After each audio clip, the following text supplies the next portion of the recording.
Chapter 1. The Beginning of All Evils. Ding. Today's slacking progress has been completed. Would you like to draw a lottery? Yes. Ding. Congratulations, host. You've obtained the Sea King talent.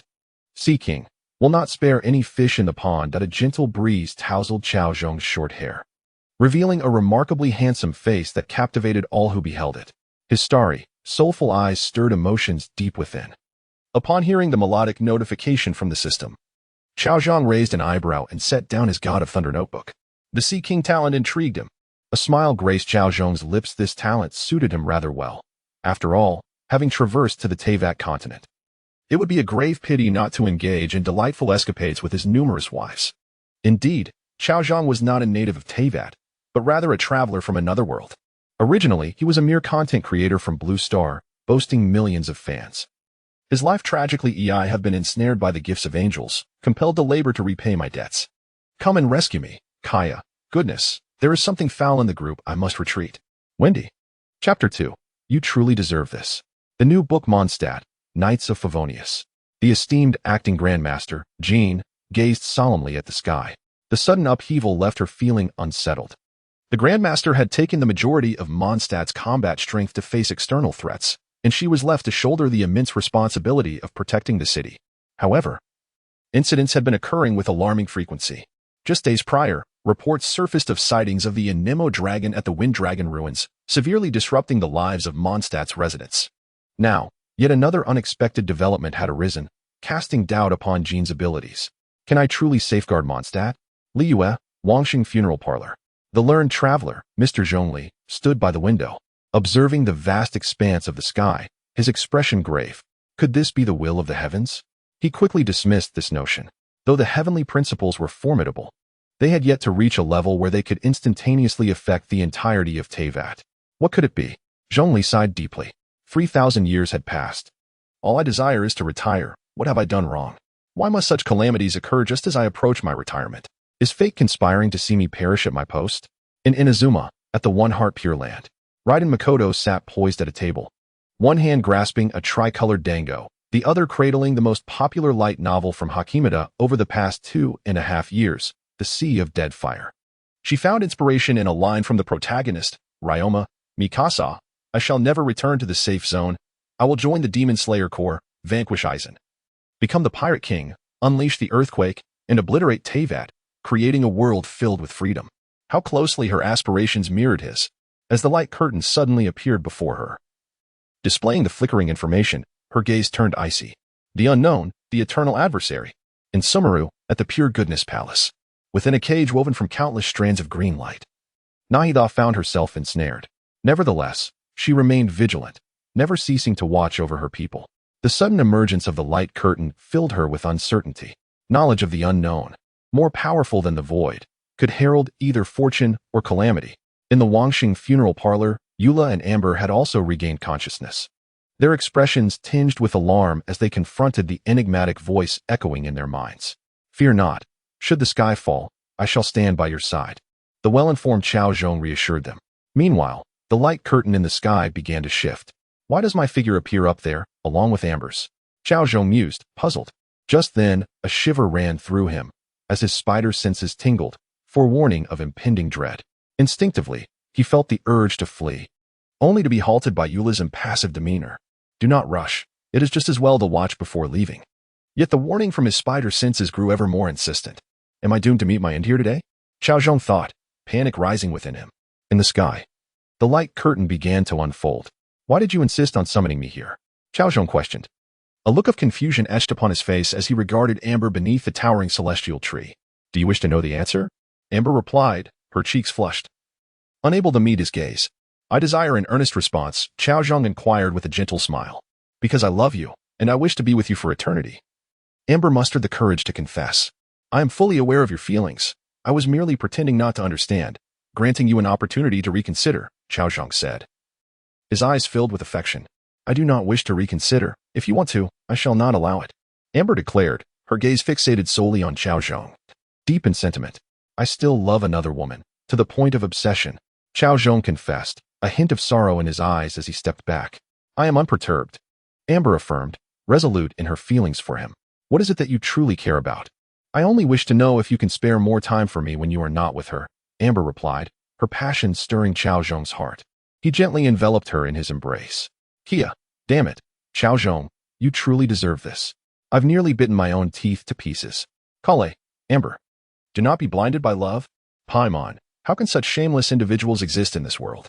I must bestow upon you a most unsavory nickname. Ether. Indeed, indeed. Zhongli, by common reasoning, this Cao Zhong appears to be a scoundrel. Arataki Ito, wait a moment, is this not a tragic love story? Kuki Shinobu, boss. Perhaps we should just read a comic instead. Cao Zhong, hold on. Allow me to argue my case. Permit me to explain. Cao Zhong, my friends.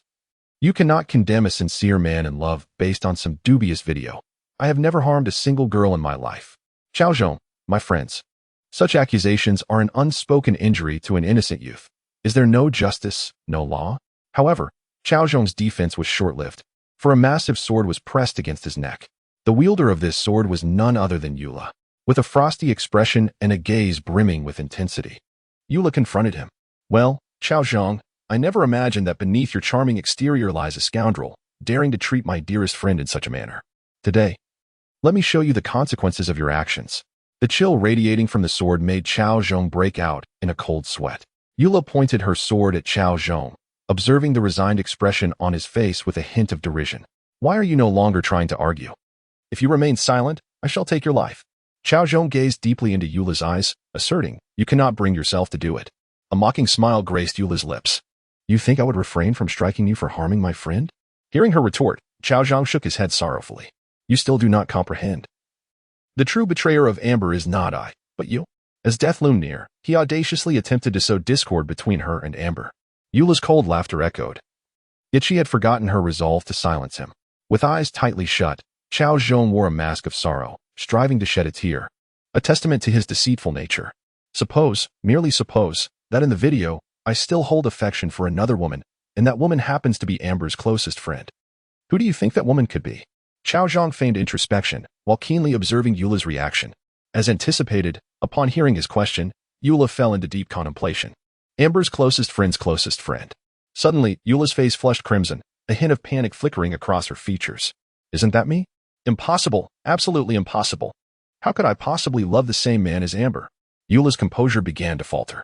Indeed, the video must be a fabrication. Someone seeks to instigate discord between her and Amber. However, when she felt Amber's piercing gaze of judgment, she dared not meet it. Seeing Eula's guilty demeanor, Amber's realization struck her like a thunderbolt. Indeed, the notion of friendship was a deception. The age-old adage of guarding against fire, theft, and close friends was not without merit. The ancients had not misled me. Amber's expression was one of profound heartbreak.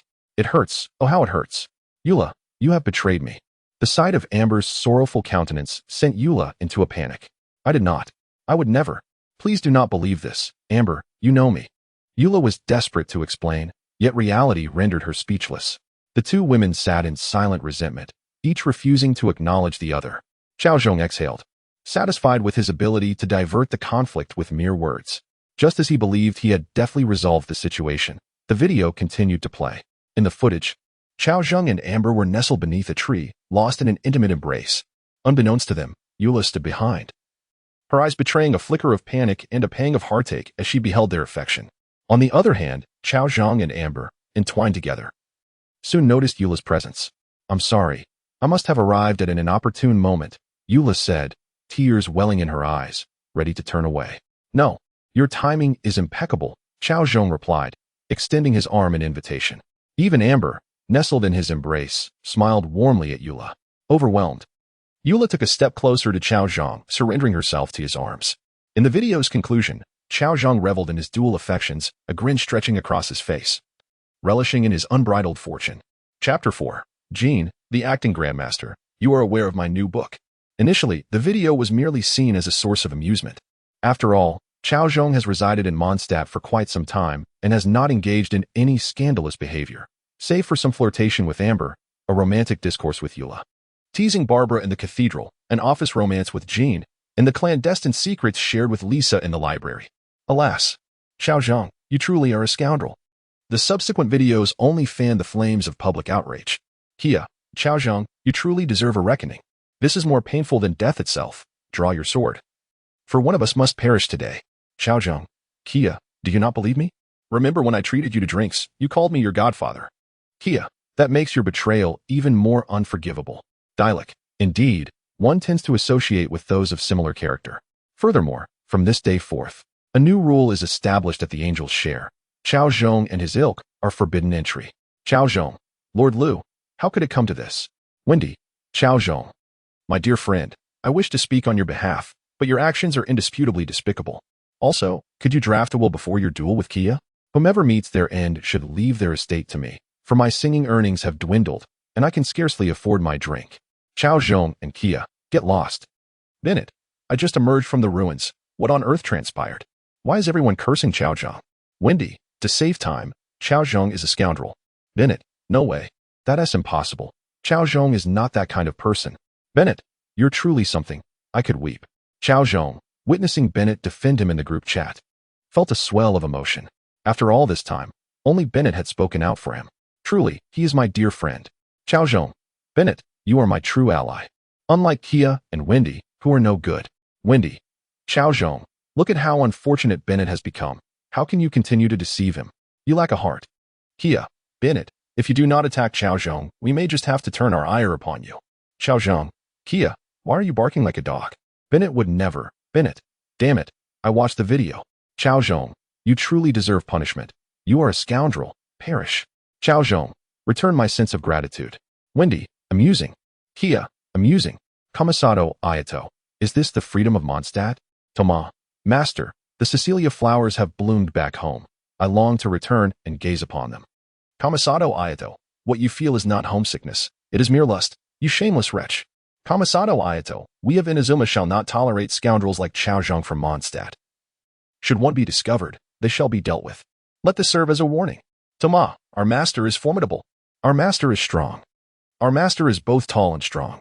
In Mondstadt, among the knights of Favonius, Jean observed the chat with a headache. What she initially believed to be a private matter of Cao Zhong had escalated into a national concern.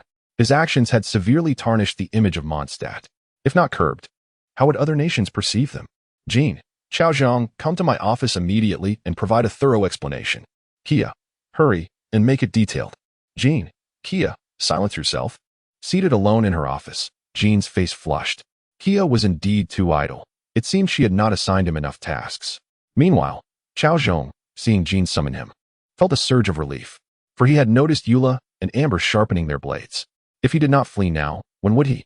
Jean, you are truly my savior. I can only repay such kindness with my life. Soon, Cao Zhong stood before the door of Jean's office. Knock, knock, knock. Cao Zhong rapped on the door. Enter. Jean's voice responded, and he pushed the door open. Jean was bent over her desk, tending to the latest affairs.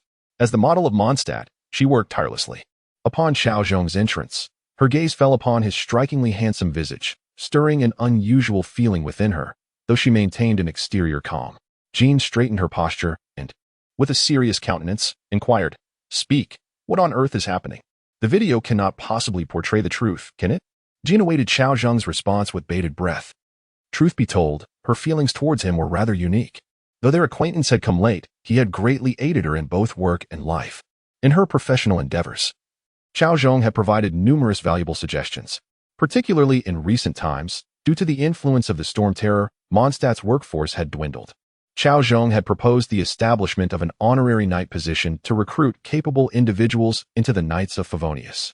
This would not only alleviate the staffing shortage, but also avoid the expense of salaries, a win-win situation. In her personal life, he had regaled her with peculiar love stories during her leisure time, tales of domineering CEOs falling in love, truly enviable. But she could not dwell on such thoughts. To do so would be to succumb to temptation. Jean snapped back to reality. She was here to interrogate Cao Zhong. Grandmaster, you know my character. Cao Zhong gazed at Jean with tearful eyes, a look of utter innocence. If others don't believe me, that is one thing. But how can you, Grandmaster, not trust me?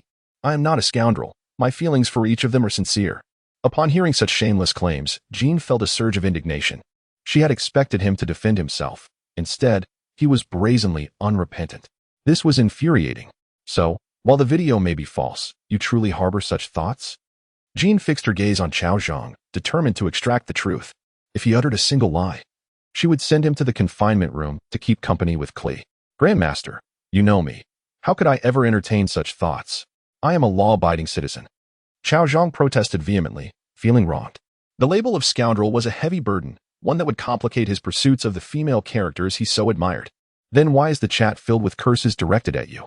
Jean's eyes blazed as she sought clarity from Cao Zhong, for the repercussions of his actions had severely impacted the image of Mondstadt's freedom. My dear Grandmaster, you must not take their words at face value. There are ill-intentioned individuals among the masses. Cao Zhong cried out, feeling unjustly accused. In this day and age, the loudest voice often prevails. Jean, exasperated, found amusement in his audacity. She had never encountered such a shameless individual before. Cao Zhong, you truly are beyond reproach. Any woman who would marry you must surely lack intelligence. Jean had intended to chastise Cao Zhong for his disgraceful conduct, but her upbringing prevented her from knowing how to scold him effectively. Grandmaster, how can you? Just as Cao Zhong attempted to explain, a new segment of the video commenced. In an instant, he felt a surge of dread. No, it was as though his head might explode. Why? Because once again, he appeared as the male lead in the video. Taking a moment to breathe, he exhaled in relief that the female lead had changed. But wait, why was it her? This cursed video seeks to drive me to my demise. Cao Zhong fixed his gaze upon the enchanting figure in the video, his eyes glazed over and his demeanor numb. In the following moment, he felt a chill run down his spine, as piercing gazes, sharp as swords, scrutinized his every move. Cao Zhong turned around mechanically, his eagle-like eyes instilling fear. A sharp sword, sharp gaze. Captain Qin's hand rested on the sword beside him, poised to draw it at any moment. Cao Zhong, are you not going to explain what is happening? Captain Qin, please, let me explain. Meanwhile, the chat group became lively once more. Kia, damn it, Cao Zhong. You truly deserve this. How many innocent maidens have you ensnared with your wicked claws?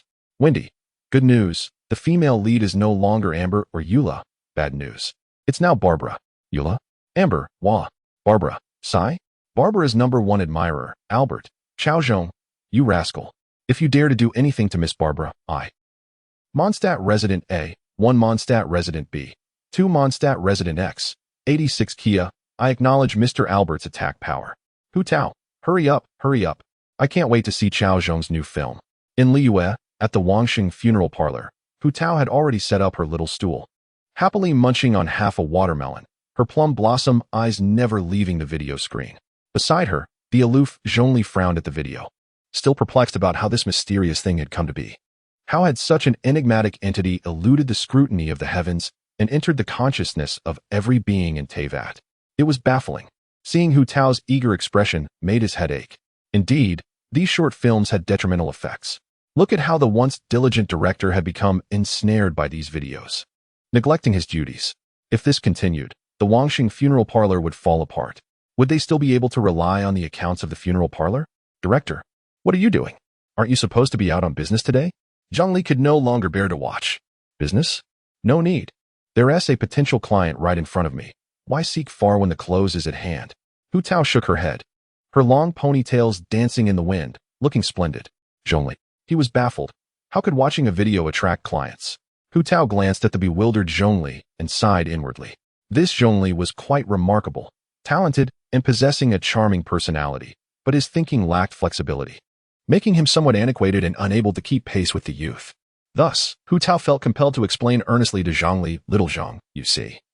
Cao Zhong is now a notorious scoundrel in Tivat, having offended so many women. It's a miracle he hasn't met his end. I've already prepared the best package for him. The price, well, 100 times that of an ordinary person, since collecting the remains of a scoundrel is no easy task, especially one as infamous as Cao Zhong. Upon hearing Hu Tao's explanation, Zhongli found it absurd yet oddly reasonable. Though he didn't comprehend, he was greatly shocked. Sigh. He couldn't help but exclaim, indeed. It was time for him to retire. Meanwhile, the video commenced. The screen revealed Barbara holding a lollipop, perched on Cao Zhong's back, her face radiant with a smile. As Cao Zhong spread his wind wings and glided down, Barbara spoke, brother-in-law, you're taking me out to play. Sister 1T be angry, right? This statement sent the chat into a frenzy. Kia, how reckless. So the female lead is Captain Qin. Wendy, fake female lead Barbara. The true lead is Captain Qin. Hu Tao, brother-in-law? Sister? Did Cao Zhong marry Captain Qin? This is terrifying. Barbara, sigh. Barbara's #1 admirer, Albert. Miss Barbara, why the sigh? Tell me. Why do you sigh? The chat exploded with excitement, filled with various speculations and interpretations. The updates about Cao Zhong circulated so rapidly that he dared not check the group chat, as he was right beside Captain Qin. He couldn't bear to meet her gaze, and instead focused intently on the floor, as if searching for the ceiling through it. It was unbearably awkward. So much so that Cao Zhong felt he could carve out a 3-bedroom apartment with his toes. Captain Qin was equally flushed. Just moments ago, she was analyzing the situation. How had she suddenly become part of this gossip? It was ludicrous. Captain Qin never anticipated that in the near future, it would be she and Cao Zhong who walked into the halls of matrimony. Did this not imply that the one with an underdeveloped brain was none other than herself? Sitting up in shock, she realized the fool was indeed herself. The more she thought, the redder her face became. How could she possibly be with Cao Zhong? Though he appeared handsome, gentle, and considerate, making her laugh and providing reliable support at work. Wait a moment, Qin, you must not think any further. If you do, you will truly fall into despair and never return.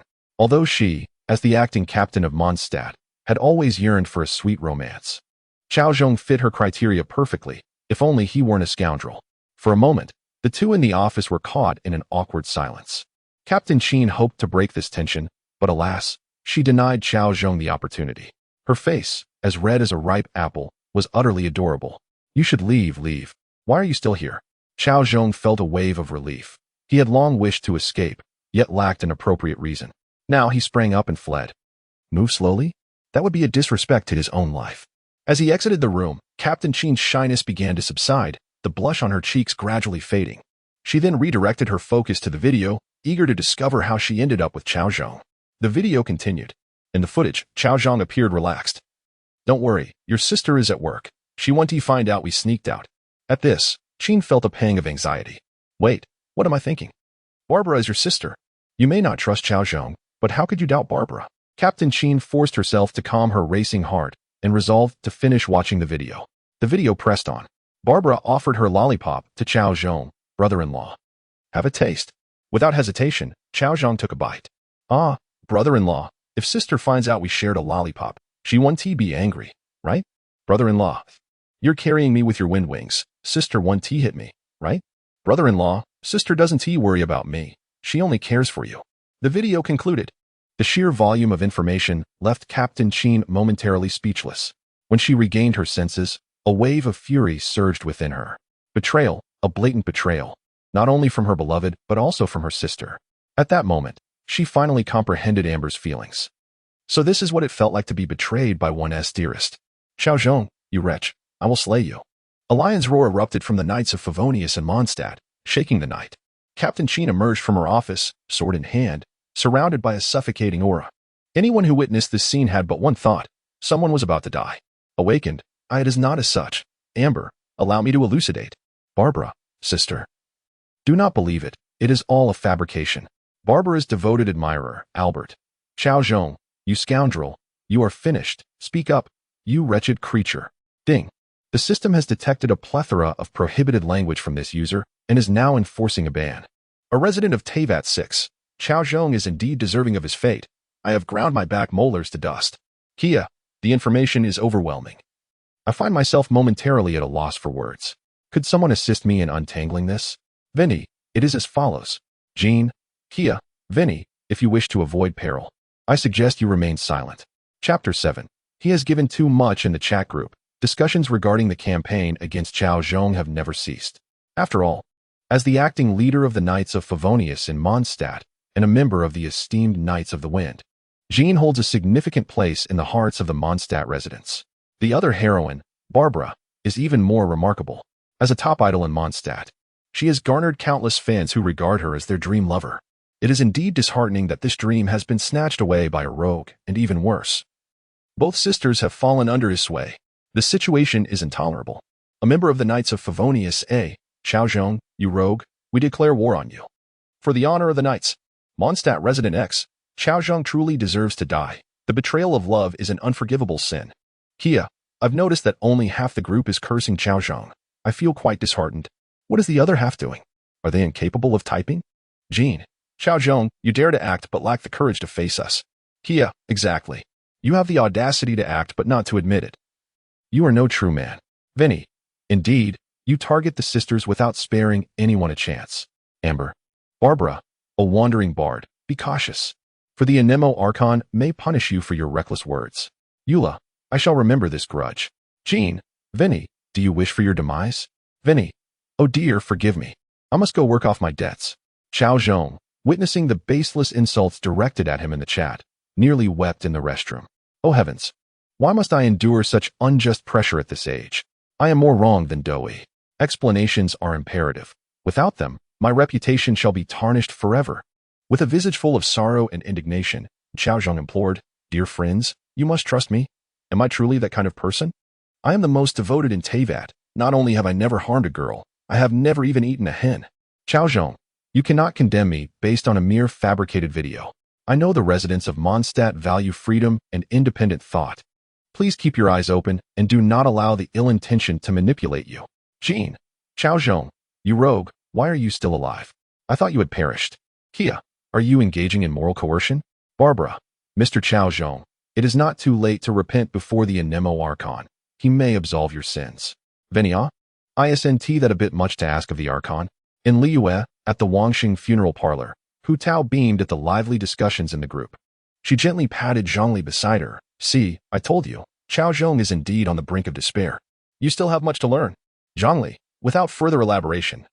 Hu Tao excitedly began typing in the chat. Cao Zhong, come and learn about our services at the Wangxing funeral parlor. We offer affordable prices and attentive service to ensure your peace of mind. Given your current state, you may not have much time left. Why not consider becoming a VIP member with us, so we can handle your remains posthumously? After all, one only dies once in a lifetime. You ought to treat yourself well. However, since you are a notorious rogue, we shall charge you 100-fold. Cao Zhong, his face darkened with despair, saw no one in the chat defending him.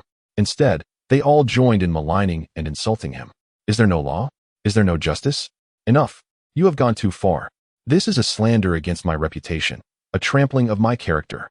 If this continues, I shall resort to legal action. The law will protect me. Yin Fei, Cao Zhong, I'm afraid the law does not protect rogues. Kia, stop the insults, let us remain rational. Kia, you truly bring me to tears. Cao Zhong was moved. He had thought no one would speak up for him, yet in this moment of crisis, Kia stood by his side. True friendship reveals itself in times of adversity. Reflecting on past grievances, he recalled how he had once unfairly charged Kia for drinks at the tavern, and after flirting, had left Kia as contact information. I truly deserve this fate. Cao Zhong, Kia, my good brother, I shall remember you for a lifetime. Kia, indeed, you must remember me for eternity. Friends, cease these insults. They do not harm him. I suggest we confront him directly so he understands the consequences of being a rogue. Barbara S. Loyal Follower Account. Kia is right. Let us directly confront him. Cao Zhong? This is outrageous. Having deceived others in matters of the heart for so long, I am now the one deceived. Kia, you are no better. Vindy, Cao Zhong, this pain is too much. We shared drinks and composed poetry together. I thought you were a good person, yet you have revealed yourself as a rogue, betraying our friendship. Today, Cao Zhong sent a special red envelope to Vinny. Vinny received the special red envelope from Cao Zhong. Vinny, if I do not speak for Cao Zhong today, who will speak for me tomorrow? I stand with Cao Zhong. He is innocent. Setting facts aside, do women not bear any responsibility? Today you can call Cao Zhong a rogue. Tomorrow you can label me the same. When will men be able to stand up? Cao Zhong. Well said. Truly, you are the most renowned wandering bard of Mondstadt. Jean? Amber? Barbara? Eula. I shall remember this grudge. Kia. Vinty. What are you saying? How could you be swayed by Cao Zhong's mere red envelope? I, Kia, am ashamed to be associated with you. Vinty. There is no helping it. He has given far too much. Chapter 8. I, Kia, am the most loyal. The new book sets sail. What does this mean? I ask you, what does it mean? Do you look down on your brothers? Kia, hiding in the restroom, was infuriated to see that Cao Zhong had sent a red envelope to Vinny. How could he be so angry? Both of us indulge in food, drink, and merriment. Why should only Vinny receive a red envelope? Is Vinny more skilled at cursing? Or perhaps more adept at flattering? Kia, Vinty, where is your dignity, your bottom line? You stand against the people for the sake of a mere red envelope. Your conscience is gravely tarnished, and the Anemo Archon will find it hard to protect you. Vinty, it's not that serious. The Anemo Archon is quite busy. You know. Kia, it's quite serious. You should consider who Cao Zhong is, a notorious scoundrel. Aligning with him is akin to reversing history and opposing the people. There will be no good outcome. Cao Zhong. Kia, are you going to continue your insults? Kia, scoundrel. The Knights of Favonius, Guy. Captain Kia is magnificent. The Knights of Favonius would. Captain Kia is formidable. The Knights of Favonius ought. Captain Kia is both tall and strong. Kia, I am grateful for the praises of my esteemed colleagues. I, Kia, the captain of the cavalry, Mondstadt's spy, and bane of evil. Reveal to me the whereabouts of the scoundrel Cao Zhong, and within 3 minutes you shall hear the sound bibbo, bibbo, bibbo, sitting on the toilet. Kia reveled in the accolades from the chat group, feeling an immense sense of satisfaction. So this is what it feels like to be flattered? I love it. Had he known that attacking Cao Zhong would yield such benefits, he would have unleashed his full fury long ago. Close friends? I, Kia, have 5 guiding principles in life: betrayal, selling out my brothers, feasting on their labor, framing them, and taking care of my sister-in-law. When my brother is in trouble, I make my escape. I am the supportive partner. Brotherhood is thicker than water. When my brother is in trouble, I feign ignorance. When my brother is present, I call her sister-in-law. When he is absent, I call her sweetheart. I stand for brotherhood, and when my brother is in trouble, I simply enjoy the spectacle. A lifelong brotherhood. Meanwhile, on the other side, Cao Zhong, evading the pursuit of the acting grandmaster, darkened in countenance as he observed Kia's boastful remarks in the chat group. Kia, you truly are my dear brother. In the chat, Cao Zhong, Kia, what benefit do you gain from betraying your brother? Kia, what do you mean? I am in a righteous battle against scoundrels. Cao Zhong, how brave. Care to let me test your resilience? Kia, what a joke. Am I, Kia, afraid? Ding. User Cao Zhong has sent Kia an exclusive red envelope. Ding. Kia has retracted a message and claimed Cao Zhong's red envelope. Kia, as I said, I, Kia, am the most loyal among us. Today, I shall protect Cao Zhong. Even the Anemo Archon cannot take him away from me. Mark my words. Venti? Amber? Jean? Then you can go die. Hu Tao, Kia, come on. Have you no dignity at all? Li Yue, washing funeral parlor. Hu Tao, lying on her bed. Chuckled at the content in the chat group, thoroughly entertained. The individuals in the group are all talented, eloquent, and she absolutely adores it here. Meanwhile, Zhongli, standing outside the window, shook his head repeatedly. Oh dear, the director has become a net addict. Kia, everyone come see. There is actually someone suggesting I forsake Mora for the sake of dignity. Clearly, they must be wealthy. Vinny. Hu Tao, sister, could you transfer me 10,000 Mora? I'm using my cute voice. Cao Zhong. Hu Tao, sister, could you transfer me 10,000 Mora? I'm using my domineering voice. Hu Tao, get lost. Barbara, enough. You all have gone too far. Stop tarnishing Mondstadt's image. The Anemo Archon will not forgive you. As a devoted follower of Barbados, Barbara's adoration has reached a level of blind obedience. Even a mere sneeze atop a roof could be interpreted as guidance from the Anemo Archon. When she witnessed Cao Zhong and the others continuously defaming Mondstadt, which the Archon tirelessly protects, she could no longer hold her tongue. Why are these 3 still alive? Vinny. Kia, how terrifying. Let us change the subject. Cao Zhong. Kia, speaking of which, as the captain of the cavalry, where is your horse? Why is it missing? Kia, you had better be referring to a horse. Vinny, same question. Mondstadt resident A, 1, Mondstadt resident B, 2, Mondstadt resident X, 86. Kia, you know nothing. You understand nothing. Kia, although I lack a horse, I possess weapons. Cao Zhong, how does that relate to whether or not you have a horse? Kia, you comprehend nothing. Let me tell you, in warfare, one can do without a fine steed, but never without weaponry. Kia, in short, a fine steed is useless without weaponry. Cao Zhong, that makes sense. Let us spread the word. A fine steed is useless without weaponry. Vinny, a fine steed is useless without weaponry. Mondstadt resident A, a fine steed is useless without weaponry. Mondstadt resident B, a fine steed is useless without weaponry. Mondstadt resident X, understood. A fine steed is without ice cream. Chapter 9. How could you accuse someone of being innocent without basis? The night had deepened. The streets of Mondstadt were ablaze with lights, the glow reflecting beautifully upon the fruit wine lake. Cao Zhong concealed himself behind a tree, surveying his surroundings. And upon noticing the absence of the music troupe leader, he let out a sigh of relief. Hiss, that woman is truly ruthless. Cao Zhong touched the wound on his forehead, feeling a twinge of pain. In truth, given his current prowess, he should not have been injured. This was no mere act to placate a wife. As the saying goes, when the wife is happy, the whole family is happy. Moreover, do not be deceived by the music troupe leader's ostentatious display. In a different setting, it remains uncertain who would prevail. Cao Zhong strode towards the angel's gift. After a day of toil, he felt parched and somewhat famished, planning to enjoy a hearty meal. The angel's gift, being one of the most beloved taverns in Mondstadt, nestled against the Dawn Winery and buoyed by the popularity of the noble hero Lu, had garnered an excellent reputation. Its signature dandelion wine was Cao Zhong's favorite. A sip or two, and the Anemo boy would not compare to him. Damn, Dialek, you truly deserve your fate. He noticed a signboard at the entrance of the angel's gift that read, Chow Thief and Dogs Not Admitted. Cao Zhong's face turned as dark as coal. Who would have thought Dialek would be so serious? He deserves to be down on his luck. If I am not welcome here, there are other places that will gladly receive me. Without you, Lu, I can still enjoy warm wine. Turning on his heel, Cao Zhong made his way to another tavern within the city. The Cat's Tail, the only establishment in Mondstadt that could rival the angel's gift, though lacking its profound backing. It had carved its own unique path, attracting a considerable number of Mondstadt residents as loyal patrons. Just thinking of the charming little wildcat in the Cat's Tail stirred a yearning within Cao Zhong. Little prince, I have arrived. As soon as he stepped into the tavern, he caught the attention of the patrons. Oh, isn't that Chow Thief? After a few days, he has become quite the sight. With that injury on his forehead, was it inflicted by the music troupe leader? Cao Zhong looked up to find his dear friend Kia, and his heart lightened knowing he had a source for tonight's drinks. What do you know? To hit is to show affection. This indicates that the music troupe leader truly loves me. The onlookers, amused by Cao Zhong's stubbornness, chimed in, if you weren't a scoundrel, would the music troupe leader strike you? Cao Zhong widened his eyes, exclaiming, how can you so baselessly tarnish someone's innocence? What innocence? Your glorious deeds have been made into videos for all to enjoy. Cao Zhong's face flushed crimson, veins bulging on his forehead, as he argued.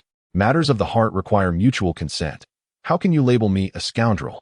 Engaging in a proper relationship cannot be termed as such.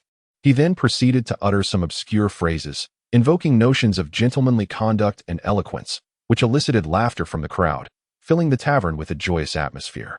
Kia, unable to contain his delight, patted Cao Zhong on the arm, saying, my brother, your tongue remains as defiant as ever. Cao Zhong, face darkened, refrained from engaging with these unsophisticated individuals. He leaned towards the little wildcat, softly asking, beautiful Miss Diana, could you bring me a drink? Charge it to Kia's tab. Hey, why should my tab cover your drinks? Have you ever seen a father being courteous to his son? Cao Zhong, I'll take you down. In an instant, chaos erupted. Childish. Diana observed the ruckus between the two and found it all quite noisy. Enjoy your drinks. May they be your downfall. Diana maniacally blended an assortment of unidentifiable ingredients into the drinks, chili powder, pepper, spices, and slime essence. The scene was beyond words. Your drink. Diana reluctantly placed a colorful, swirling concoction before Cao Zhong. He gazed at the vibrant mixture, feeling hesitant to take a sip. Fortunately, he was well acquainted with Diana. The little wildcat Diana, due to her father's influence, harbored a desire to obliterate the wine industry of Mondstadt. Yet, reality often diverges from one's aspirations. Her mixing recipes, to outsiders, appeared fantastical. However, to Diana, it was her determined effort to sabotage that loathsome liquid. Yet, regardless of the type of wine, once it passed through Diana's hands, it would transform into an unimaginable delicacy. This was a gift of blessings, yet for Diana, it became a vexation. For she, who prided herself on being the bane of the wine industry, yearned to single-handedly dismantle Mondstadt's entire wine trade. Of course, she now had an additional goal, to serve Cao Zhong the most dreadful concoction imaginable, just to vex him. How could he have been so? As this thought crossed her mind, Diana's face flushed crimson. Damn, what am I thinking? He is a notorious scoundrel. Cao Zhong chuckled softly, downing the drink in one go, and gently remarked to Diana, delicious, it carries your essence. Pa. Diana spat, hastily departing. Anyone could see her embarrassment. Kia's gaze darted back and forth between Cao Zhong and Diana. Something is amiss. Something is definitely amiss. There must be an untold secret between these two. Kia's excitement surged. My eyes are my compass. Chow Thief, you cannot deceive me. This secret shall be mine for eternity.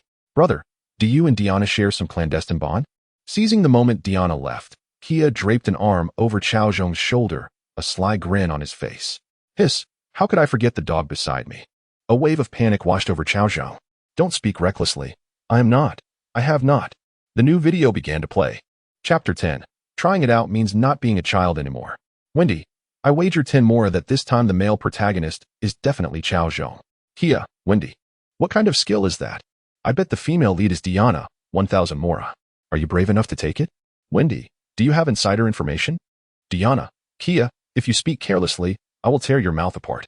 Duraf, a resident of Qingchuan town.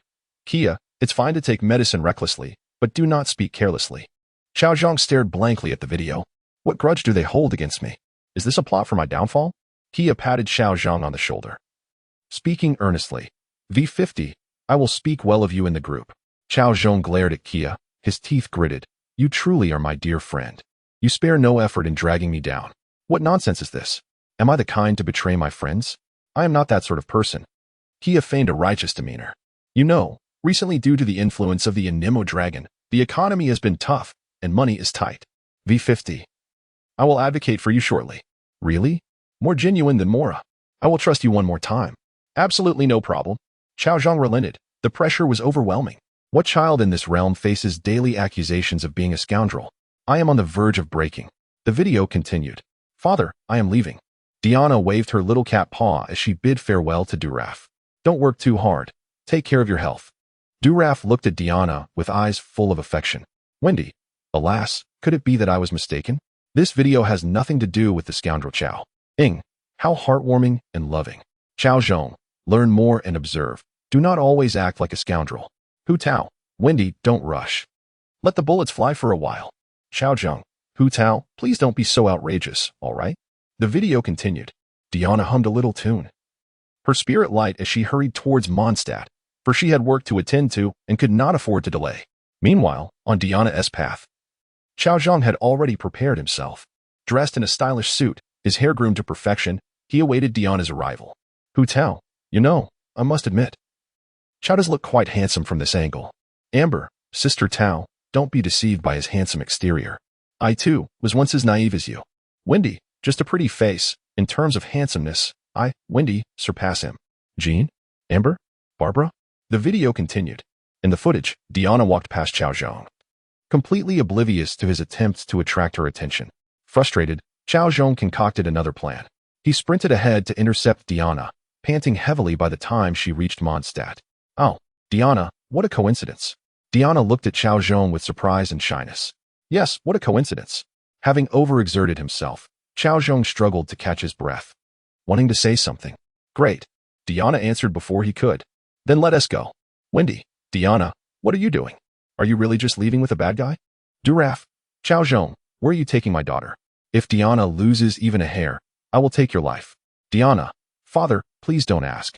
Jean, Amber, Barbara, Eula, Cao Zhong, I will remember this grudge. Perhaps it is best you meet your end now. The scene shifted, and the two sat on a large rock.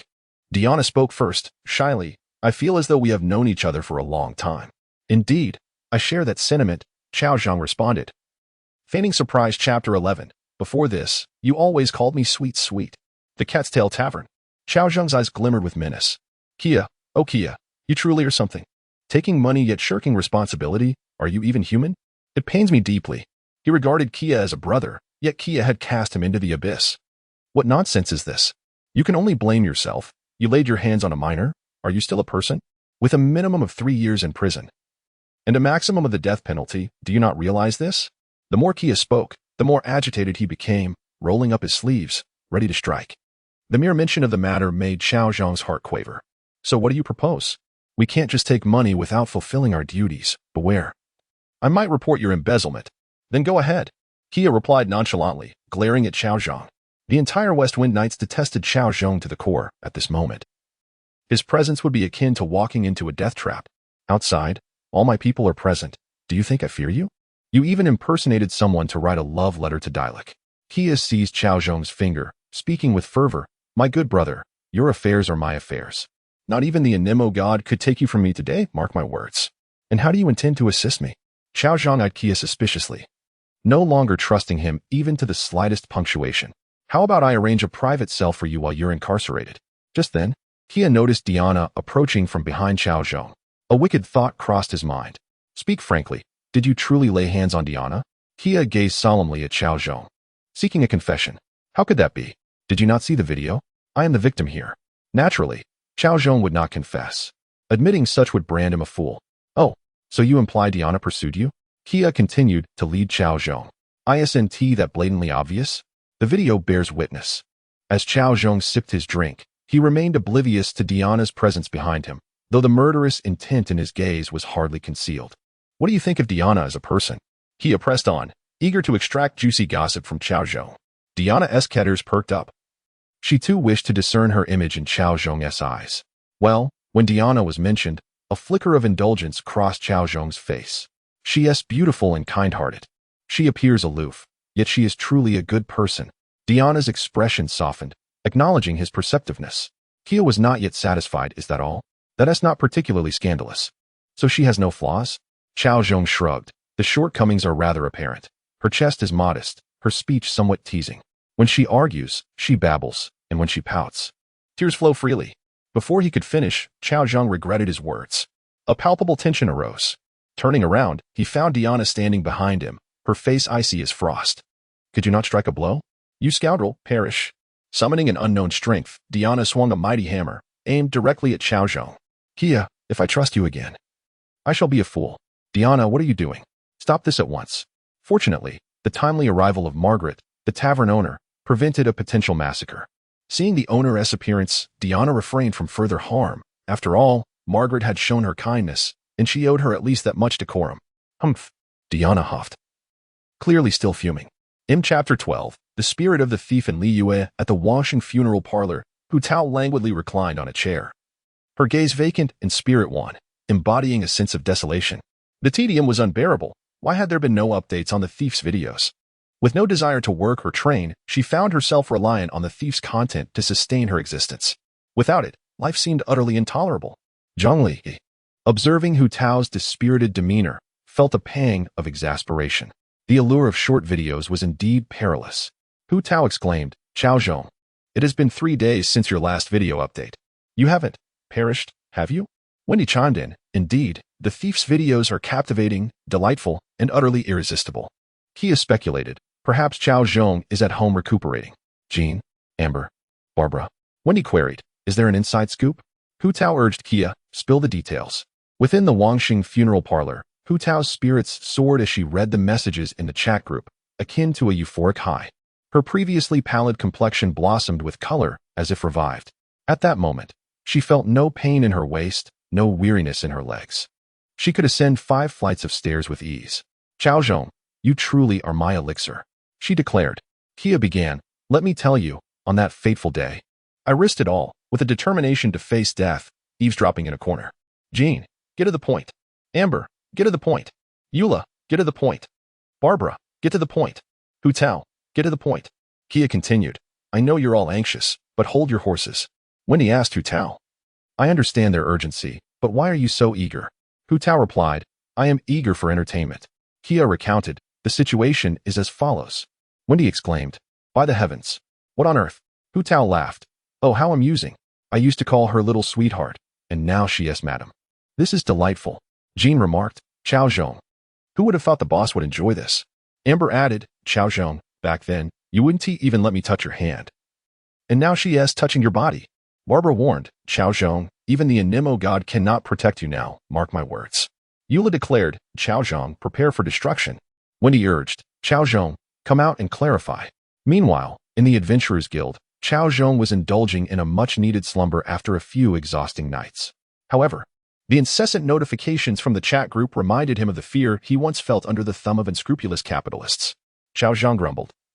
Is it too much to ask for a bit of peace? Have you no sense of public decency? Hu Tao announced, here he comes, the married man, Cao Zhong.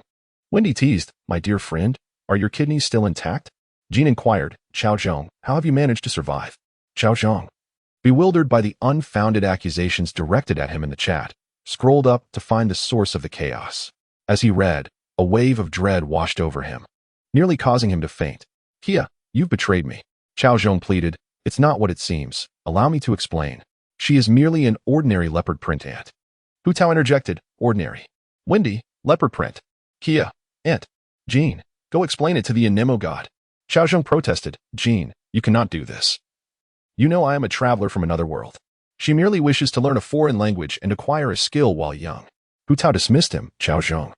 No need for explanations. An explanation is merely a cover-up, and a cover-up is the truth. Cao Zhong retorted, I shall remain silent until my lawyer arrives. Xingqiu remarked. Speaking of which, there was a popular series recently featuring a chancellor who bore a striking resemblance to Cao Zhong. Wendy exclaimed, the thief is among us. Kia added, a chancellor is merely a title. The thief indeed embodies a spirit. Xingqiu acknowledged, Kia, you understand the thief. Wendy concluded, Kia, you comprehend the essence of spirit. While the group was engrossed in their spirited conversation, an unexpected message abruptly captured everyone's attention. Paimon exclaimed, I was so scared. I just saw an enormous dragon in the forest, so big. Ether. Indeed, that dragon was colossal. Cao Zhong pondered the messages, realizing he had pinpointed the current moment. It seemed that Ether had just awakened from slumber, accompanied by Paimon, and they had encountered the Anemo dragon in the forest. Ah, the beginning of dreams. Cao Zhong chuckled, sensing that the story was just commencing. Reflecting upon the situation, he surmised that Ether's appearance in the chat indicated that Lumen's brother had likely been captured. At this moment, Ether was probably hidden away, becoming a prince of the abyss. If I were to take Lumen under my wing, would Ether rush to confront me? A bold idea suddenly took root in Cao Zhong's mind. Meanwhile, within the Knights of Favonius, Captain Jean scrutinized the exchanged messages between Lumen and Paimon with a furrowed brow. The recent surge in the Anemo dragon's activity posed an increasing threat to Mondstadt's safety. Yet, she remained unenlightened about the dragon's true nature. This was indeed a predicament. Chapter 13. Are we to become beggars on our knees? As the door creaked open, a tense atmosphere enveloped the establishment of the ever-busy Cao Zhong. The rapid knocking at the door heightened his anxiety. Upon recognizing the visitor as Amber, his apprehension intensified. What if she had come seeking retribution? Should he hastily gather his belongings and flee? Mondstadt was no longer a safe haven. Panic began to consume him.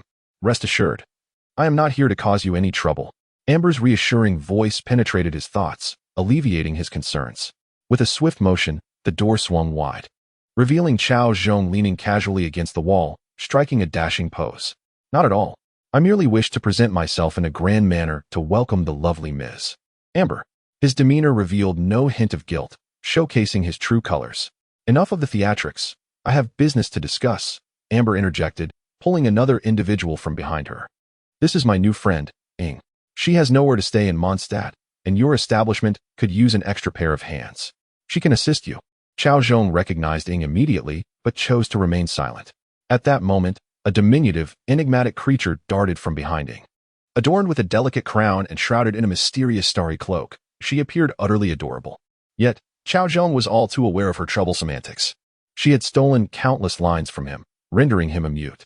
Indeed, it was none other than the infamous emergency food, Paimon. Ah, the notorious scoundrel.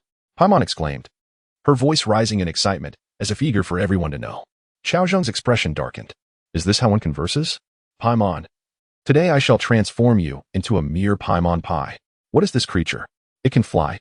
Cao Zhong feigned astonishment, pulling Paimon into his embrace, playfully ruffling her. Traveler, save me. Paimon's pleas echoed, as she squirmed in his grasp, drawing the attention of Ing, who looked on in exasperation. Can you not act a bit more convincingly? Your performance is utterly over the top. Ing scolded. Enough of bullying Paimon. Amber shot a disapproving glance at Cao Zhong, rescuing Paimon from his clutches. So, her name is Paimon? I thought she resembled a flying dwarf melon, assuming she was merely an emergency food item. Paimon, previously dazed from Cao Zhong's antics, was now infuriated. Her face flushed with rage as she stomped her tiny feet in the air. You are the flying dwarf melon. You are the emergency food. I shall bestow upon you an even more derogatory nickname. Old pervert. Dwarf melon. Old pervert. Dwarf melon. Old pervert. Ing and Amber exchanged glances, feeling somewhat embarrassed. How could anyone be so childish? After a brief bout of playful banter, the atmosphere within the establishment calmed. Now, I leave these two in your care. Should anything go awry, I shall hold you accountable.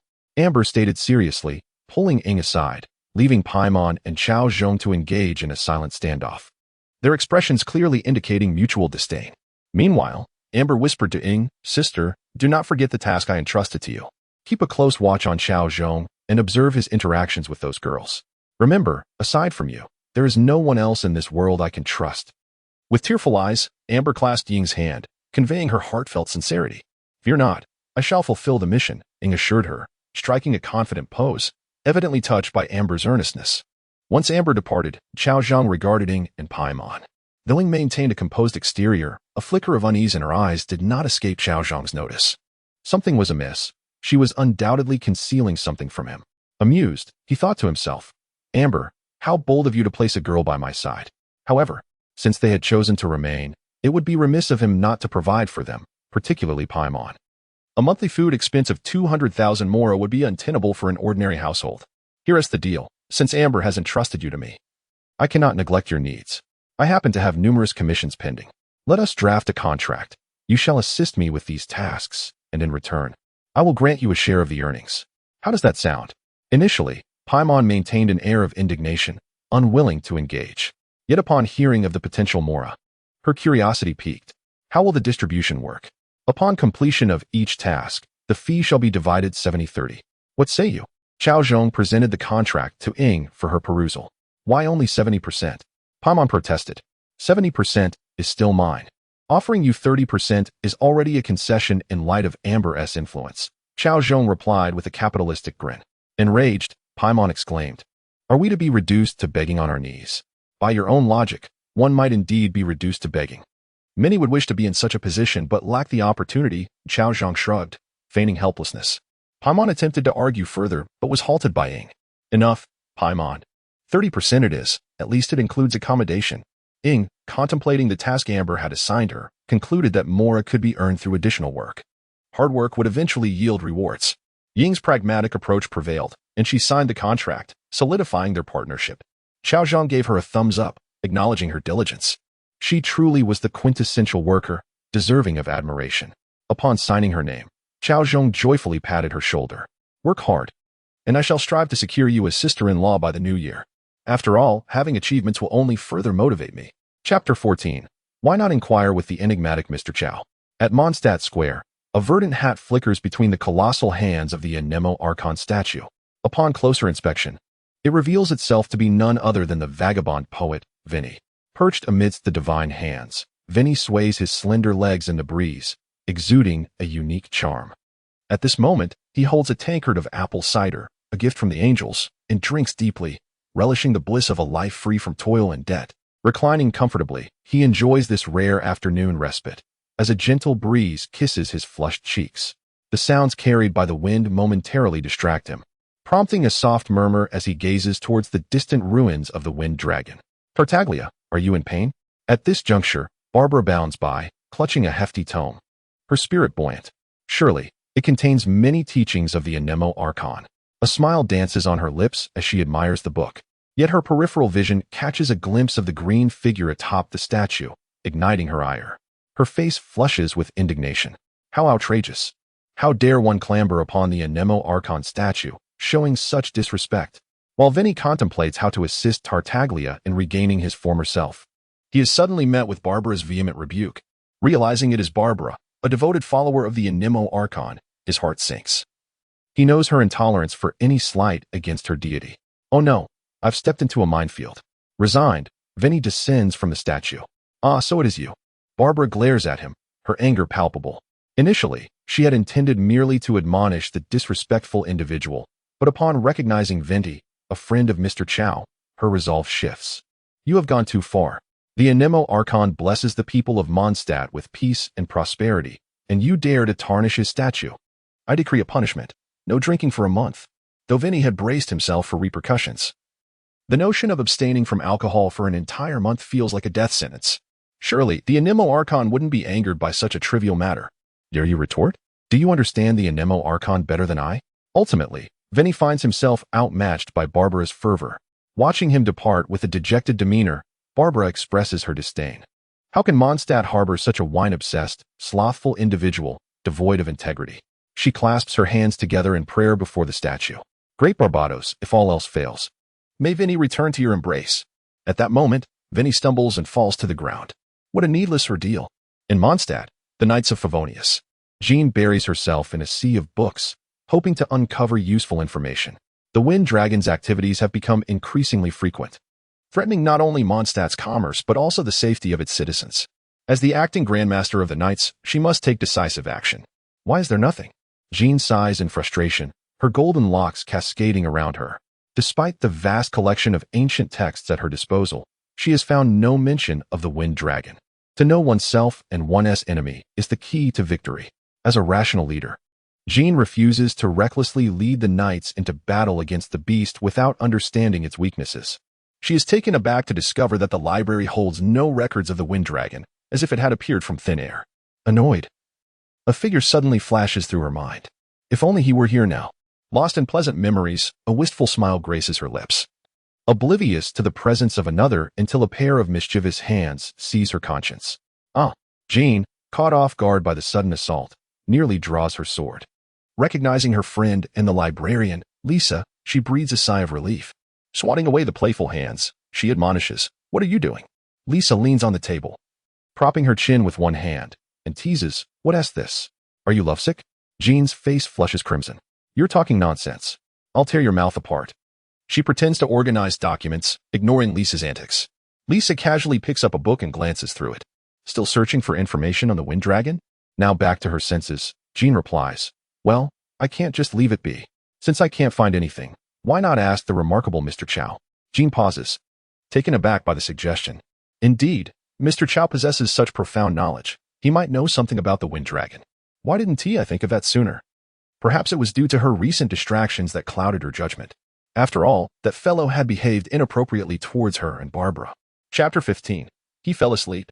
The afternoon sun cast a languorous glow, making it almost disrespectful to not indulge in a nap. Within the general store, Ing was seething with frustration. What manner of people were these? Truly the heartless capitalists. Her chest felt heavier with indignation. It was clearly the designated rest period. Yet that scoundrel Cao Zhong had chosen to bask in leisure while she was left to tend the shop. He had the audacity to proclaim employees should treat the company as their own home. The audacity did not end there. Paimon, whom she had thought was hers, had now taken refuge in Cao Zhong's bed. A traitor, a traitor. Just as Ing found herself at a loss for how to vent her fury, a notification flashed in the chat group. "Qin, Cao Zhong. Are you there? Kia, old flames reigniting? Qin, Kia, can you just die already? I'm looking for Cao Zhong." Ing gazed at the messages from the group, contemplating whether to rouse him from his slumber. However, she recalled Cao Zhong's warning before he departed, instructing her to keep her distance while he rested, as he had a tendency to embrace those nearby during his sleep, and any ensuing trouble would be her own responsibility. Naturally, Ing scoffed at such claims. It was merely an excuse to avoid disturbances, as if he were some esteemed figure. Thus, she replied to Qin's inquiry in the chat. "Ing, he has fallen asleep." This statement sent ripples through the group, awakening a multitude of lurking members. "Qin, Kia, damn it, Cao Zhong, you deserve to die. I've ground my molars to dust." "Wendy, on what grounds? What makes him better than me?" "Hu Tao, Ing, sister, you must be mistaken." "Barbara, Ing, what have you done? What have you done? Speak up." "Eula, Cao Zhong, I shall make you pay." "Amber, Ing, how could you betray me? How could you betray me? This is shameless." "Zhongli, in general rationality. Do young people nowadays not mind being seen in such circumstances?" Observing the increasingly outrageous remarks in the chat, Ing snapped back to reality. "What have I said? What have I said?" She could hardly contain herself and rushed to clarify. "Ing, no, please let me explain. It's not as you imagine."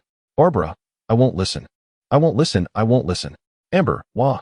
"Eula, Ing, such despicable tactics. You are unworthy to be my adversary." "Qin, in the end, I was mistaken." Ing felt utterly dazed, her eyes devoid of life. How had matters spiraled out of control like this? Heavens, if I have sinned, let the law punish me. Not Cao Zhong to torment me. Deep within the abyss, for after all, the unknown may yield unpredictable consequences. Upon seeing his sister's message, he was momentarily bewildered, then filled with rage. "Cao Zhong, how dare you?" As he prepared to confront him in the chat, the thought of losing his precious cabbage to the clutches of a careless pig filled him with dread. Fortunately, an abyssal apostle desperately held him back. "Your Highness, remain rational." "Li Qi? What do you want me to do with Li Qi?" Kong's fury surged, threatening to manifest as his true form. "Great achievers do not sweat the small stuff, Your Highness. That is not your sister." Meanwhile, Cao Zhong, having just awakened from his slumber, felt an indescribable comfort, akin to reloading a spent magazine. Upon arriving at the general store, he was taken aback to seeing sitting stiffly at the front desk. Truly, she was the model employee of Tivat. Her work ethic could bring tears to a capitalist's eyes. Yet, upon closer inspection, he was nearly startled into his armor. Ying appeared completely numb, her eyes hollow. One might think a zombie had besieged the place. Upon noticing Cao Zhong, a glimmer of hope ignited in Ying's gaze. Perhaps this battle-hardened warrior could help her clarify the situation. Brother, save me. Cao Zhong. As he scrolled through the messages in the chat, he finally grasped the situation. His expression morphed into one of bemusement as he regarded Ying. Have we reached a point where people begin to spin narratives about themselves? The pace of updates had become too rapid for him to keep up. Honestly, assisting you isn't out of the question, but you must agree to one condition. Cao Zhong began to manipulate the conversation. Ying, akin to a drowning person clinging to a lifeline, was unwilling to let go. As long as you can help me. You can make me eat Paimon. Traveler, do not be so excessive. Paimon stomped her little feet in indignation. Don't be absurd. You want me to betray my sister? What? Unwilling? Then you shall explain it to them yourself. Cao Zhong shrugged, indifferent. Don't take it personally. I hardly know Amber. Look, people indeed change. Thus, Cao Zhong sent the following messages in the chat. Cao Zhong, Ying, trying to ride the wave, huh? With that figure, looking like a flat-screen tablet. Would I even like you? Cao Zhong, you should see who I have been rumored with. Qin's curves, Eula's legs, Diana's little cattail. Cao Zhong, some people will stop at nothing for fame. Cao Zhong's presence briefly silenced the chat. Indeed, people are often fickle. New gossip swiftly overshadowed the prior discussion. Kia, case solved, case solved. Cao Zhong is a pervert. Wendy, why is Barbara not mentioned? Is she disliked? Barbara? Barbara's #1 admirer, wandering bard. Why are you still alive? Cao Zhong. Impossible. I particularly adore Barbara's twin ponytails. Kia. Cao Zhong, you're the master of flirtation. Wendy. Cao Zhong, I suddenly understand. I am no longer pure. Barbara. Hu Tao? Chapter 16. Disgusting. In Liyue, at the Yuhing Hall, Hu Tao anxiously tugged at her twin ponytails. Just ponytails. Could they possibly hold any special significance? She was baffled, utterly perplexed. Zhongli, do you know why everyone is so fond of twin ponytails? Hu Tao gazed at Zhongli with a look of inquiry, hoping this erudite guest could provide a sensible explanation. Coughing, Zhongli nearly spat out his tea. How can an old man like me respond to such a query? As the illustrious Geo-Archon, how would I be privy to such trivial matters? Perhaps it would be best for the hall master to inquire within the group. My knowledge is limited, and I am at a loss for an answer. Hu Tao scrutinized Zhongli, sensing something amiss. Cao Zhong, what has to deal with twin ponytails? Please enlighten us. Barbara. Cao Zhong, what has to deal with twin ponytails? Please enlighten us. Kaching. Cao Zhong, what has to deal with twin ponytails? Please enlighten us. Mona. Cao Zhong, what has to deal with twin ponytails? Please enlighten us. Cao Zhong, perhaps we should refrain from discussing this. Bennett. Oh, come on. You're even keeping secrets from your brothers? Arataki Ito. Well said, keeping secrets from your brothers? Kia. Keeping secrets from your brothers, are you? Wendy. Keeping secrets from your brothers, are you? Hu Tao insisted. Speak up. Or this time next year will mark your Memorial Day. Cao Zhong, must I divulge? Hu Tao, speak. Barbara, speak. Kaching, speak. Cao Zhong. Well, it's nothing too serious. Twin ponytails merely enhance attack speed. The atmosphere grew unnervingly quiet. Barbara. Cao Zhong, you pervert. Why are you still alive? Kaching. With sword light like mine. I shall sever all nonsense. Hu Tao. Cao Zhong, provide your address. I'll send you some Liyue delicacies. Kia. How can you not act like a human, Cao scoundrel? Chapter 17. Heroes should not be forgotten. Come forth and worship me. As Cao Zhong posed, awaiting the adoration of Ying and Paimon, Paimon unexpectedly launched a surprise attack. Paimon exclaimed, Jean, Captain Jean, Cao Zhong claims he knows everything. Not just about the Anemo dragon, but even the color of the underwear worn by the Kamisato clan's eldest daughter. Kamisato Ayaka retorted, Paimon, what nonsense are you spouting? Clearly exasperated. Kamisato Ayato interjected angrily. Cao Zhong, I swear I will end you, you scoundrel. Kia chimed in, Paimon, this is quite amusing. While Vinny pondered, is this a manifestation of humanity's depravity? Or a decline in morality? Where lies the quality, the boundaries, the integrity? Kamisato Ayato threatened, Vinny, do you want to die? Hu Tao suggested, Cao Zhong. I propose you place an expedited order with us. Recently, we at the Wangxing Funeral Parlor have launched a new service, 18 farewells in jet black, which looks just like a gang's funeral. It's all about the ambience, utterly solemn and grand. Complete with a wake, burning paper money, and a full funeral service. Hu Tao continued, moreover, we also have a clock business. A watch passed down through 3 generations will ensure your departure is nothing short of magnificent. Zhongli observed, I see that Mondstadt does not harbor idle folk. In the bustling establishment, Cao Zhong trembled, pointing at Paimon. Are you trying to drive me to my demise so you can inherit my debts? Can such words be shared in a group chat? Who doesn't know that Kamisato Ayato is a protective brother? How am I to navigate Inazuma after this? Cao Zhong implored. Ayato, dear brother, do not believe their slander. They merely seek to sow discord between us. You know me. I remain single to this day. A condition often referred to as virginity.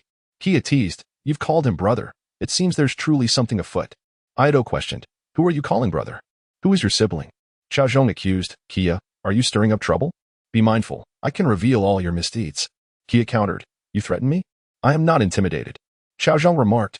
Dialect. Dear grandfather, Kia has been spying on you. Kia pleaded. Father. I was wrong, father. The noise was overwhelming. I apologize. Jean was speechless, while Hu Tao laughed. Dialect scorned. What a disgraceful display. Benny mused. This is quite the scene of familial chaos. Ayato admonished Kia. Have you no sense of integrity, aligning yourself with thieves? Benny interjected. He possesses a flexible sense of integrity. Bennett observed. Vinny, you understand the concept of integrity. Hu Tao remarked. And you, Vinny, understand flexibility.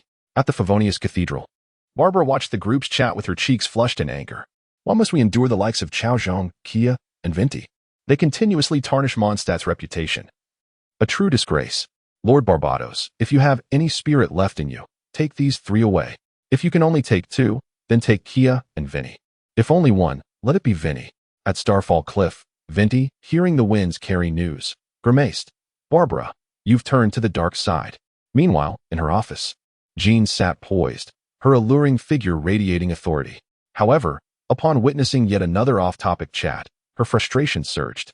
What manner of nonsense is this? Give them a topic, and they veer off course. It appears the educational endeavors in Mondstadt have a long way to go. Jean admonished. Have you no end? If this continues, I shall confine you all. Klee cheerfully replied. Yea. Does that mean Brother Cao Zhong will come in to play with Klee? Jean snapped. Klee. Be quiet and focus on your self-reflection. Klee complied. Oh, Klee understands. Jean's authority restored some order in the chat. Quickly, Cao Zhong, share the information about the Anemo dragon. Speak of nothing else, or I shall ensure your demise. Cao Zhong had nearly gathered his thoughts on the Anemo dragon. In truth, I prefer to refer to it as the East Wind Dragon, Tulin. His words stunned the assembly. The East Wind Dragon, Tulin, was a legendary companion of Barbados. One of Mondstadt's 4 wind guardians. Once a god, once the king of the skies, it had fought alongside Barbados for Mondstadt's freedom, dispersing ice and snow, leveling mountains, and facilitating the warm, moist sea winds that nourished the region's agriculture. Even during times of calamity, it confronted the venomous dragon Durin without fear, crushing its throat and slaying it upon the dragon's pine mountains. It was an entity revered by the people of Mondstadt. Yet the Anemo dragon was merely a beast, a creature of destruction, an enemy of the Mondstadt populace. Now, Cao Zhong asserted that the Anemo dragon was indeed the East Wind Dragon, Tulin. This was unfathomable, absolutely inconceivable. Jean questioned, is this truly the case? Kia added, do you even hear the words coming out of your mouth? Dialect expressed his disbelief. Barbara declared, this is impossible. As a companion of the Anemo Archon, Tulin would never attack Mondstadt. Zhongli, however, interjected, from a rational standpoint, I find this could indeed be true. Hu Tao inquired, Zhongli, how do you know this? Zhongli replied, I was merely guessing. Hu Tao dismissed him. You are of no use. Go do your work. Vinny remarked, I, for one, believe what Cao Zhong has said. Barbara retorted, Vinti, who do you think you are? The Anemo Archon? Vinny clarified, no. I meant to say that I have encountered similar references in ancient texts that could corroborate this. Jean interrupted, enough bickering. Cao Zhong, please continue. Cao Zhong continued. I understand this is difficult to accept, but it is the truth. People only know that the East Wind Dragon vanished after defeating the venomous dragon Durin. Unaware of the pain it endured, Cao Zhong elaborated. Durin was a creature crafted by the alchemist Rhindaughter, its venomous blood harboring a mysterious curse. In vanquishing Durin, Tulin also ingested the toxic blood, succumbing to endless torment. Cao Zhong reflected, time passed, and upon its return, Tulin found the residents of Mondstadt had forgotten its existence. Its former glory reduced to dust, its honor rendered void. Cao Zhong concluded, Tulin was lost, unwilling, enraged. Death is not to be feared, but oblivion creates terror. And thus arose the Anemo dragon of today. Cao Zhong proclaimed, heroes should not be forgotten. Silence enveloped the chat for a prolonged moment. Each participant seemingly enveloped in the solitude and indignation of being forgotten. Jean murmured, "So that is how it came to be." Barbara lamented, "Mr. Tulin? How could it have turned out this way?" Cao Zhong responded, "If a cause must be assigned, I can only say, Barbados neglects his duties." Venti remained silent. Chapter 18. The New Use of the Chat Skirt.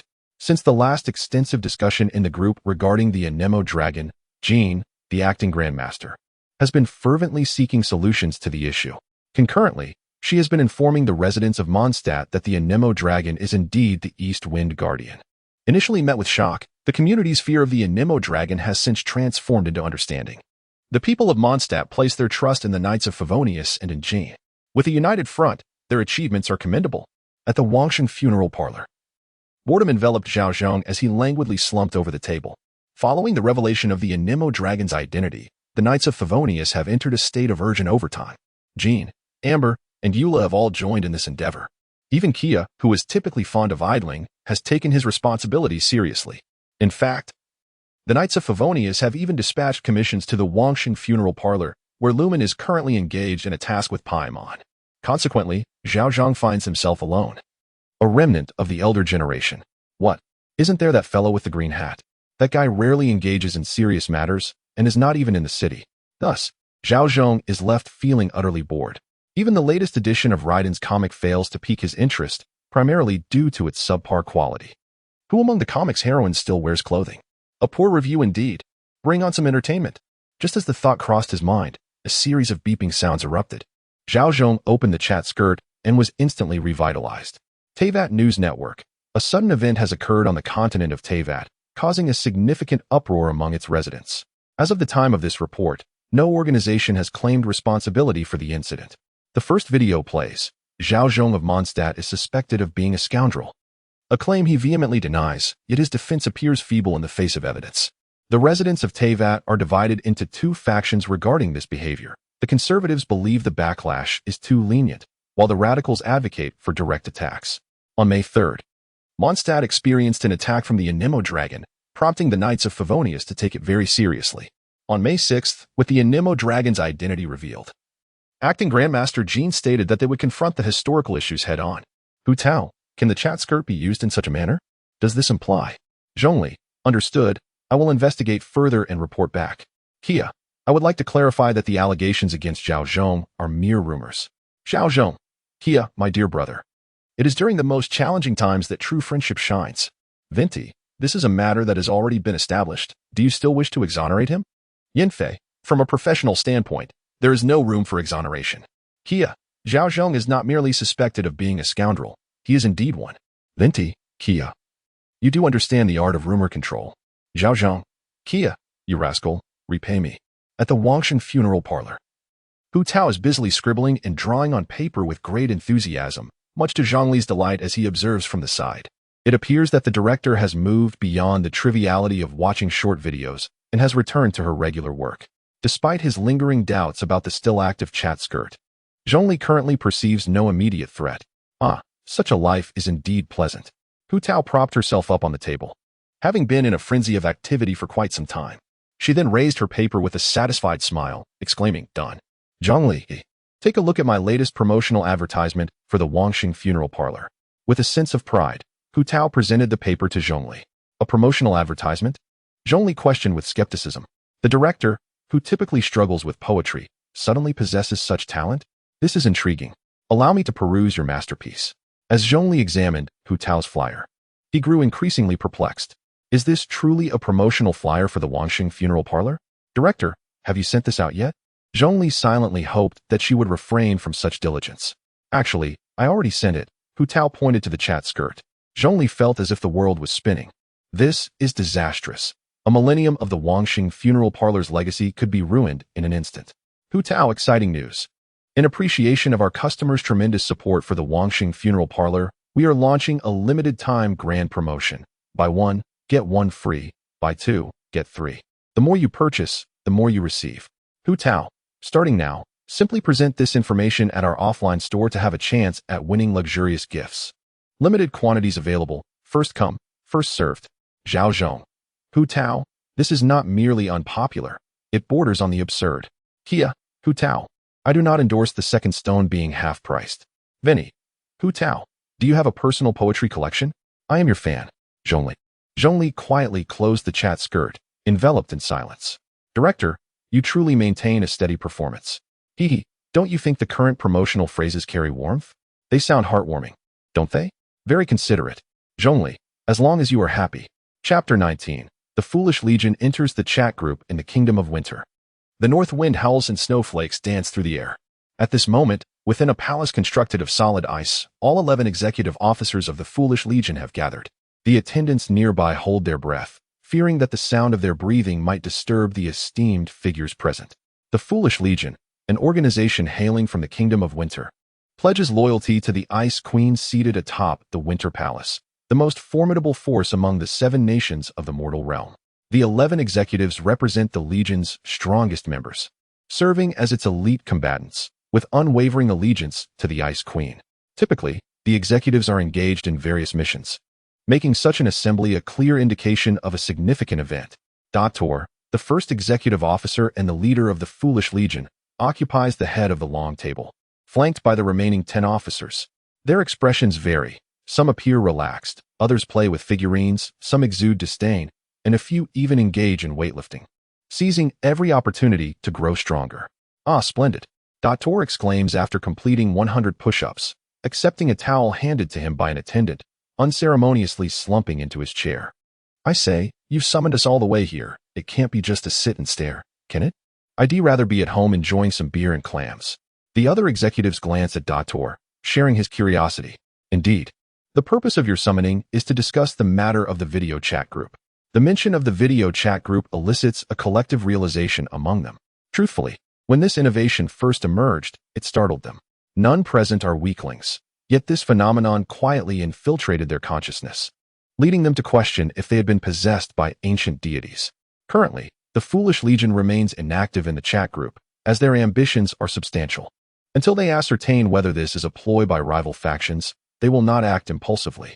However, with their leader broaching the subject, it is evident that the Foolish Legion is contemplating joining the chat group, a matter worthy of profound consideration.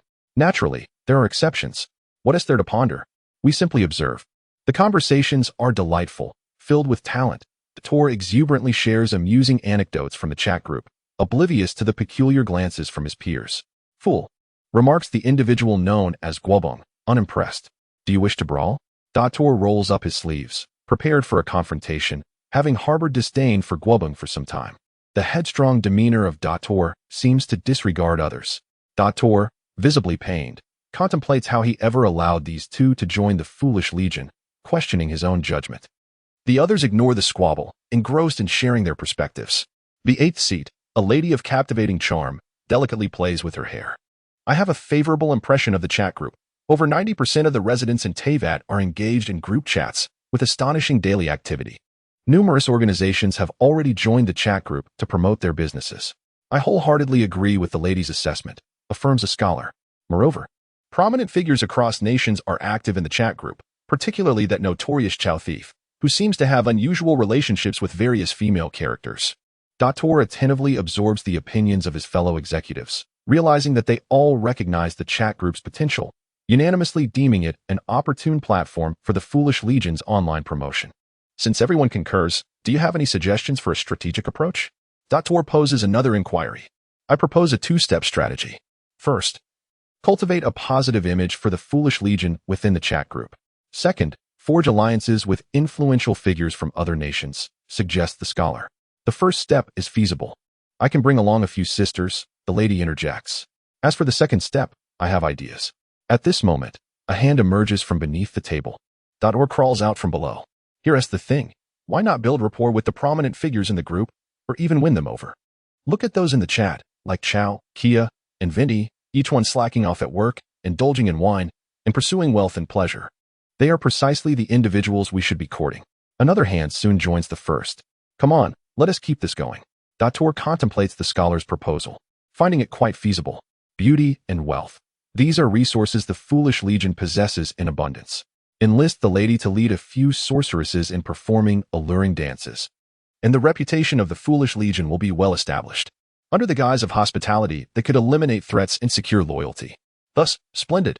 If that is the plan, let us proceed as you have suggested. The dawn of the Empire lies before you all. Huzzah. Dismissed. Chapter 20. What are you doing? Mondstadt, Knights of Favonius. The acting Grandmaster, Jean, gazed wearily at the reports strewn across the table. Despite having uncovered the true identity of the Anemo dragon with the assistance of Albedo, an effective solution remained elusive. Jean had contemplated numerous strategies, all aimed at engaging in dialogue with the Anemo dragon, rather, the East Wind dragon, Barbados. She longed to convey to him that the people of Mondstadt had never forgotten his grace. They were merely momentarily misled. If granted time, Mondstadt would ensure that no hero would suffer in sorrow and bloodshed. Alas, the East Wind dragon seemed intent on evading them, leaving no room for negotiation. Even more troubling was the interest of the Fatui regarding Barbados, seeking to meddle in the affairs at hand.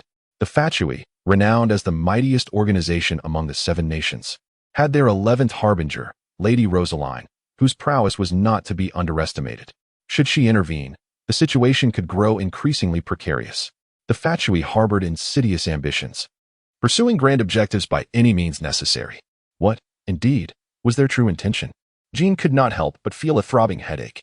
At that moment, a new message chimed in the chat group. Dardalia, greetings, everyone. I hail from the land of Snezhnaya, or rather, I am Dardalia from Snezhnaya. Dardalia, I am timid and introverted. Might there be a kind soul willing to look after me? Thank you. Wendy, a newcomer. Kia, let us see a picture, newcomer. Albedo, a picture please. Hu Tao, show us a picture. Jean, show us a picture. Albedo, Jean, oops, that was a slip. Dardalia, huh? When did this become a rule? I had no idea. Kia, no picture? Then? Consider yourself grounded, pilot. Albedo, a picture isn't necessary. A red envelope would suffice. Wendy, I think that is fair. Hu Tao, Albedo, you're too lenient on him. Seeing the chat buzzing with excitement, Dardalia decided to share a video that would surely captivate the audience. Dardalia, since everyone is so enthusiastic, allow me to have my colleagues perform a dance to lighten the mood. Wendy, what kind of dance? We don't watch anything improper. Kia, is it suggestive? If it is, I might leave. Albedo, what nonsense is this? How can you judge without seeing? Hurry and share, we'll help you assess it. Barbara, please. You all must be joking. Look at how you're behaving. You're bringing shame to Mondstadt. Bennett, actually, I'm curious too. Whether it's suggestive or not is irrelevant. I mainly want to learn about the art. Dialect, I too wish to see. The nature of it matters not. I seek to appreciate the artistry. The residents of Mondstadt, 86 Barbara. Barbara, I'm exhausted. Let it be over. In the Cathedral of Mondstadt. Barbara glared furiously at the chat. They had gone too far. Barbara felt a wave of injustice wash over her, wishing to weep. She and her sister had worked tirelessly to uphold the good image of Mondstadt. However, especially with Albedo, Kia, and Wendy behaving so recklessly, they had learned nothing of the Anemo Archon's virtues. Why should they not just disappear? Ding. User Rosaline uploaded a video. The screen filled with vibrant sounds. Dardalia, chirp, chirp, chirp, wow wow. Led by Lady Rosaline. The video showcased a plethora of enchanting dancers, including the Electro-Sorceress and the Cryo-Sorceress, all adorned in alluring attire. Their movements fluid and captivating. Thus, an odd scene unfolded within the chat. Wendy, I can't handle this anymore. I have something to attend to. Albedo, hiss. Kia, Jean. Hu Tao, Kamisato Ayaka. Kamisato Ayato. Sister, you mustn't look. Barbara, what on earth are you all doing? Speak up. Albedo, typing with both hands to prove my innocence. Wendy, I'm back. I had a minor issue and stepped away for a bit. Kia, my dog vomited everywhere. I had to clean it up. Yay Miko, are you all this quick to react? Is it too much for you little pups? Albedo, Albedo, this is slander. Slander I say. They're slandering me. Kia, what nonsense is this? Kamisato Ayato, Lady Kamisato, you can take medicine carelessly, but words must be chosen wisely. Wendy, yay Miko. You little fox, what do you know? This is a matter of respecting art.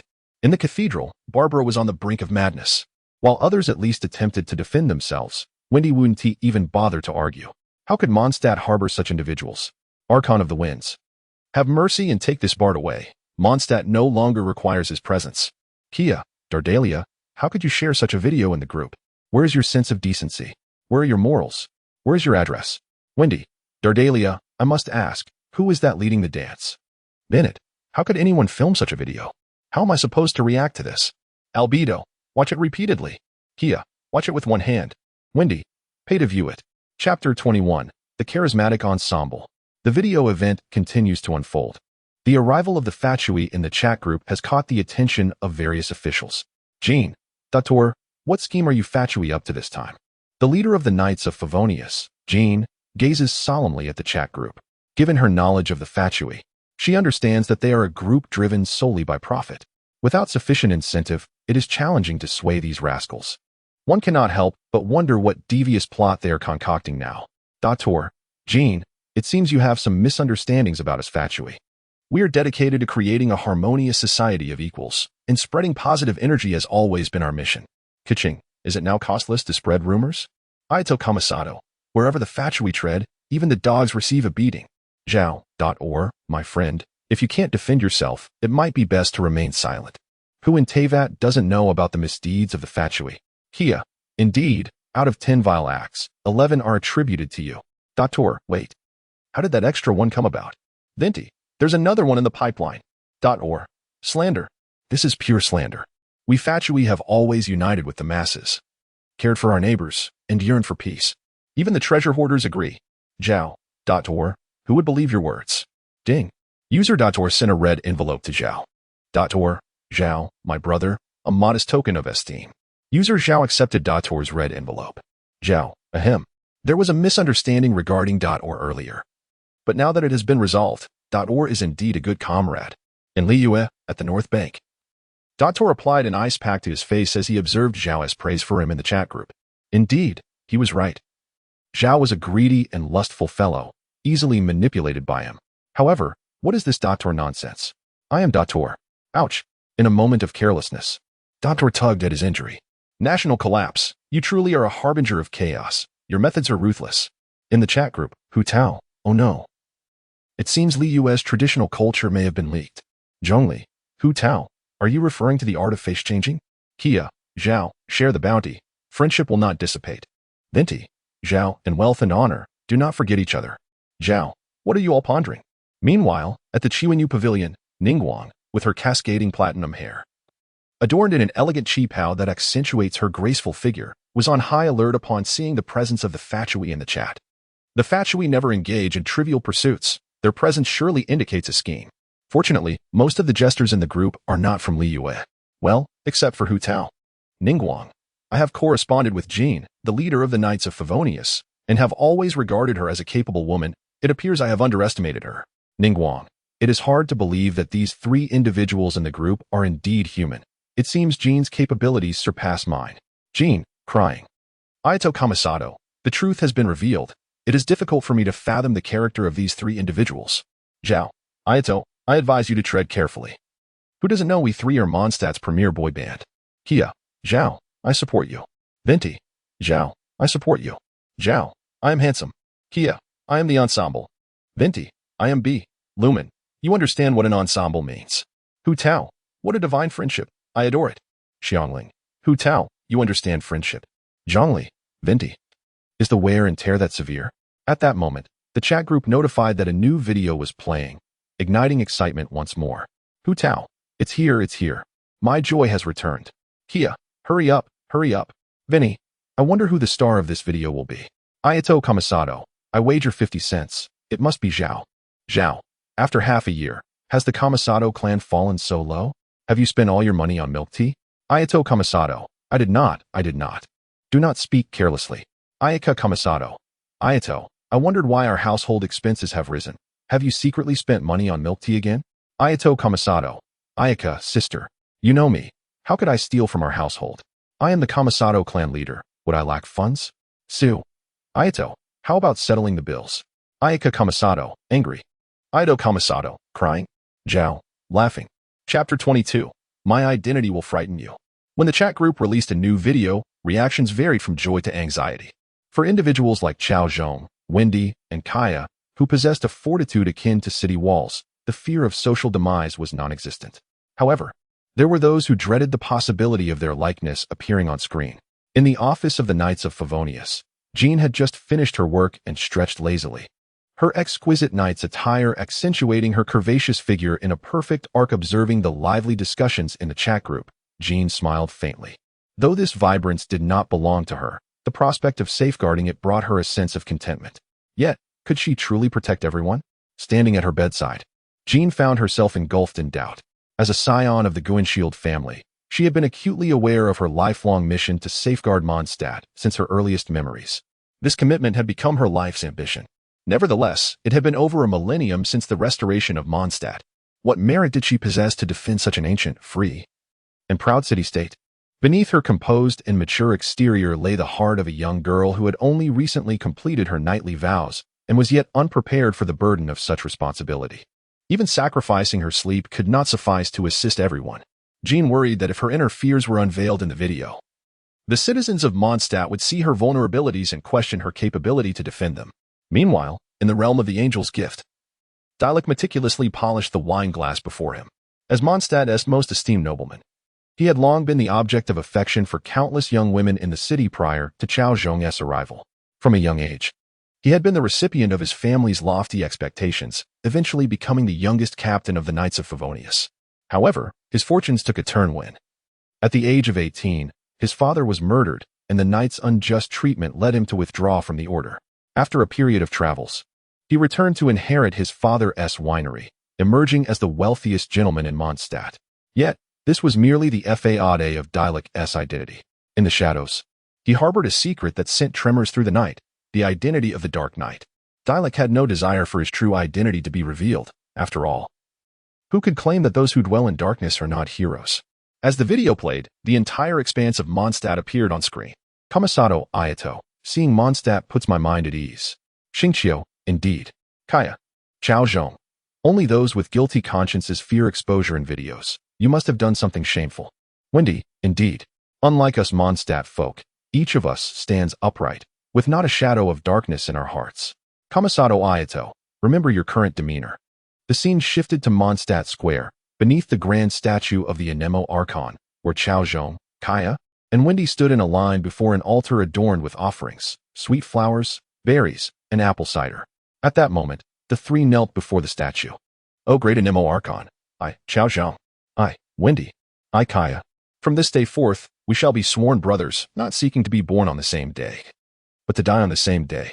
They drank and shattered their cups, exchanging smiles. Wendy clasped his hands and addressed Cao Zhong, elder brother. Cao Zhong looked at Wendy and replied, third brother. Kaya also clasped his hands and said, elder brother, third brother. Cao Zhong, second brother, third brother. Wendy, youngest brother, second brother. Kaya, third brother, youngest brother. Alas, alas, it's all a muddle. Arataki Ito. Ha, this is hilarious. You can't even keep track of who's who. How foolish.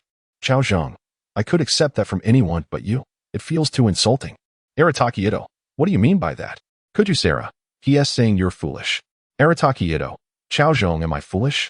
Who in Inazuma doesn't know my intelligence, earning me the moniker Big Brain? Cao Zhong, indeed, I cannot compare. Hu Tao, is the difference in national conditions that vast? Kuki Shinobu, boss, come back and read some comics. Wendy, I refuse to accept this. Why am I not the eldest brother? Cao Zhong is one thing, but why is Kaya my second brother? What makes him superior to me? Kaya, you refuse to accept it? I refuse as well. Why should I be the second? I want to be the eldest. Cao Zhong, I became the eldest through merit. What do you have? Hu Tao, is this what sworn brotherhood looks like? I love it. Xingqiu, you have redefined brotherhood. Kaya, I am the cavalry captain, Mondstadt's detective, and the bane of evil. What are you? Wendy, I am Zhongli. Wendy, just let it go. Wendy, wah. This is too unfair. I feel wronged. Kaya, Cao Zhong, where are you? Are you scared? Hu Tao, Cao Zhong, where are you? Are you scared? Kamisato Ayato, Cao Zhong, where are you? Are you scared? Cao Zhong, am I frightened? I fear I might scare you away, you fool. Kaya, speak up. Hu Tao, say it. Kamisato Ayato, speak it. Cao Zhong, since you have also sincerely asked, I shall graciously reveal it. Cao Zhong, I am the husband of Captain Jane, the partner of Barbara, the boyfriend of Eula, the beloved of Amber, the precious one of Keqing, the gentleman of Ningguang, the cherished deity of Hu Tao, the lifelong companion of Ayaka, and the father of Kli. Jean? Eula? Ningguang? Keqing? Kamisato Ayaka? Ye Miko? Kaya, courage. Wendy, Courage. Zhongli. Courage. Chapter 23. You actually want to be Klee's father. Mondstadt, the Adventurers Guild. You truly have no fear of death. Paimon stared at Cao Zhong in astonishment, never expecting him to be this bold this time. Lumen also looked at Cao Zhong with disbelief. This scoundrel dares to have affections for so many people at once. He is truly despicable. What is worse, amidst all these affections, I am nowhere to be found, although I have no interest in this scoundrel. What does it mean that I am excluded? Am I, Lumen, less beautiful or less shapely than them? Cao Zhong, are you blind? While death is inevitable, I absolutely cannot allow Kia to overshadow me. Cao Zhong responded with an air of calmness, asserting that everything could be lost. But he could never yield in terms of seniority to Kia. Then why are you packing your things? You aren't planning to run away, are you? Paimon glared at Cao Zhong, disdain evident in her expression. This is just being prepared for any eventuality. Cao Zhong awkwardly scratched his head. In the Knights of Favonius. Jean blushed as she read Cao Zhong's messages in the chat group. Who is your wife, you shameless fool? Yet upon seeing the numerous references to wives and girlfriends that followed, Jean's previously timid demeanor was instantly replaced by a radiant blush. Cao Zhong, you're quite the flirt. In Inazuma, at the Kamisato estate. Master, please think rationally. We are currently in a state of isolation and cannot leave. Toma clung tightly to Kamisato Ayato, fearful of any impulsive actions he might take. Lychee? What do you want me to do with Lychee? Today, I must eliminate that scoundrel.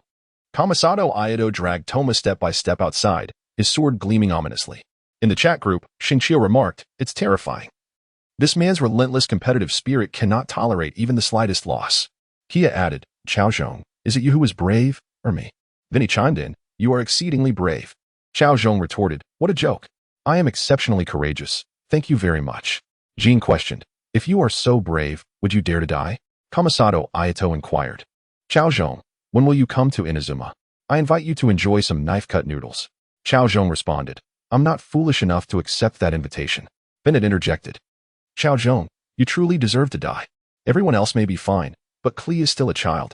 Kia suggested, a direct death sentence would be fitting. Vinny added. It's hard not to support that. Cao Zhong exclaimed, no, please let me explain. I meant that kind of father, not that kind. Dialect pressed, which father? Speak up. Hu Tao urged, spill it. Vinny insisted, reveal it. Cao Zhong clarified, I meant a proper father. What are you all thinking? Klee exclaimed, oh. Is brother Cao Zhong thinking of being Klee's father? Klee then asked, Ellie, mommy, can brother Cao Zhong be my father? Ellie replied, huh? Is this my concern?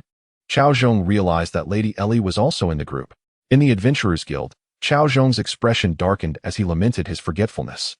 Ellie, Klee's mother, author of the Tivat travel guide, and a renowned adventurer, was a significant figure who always acted out of her own interests. This mysterious woman possessed extraordinary strength, causing great events wherever she went. Only in Liyue, under the constant supervision of the Geo Archon, was she kept from creating chaos. How could I have forgotten her? Cao Zhong regretted his impulsive words. Is it too late to apologize now? Ellie remarked, Cao Zhong, Mr. Cao, your idea is quite dangerous. I ask you, can you withstand a beating? He equipped, a fitting end. Then he added, send him off. Hu Tao declared, let us celebrate his demise. Toma exclaimed, in his memory. We shall pause for 3 seconds. Cao Zhong glared at the group, thinking, what a bunch of morbid individuals. They seem to wish for my demise. Let us watch the video, it's not over yet. Cao Zhong hastily redirected the conversation, determined to prevent further discussion that might compel him to flee. The video continued, showcasing the 3 brothers after their oath of brotherhood, arriving at the Angel S gift. Boss, serve us the finest food and drink. Money is no object. Before long, the table was filled with food and drink. Cao Zhong raised a full bowl of liquor and declared to Kia and Venti, my dear brothers. Tonight we shall not return until we are inebriated. Not returning until drunk. Kia and Vinny echoed enthusiastically. In the chat group, Diana commented, I simply do not understand the appeal of alcohol. At the Cat S Tail Tavern, Diana watched the 3 men clinking their glasses in the video. Feeling a surge of annoyance, determined to bring down Mondstadt's wine industry, she could hardly bear to see anyone drink. Barbara added, exactly. It's astonishing that some can become addicted to it. Venti countered, how could anyone become addicted to drinking? Look at me. I drink every day and am not addicted. Kia laughed. Cao Zhong remarked, it's hard to imagine what mindset you had when you said that. The video continued, showing Cao Zhong and his companions well into their cups. Brothers, it's getting late. Perhaps we should call it a night? Cao Zhong said, hiccuping and blushing profusely. Brother, Are you going home to accompany your wives? If so, feel free to return. My brother and I still have a match to settle. Vinny replied, his eyes slightly glazed. Kia chimed in, Big brother, you may go. Don't let your wives wait too long. Tonight, I intend to drink to my heart's content with little brother. Cao Zhong looked at the two who were just getting warmed up and smiled broadly. Youth is truly a blessing. He then turned and walked away. Arriving at the tavern's front desk, Charles was on duty today. Sir, would you like to settle the bill? Cao Zhong raised an eyebrow at the question. What do you mean? With my two sworn brothers here, would they allow me to pay? Pack me 2 bottles of the finest dandelion wine and charge it to Kia. Chapter 24. This divine friendship, I truly adore. In Mondstadt, at Eagle's Wing Beach, Kia reclined on the sand, ostensibly searching for traces of the Anemo dragon, but in reality, he was merely indulging in idleness. As he watched the video featuring Cao Zhong's shameless antics, he felt as if his back molars were about to shatter. How foolish of him to regard Cao Zhong as a close friend, when in truth, he was merely a tool to foot the bill for him. In the chat group, Kia expressed his frustration. Cao Zhong, are you even human? Hu Tao responded with laughter. Is this truly what friendship between men looks like? Xingqiu chimed in. Such a divine friendship, it's hard not to love it. Bennett lamented, I can no longer look at the term close friend the same way. Cao Zhong, unfazed, retorted. What's wrong with a younger brother treating his elder brother to a meal? Wendy added, exactly. If they asked me to pay in that video, I would have done it. Smirking slyly, Kia, utterly exasperated, could only respond in disbelief. Meanwhile, in the general store, Paimon regarded Cao Zhong with disdain. You are as shameless as ever. Lumen nodded in agreement, wishing she could extract Cao Zhong's heart to see if it was truly dark. Cao Zhong, however, felt no guilt. Was it not natural for younger brothers to treat their older brother? He leisurely sipped his tea, justifying himself. Did you not see in the video that I have a family to support? Lumen, scrutinizing the video, noted an overlooked detail. Wait. Did anyone else catch that Kia and Wendy referred to sisters-in-law? Jean interjected, what? Barbara thanked Lumen for the reminder. Eula declared, Cao Zhong, I shall remember this grievance. Amber eagerly asked Kia, quickly tell us who the sisters-in-law are. Kia replied, why are you asking me? How would I know? Wendy exclaimed, let us start a fight. Hu Tao laughed. Indeed, Cao Zhong's video must not be viewed carelessly. There are too many details. Xingqiu remarked, Hu Tao, you have a keen eye for details. As the video continued. After Cao Zhong departed, Kia and Wendy continued drinking. Eventually, Kia could no longer withstand it. Brother, I can't drink anymore. I must return home to rest. Wendy, swaying, was equally inebriated. Go on, brother, let me finish this last bottle. Kia patted Wendy. Youth truly is a blessing. Upon reaching the tavern's front desk, Charles was on duty. Sir, would you like to settle the bill? Kia's eyes widened in disbelief. What do you mean? Can't you see my brother sitting there? He would never let me pay. He then rapped the table. Bring me a case of aged dandelion wine and put it on Wendy's tab. Charles paused, finding the request oddly familiar. Hu Tao chuckled. I can't take it anymore. I'm laughing so hard it hurts. Xingqiu added, a double encore. Indeed. Kia remarked, Wendy, didn't someone just say they would settle the bill? I'm curious if they did. As the wind rustled through the trees, Wendy, with a darkened expression, watched the video, realizing she too had been played. Kia is not as good-natured as he seems. She thought, at least Cao Zhong only took 2 bottles. But you took an entire case, and an aged one at that. Are you celebrating the Windbloom Festival or what? Cao Zhong sighed. Alas, I still have a kind heart. Kia questioned, what do you mean?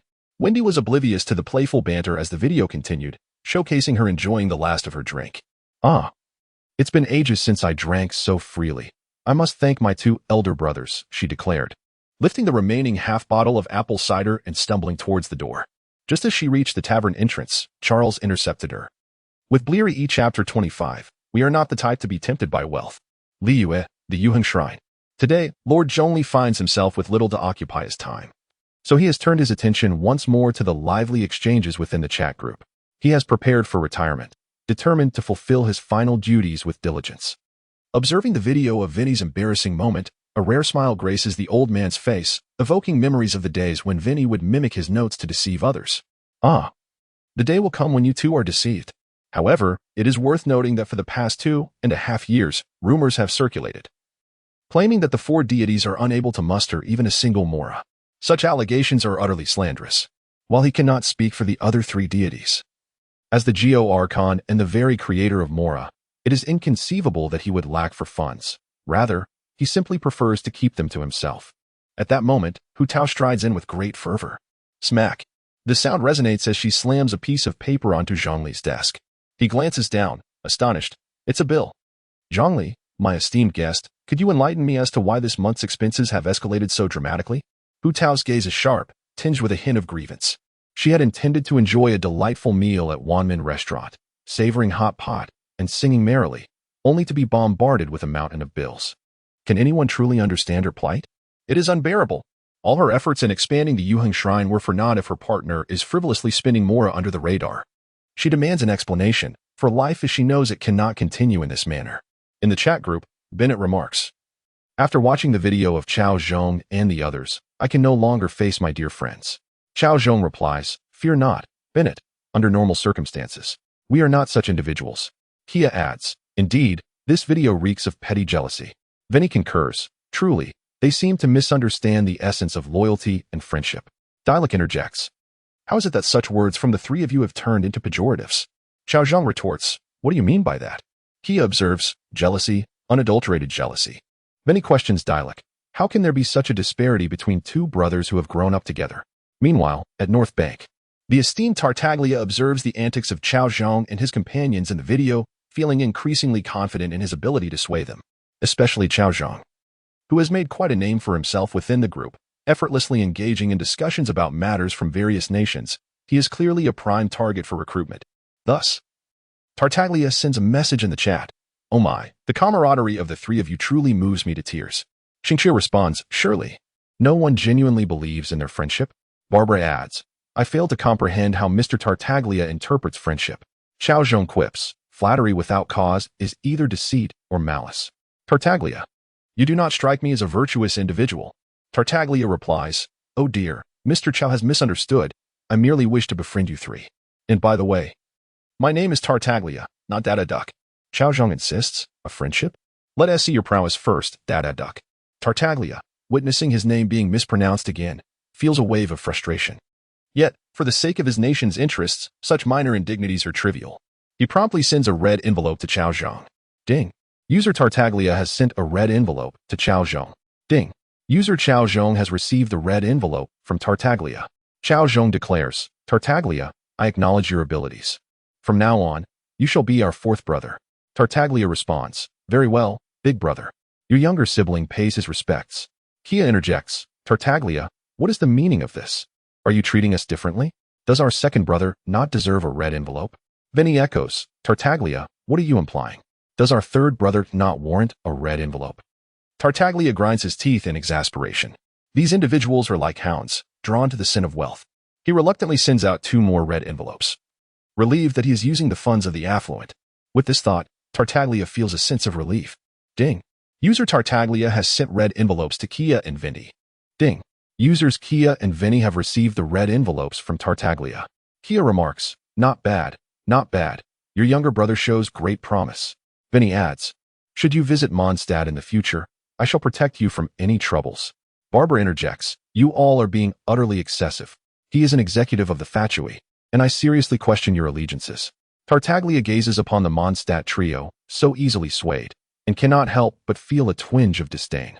You think you can compete with me? You are sorely mistaken. Tartaglia clarifies, Miss Barbara, you may have misjudged me. I simply admire their character and wish to befriend them. Hu Tao scoffs, admiration?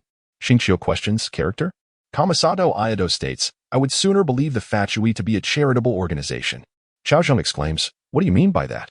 Kia states, we are not the type to be tempted by wealth. Ding. A new video is set to play. Hu Tao laughs heartily. Barbara warns, you are all finished. Xingqiu exclaims, astonishing. One man's words have triggered the video. Is this a testament to the corruption of humanity or the decay of morals? Kia laments, what a tragedy. Chapter 26. It is quite challenging for me to manage with such a paltry sum. Mondstadt, iglooing beach. Kaya gazed at the video with a tearful expression. I was merely speaking without thinking. Is it possible to retract that? Although I remain unaware of the video's content, past experiences suggest it is unlikely to be anything favorable. As the captain of the Knights of Favonius Cavalry, I hold a certain status. Should the video reveal any indiscretions, how could I continue to exist within the Knights? Unlike Cao Zhong, who is devoid of social standing and is indifferent to such matters, I truly care. Please, let it not be that I impersonated Cao Zhong to pen love letters to Dialek. forging the signature of the acting grandmaster to secure a day off. I could bear anything else. Cao Zhong, Kaya, it would be best if I am not implicated. Otherwise, you shall meet your demise. Wendy, Kaya. Did you not brush your teeth after your morning visit to the restroom? Hu Tao. Behold, a friendship in shambles. Kaya, wasn't it agreed that we would share both troubles and fortunes? You have betrayed the revolution. Cao Zhong, it is indeed you who face difficulties. While I enjoy the benefits, you know? Wendy. Cao Zhong, could you speak plainly? I detest mixed language conversations, yes or no. Xingqiu. Wendy, your words are exceedingly abstract. The video continues to play. The scene shifts to Mondstadt at night. The camera pans, revealing a shadowy figure staggering toward us. Upon closer inspection, it is Wendy. Bruised and battered, leaning on a cane, limping without a clear destination, muttering curses under his breath. Cao Zhong. Kaya, you are despicable. Not only did you take advantage of me, but you also made me pay the bill. A misguided brotherhood. I curse you to be 10 centimeters shorter. Hu Tao. I never expected it to turn into a series. Cao Zhong. Wendy, you are utterly malicious, truly malicious. Kaya. Wendy, this is pure envy. You are blatantly jealous. Wendy, jealous of you? How absurd. Everyone knows I am the tallest. Cao Zhong. Nonsense. I am undoubtedly the tallest. Kaya. Get lost, it's me. Hu Tao, behold. How strangely competitive men can be. Kamisato Ayaka. But what are they competing over? How peculiar. Bennett. They are vying for the dignity of manhood. I ponder whether to join the fray. Xingqiu. Bennett. When you hesitate, you have already lost. I, Xingqiu, second son of the Feiyan Commerce Guild, seek to join the battle. Kamisato Ayato. Such childishness. The answer is already evident. Clearly, I, Kamisato Ayato, am the tallest. Dialek. Life is truly as lonely as the snow. Dialek Ragenvinder. Cao Zhong once. Someone asked me, where is your Jiaochan? I did not respond. Now, I wish to answer that question. My Jiaochan is at my waist. Kaya? Wendy, 6. The video resumes showing Wendy continuing his journey through the city. Suddenly, a figure blocks his path, masked and clad in a long robe. Unmistakably identifiable as a member of the Fatui, a debt collector. Wendy gasps, attempting to flee, but his injury hampers his mobility. However, the Fatui does not seize the opportunity to strike. Instead, he merely obstructs Wendy's escape once more. What is it that you seek? Wendy questions, feigning bravado. Nothing much. Merely wishing to conduct a business transaction with you, Mr. Wendy. Absolutely not. I, Wendy, would never condescend to associate with you Fatui scoundrels. Before Wendy can finish his sentence, the debt collector tosses a pouch of coins at his feet, the sound of its landing suggesting no less than 100,000 mora. Speak. What do you wish to collaborate on? Wendy inquires, using his cane to drag the mora behind him. I simply wish to know if Mr. Wendy's elder brother, Cao Zhong, possesses any weaknesses. Cao Zhong? Wendy pauses, then his eyes shift. I do know, but with such a meager sum, it is quite difficult for me to assist. With a thud, another pouch of mora crashes to the ground, the sound far more resounding than the previous one. Greedy, that fellow is even more avaricious than I. Without a moment's hesitation, Wendy sells out Cao Zhong. At this moment, the chat group erupts once more. Cao Zhong, Wendy. You would sell me out for 2 pouches of mora? Kaya, Wendy, shameless, utterly shameless. Kaya chuckles. As long as it isn't him, he revels in the chaos. Wendy, are you not concerned for your life?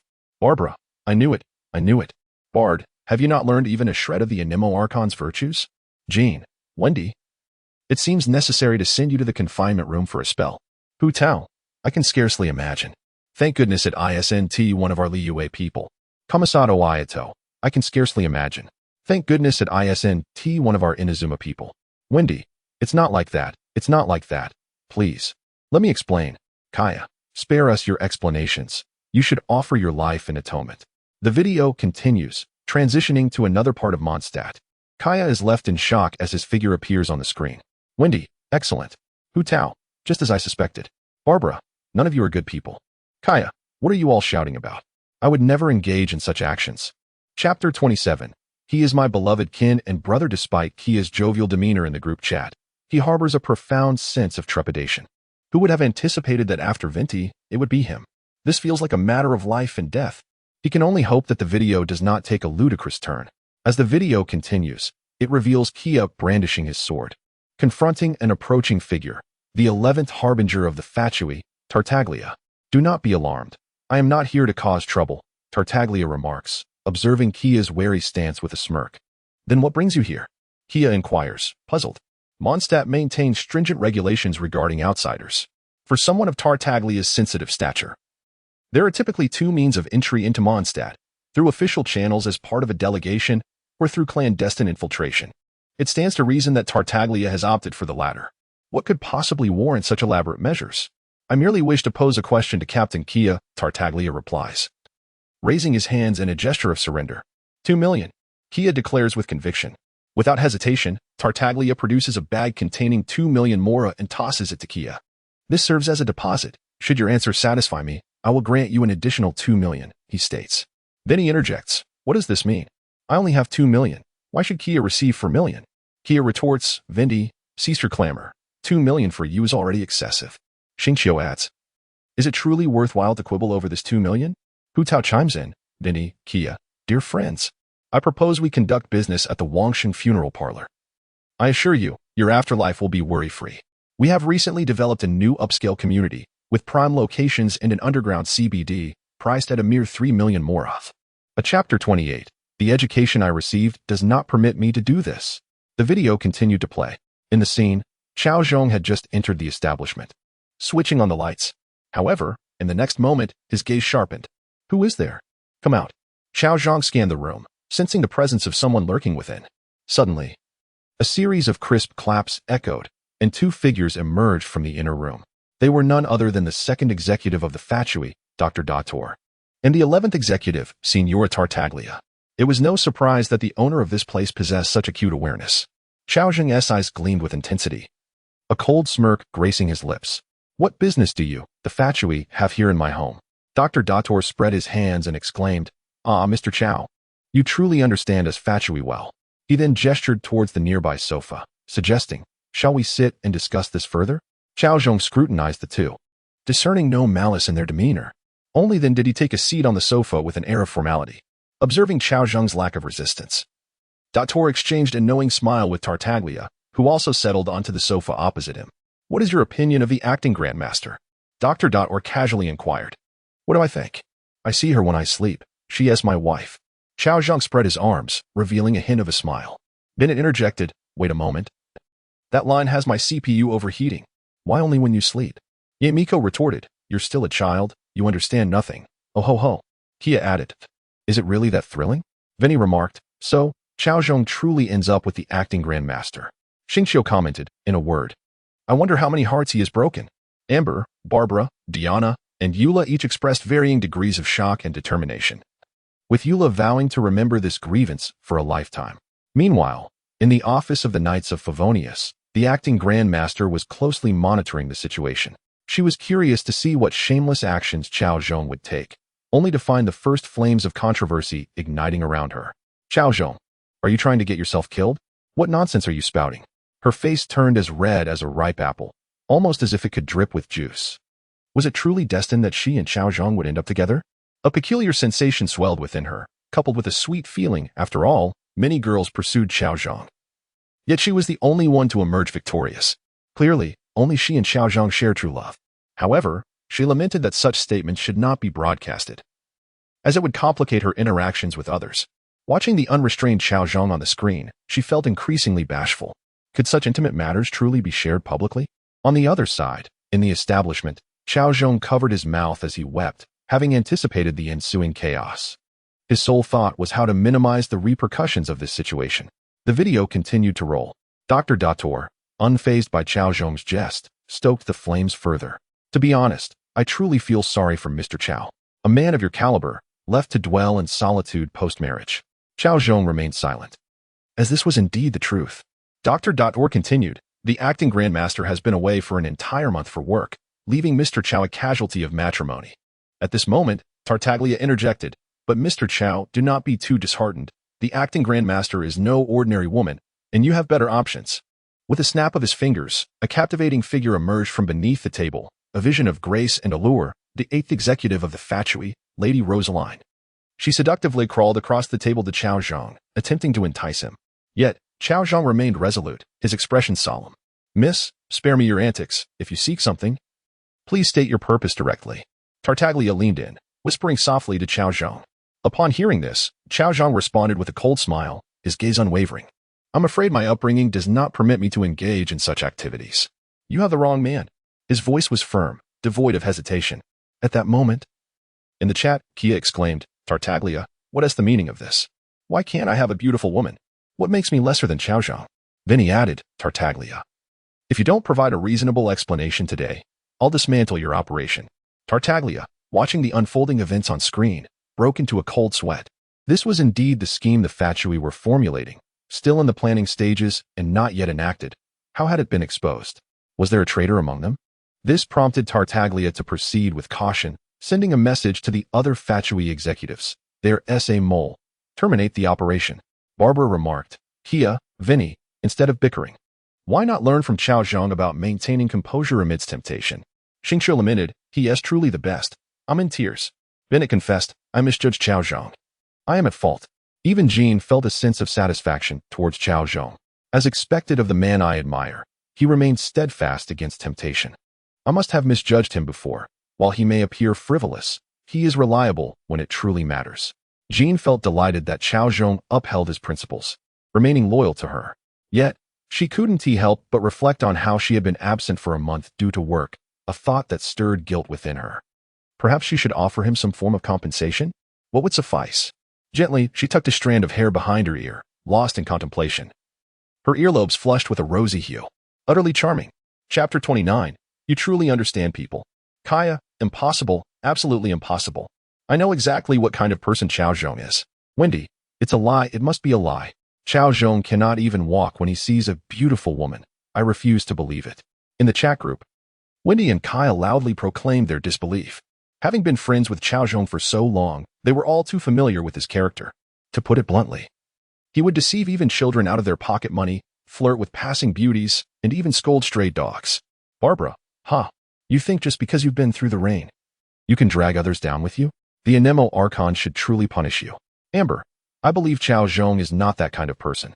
Eula, arise, my beloved. Kamisato Ayato, worrying about your brother's struggles while fearing he drives a luxury car, you are indeed true friends, afraid he might surpass you. Bennett, Wendy, Kaya, you have changed. Once, when we drank together, you were cheerful young men, but now I hardly recognize you. Hu Tao, alas. Who would have thought that Chao the thief would achieve a day of respect? Xingqiu, Cao Zhong, everyone is praising you. Come say something. Cao Zhong, ahem. Paimon, what does ahem mean? Cao Zhong? In the workshop, Cao Zhong looked at the chat, feeling like crying, wishing fervently to be forgotten by everyone. This was no mere short video. It felt akin to a death warrant from the King of Hell. Initially hoping to enjoy Kaya's antics, he found himself ensnared. He needed to devise a plan. As the saying goes, with adept public relations, even misfortune can be transformed into fortune. The video continued to play. Dr. Dator clearly did not expect Cao Zhong to remain unmoved by beauty. However, he was not the least bit concerned. Without thorough preparations, he would not have dared to venture into Mondstadt. Mr. Cao, please do not hastily decline. There is something I believe you will find appealing. The doctor slowly uncovered a black cloth on the table. At that moment, the entire room was filled with golden light. Cao Zhong pouted. Before him lay an orderly display of at least 100 million mora. The doctor smiled, arms outstretched. Join us, and beauty and wealth shall be yours. Cao Zhong gritted his teeth, his face contorted in struggle. The next second, a brilliant smile illuminated his features. Hey, you truly understand people. He took a deep breath and buried his head in the generous bosom of the lady. In the workshop, Cao Zhong felt a chill run through him. I'm doomed. I'm doomed. This is going to be the end of me. Nevertheless, he managed to keep his composure. Remaining calm was his secret to navigating among women. Since this was the case, why not take the initiative? The one who wields the power of speech can seize the moral high ground. Cao Zhong, Dator. You fools of the Fatui, how dare you provoke me? Dator. I'm not. I didn't don't say such things. Xingqiu. The use of the word provoke is truly exquisite. Kamisato Ayato. Cao Zhong understands the tactic of having the villain cry foul first. Cao Zhong, what nonsense is this? Why do my eyes often brim with tears? Because I love Mondstadt with profound depth. Kaya, Cao Zhong, it's fine to trick your friends, but don't fool yourself. Barbara, Cao Zhong, why are you still alive? Amber, Cao Zhong, what do you see in her that I lack? Cao Zhong, Eula, Cao Zhong, if Amber lacks it, do I not? I shall remember this grievance. Amber, Hu Tao, for entertainment value, one must rely on Brother Cao. Wendy, Cao Zhong, I simply wish to ask, does it smell good? Jean, Barbara, Lady Rosaria? Bennett, I've noticed that those who criticize Cao Zhong now are the same as those who just praised him. Jean, Bennett, be quiet. Amber, Bennett, have you found a teammate with all this idleness? Eula, Bennett, what's this?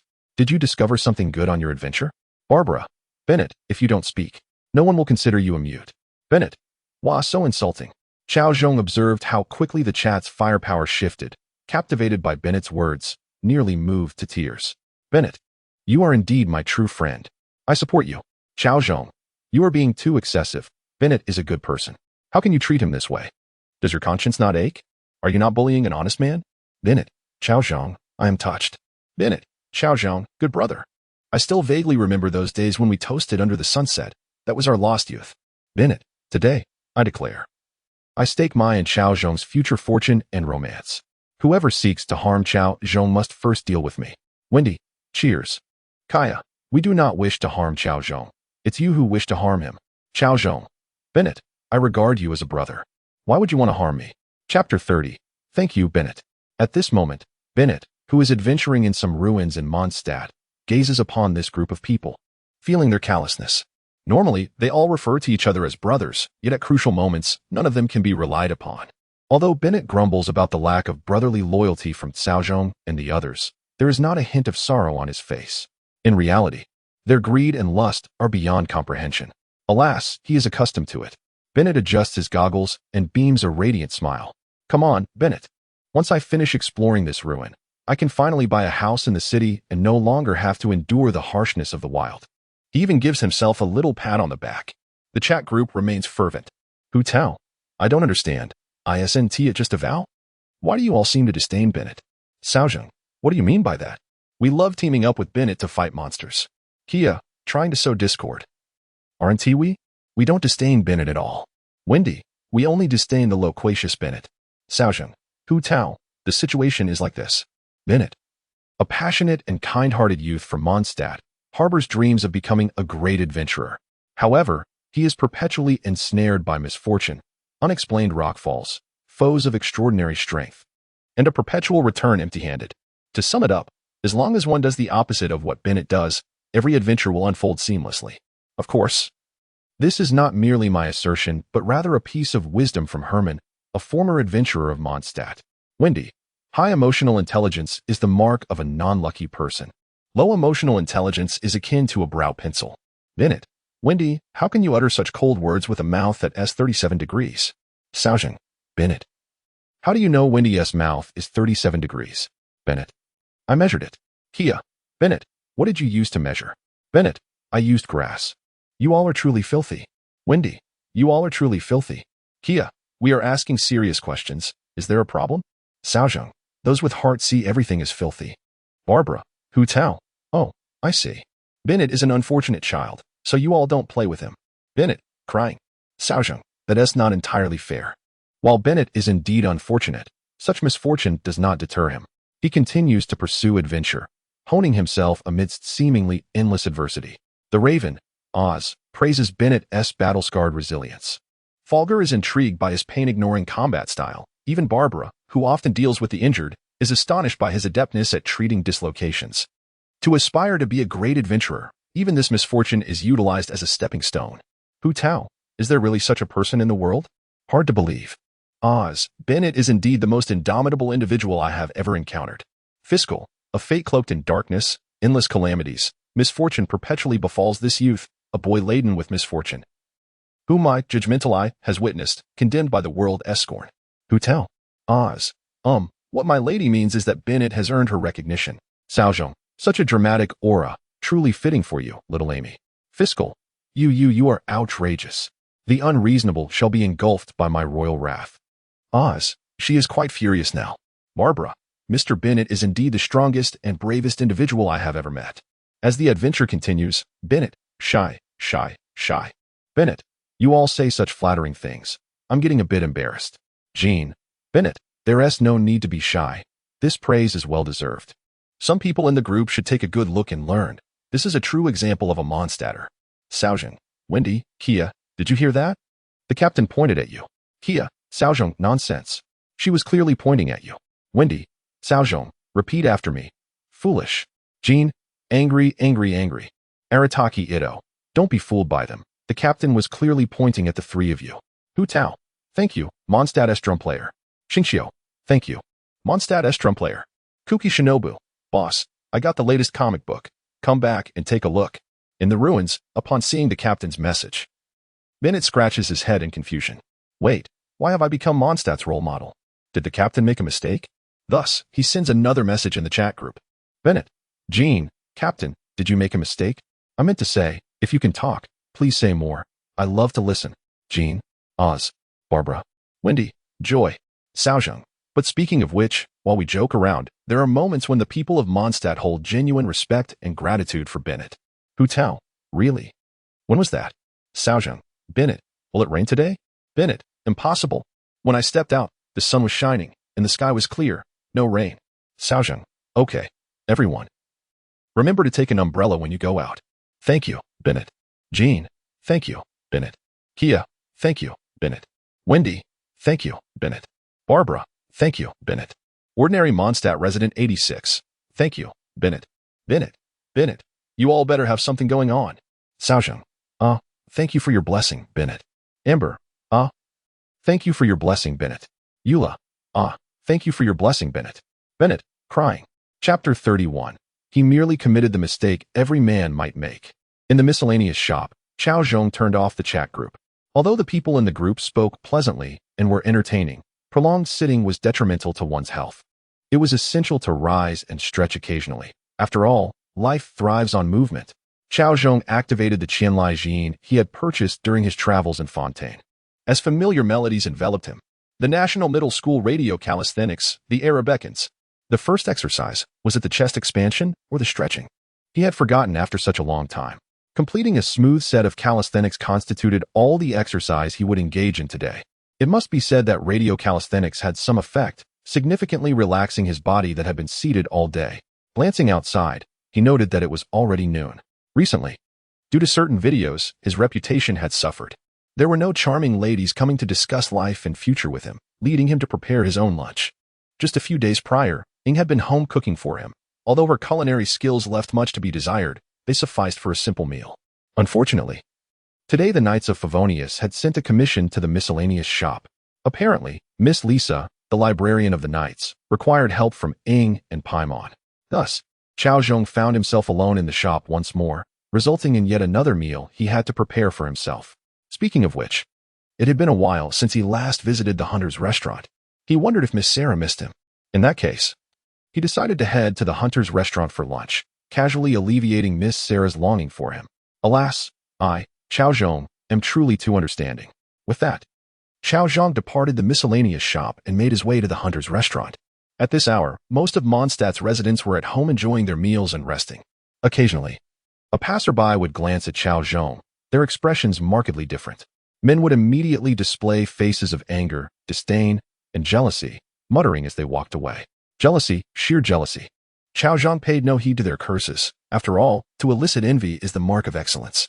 The women, however, wore expressions of surprise, only to suddenly recall something and pretended to ignore him as they hurried away. Something seemed amiss. Why were they avoiding him? Shouldn't it be hugs and affectionate gestures? What strange happenings were these? Cao Zhong was perplexed. It appeared he had been too reclusive lately, somewhat out of touch with the world. He resolved to inquire with Miss Sarah for an explanation.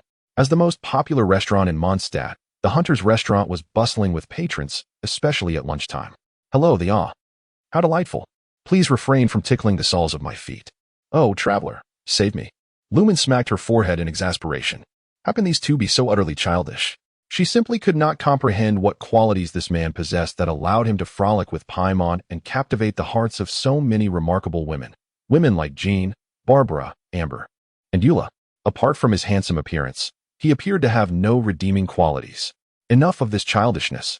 Upon hearing Lumen speak, Cao Zhong finally released Paimon's tiny feet. Apologize to me now, and I shall let you go.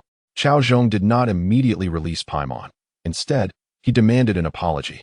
Why should I apologize? You bullied me first. It is you who should apologize.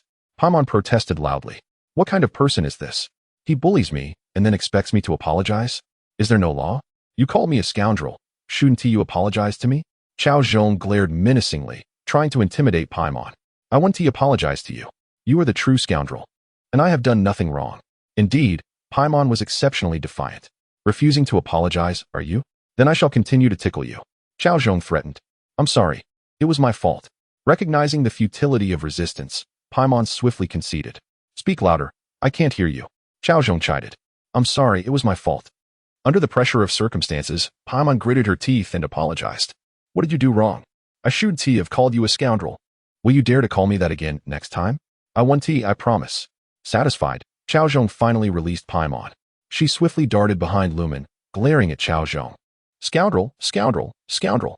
Not only are you a scoundrel, but also a lecher. With the Traveler's protection, Paimon regained her fighting spirit. Cao Zhong had anticipated this and merely replied, How many times must I say it? I am not old. Lumen, upon hearing this, could only twitch her lips in disbelief. Is this really about being old, or is the focus not on being a lecher? Oh dear, you two little rascals are truly amusing. At that moment, Lisa, who had been observing the commotion, interjected. Her grand purple mage hat, brown locks, and emerald eyes, paired with an intelligent visage, were utterly captivating. The smooth, pale skin of her neck drew one's gaze, while her alluring purple attire accentuated her voluptuous figure, serving as a siren call to men. With her striking long legs clad in black stockings, few could resist her charm. Coupled with her languid and seductive voice, she was simply intoxicating. Oh my Lisa, I didn't realize you were here. It seems you've become even younger since we last met. Cao Zhong's eyes lit up upon seeing Lisa. As one of the prominent female characters in the game, she garnered immense adoration due to her stunning figure and captivating voice, especially the Japanese voice acting during combat, which was simply irresistible, bringing players to the brink of obsession. Lumen scoffed at Cao Zhong.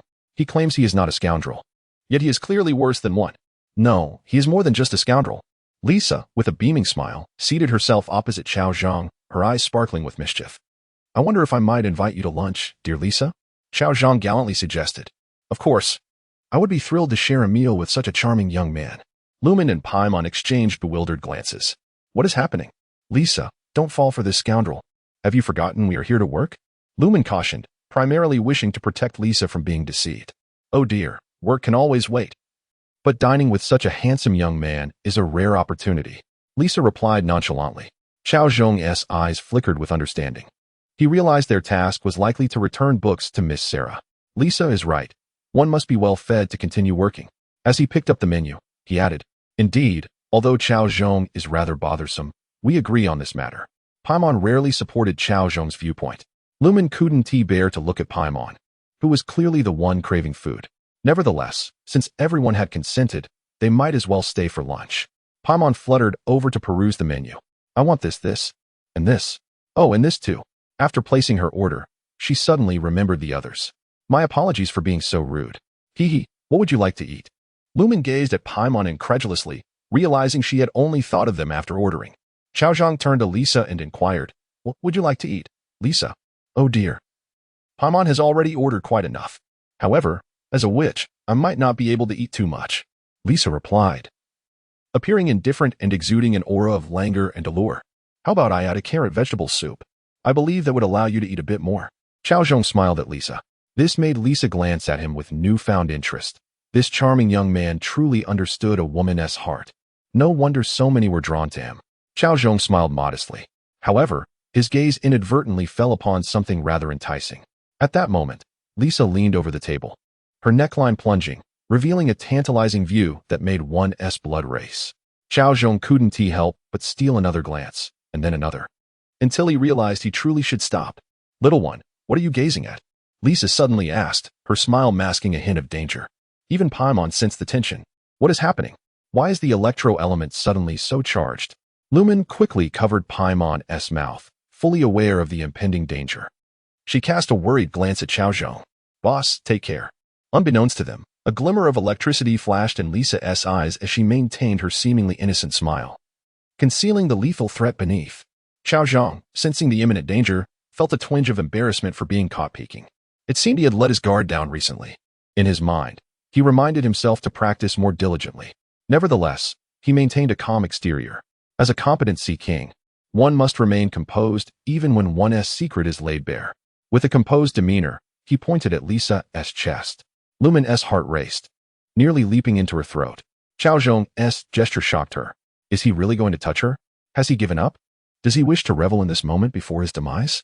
Just as Lumen braced for Cao Zhong to receive a harsh reprimand from Lisa, he suddenly halted, pointing instead to the vision on Lisa's chest. I was merely gazing at the vision.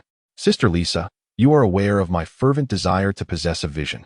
Yet I have never garnered the deity's attention, leaving me with a lingering sense of regret. Cao Zhong's emotions were genuine, his voice imbued with heartfelt sentiment, as he even shed a couple of tears. Ying observed this with disdain, internally scolding him. What a preposterous display. If it weren't for her understanding of Cao Zhong's character, she might have been deceived. So, he was simply admiring the vision. He should have mentioned it sooner. Lisa appeared to have an epiphany, casually fidgeting with the vision at her chest, a sly glint in her eyes as she addressed Cao Zhong. Would you like to touch it and feel the power of the vision? Accompanied by her mature and alluring voice, it was quite the temptation. Ying nearly choked on her tea. Was this really so direct? Nonetheless, she grasped the underlying dynamics at play, a high-stakes battle, the cunning sorceress versus the unscrupulous man. The outcome remained uncertain. Cao Zhong was no naive newcomer to society, nor a fool blinded by desire. He was not easily ensnared by Lisa's overt trap. He immediately feigned deep emotion, saying, Sister Lisa, you are truly kind, but I prefer my own belongings. Once I acquire a vision, I shall challenge you with my prized possession. What a masterful display.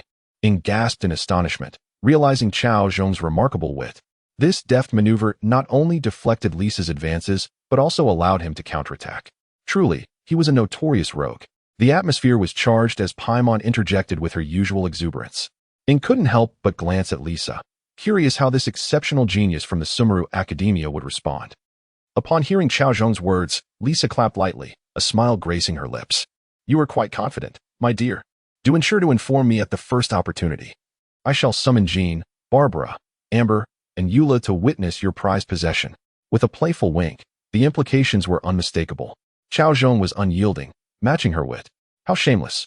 Ying thought, recognizing that Cao Zhong had cleverly diverted attention from his disadvantageous position, employing cunning tactics instead. With a subtle twist of the narrative, he shifted all blame onto Lisa. Such malice. While Ying disapproved of Cao Zhong's underhanded methods, she couldn't deny the effectiveness of his strategy. The tender camaraderie of sisters transformed into a game of seduction. Who could withstand such pressure? Yet, could Cao Zhong truly seize victory? Lisa, undeterred, met each challenge head-on. However, it seemed the reputation of the charming newcomer was not entirely favorable. It was unlikely that Jean and the others would readily believe him. Lisa's smile bore an almost devilish quality. Ying found herself in awe of the unfolding duel. In the face of Cao Zhong's underhanded tactics, Lisa chose the honorable path, presenting facts and evidence, wielding her influence like a weapon. Are you afraid? She seemed to ask. Ying couldn't help but admire both competitors. Just as Ying anticipated the continuation of their battle, Paimon chimed in. Wow, I'm so full. Did you all stop eating? Aren't you hungry? Her innocent inquiry disrupted the tension, leaving everyone momentarily bewildered. Ying shot her a disapproving glance. How could she be so gluttonous today? Frustrated, she playfully tapped Paimon's head, only for Paimon to protest. Why did you hit me, traveler? That's unfair. Despite the light-hearted interruption, the atmosphere had shifted. But the hour is late, and I have yet to complete my work. Perhaps, dear, we should delve into deeper discussions another time, Lisa suggested with a soft laugh. I would be delighted, Cao Zhong replied with a smile. Paimon observed their peculiar exchange, sensing an unspoken undertone. Humans can be so perplexing. Meanwhile, Ying had obtained the overdue books from Sarah, with Cao Zhong accompanying her. They headed to the next borrower, for there was nothing quite like the company of a beautiful woman to brighten one's day, even if she possessed a hint of cunning. Chapter 34. Dialec's most humiliating incident on the streets of Mondstadt. Cao Zhong and his companions made their way toward the flower shop, where they sought to recover the last book they needed. Paimon gazed at Cao Zhong with an expression of disbelief. You, of all people, actually know how to work? Paimon's tiny head was filled with a monumental question. The last time she had seen Cao Zhong so earnest in his labor was quite a while ago. What do you mean by that? Cao Zhong replied, indignantly.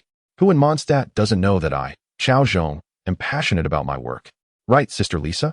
Can't bear to look, Ying said, hastily increasing her pace to distance herself from Cao Zhong, feeling embarrassed for him. Meanwhile, in their chat group, Kia exclaimed, big news. Big news. Guess who I just saw on the street? Wendy responded, Kia, do you want me to guess? Kia replied, Wendy. Do you want to guess whether I want you to guess? Wendy continued. Kia, do you want to guess whether I want to guess whether you want me to guess? Hu Tao interjected. No nesting dolls. Paimon urged. Kia, just tell us. I'm curious. Kia declared. I saw the notorious scoundrel, Cao Zhong. Cao Zhong retorted. Huh? Paimon scoffed. What's so newsworthy about that? He's been with us the whole time. Amber chimed in. You all? Paimon confirmed. Yes, we are helping Miss Lisa find her books. Wendy commented. Cao Zhong actually working? Now that's big news. Cao Zhong protested. Slander. This is sheer slander. Who doesn't he know I'm a model young man? What's wrong with doing some work? Hu Tao asked. What are the 3 good things? He quipped. Ugly looks, lofty thoughts, and particularly lecherous. Cao Zhong was taken aback. Wendy added, a splendid mature woman, a charming housewife, and an adorable loli. Hu Tao exclaimed, that makes perfect sense. Amber cautioned. Anger, anger, anger. Cao Zhong exclaimed. Are you even listening to what you're saying? There are children in the group. You're corrupting them. You deserve to be punished. In reality, Paimon looked at Cao Zhong with a mocking grin. Oh dear, Kia and Wendy truly are your best friends. Their descriptions hit the mark. Ing nodded in agreement. Having spent some time in Mondstadt, she had come to the conclusion that neither Cao Zhong, Kia, nor Wendy were commendable individuals. As the owner of the odd jobs agency, Cao Zhong spent his days slacking off and exploiting his employees, his greatest interest seemingly being flirting with women, a quintessential scoundrel. Kia was no better. Despite being the cavalry captain of the Knights of Favonius, he frequently slacked off at work, showing none of the qualities one would expect of a knight. As for the bard, Wendy, he was nothing more than a drunkard in Mondstadt, a scoundrel far less reliable than either Cao Zhong or Kia. Reflecting on this, Ing couldn't help but think that Jean, the acting grandmaster, had a tough job indeed. Cao Zhong didn't wish to engage with Ing. What did she know about splendid women, housewives, or lolas? She was none of those. Only conversing with Sister Lisa could provide some solace to his wounded spirit. Sister Lisa, I heard you studied at the Sumeru Academia. What was the most useful knowledge you acquired? Cao Zhong was genuinely curious about Lisa, the witch. As the librarian of the Knights of Favonius, she was an elegant lady with a wealth of knowledge. Rumor had it that she was a once-in-200-years genius witch from Sumeru, capable of explaining everything from the forbidden knowledge of wilderness demons to methods of handling elemental herbs, or even the ingenious brewing technique that required only 2 porcelain bowls to reduce distillation steps. Yet, it was puzzling why, after studying for 2 years at Sumeru, she ultimately returned to Mondstadt. Posture? Lisa shot a meaningful glance at Cao Zhong. Ing and Paimon exchanged confused looks. Is it really appropriate to discuss such topics here, with children present? Cao Zhong was equally bewildered. He hadn't expected Lisa to be so open-minded. Truly, she was a product of advanced education, her thoughts remarkably progressive. As the group continued their light-hearted banter, they finally arrived at the flower shop. Inside, only Donna was present, seemingly unaware of their arrival. She held 2 posters. Her face lit up with infatuation. What a dilemma. Should I choose Mr. Cao Zhong or Lord Dialek? Lord Dialek is so cool and aloof. I truly admire him. But Mr. Cao Zhong is so handsome, and his voice is so pleasant. Every time I see him, he always manages to make me feel so comfortable. It's a tough choice. Upon hearing Donna's words, the others couldn't help but twitch their lips in disdain, casting a disparaging glance at Cao Zhong. Their expressions clearly conveying the sentiment, scoundrel. Cao Zhong shrugged nonchalantly. Can I really be blamed for this? It's simply a matter of excellence attracting attention wherever it goes. Taking the initiative, he approached Donna. Miss Donna, do you have a moment? Startled by the sudden voice, Donna turned around. Upon realizing it was Cao Zhong, she fumbled slightly. Mr. Cao Zhong, are you here to buy flowers? She discreetly tucked the posters away, feeling embarrassed. Of course. Seeing the beautiful Miss Donna always makes me want to buy a flower. Cao Zhong replied smoothly. Is there a specific flower you have in mind? I can help wrap it up for you, Donna said, her cheeks slightly flushed. Seeing Cao Zhong enter the flower shop, she finally exhaled in relief. She quietly took out the posters from behind her and murmured to herself, how foolish of me to hesitate between Mr. Cao Zhong and Lord Dialek. Without a second thought, she tossed aside the poster of Dialek. Dialek, with that appearance resembling a torch-wielding hilichurl. How could he compare to my brother? Pathetic. With a smile, she walked over to Cao Zhong. Mr. Cao Zhong, what kind of flowers would you like? I can help you choose. This scene unfolded entirely before Ing and Lisa's eyes. Is this the destructive charm of a scoundrel? How ruthless. They glanced at the discarded Dialek poster fluttering in the wind and mourned for him silently. It was indeed the most humiliating incident for Lord Dialek. They too entered the flower shop, since they were there for the books. As they entered, Cao Zhong had already selected his flowers and was presenting a bouquet to Donna. "Oh, my dear Miss Donna, this cornflower is for you. Your fragrance enchants me as much as the flowers themselves." "Ugh, this scoundrel is at it again," Paimon commented, exasperated. Ing wore a look of disdain. Thinking that the boss was utterly embarrassing, Lisa chuckled softly. "Youth is wonderful." Cao Zhong, however, did not forget Lisa and Ying's presence. He offered each of them a bouquet as well. "A date without the fragrance of flowers is always devoid of romance. These are for you." "Oh my. I didn't expect you to be so thoughtful." Lisa beamed as she accepted the roses, clearly in good spirits. Ying, too, revealed a rare blush. "It's been quite a while since I received flowers from someone." "Well then, in that case, I suppose this scoundrel has earned my day off from criticism." "What about me? Where are my flowers?" Paimon asked impatiently. "Do emergency rations also require flowers? Are they to serve as a side dish?" Cao Zhong replied, bewildered. Paimon is furious. All right. Shall we get back to serious matters?" Lisa interjected, putting an end to their playful bickering. "Isn't buying flowers a serious matter?" Donna asked, puzzled. "Miss Donna, do you remember the book Princess of White and the Six Dwarfs that you borrowed last time?" Ing explained their purpose for visiting. Donna's expression suddenly deflated. "Oh no, I lost that book." Chapter 35. Lisa is in trouble. Donna was overwhelmed with shame, unsure of how to face Miss Lisa. Cao Zhong was fully aware of the reason behind the missing book. Thus, he comforted Donna, saying, "Miss Donna, do not be anxious. If you explain the situation to us, I believe the beautiful and kind-hearted Sister Lisa will certainly not blame you. Right, Sister Lisa?" Cao Zhong smiled at Lisa, recognizing that while she held books in high regard, her heart was undeniably gentle. "Oh dear, your sweet words have truly touched my heart," Lisa replied. "Since you have said so, I cannot play the villain. As long as Miss Donna shares the truth with me, I shall not hold it against her." Lisa cast a captivating glance at Cao Zhong, her heart stirred with emotion. At such a young age, he had a way of charming others. Even this elder sister felt quite pleased by his flattery. It was no wonder the members of the music group were completely enchanted by him. These young girls, untouched by the trials of love, stood no chance against this charming rogue.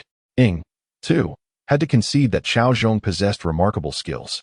She had anticipated Lisa would become furious, yet with just a few words, Cao Zhong had calmed her down. "Humph, you rogue." Paimon hovered in the air, arms crossed, deliberately ignoring Cao Zhong. She was still miffed that he hadn't gifted her any flowers. "Am I not adorable enough to deserve a flower?" Donna cast a grateful glance at Cao Zhong. "My brother is truly wonderful to his fans. Those who speak ill of him are merely jealous detractors." She continued, "I had known it was time to return the book, but I couldn't find it no matter how hard I searched for days. It felt as if it had been taken away, even though I always left it on my bedside table." Donna appeared remorseful, silently pleading not to be scolded. "If it truly was stolen, then you bear no fault. The blame lies with the thief, who must pay a price, threefold, no, tenfold." As she spoke, the elemental energy around Lisa crackled to life, lightning flashing ominously. Indeed, she was quite fearsome. Paimon looked frightened. Wow, when Sister Lisa gets angry, she really is impressive. Cao Zhong's eyes sparkled with admiration. "Impressive?" Lisa looked at him, surprised. "Very impressive." Cao Zhong gave her a thumbs up. "Why do I feel like Sister Lisa is completely captivated by Cao Zhong?" Paimon whispered to Ing. "I heard that." Lisa replied, smiling brightly at Paimon. "Oh, I didn't mean it. I don't know anything." Paimon hastily denied, flustered. "Rest assured, I imbue every book with a unique elemental force. Any thief will surely leave traces behind." Lisa did not pursue Paimon's flustered excuses. "Sister Lisa, you are truly diligent in your work. I should learn from you." No girl could resist flattery, especially from a handsome young man like Cao Zhong. Even someone as experienced as Lisa would appreciate it. "Oh dear, I am growing increasingly fond of chatting with you." Lisa gazed at Cao Zhong alluringly, conveying her admiration. "Oh no, Lisa has fallen for him too." Paimon gasped, covering her mouth in disbelief. Under Lisa's guidance, Ing utilized her elemental perception, and after some effort, they arrived at a rocky ruin. Who would steal a book and bring it here? The residents of Mondstadt truly have peculiar habits. Paimon scratched her head in confusion, unable to comprehend the thief's motives.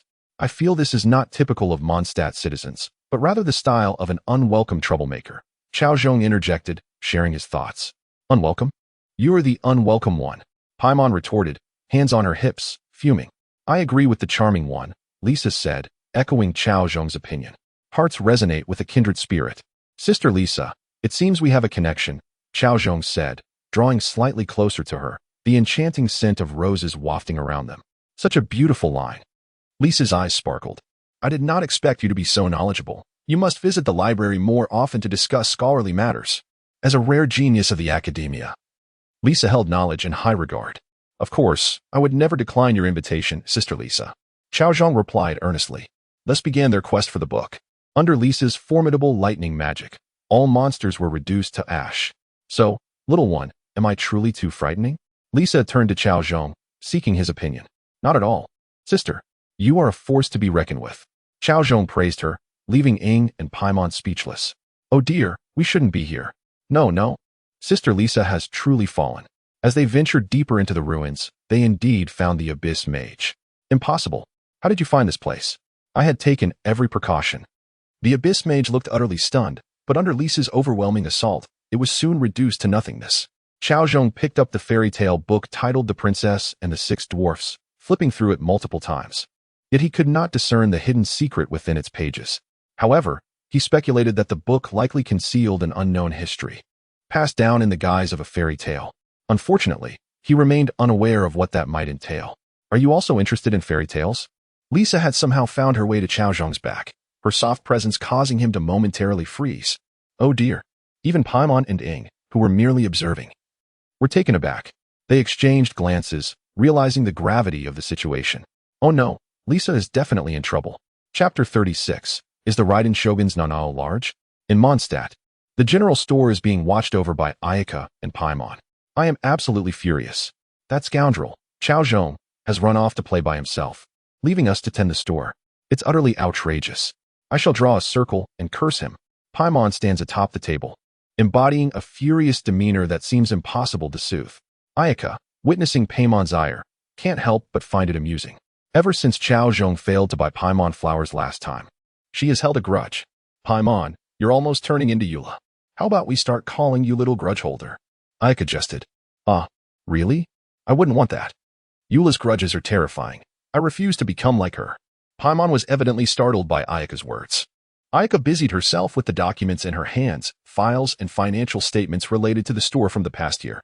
It's astounding how Cao Zhong, this negligent owner, does nothing but laze around all day. I truly wonder how he manages to keep the store afloat. Ever since helping Lisa resolve the library issue, he has been frequenting the West Wind Library. Initially, Ayaka suspected that he might have developed a forbidden romance with Sister Lisa over books. As a steadfast ally of Amber, she contemplated whether to inform her about this. However, after eavesdropping on a conversation between Cao Zhong and Lisa, she decided to dismiss the thought. For they were genuinely discussing knowledge. Even if the odd remains unchanged, symbols observe the quadrants. What is the least real number m? Such that it satisfies the inequality for all real numbers a, b, c, of a, b, b, c, b, c, c, a, c, a, m, a, b, c. The number 2 is a square. It has been ages since I penned to paper. I searched for a square for a long time without success. This will have to do. Those interested can attempt to solve it. I searched through my college mathematics book for quite some time. Just listening to this makes one drowsy. I truly cannot fathom how these two maintain their composure while discussing such cryptic symbols. Shaking her head, Ayaka resolved to assist Cao Zhong with the financial records. However, Paimon was determined not to let Cao Zhong off the hook. You anger me and don't take me out to play. Cao Zhong, you're finished. Paimon grinned mischievously as she surveyed the pile of notebooks from the organized files and stealthily opened the chat group. Paimon, shocking. A certain man has hidden away hundreds of notebooks in his home. Paimon, shocking. The owner of a certain general store engaged in such activities with Raiden Shogun's notebooks late at night. A stir was caused in the group. Jean? Amber? Barbara? Could you, Sarah? Paimon, you comprehend shock well. Report to the Yayama Shrine tomorrow. Kia. Paimon, just drop Cao Zhong's name already. Wendy. Cao Zhong. Do you have no morals left? No boundaries? Hu Tao, how scandalous. Wendy. Hiding good things from your friends. TSK, disgraceful. Hu Tao. I must have thought too much. It seems you are indeed what I expected, Wendy. Barbara. Wendy, why are you still alive? You're about to bring shame upon Mondstadt. At the West Wind Cathedral, Barbara was exclaiming at the content in the chat group. How can there be such people in Mondstadt? Lord Barbados, they are insulting your grace. If it comes to that, please take them away. Mondstadt can no longer accommodate them. Especially that bard, Wendy, who drinks excessively and lacks shame. He hasn't felt even a hint of your grace. Please, unleash your divine wrath and deal with him. Could you, Sarah? Cao Zhong, how dare you insult the glory of the Raiden Shogun? You are doomed. Yay, Miko. Oh dear. I never expected Boss Chow to have such preferences. My solitary friend must be thrilled to know she is still so popular among the youth. Wendy? Zhongli. Kujusera. Yay, Miko. What are you talking about? Kamisato Ayado. Yay, Miko. Is it not rather impolite to speak ill of the Raiden Shogun? Yay, Miko. Oh. Do relax. She cannot see us. Meanwhile, on the other side, Cao Zhong, just stepping out of the West Wind Knights, felt a wave of exhaustion wash over him. He had initially hoped for some affectionate moments with Miss Lisa, but the tidbits of knowledge he casually shared from his past life had captivated her. This led to him discussing academic matters with her for quite some time. Yet, this was not what he desired. What a misfortune. Cao Zhong habitually opened the chat group, wishing to engage in light-hearted banter with his friends. However, upon glancing at the chat history, he felt a chill run down his spine. Cao Zhong, no. You all know me. I'm not that kind of person. Kia, classic. Wendy, please, commence your performance. Jean, furious. Kamisato Ayato, Mondstadt is losing points here. Cao Zhong, comrades. You cannot wrongfully accuse a good comrade. Do you think I was unaware it was forbidden? I merely wish to prevent others from being tainted. If I buy one more, there will be one less person harmed. Cao Zhong, and do you think I enjoy it? It's utterly ridiculous. I only sought to challenge my weaknesses and see if it could destroy my will. It turns out, it cannot. Wendy, stop talking. Where's the book? I want to challenge my weaknesses too. Jean, Wendy, are you trying to die? Yay, Miko. Cao Zhong, I want to ask, is Raiden Shogun's Nanao large? Cao Zhong, large. Jean, Kujusera? Amber, Eula? Kamisato Ayaka. Cao Zhong reflected on the barrage of accusations from the chat, contemplating how Ye Miko's character remained as insufferable as ever. Ye Miko, the grand shrine maiden of the Narukami Shrine, a descendant of the Fox bloodline, a beloved companion of eternity, and the fearsome chief editor of the light novel publishing house, Yayama Shrine. She embodies both beauty and wisdom. While the world knows her as the esteemed shrine maiden, they remain oblivious to the treacherous fox concealed behind her striking visage and captivating gaze. Her character is as elusive as the stars in the sky. Kujusera, Ye Miko, please mind your words. I will not allow you to insult my idol. The Raiden Shogun. Kamisato Ayaka, Ye Miko, I implore you to refrain from such remarks. Ye Miko, oh dear, what are you all afraid of? Let me tell you. The true Raiden Shogun is indeed ample, soft, and fragrant. Kia, is this information that I can hear without spending a dime? Terrifying, terrifying. Cao Zhong, Ye Miko. Merely speaking is useless. No picture, no truth. Show us the proof. Kujusera, Cao Zhong, you scoundrel. Do you wish to die? Wendy, Ye Miko, really? How did I not notice this before? I've missed out. Jean, Kia, Kamisato Ayaka. Kujusera, Wendy, why are you barking? What is your status compared to the Raiden Shogun? How do you think you deserve to meet her? Do you think you're the Anemo god? Barbara, Kujusera. I find you quite amusing. How can you insult the Anemo god? Lord Barbados is a deity worthy of the love and respect of Mondstadt's people. What is Wendy compared to him? Not even worthy of carrying his shoes. Ye Miko, snickers Zhongli. From a rational standpoint, I find Barbara's comments entirely valid. Shao, indeed. Mr. Zhongli speaks the truth. Wendy, you are all going too far. At the Starfall Cliff, Wendy gazed at the disparaging remarks directed at him in the chat and felt as though the apple cider in his hand had lost its flavor. This is slander. Blatant slander. How could I, Wendy, be so disgraceful? One day, I shall reveal my identity as the Anemo god and astonish you all. Wendy, feeling slightly disgruntled, took a couple of swigs from her drink, expressing her desire not to engage with a bothersome crowd. Amber remarked, speaking of which, I've always had a question. Why is it that everyone knows Cao Zhong is a notorious scoundrel, yet so many women are drawn to him? I fail to comprehend. Cao Zhong retorted, what do you mean by that? I treat every girl sincerely. Sheen, Amber, Barbara, and Eula exchanged glances, with Eula ominously noting, I shall remember this grievance. Hu Tao chimed in, Cao Zhong, you really are a scoundrel with such audacity. Wendy lamented, I don't understand. How is it that a man of my caliber is overlooked? It's simply outrageous. Barbara interjected, Wendy, your words only make me feel nauseous. Cao Zhong mocked, Wendy, you are merely humiliating yourself. Wendy retorted, I'm leaving. My pride is wounded. He mused, if Wendy cannot measure up to Cao Zhong, then my own shortcomings are a cause for concern.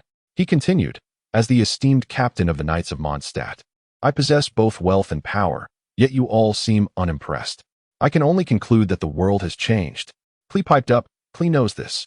Kia urged, Klee, darling, tell me, In what way do I fall short compared to Cao Zhong? Klee replied. Cao Zhong looks so handsome, while Kia looks a bit silly. Hu Tao laughed. Goose. Goose, goose. Amber agreed. Klee speaks the truth. Barbara added, Klee is wonderful. Kia protested. Children are naive. Do not believe them. Cao Zhong asserted. It is well known that children do not lie. Ing declared, a lie is not a sword. It is the truth that cuts deep. Kia lamented, oh no. Klee has gone astray. Klee insisted, alas. I am speaking the truth. I am not lying. Wendy exclaimed, a double triumph. Cao Zhong quipped, salt on the wound. Kia urged, Qin, Captain, please keep Klee in check. She is learning mischief from Cao Zhong. Qin remarked, I believe Klee is an honest and good child. Klee, you need not be grounded today. Go out and have fun. Klee cheered, yay. Cao Zhong echoed, yay. Hu Tao joined in, yay. Haman chimed, yay. Kia countered, no yay. Wendy echoed, no yay, no yay. In the Knights of Favonius, Klee's heart soared upon hearing Captain Qin grant her freedom from confinement. She was eager to play, especially since she had just developed her new bouncing bomb and was keen to test its power. However, she observed, oh, you all are so childish. Layla responded, oh, childish? I think it's just right. Cao Zhong concluded, children find it childish, while university students deem it just right. Chapter 38. The Romantic Teachings of Cao Zhong Liyue. Fei in Commerce. Recently, Xingqiu, the second son of Fei in Commerce, sat restlessly in his opulent estate. As the largest trading company in Liyue, Fei in Commerce's business extended throughout the entire Tivat continent, with a presence in every nation. Such a vast family enterprise naturally requires heirs to continue its legacy and expand its branches. In previous years, Xingqiu could easily decline matchmaking on the grounds of his youth. However, his parents have been pressing him increasingly hard lately. Yet, he yearns for a sweet romance of his own, rather than a blind date. Unfortunately, he lacks experience in courting women and initially intended to seek advice from the experts in his chat group. To his dismay, the conversation quickly veered off topic, turning into a competition of comparisons. Do they not look in the mirror? Is there anyone more exceptional than me, the second son of Fei in Commerce? I am still single. Why the rush? After much hesitation, he finally posed a question in the chat group. Xingqiu, Cao Zhong. I wish to know how Boss Cao manages to win the affection of so many young ladies. Is there a method to it? Cao Zhong, of course. Otherwise, why would I dominate Tivat? Is it merely because I am capable? Xingqiu, Hu Tao, Barbara. Barbara, shameless. Kia, how capable are you? Wendy, what you lack, you flaunt, right? Cao Zhong, anger, anger, anger. Cao Zhong, you are slandering me. They are slandering me. I want to say a word until my lawyer arrives. Xingqiu was infuriated, thinking, what is wrong with this group? Can't they see my true intent? Would it not be better to quietly extract Cao Zhong's secrets of wooing women for the benefit of all humanity and the happiness of countless families? Truly a bunch of useless teammates. It seems I must rely on myself. Xingqiu, Cao Zhong, could you share a few tips with us brothers, so we too can find love? Cao Zhong, oh, you wish to learn? Wendy, I want to learn. Kia, I want to learn. Xingqiu, Cao Zhong, shall I kick these two out so they do not tarnish your eyes? Kia, Xingqiu, what do you mean by that? Wendy, Xingqiu, are you targeting us? Is that your intention? Cao Zhong, no need for that. I will teach everyone. Those who betray me will still receive lessons in romance, while those who support me will learn even more. Understand the applause. Kia, Master, I wish to fall in love. Wendy, teach me quickly. I want to learn.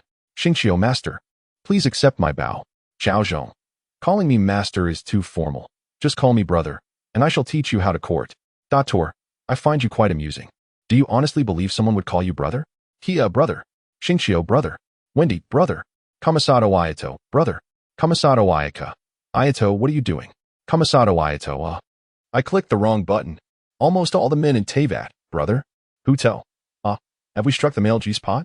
Why is everyone calling brother? Lumen, just a moment ago, everyone was calling Cao Zhong a scoundrel, yet now they are all calling him brother. I do not comprehend. Ye Miko, don't say that. I wish to learn too. Brother, teach me. Could you, Sarah? Kamasato Ayaka. Cao Zhong looked at the throng of younger brothers in the group and nearly burst into laughter. Indeed, there is no man who does not wish to learn the art of wooing women. If there were, he would not be a man. Cao Zhong, let us begin. Before the lesson, I shall pose a question to gauge your worldview. Arataki Ito, what is a worldview? Gojo Satoru, White Cloud Temple, Three Purities Temple, Crane Temple. Arataki Ito, impressive you. Xingqiu, do not digress. We are in class. Cao Zhong, What is the first animal you encounter in the forest? Xingqiu, a pig. Kia, a bleeding dog. Wendy, a chicken. Cao Zhong. This question primarily assesses your preferences in partners. Xingqiu, your choice of a pig suggests you prefer simple, practical, and easily satisfied women. However, it also indicates a lack of romantic inclination. Deep down, you yearn for a stable and grounded relationship. Xingqiu, yes, yes, yes. You are absolutely right. Hearing your words is more enlightening than a decade of study. Suddenly, Xingqiu felt a revelation wash over him within Feiyan commerce. This was precisely the love he longed for. Xingqiu, Cao Zhong, you truly deserve the title of the strongest love master. Others in the group were equally excited to see Cao Zhong's accurate assessment of Xingqiu. Kia, now it's my turn. I like a bleeding dog. What does that mean? Cao Zhong, it indicates you prefer strong and domineering women. Kia, impossible. I prefer delicate and dependent types. Cao Zhong, that is merely superficial. Inwardly, you crave dominance, submission, and perhaps a little whip play. Hu Tao. Kia, who would have thought you were so adventurous? Bennett. Kia, I did not expect you to have such tastes. Kia, I am not into that, I swear. At this moment, Wendy, perched atop Starfall Cliff, could hardly contain himself. Wendy, and what about me? I like chickens. What does that signify?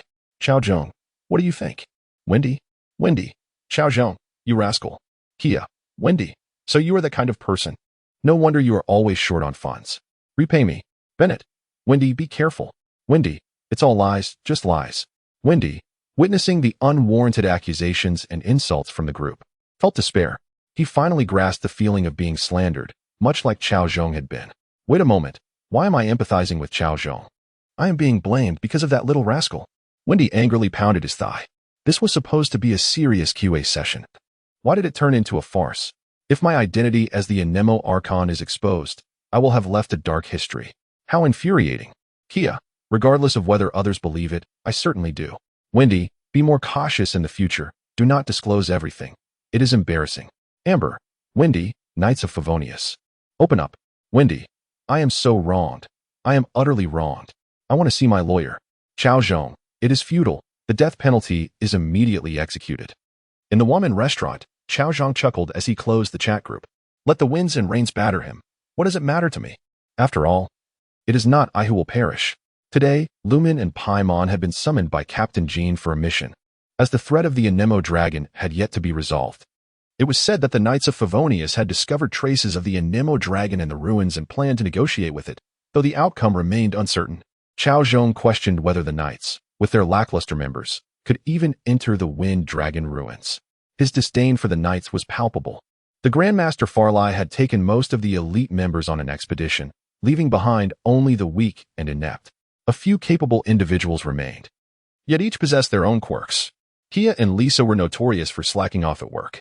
Eula, due to her identity, had become an enemy of the Mondstadt populace. Klee, an adorable child known as the Spark Knight, was a frequent visitor to the confinement room. The only truly competent one among them was Captain Jean. The rest were hardly worth mentioning.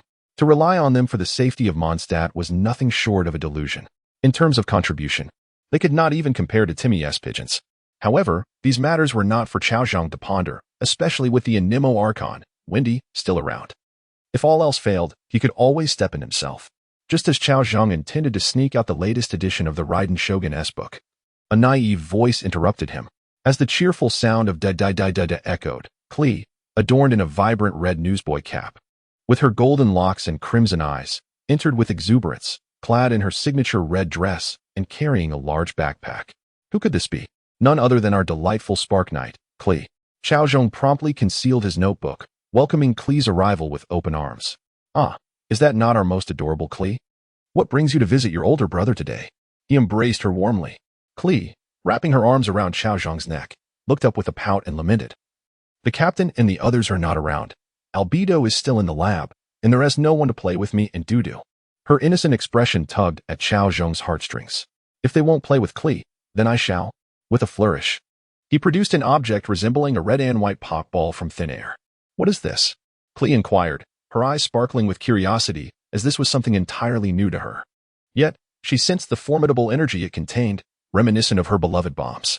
This is a thunderball, and it has the potential to explode. Cao Zhong began to explain the origins and uses of the thunderball, having acquired it through leisurely endeavors. Given his current prowess, it was of little use to him. So he decided to gift it to Klee, as they would make a splendid pair. Upon hearing the word explode, Klee's eyes lit up with excitement. Explosions are my absolute favorite. Is this thunderball a gift for me? Indeed, it is meant for you, Cao Zhong replied, embodying the essence of a true sea king. Adept not only at winning the hearts of women, but also at charming children, for sometimes, one must also win over their mothers. Oh, Cao Zhong, you're the best. Klee adores you. She showered him with affectionate kisses, then eagerly began to examine the thunderball. Shall we go to Starfall Lake to fish? Cao Zhong proposed, observing Klee's delight, feeling that her exuberance needed to be matched with some mischievous adventure. Upon hearing the suggestion, Klee's eyes sparkled once more. Fishing was a thrill she relished. However, her expression soon dimmed as she recalled something, and she spoke with a hint of sorrow. But the captain doesn't allow Klee to go fishing. There are restrictions in the city, fireworks are banned, and if someone gets hurt by bombs, the captain might come looking for me. If I set a forest ablaze, it would be the end for me. Klee wore an expression of trepidation. Fear not, with me by your side. The captain would not dare confine you. Really? She asked, her eyes wide with hope. Of course. When have I ever deceived you? Then shall we go now? Let us. Ha ha ha. I am back at Starfall Lake. This time, my bombs are waterproof. Chapter 40. Digging Away. Starfall Lake, situated to the northeast of Mondstadt, is a body of water that has inspired poetry, with verses proclaiming that the stars have descended to Earth, creating this lake. Other poems suggest that even the stars are captivated by the lake's crystal-clear waters, tumbling into its depths. Regardless of how Starfall Lake came to be, it has now become the hunting ground for Cao Zhong and Klee. Explosive bombs. Thunderous electric balls. Klee, like a munitions magnate, continuously rains ammunition upon the lake. Cao Zhong finds himself questioning whether Klee has suffered some form of trauma. For how else could one explain her extreme phobia of firepower? Alarmed, he hastily dons a helmet, recalling the fate of another who had ventured without one, now feeding the fish. He has no desire for an untimely demise. The cacophony of explosions fills the air, and soon, the water's surface is disturbed, revealing the bellies of fish. With glee, Klee presents a fish to Cao Zhong, exclaiming, "Brother Cao Zhong, the fish in Starfall Lake are delicious." Cao Zhong gazes at the mangled remains of the fish in his hand, lost in contemplation. This is hardly fish meat. It resembles flesh discovered amidst 2 pounds of gunpowder. How brutal. Captain Jean, there have been reports of explosions near Starfall Lake. Is it possible that Klee is at it again? Klee panics. Oh no, oh no. Captain Jean has found out. Jean laments, "Indeed, I should never have let you go out. Return to the confinement room for a report." Klee pleads. "That's not how it is. Captain Jean, please let me explain." Amber interjects, that familiar tone. Eula remarks, "It sounds reminiscent of someone we know." Barbara asks Klee, "Who are you with?" Klee replies, "I'm with Brother Cao Zhong." What's wrong with that? In the office of the Knights of Favonius, Captain Jean appears fatigued after returning from a mission. The matter of the Anemo dragon remains unresolved, posing a threat to Mondstadt. Before she can settle in, reports of explosions from below catch her attention. Instantly, her thoughts turn to Klee. Upon inquiry, it is confirmed. Little Klee is indeed the culprit. Sighing, she reflects on Klee's character, which is as troublesome as that of Lady Alice. Yes, Klee is the daughter of the witch Alice, raised under the care of the Knights of Favonius at Alice's request. Adored by the Knights, she is the most beloved child in Mondstadt. This charming little girl appears harmless. Yet her formidable explosive prowess and penchant for mischief compel Jean to frequently confine her. Today, in a rare good mood, Jean permits Klee a half-day of play. However, it seems that within that brief time, Klee has found herself at Starfall Lake, causing yet more trouble, and to make matters worse, she is accompanied by Cao Zhong. How perilous. Klee, how can you be with him? It's far too dangerous. Cao Zhong retorts, "Jean, your words wound my heart." Kia chimes in, "Cao Zhong, you scoundrel." Cao Zhong responds, "Kia, must you be so insufferable?" Alice asks, "Klee, are you all right?" "Klee, are you all right?" Cao Zhong assures her, "Alice, she's fine. Just enjoying some sweet plums." Alice demands, "Cao Zhong, tell me, what have you brought Klee here for?" "My Klee is still a child." Cao Zhong is left speechless. By Starfall Lake, Cao Zhong nearly chokes on a mouthful of soda. What a barrage of accusations. Rejecting childhood? "I shall start with myself." Cao Zhong declares, "Lady Alice, I believe there is a misunderstanding. Let us discuss this at a later time." Then he interjects, "Discuss and F?" Cao Zhong retorts, "You may leave." Klee exclaims, "Alice, Mama. Brother Cao Zhong gave me a present. It's more powerful than explosive bombs. It cleared the fish from Starfall Lake in an instant, and I love it. Amber, Eula, and Alice are left speechless while Jean shouts, Cao Zhong. Cao Zhong pleads, it's not what it seems. Captain Jean, please let me explain. I truly did not corrupt Klee. However, before Cao Zhong can clarify, an unexpected incident unfolds. As a new video begins to play, he equips. And you claim you haven't led Klee astray? How do you explain this? Barbara implores, please, act like a decent person. Jean commands, Cao Zhong. You and Klee are to report to the confinement room together. Hu Tao exclaims, oh ho, looks like there's more entertainment to come. The video depicts Cao Zhong and Klee, one after the other, shovels slung over their shoulders, humming a tune, striding with a swagger that is quite audacious. Jean admonishes, Klee, a young lady ought to walk with grace. Do not emulate this manner of walking. Barbara agrees. Indeed, Klee, a young lady should walk with poise. Klee protests, but I think it looks so cool in the video. I really like it. Alice bursts into laughter. Klee, your swagger is so bold. You resemble your mother. Jean is left speechless. The footage shows Cao Zhong leading Klee into Whispering Woods. Brother Cao Zhong, I think this place is great. Let's hide our treasure here. Klee exclaims, surveying the desolate surroundings, thrilled to share her discovery. Indeed, the area is secluded, with wild beasts lurking, making it an ideal hiding spot. The two begin to dig with their shovels, humming merrily as they go. In whatever forest, we dig away, planting all sorts of bombs, making flowers bloom. In a little forest, we dig away, planting tiny bombs to make tiny flowers bloom. In a grand forest, we dig away, planting large bombs to make large flowers bloom. In an especially vast forest, we dig away, planting particularly large bombs to make particularly large flowers bloom. Barbara scolds, Cao Zhong. How could you teach such a violent song to a child? Jean laments, I should never have held any hope for you. Then he adds, Cao Zhong. Can you teach something better? Klee is the flower of Mondstadt, the son of the future. Cao Zhong protests, no, please let me explain. He insists. This song should be sung like this. In a little garden, we dig away, planting tiny seeds to grow tiny flowers. Klee argues, but I think it sounds wonderful. Alice interjects, you cannot deny, it is quite catchy. Hu Tao adds, I might just be getting a bit carried away. No one expected that a simple children's song would become a sensation across Tivat, sweeping through social circles. It even sparked a phenomenon of word of mouth, and now, anyone who cannot sing a few lines is seen as out of touch. Furthermore, numerous variations emerged, such as digging away in tiny nostrils, scraping out little boogers. In a work-themed version, climbing in a tiny office, earning little wages, saving every penny, digging into the boss's pie. Various renditions abound, reaching absurd heights. Cao Zhong, overwhelmed, exclaims, enough! Is this truly how you treat my song, altering it without my consent? And where are my royalties? Kia chimes in, while Vinny adds, Kia, you understand. Xingyan remarks, Cao Zhong, I never knew Mondstadt had such talented individuals. We must exchange musical ideas sometime. Vinny retorts, what do you mean? Have you not heard of my title as the most beloved bard in Mondstadt? Barbara laughs heartily. 3 individuals participated in a competition. One suffering from a fever and another afflicted by a cold. In the end, one dared to shamelessly present their title, bringing disgrace upon the esteemed Barbados. Xingyan, Wendy, we are all judged by our works. Do you possess any? Wendy, how could I possibly lack them? Wendy, listen closely, I shall recite it only once. Ah, gallant steed. You possess 4 legs. Ah, vast ocean, you are filled with water. Wendy, applaud if you comprehend. Jean, Barbara, Zhongli, Xingyan, this poetry is indeed rather avant-garde. Hu Tao, Wendy, you crack me up. Yours is even inferior to mine. Wendy, what do you mean by that? If you have the ability, step up. Hu Tao, I am the dark poet of Liyue's alleys, none other than myself. Hu Tao, ahem, when the sun rises, I bask in sunlight. When the moon appears, I bask in moonlight. Hu Tao, the first Chi-Chi fell ill, the second Chi-Chi took a look, the third Chi-Chi gathered herbs, the fourth Chi-Chi boiled. The fifth Chi-Chi passed away, the sixth Chi-Chi carried. Wendy, oh, Hu Tao's poetic talent is indeed terrifying. I had believed my own brilliance was unparalleled. Yet here I encounter such a gifted rival. I am in awe. Hu Tao, oh dear, you flatter me, brother Wendy.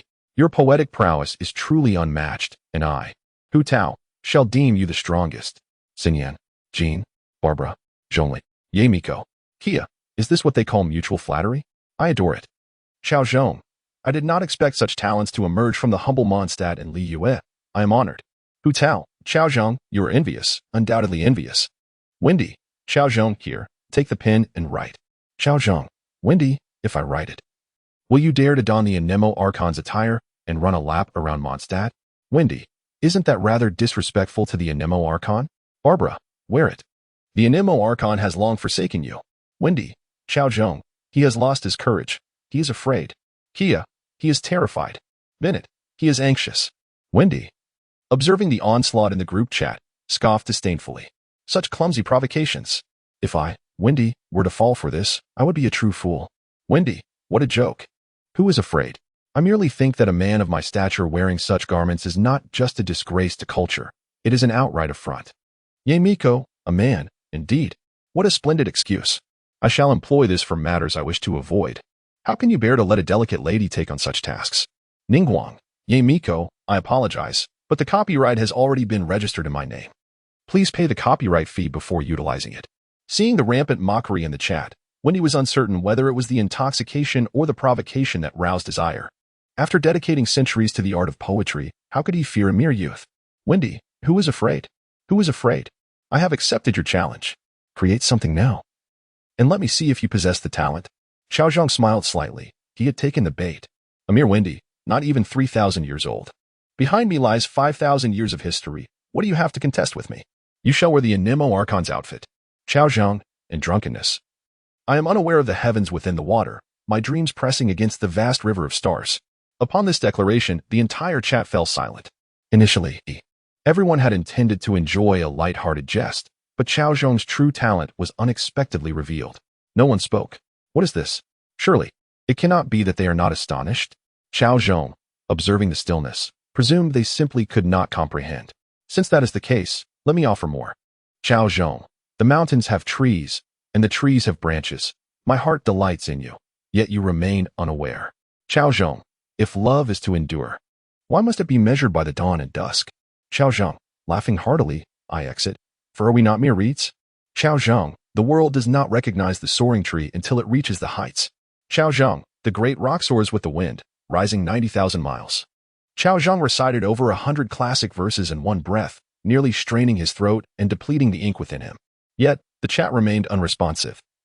And a hint of panic began to creep into Cao Zhong. Cao Zhong, what is this? Why does no one speak? Kia, incredible. Zhongli, I did not anticipate such talent from Mr. Cao. I am in admiration. Wendy, I confess my previous words were brash. I owe you an apology. I am but a fool. Not only were they mesmerized, but even numerous girls found themselves entranced by Cao Zhong's poetic imagery. The garment's belt grows loose. Yet I have no regrets, for I wither away for you. Amber silently shed tears. How deep is my affection? In the mountains, the evening glow meets the autumn rain. Barbara gazed at the verses, her face adorned with sorrow. Eula, tonight, countless girls must be tossing and turning, unable to sleep. Chapter 42. How could someone deceive even a child? Cao Zhong gazed at the admiration expressed by the members of the chat group, a faint smile gracing his lips.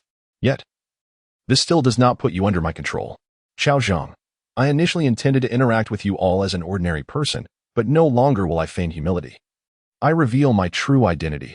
I am the poet immortal. Kia, greetings, everyone. I am the agent of the poet immortal Cao Zhong, ladies. Feel free to reach out to me for any inquiries. Cao Zhong's fervent admirer. Kia, may I have my brother's contact information? Kia, what contact information? Just send me your details, and we can chat privately. Cao Zhong, Kia, are you truly this oblivious? Using my name to flirt, are you? Kia, what are you saying? How could I possibly wait? I have a lady messaging me privately. Cao Zhong? Venti, I can hardly be bothered to mention this, but back in the literary world, Cao Zhong and I were truly unstoppable. Cao Zhong, I was responsible for the chaos. Venti, I was responsible for the flare. Venti, UXX. Hu Tao, alas. Your friendship fills me with envy. I too desire such a close companion. Sob. Cao Zhong, Hu Tao, we can also be friends. Hu Tao, that is entirely unnecessary. Cao Zhong, what are you afraid of? I bear no disdain for your modest bosom. Hu Tao, you, how dare you? I believe the coffin I have preserved for you is now quite useful. Cao Zhong, Hu Tao, I see you harbor feelings for me. You have even planned my posthumous affairs. Hu Tao, Jean, Barbara, Vinny, Cao Zhong, when did you become so love-struck? Cao Zhong, Vinny, if I were you, I wouldn't dare speak in this group. Kia, Vinny, when will you cosplay as the Anemo Archon? I'll rally the Knights of Favonius to support you. Vinny, well, I doubt anyone wishes to see that. Kia, we do want to see it. Bennett, we want to see it. Paimon, we want to see it. Xingqiu, we want to see it. Cao Zhong, hurry up. Venti, it's not that I don't want to wear it, it's just that even if I do. You all want to see it. Little Bear raises hands in surrender. Beep, detecting Vinny's strong desire for self-expression, activating the live streaming function. Venti? I am not. I do not wish to. Hu Tao, how delightful. Kia, joyous news for all. Cao Zhong, hurry. Vinny wore a mournful expression. He truly had to don that outfit. It was utterly humiliating. Although the attire was indeed exclusive to the Anemo Archon, he had never worn it before. It was far too revealing. How could he ever face others again? Would he not be the subject of ridicule among those old geezers? Chapter 43, the incomplete video. Cao Zhong, can we stop watching the video? I feel quite anxious. Hu Tao, Cao Zhong, what is the matter? Are you frightened? Weren't you just being rather arrogant? The video continues to play. In the frame, Cao Zhong brings Kuli to Starfall Lake. Qin, Cao Zhong, can't you teach Kuli something more beneficial? Kia, indeed. The fish in Starfall Lake have all been blown to bits by you two. Cao Zhong, the larger the fish, the bigger the bones, the less the flesh. Therefore, the smaller the fish, the more flesh it possesses. Kia, could you please speak in a more comprehensible manner? Cao Zhong, you were the one who started speaking gibberish first. Bennett, why does that seem somewhat logical? Qin, Bennett? Don't be deceived, that's a fallacy. Cao Zhong, Qin, Captain Qin, if you say that, I shall take offense. Cao Zhong, the greater the ability, the heavier the responsibility. The heavier the responsibility, the more tasks to undertake. The more tasks undertaken, the more teammates you drag along. The more teammates dragged, the more defeats encountered. The more defeats encountered, the weaker the ability becomes. Hence, the greater the ability, the weaker the ability. Cao Zhong, Qin. Do you not see that this reflects the current state of Mondstadt? Qin, wait a moment, let me ponder. Ah, yes, no. Yes, no. Barbara, sister, are you all right? Amber, Captain. Kia, oh no, Captain Qin has lost her mind. In the video, Kuli gazes longingly at the swimming fish in Starfall Lake, hesitant to take a step forward. Seeing Kuli's expression, Cao Zhong crouches down. Could it be that Kuli wishes to blow up the fish? Kuli nods, then shakes her head. Then, with her delicate little hand, she points to a sign beside Starfall Lake, saying, Captain Qin said that the sign reads, Children cannot blow up fish. Cao Zhong follows the direction of Kuli's finger, feeling a twitch in the corner of his eye. As the camera zooms in, the group can finally discern what is inscribed on the wooden sign. The sign bears 4 large characters: deep water, danger. Huta, ahahaha. Children cannot blow up fish. That cracks me up. Kia, Kuli, although I cannot read. Does that mean I cannot count? Kuli, it clearly states deep water, danger. Captain Qin, you have deceived me. Qin, Kuli, I did not. I have not. Do not believe it. Cao Zhong, Qin, how can someone deceive a child? West Wind Knights, Qin's office. Having been thoroughly confounded by Cao Zhong's inquiry, Qin finally regains a semblance of clarity. But upon realizing she has been deceiving children in the group, she exclaims, No, I did not. Chapter 44, I saw you. Acting as the acting grandmaster. The acting grandmaster lay slumped in her office chair, her once clear and resolute gaze now somewhat clouded. Ever since the inception of this video chat group, chaos had begun to engulf Mondstadt. Life had become unbearable. However, as the eldest daughter of the Guinshield family, the vow to protect Mondstadt had been ingrained in her very being since childhood, a belief woven into her blood. Determined to muster her weary body, Jean murmured to herself, I must work. Let me work. Meanwhile, the revelry in the chat group showed no signs of abating. Alice, Klee, oh my poor darling daughter, you must be dreadfully bored. Mother is preparing a surprise gift for you. Klee, Alice, mother, what is the gift? I want it right now. Alice, that's not possible. Furthermore, you must listen to the acting grandmaster while at the Knights of Favonius. And do keep your distance from Cao Zhong. He does not seem like a good person. Cao Zhong, Alice, I must clarify that I have no interest in children. I haven't even signed a child's hand. Klee, that's right. Brother Cao Zhong is a good person. He only kissed me twice today. Jean? Barbara? Kia, Cao Zhong, you beast. Wendy, Cao Zhong perish. Hu Tao, Cao Zhong scoundrel. Bennett, wait a moment. I don't think Mr. Cao Zhong is that kind of person. He may have been caught in a compromising situation, but he would never harm a child. Bennett's loyal defense moved Cao Zhong. Cao Zhong, Bennett, as brothers, I stand with you. From now on, your concerns are my concerns. Bennett, really? Cao Zhong, of course. I, Cao Zhong, am a man of my word. Once I speak, it is unchangeable. Bennett, that's fantastic. I've recently incurred some debts due to the angel's gift. Could you help me settle that?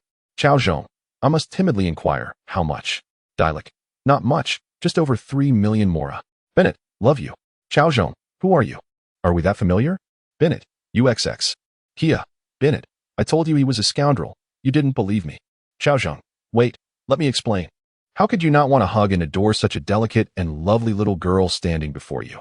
Kia, I do want to. Cao Zhong, then why do you berate me? I'm angry, furious. Wendy, I simply want to scold you. Hu Tao, no doubt, that is fair. Cao Zhong, UXX. The video continued to play. In the footage, Cao Zhong was seen explaining the correct text on the board to Klee. This is deep water and dangerous. It is not that children cannot fish. Klee? After Cao Zhong's explanation, Klee struggled to count on her fingers, finally beginning to believe his words. Pouting. She appeared quite miffed. Wah, the acting grandmaster deceived me. Subsequently, Cao Zhong anticipated that Klee would retaliate by starting to fish. However, the reality was contrary to his expectations. Klee did not rush to fish. Instead, she held Cao Zhong's hand, pouting. Brother Cao Zhong, the acting grandmaster lied to me. Could you not spank her? Little Klee looked up at Cao Zhong with hopeful eyes. Jean, Klee, Wah, acting grandmaster, I was wrong. I never want to spank you again. Hu Tao, you can tell, little Klee really wants to spank the acting grandmaster. Alice, ha ha ha, Klee, you are too adorable. But speaking of which, the acting grandmaster does indeed have a nice backside. It must feel delightful to spank. Jean, Madam Alice, please mind your language. Cao Zhong, Alice, cough cough. Great minds think alike. Jean, Cao Zhong, do you truly fear for your life? The video continued, with Cao Zhong playfully pinching Klee's adorable little nose. It is wrong to hit. Besides, the acting grandmaster is the leader of the Knights of Favo Chapter 45, Jean and Mondstadt. Within the Knights of Favonius, Jean, the grandmaster, gazed at the content on the screen, her vision darkening as she nearly fainted. Is there truly no review system for this chat platform? Can such material even be broadcasted? Although Jean had silently accepted her future with Zhongli, the thought of such behavior occurring before marriage was utterly outrageous. The most alarming part was that it had been discovered by Klee. Just imagining this made Jean's cheeks flush like a ripened apple. Zhongli, look at the trouble you've caused. Zhongli, everyone, do not be deceived. This video must be a fabrication. Kia, Zhongli, spare us your excuses. Today, you must face the consequences. Vindy, Zhongli, you truly are a scoundrel. Zhongli, children speak without filter. What do they truly understand? Klee must be playing tricks. Klee would never deceive anyone. Knock, knock, knock. Kia, it is well known that children do not lie. Jean, Kia, are you courting death? Kia, Jean, Grandmaster, I am acting in your defense. Zhongli treats you this way. Yet you do not scold him. I merely spoke a few words against him, and you wish for my demise? Absolutely not. Jean, I did not. I never. Do not misinterpret my words. Barbara, Jean, you have deceived me. In the Cathedral of Mondstadt, Barbara felt her heart shatter as she watched the video. So, this is the cruelty of love. In private, she had always insisted she could never harbor feelings for Zhongli. Yet now it appeared she had been lulled by her own excuses. A deceiver, a grand deceiver. All lies spun to maintain her connection with Zhongli. At that moment, Barbara suddenly awakened to the harsh reality. In love, there is no familial bond. Even her beloved sister could betray her. What family? What dear friends? It's all deception, pure deception. The pain was unbearable. Amber, Barbara, I understand your plight. Eula, Jean. Jean, no, I did not. Do not believe that. Jean, Barbara, you are my dear sister. How could I ever do such a thing? You must trust me. Barbara, yes, you would not. But what of Zhongli? Zhongli, Barbara, you have to believe me. I am not that kind of person. Surely, no one genuinely believes I would act in such a manner? Kia, indeed they do. Vinny, oh, they absolutely do. Zhongli, do you truly wish for my demise? Kia, the sooner, the better.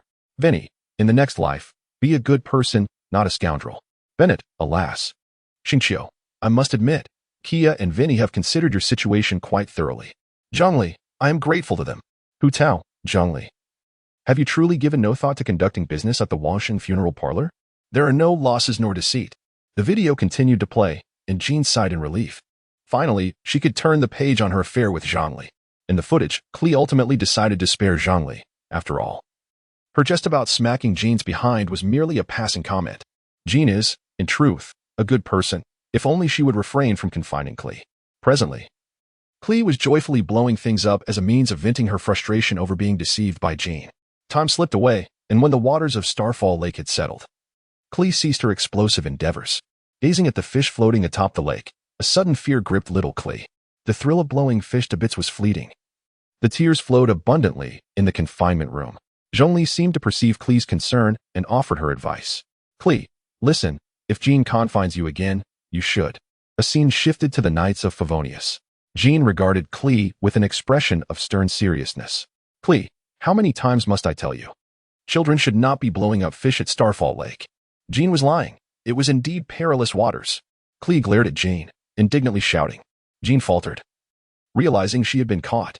Ahem, that is not a valid reason for your actions. Now, you are to go directly to confinement. Humph, I will go if I must. Klee retorted defiantly. Time passed, and while Jean was engrossed in her paperwork, a sweet melody reached her ears. She chuckled softly. What mischief is Klee up to now? Rising, she proceeded to the confinement room. Inside, Klee stood by the window, gazing outside, singing a sorrowful tune. Oh, the woes of sorrow, how they turn my hair white. Since the day I parted from my mother, I have taken up residence in this confinement room. My tears flow endlessly, ceaselessly cascading down, with a sign around my neck. I wander the streets. In hand, I hold a meager bun, with not a drop of oil in my meal. The life of confinement. The voice carried a sorrowful weight, bringing tears to those who heard it. The video concluded. Jean, Zhongli, you certainly know how to instruct. Zhongli, can I claim ignorance? Klee, holding a bun in hand, with not a drop of oil in my meal. Jean, Klee, you learn remarkably quickly. Klee, what? Klee understands her mistakes. Please do not be angry with me, Jean. Alice, Klee, my dear Klee, you are truly going to make your mother weep with laughter. In the Knights of Favonius. Jean's office, she glared at the video chat area with a dark expression. What manner of people inhabit Mondstadt? Is there not a single respectable individual? It is either a flirtatious scoundrel, a drunken slacker, or a child with violent tendencies. Managing Mondstadt is no easy task, and I hope all esteemed patrons will kindly cast their votes and shower me with flowers and accolades. Chapter 46. The Rescue Operation for Tulin 1. In a video chat group, a lady remarked with disdain, Oh dear. I never anticipated that the Knights of Favonius would falter in handling the Anemo dragon, yet they excel in frivolous antics. In the opulent Goethe Hotel, Lady Rosalind exuded an air of arrogance and contempt. Her heart was brimming with animosity towards the Knights of Favonius. Had it not been for the decay of the Mondstadt aristocracy and the incompetence of the knights, her beloved might not have perished on the battlefield. Lady Rosalind, whose true name is Rosalind Krushchika Lofat, was deeply scarred by the devastation wrought by the dragon Durin 5 centuries ago, leading to the untimely demise of her lover, Rustin, the then vice-captain of the knights, known as the Young Wolf. Upon returning from her studies in Sumeru, she was driven by despair and transformed into the terrifying entity known as the Witch of Flames, her body coursing with liquid fire. While feared and reviled by humanity, she traversed the land of Tivat, incinerating monsters. Ultimately, as she neared her own annihilation in her flames, she was discovered by the fatuous initial fool, who bestowed upon her the power of the Ice Queen, enabling her to seal the inferno within herself. With a vengeful obsession, she ascended to the position of the 8th harbinger of the Fatui, known as the Lady, peering through the glass at the brightly lit city of Mondstadt. A chilling smile graced her lips. This time, she returned to Mondstadt not merely to retrieve the goddess Heart of Barbados in the name of the Queen, but also to drive a wedge into the Knights of Favonius. The chosen one for her scheme was none other than Cao Zhong. It baffled her how such a scoundrel could garner affection. Indeed, Mondstadt had decayed to its very core. If I were to ever find myself enamored with such a wretch, it would be indicative of severe mental deficiency. Her remarks ignited the ire of the Mondstadters.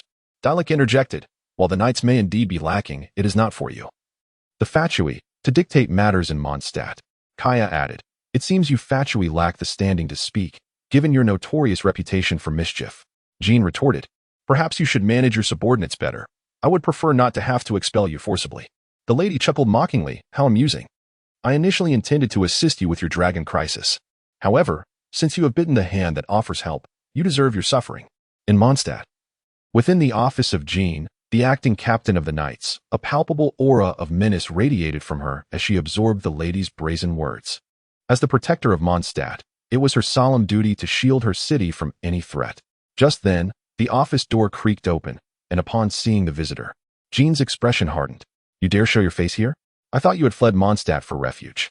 As she spoke, her delicate hand instinctively reached for her knight's sword. The intruder was none other than Cao Zhong. Jean's feelings towards him were exceedingly complex. If the video she had seen was accurate, she might one day marry him.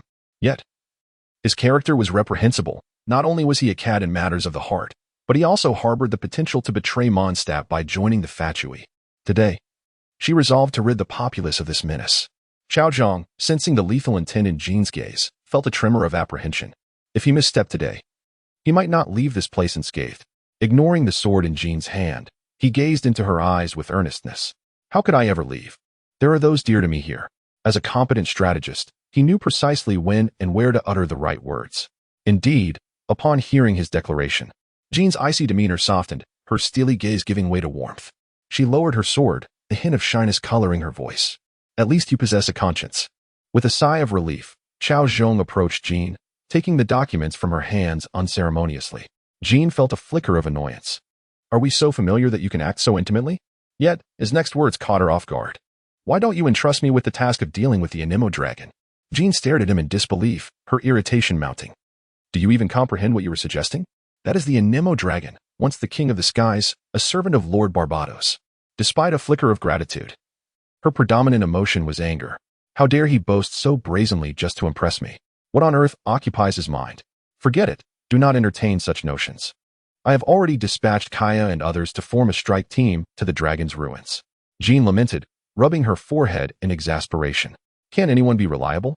Cao Zhong expressed surprise. You've already sent people to the dragon's ruins? However, he harbored doubts. Would they truly be able to locate the Anemo dragon without Vinny's assistance? Meanwhile, atop the statue of the Anemo god in Mondstadt Square, Vinny had been leisurely sipping wine, but the contents of the chat group caused his cheeks to flush with embarrassment. As the Anemo god, it was his responsibility to address the situation with Tulin. Yet, he found himself at an impasse, lacking the certainty required to rescue Tulin. It seemed it was time to devise a plan. Chapter 47, The Rescue of Tulin II. I firmly declare that it is out of the question. There will be no exceptions. You shall remain here obediently today, without venturing elsewhere. Allow the matters at hand to be entrusted to Kia and the others. Although Captain Jean was astonished by Cao Zhong's prowess, she solemnly denied his request. Just moments ago. In an effort to demonstrate that his abilities were not as lacking as she had presumed, Cao Zhong performed a dazzling display of swordplay before her. His movements were as still as a crouching tiger and as swift as a flying dragon, graceful as drifting clouds yet rapid as lightning, exhibiting both stability and elegance. Not to mention, the unparalleled power emanating from the blade itself was formidable. Even she, in the face of such overwhelming brilliance, felt an undeniable urge to succumb to his might. It was evident that Cao Zhong possessed extraordinary strength. Contemplating this, Jean regarded him with a complex gaze. Realizing that this man, whom she had once relentlessly pursued, harbored such fearsome capabilities, it dawned on her that he had likely been yielding to her in the past. The thought made her cheeks flush with embarrassment. Jean, what are you thinking? This is hardly the time for romantic notions. Pull yourself together. She shook her head vigorously, dispelling her errant thoughts. It is not that I am stagnant and resistant to change. Rather, I ponder the implications of relying on others to resolve our problems. If the Knights of Favonius continually depend on external assistance, they shall never attain growth. 3 millennia ago, we overthrew the reign of the old Anemo Archon Barbados through our own efforts. 5 centuries ago, we relied on the East Wind to safeguard Tulin, protecting Mondstadt from the threat of the vile dragon Durin. Today, our forgetfulness has transformed the once protective guardians of Mondstadt into the current storm terror. We can depend on you today, but who can we rely upon in the future? Jean's words resonated with strength and conviction. Upon finishing her speech, she felt as if a heavy burden had been lifted from her shoulders, and her body weakened, nearly collapsing. Fortunately, Cao Zhong acted swiftly, catching her in his arms. As he gazed upon the beautiful woman in his embrace, a wave of sentiment washed over him. This exquisite young woman, at an age meant for innocence and joy, bore the weighty responsibility of protecting Mondstadt. What a burden for her to bear. Sensing his affectionate gaze, Jean's long eyelashes fluttered shyly. She had intended to struggle free from his embrace, but found herself lingering against his solid chest. Instead, she lightly pounded her small fist against his chest in protest. Just then, Kia burst through the door, and upon witnessing the scene before him, he stood dumbfounded. Am I seeing things? He muttered, hastily closing the door behind him, letting out a sigh of relief. I hope this doesn't come back to haunt me. At that moment, Barbara, Amber, and Eula approached. The three had initially set out with Kia to investigate the Wind Dragon ruins, but had encountered unforeseen circumstances that led them back. Seeing Kia standing outside, reluctant to enter, they were puzzled. Why aren't you going in? Is Captain Jean not inside? Amber asked, confused. Kia, spotting Barbara and the others, had a sudden idea. How about we come back tomorrow? He suggested, stopping Barbara, who was about to open the door. Inside, Cao Zhong and Captain Jean were hurriedly adjusting their appearances, relieved that Barbara and the others hadn't entered. If they were to see this, there would be no absolution, even if they jumped into the wine lake. Kia, my dear friend, in crucial moments, it is truly my good brother upon whom I can rely. Outside, the three women looked at each other, puzzled by Kia's anxiety. If Captain Jean isn't here, then we can just come back tomorrow. Why are you so worked up? Amber questioned, glancing at Kia. What do you mean Cao Zhong is inside? I didn't see him. I know nothing. Kia shouted loudly. Amber, huh? Eula? Barbara? Realizing the situation, Barbara, Eula. And Amber's eyes glimmered with suspicion. Inside, Cao Zhong could no longer contain himself upon hearing Kia's loud exclamations. Kia, you fool. Barbara and the others pushed the door open, only to be met with the sight of Cao Zhong and Jean seated upright. You too. Barbara, Amber, and Eula stared in disbelief at the pair before them. Despite their efforts to conceal their feelings, the residual emotions on Jean's face betrayed her. Not to mention, Kia, the instigator, had also meddled. Good brother. It's not that I didn't try to stop it.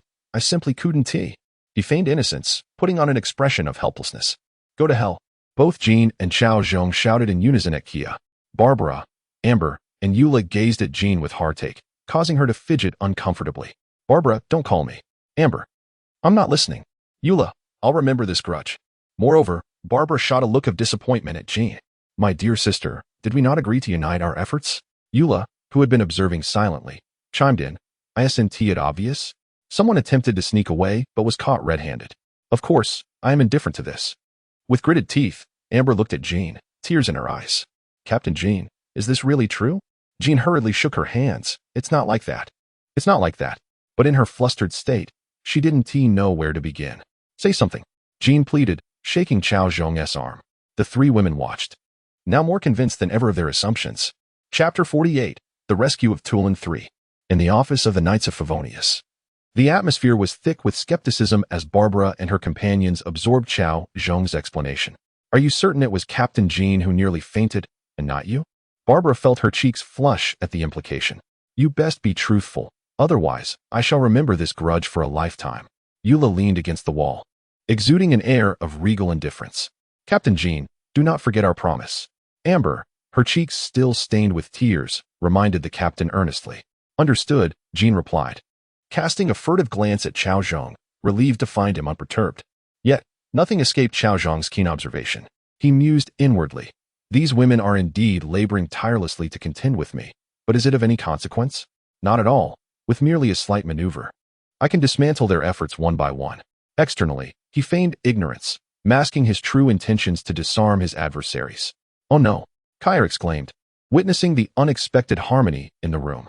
The catastrophic scene he had envisioned had not materialized, rendering his plans futile. We stir trouble, we watch the show, we lose control. We flee. As Kaya stealthily prepared to exit Jean's office, several piercing gazes landed upon him. Crouched at the center, Kaya felt the tension rise as he faced the five women encircling him. I assure you, I did not intend to provoke. He protested. Do you think we believe you? Cao Zhong's eyes glinted with a fierce light, his fingers cracking ominously, an expression of fervent camaraderie. Please, no slapping. Kaya's last words echoed through the air, followed by anguished cries reverberating over Mondstadt. Pray tell, what calamity has befallen this time? Captain Jean inquired, adjusting her slightly rumpled collar as she addressed Barbara and the others.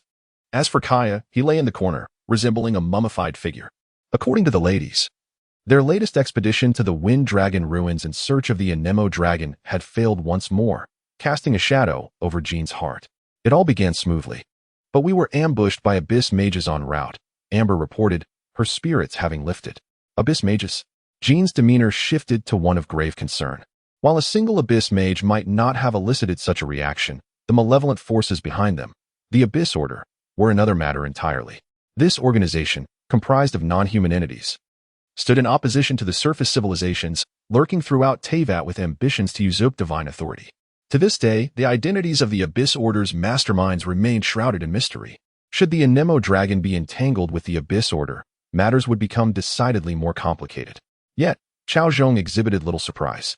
For the Anemo dragon incident was intrinsically linked to the Abyss. Surely you are not incapable of dealing with a few Abyss mages? Cao Zhong queried.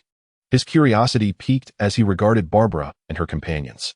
Despite their apparent lack of elemental synergy, they possessed considerable prowess, even a 5-star Ice Claymore character. It was rather implausible that they could not handle a handful of Abyss mages. At Cao Zhong's question, Eula and the others simultaneously turned their gaze toward the quivering figure in the corner. It's his fault. We had devised a strategy, but he failed to unleash his power. Barbara exclaimed, bewildered. Amber chimed in. Why did you not unleash your ultimate skill? No elemental abilities were used at all. What was going on? The Abyss mages ultimately escaped. Did he simply choose to hold back? I suspect his mind is troubled, Eula remarked coolly. Finally unable to remain silent, Kaya, who had been enduring their reprimands, interjected. You were all so chaotic that you left me utterly confused. You weren't listening to me, nor responding. I was just flustered and trembling for ages. He sounded almost like a pouting spouse, a hint of grievance in his tone. Drink more water. You are far too tense. Captain Jean offered Kaya a cup.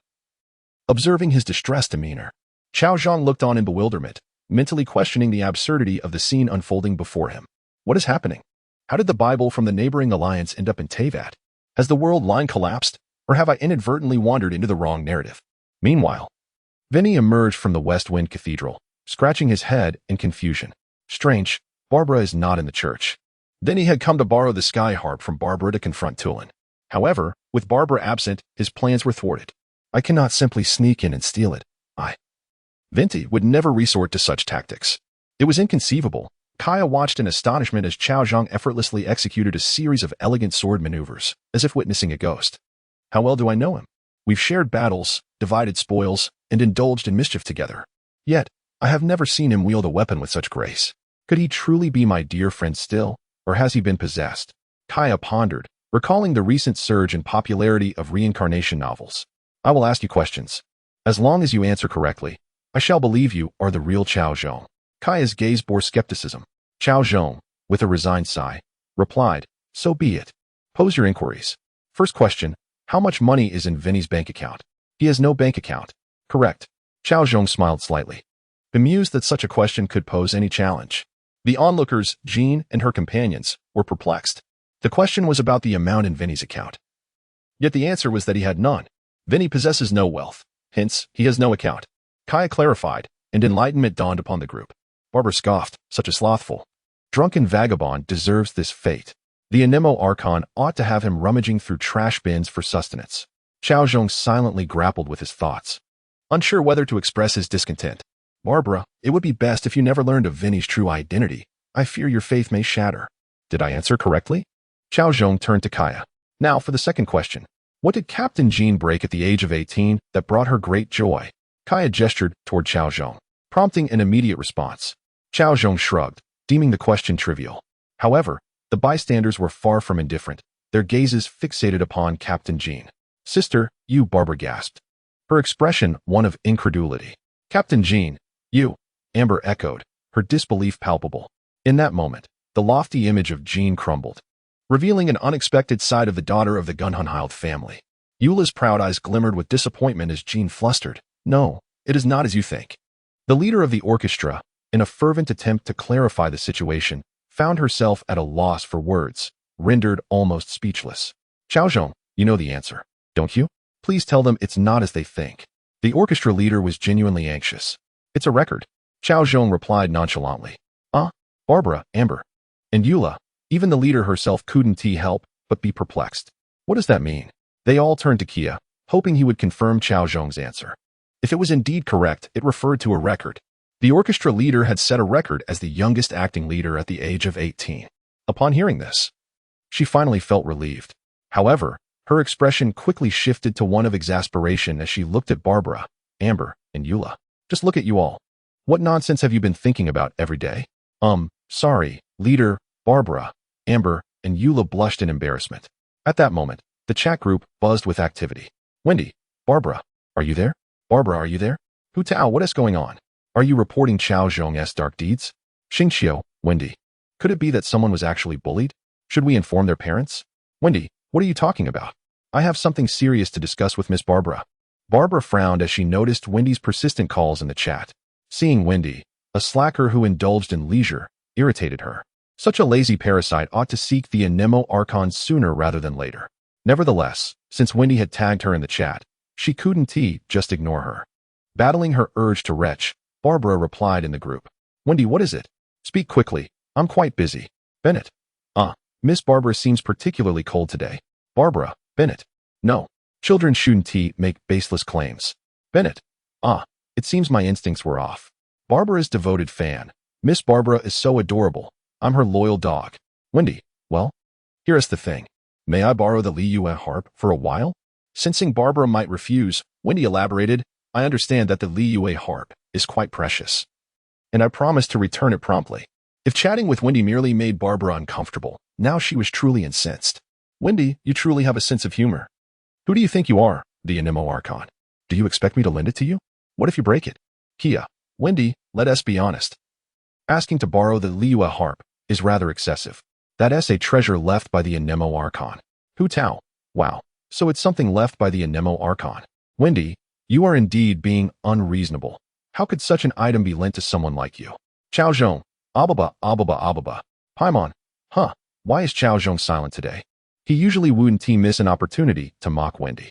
Could it be that he has been rendered mute by a secret affair? Cao Zhong. Paimon. I'll eat you tomorrow. On Wendy's side, seeing the group's disapproval, she let out a small sigh. It seemed she could no longer keep her true self hidden. I originally wished to interact with you all as an ordinary person, yet all I received was slander. No more pretense. I am Barbados, the Anemo Archon. I reveal my true identity. Sheen. Kia. Amber. Barbara. Wendy, why don't you just go away? Chapter 50. The Appearance of the Wind Dragon. Jean. Wendy, do not overstep. Bennett. Wendy, while we are dear friends, claiming to be the Anemo god is indeed excessive. No wonder Miss Barbara is furious. Kia. Wendy, you crack me up. If you are the Anemo god, does that make me the Geo god? Hu Tao. Exactly. If Wendy can be the Anemo god, then my guest can surely be the Geo god. Zhongli, are you the Geo god? Zhongli, Kiching. I find you all quite amusing. Even a stray can impersonate the Geo Archon. This is utterly absurd. An archaeologist from the Geo Archon's Archaeological Society. Indeed. The Geo Archon is a figure of great stature. He swallows rivers and flattens lakes, vanquishing evil to stabilize the cosmos. Such a being of supreme power cannot simply be claimed by anyone. The name Zhongli sounds rather unimpressive. Even a dog would disdain being named such. Please refrain from tarnishing the reputation of the Geo Archon. Zhongli. Universally speaking, the Geo Archon can embody any present individual, not distinguishing based on names. An archaeologist from the Geo Archon's Archaeological Society. Zhongli, you are quite entertaining. I have studied the Geo Archon for decades. Do you truly understand him better than I? Kia. So Li Yue has numerous enthusiasts of the Archons. I suppose I must tread carefully when speaking in Li Yue henceforth. Hu Tao. Alas, didn't Kiching detest the Archons? Why would she defend the Geo Archon? Cao Zhong. Hu Tao. You fail to comprehend. Li Yue has both Archon enthusiasts and distorted ones. Kiching Yu.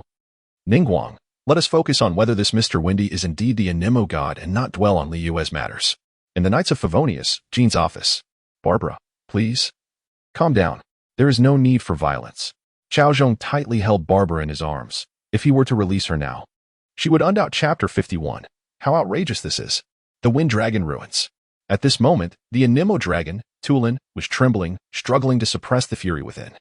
This group of ignorant humans dared to disregard my existence, engaging in a debate over whether Venti is truly the Anemo god. How utterly intolerable. I was the one who arrived first. When will I be able to rise again? If the people of Mondstadt once forgot me due to the passage of time, what of now? Even when I have spoken in the group, they continue to ignore me. This is willful neglect. Mondstadt has forsaken me. The world has forgotten me. Anemo dragon, let destruction reign upon Mondstadt. Let the world be consumed. Klee, wow, there really is a dragon. Brother Cao Zhong was lying to me. Kia, Klee. What did Brother Cao Zhong tell you? Cao Zhong, wait a moment, Klee. You mustn't disclose that. Klee, Brother Cao Zhong said he was served by a dragon. I didn't believe him at first, but now I do. Anemo dragon? Hu Tao, 6. Xingqiu, 6. in the office of Jane, the acting grandmaster of the Knights of Favonius. Cao Zhong was under the intense scrutiny of several gazes. If looks could kill, he would have perished countless times over. Well, let us put this matter aside for now. The situation with the Anemo dragon is of utmost importance. Fortunately, Jean and the others understood the gravity of the situation and did not dwell on Cao Zhong's predicament, allowing him to evade disaster. Anemo dragon, you dare insult me. Today, I will not let this go. Vinny, Tulin, why must it come to this? Anemo dragon, Barbados, do you wish to stop me? Cao Zhong, Anemo dragon, I believe you are mistaken. He is merely speaking empty words. To wish to slay a dragon, yet lack the power to do so. Anemo dragon, Cao Zhong, who are you? How dare mere mortals speak of the divine?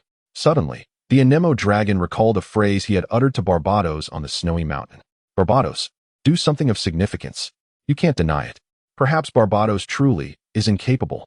Anemo dragon, mortals, how dare you speak of the divine? You have clearly forgotten the blessings bestowed upon you by the gods. Today, I shall bring destruction upon Mondstadt. Jean, that is not the case, Mr. Tulin. The people of Mondstadt have only temporarily forgotten you. They have never forgotten your guardianship. Just give us time, and the people will remember your grace. Anemo dragon, it is too late, far too late. Today, I will indeed destroy Mondstadt, and even the Anemo god cannot save you. I declare it. Cao Zhong, Anemo dragon. How absurd. Your lines are utterly ridiculous. Anemo dragon, Cao Zhong, a mere mortal, dares to mock me. Cao Zhong, I am the Deathwing, the harbinger of doom. The end of all things, unstoppable and unyielding. I am the great calamity. Anemo dragon, Cao Zhong, do not presume that a few lines will sway me. I, Tulin, have my pride. Ding. User Anemo dragon has changed nickname to Deathwing. Vinny, alas, Tulin, what are you doing? Deathwing, who is Tulin? Please call me Deathwing, understood? Kia haha. Arataki Ito, I love this style and these lines.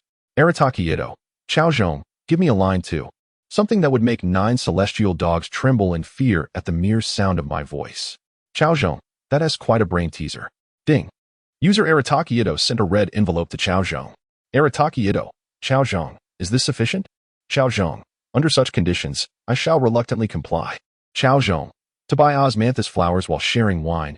Arataki, the greatest warrior under heaven. How does that sound? Arataki Ito, not enough, not enough. Lacks the grandeur. Cao Zhong, for the gods, I shall vanquish all foes of this world. Venti, Zhongli, Raiden Shogun, Nahida, Arataki Ito. Wow, now we're talking. This is the feeling. Xingqiu, I didn't expect Cao Zhong to possess such talent. I underestimated you. Kia, truly exhilarating. Kujusera, however. Where did you get the money for the red envelope, boss? It can't be from your help fees, right? Arataki Ito, ahahaha. Sarah, what are you doing? Wait a moment, Acho saved me. Bennett? Who tell? Cao Zhong, it seems Arataki Ito still has grasped the essence of that line. Lumen, Cao Zhong. Boss, since I am your employee, could you grant me a free line as well? Paimon, Lumen, I'm not trying to discourage you. But how do you think of the 3 words traveler? Quite bland, indeed. Cao Zhong, life is like a journey against the current. I too am a traveler. Kia. Xingqiu. Paimon. Zhongli. Lumen. Boss Cao impressive. Fiscal. Ahahaha. The one known as the friend of women, Cao Zhong. My great dream of the all-encompassing madness has been gazing upon you for quite some time. Now offer your most sincere praise. I regard wealth as mere dirt. How could I insult you with such filth? May peace be upon you. Oz. What the lady means is, your lines are quite good, and she too desires one. However, without money, can she receive it for free? May a good person live in peace. Cao Zhong, it's quite challenging to work without funds. Fiscal, heed my command. When I ascend to the throne, you shall be heralded for your contributions. Above all things shall be within reach. Oz, what the lady means is, if you heed her words, there will be bread and milk in the future. Cao Zhong, since your sincerity is so profound, I shall generously share with you. Listen closely. Open your eyes. The eye of judgment. The time of awakening has arrived. Erupt, reality. Shatter, nerves. Exile this world. Fiscal, oh ho ho ho ho. This is the feeling. Taikula. Oz, I initially thought that someone as eccentric as the lady would find no one willing to converse with her. Yet Cao Zhong actually connects with her, truly deserving of the title, Friend of Women. Cao Zhong, what is this friend of women nonsense? I refuse to accept it. Just as the chat group thrived with excitement, seeking Cao Zhong to craft a powerful opening line, a grave event unfolded in Mondstadt. The once clear sky was suddenly shrouded in ominous clouds. Fierce winds howled, and thunder roared. The impending storm cast a shadow over every citizen of Mondstadt. What is happening? Why is my dog howling? I don't know, but I have a dreadful premonition. Just as the people of Mondstadt pondered the sudden change in weather, an alarm abruptly blared. Alert! Alert! Alert! All residents of Mondstadt, please be advised. The Anemo dragon is approaching Mondstadt. Seek shelter immediately. This is not a drill. This is not a drill. Deathwing, soar through the skies, as the earth cowers beneath my feet. Deathwing, Mondstadt, your doomsday has arrived. Ding. A major event has been detected in Mondstadt. Live coverage commencing. In an instant, the scene of the Anemo dragon attacking Mondstadt appeared in the chat group. The Lord of Winds, the King of the Skies, displayed immense power, leaving every viewer in awe. This is the might of the Archons, a sight that inspires trepidation. Flames and hurricanes surged around Mondstadt, transforming it into a hellscape. Jean, all members of the Knights of Favonius, heed my command. Behind us lies our homeland, our families, and children. Should we falter, they too shall face dire peril. Thus, we must succeed. Kia, Knights of Favonius, Kia.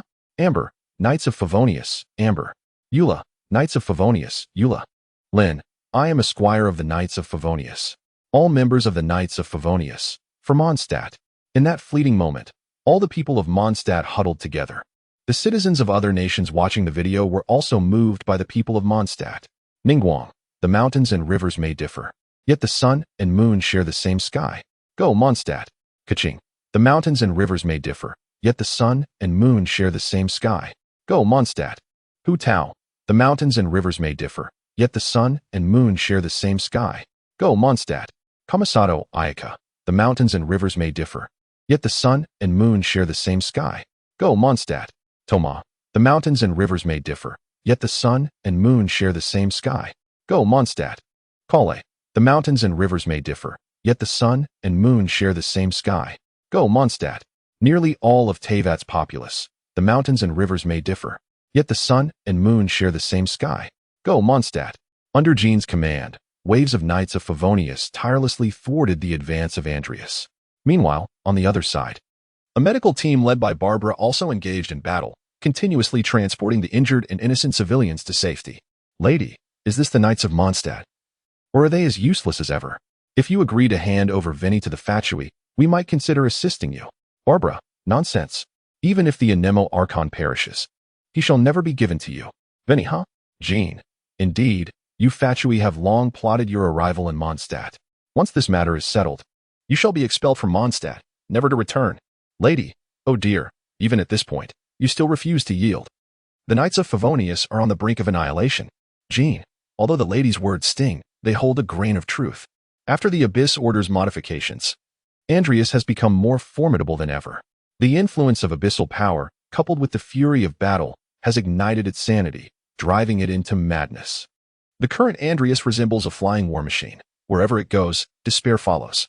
Even if the Knights of Favonius sacrifice themselves to confront it, they cannot counter the fact that the Anemo dragon can soar through the skies. Flight has always been humanity's Achilles heel and cherished aspiration. Though the wind gliders exist, they are mere toys in comparison to the sky monarch, Andreas. Even Amber, who has clinched the title of Mondstadt's flying champion for 3 consecutive years, has already succumbed. Mondstadt is in peril. Chapter 53. The eyes of the world are upon me. On the bell tower of Mondstadt's West Wind Cathedral, Vinny gazed into the distance, where the Anemo dragon rampaged with an air of foreboding. He had seized the opportunity, taking the sky harp that once accompanied him, amid the cathedral's vacant defenses.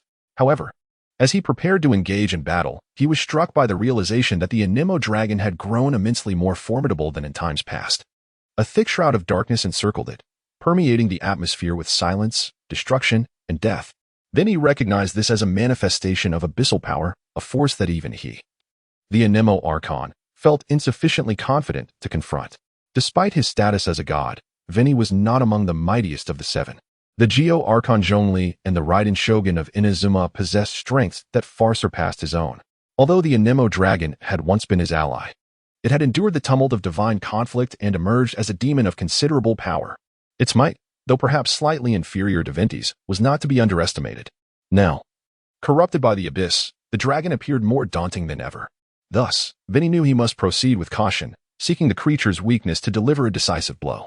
Meanwhile, in Liyue's Wangxing funeral parlor, Zhongli watched the unfolding battle on a screen, his brow furrowed in concern. As the Geo Archon, he had once encountered the Anemo dragon, Storm-Terror Dvalin, during a gathering of the Seven. Its strength was akin to that of the ruined serpent, Ojal. Observing Dvalin now, shrouded in malevolent darkness, Zhongli fell into contemplation. In its current state, Dvalin seemed more powerful than ever, igniting a sense of dread within Zhongli. Although he wished to assist Vinny, his position as one of the Seven constrained his actions. The role of the Seven was both a symbol of status and a shackle. Every move they made was magnified by the unseen gaze of the world. If he were to intrude upon Mondstadt uninvited, it could be interpreted as an act of aggression, potentially inciting an unnecessary war. Old friend, how shall you respond? In Mondstadt, Vinny was filled with urgency, beads of sweat forming on his brow. Where could Dvalin's weakness be? Time was of the essence, and the people of Mondstadt could not afford to wait. The sounds of agony and despair echoed around him, and the weight of pressure was immense. Meanwhile, Jean continued to direct the battle, but the Anemo dragon was overwhelming. As a being of divine and demonic essence, even a fraction of its power was beyond what ordinary mortals could withstand. Amber urged, Captain Jean, we must retreat. We can't hold out much longer. The wind barriers surrounding the dragon are like a fortress. Our attacks are ineffectual, and the backlash has harmed many of our comrades. Captain, we must withdraw. Kia interjected, Vinny, are you not the Anemo Archon? Why do you hesitate? You've idled long enough. Are you waiting for death? Vinny, feeling unjustly accused, replied, It is not that. He yearned to stop Dvalin, yet he feared that if he could not subdue the dragon in one fell swoop, it would lead to dire consequences. Cao Zhong spoke up. The Anemo dragon's weakness lies in the poisonous stinger on its back. That stinger is formed from the venom of the dragon Durin, whispers from the abyss, and the sorrow of the forgotten. Only by purifying this venom can we restore Dvalin's clarity. Realizing this, Vinny expressed his gratitude. I see now. Thank you, Cao Zhong. With a newfound understanding of Dvalin's vulnerability, Vinty prepared to strike. He took aim at the dragon's stinger with the sky harp. Season's turn. The song of the four winds. Go forth, O hymn of the skies. Vinny channeled his divine power into a single arrow, which burst forth in a radiant green light that illuminated the heavens and enveloped Mondstadt.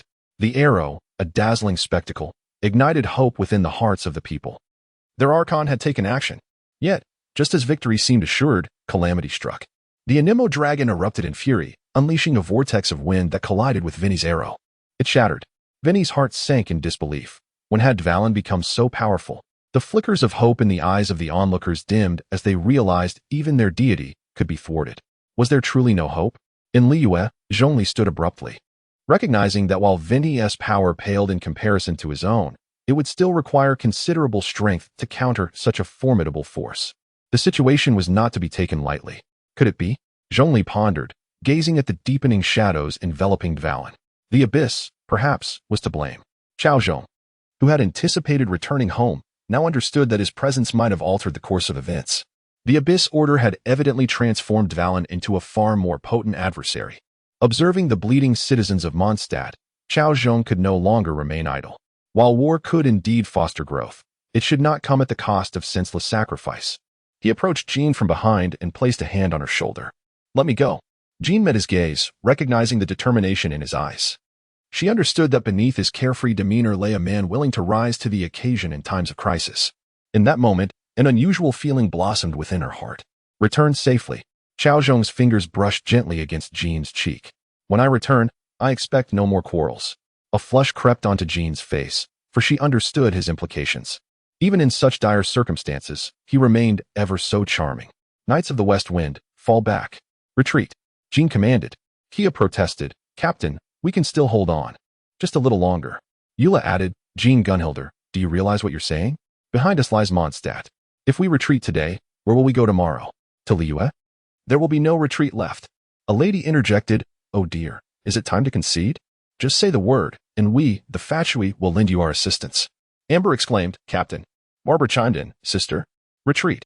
The ensuing battle shall be entrusted to Cao Zhong. Jean declared. What? Jean's words astonished all those watching the live broadcast. The camera, as if understanding the gravity of the moment, shifted its focus to Cao Zhong.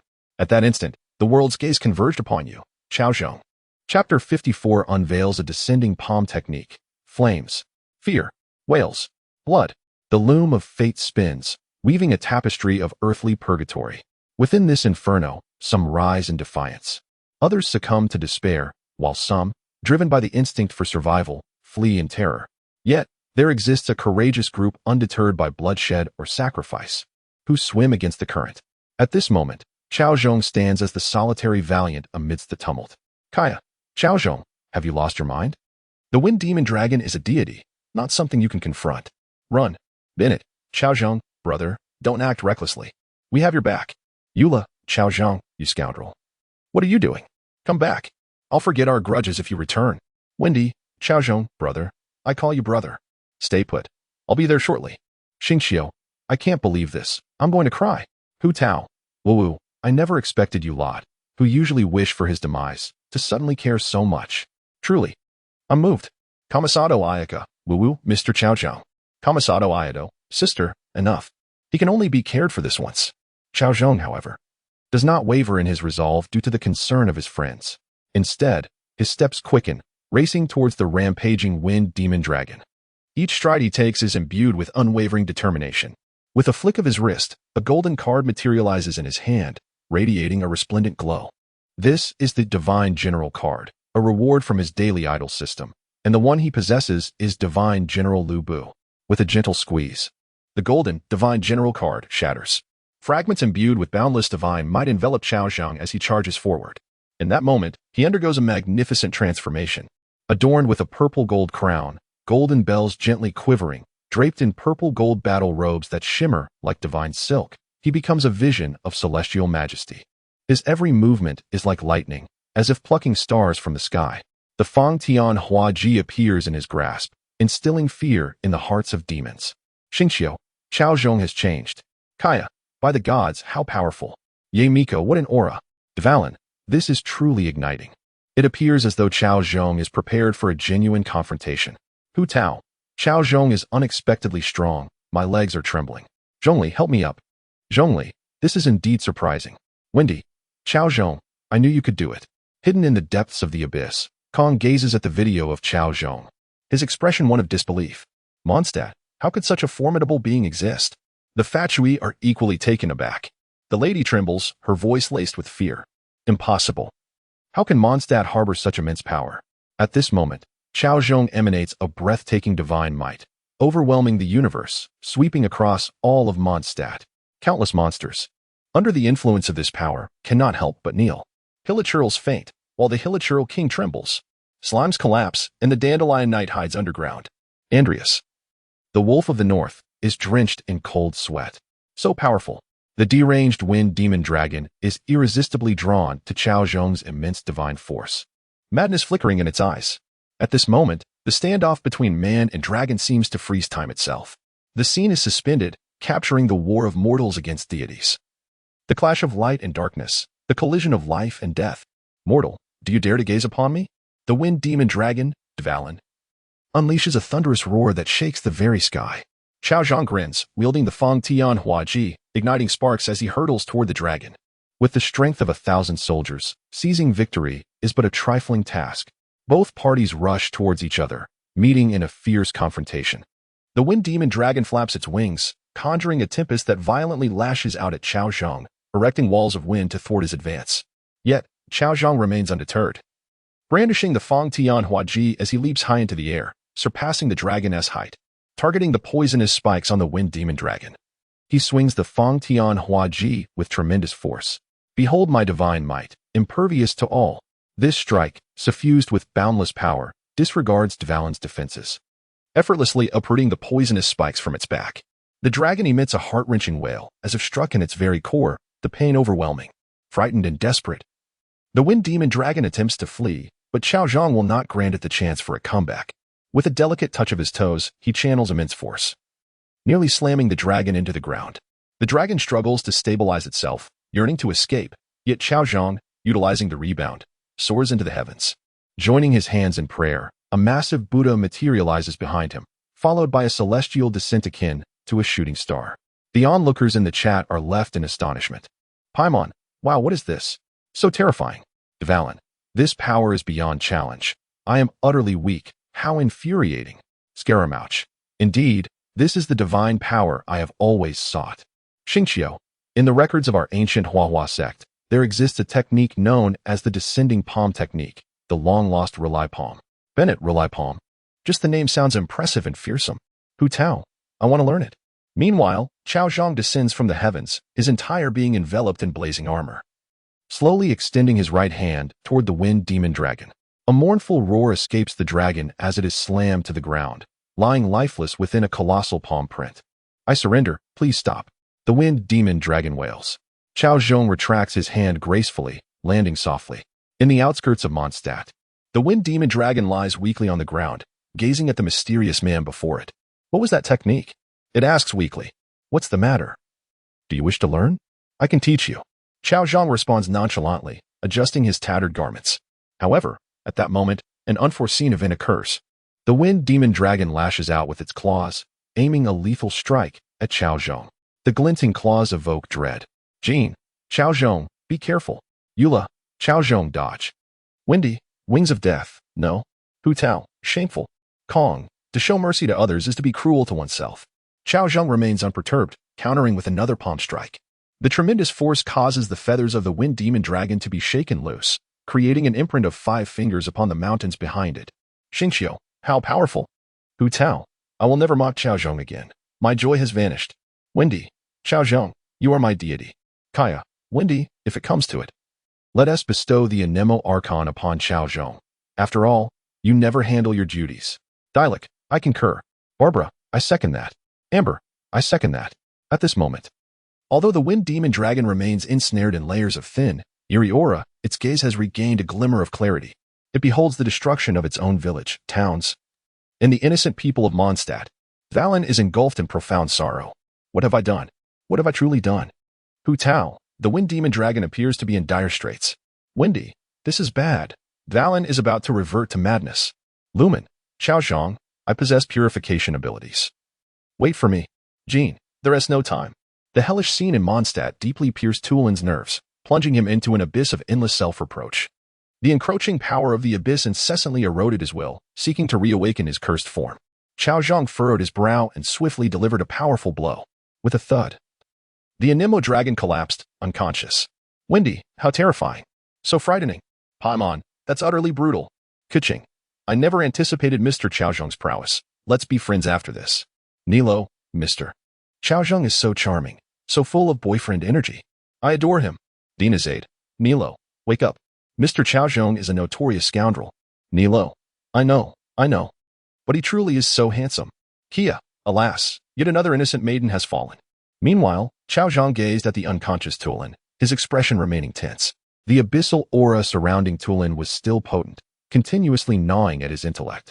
If this continued, Tulin would merely become a mindless fighting machine. Cao Zhong rubbed his forehead, feeling a slight headache. Witnessing Tulin's agonizing struggle stirred a sense of compassion within him. It seemed that only one method would suffice. Recalling that technique, Cao Zhong felt a twinge of reluctance. He had acquired an ability during a previous reward, a power to purify the malevolent energies from living beings. It would be perfectly suited for Tulin at this moment.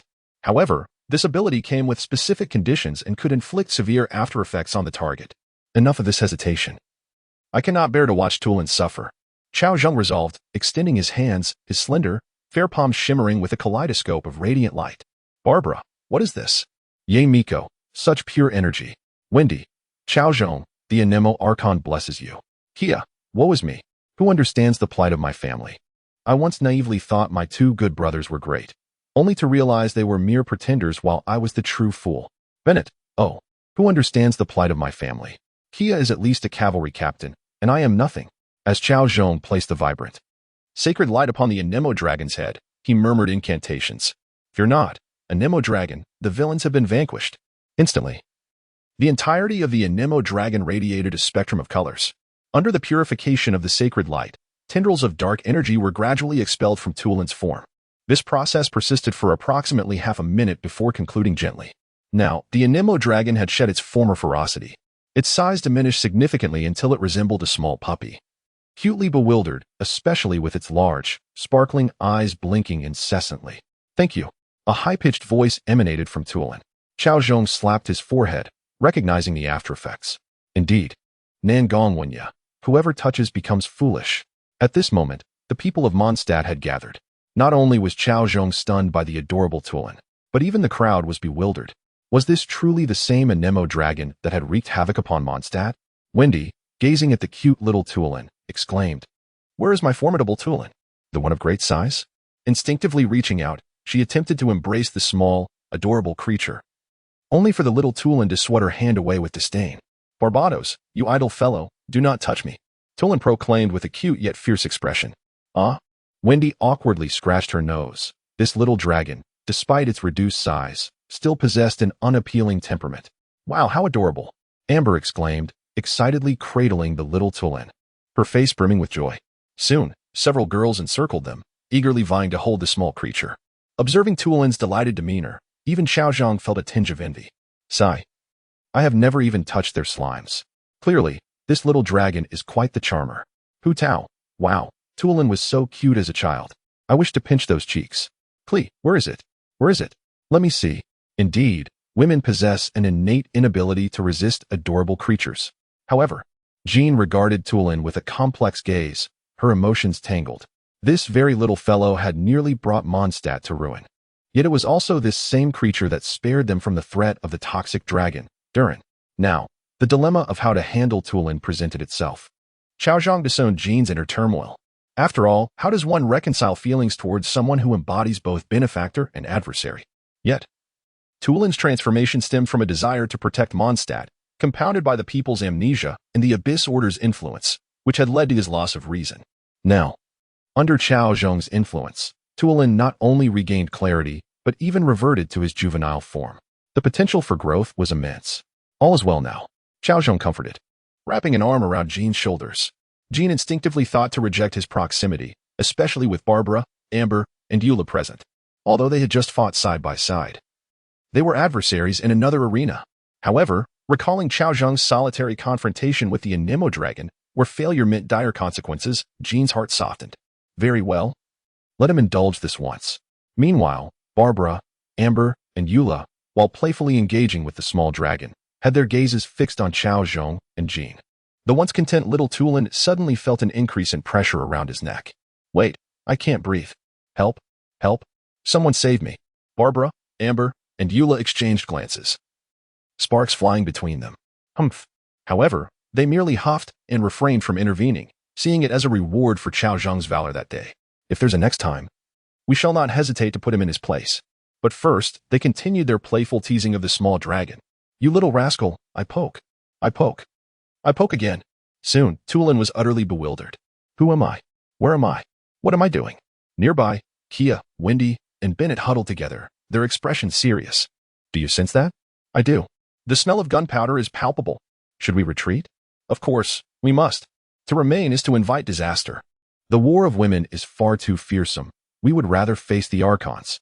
Unaware that he was precariously close to the edge, Cao Zhong continued his tender exchange with Jean. Xingqiu, alas, suddenly, Boss Cao has become so formidable, it feels quite disconcerting. Hu Tao indeed. I shall never dare to mock him again. It is quite distressing.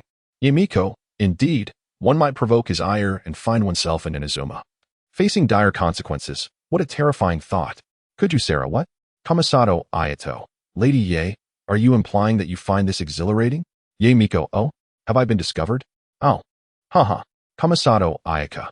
Cao Zhong, there is no need for such formality. Let us continue, as we always have. Kia, is that truly permissible? Cao Zhong, of course. Bennett, are you not angry? Cao Zhong, how could I be? Wendy, then let us commence. Cao Zhong, what? Kia, damn it. Cao Zhong, you truly are despicable. Embracing the bard in our presence. My molars are about to shatter. Wendy, I have always held disdain for such scoundrels. From this day forth, we shall sever ties and remain estranged. Bennett, I shall not share the same sky with a rogue. Cao Zhong, Hu Tao, we have returned, we have returned. The familiar feeling has returned. Everything is back. Fireworks, fireworks, fireworks. Meanwhile, on the other side at the Mondstadt Hotel, a lady strides gracefully, pacing within the room. Before her kneel several members of the Fatui. Milady, since we already know that Wendy is the Anemo Archon, why not simply seize his gnosis without provoking Cao Zhong? No sooner had the words left her lips than the lady struck him with a whip. silencing those nearby. Do you dare question my judgment? The lady approached the man, her heel pressing down fiercely upon him. However, out of her sight, the other members of the Fatui cast envious glances at their colleague beneath her foot. I dare not. I dare not. I was wrong, he stammered, prompting the lady to lift her foot. Remember, you are to execute my commands, not to question them. Yes, milady. At this, the lady expressed satisfaction with her subordinate's demeanor.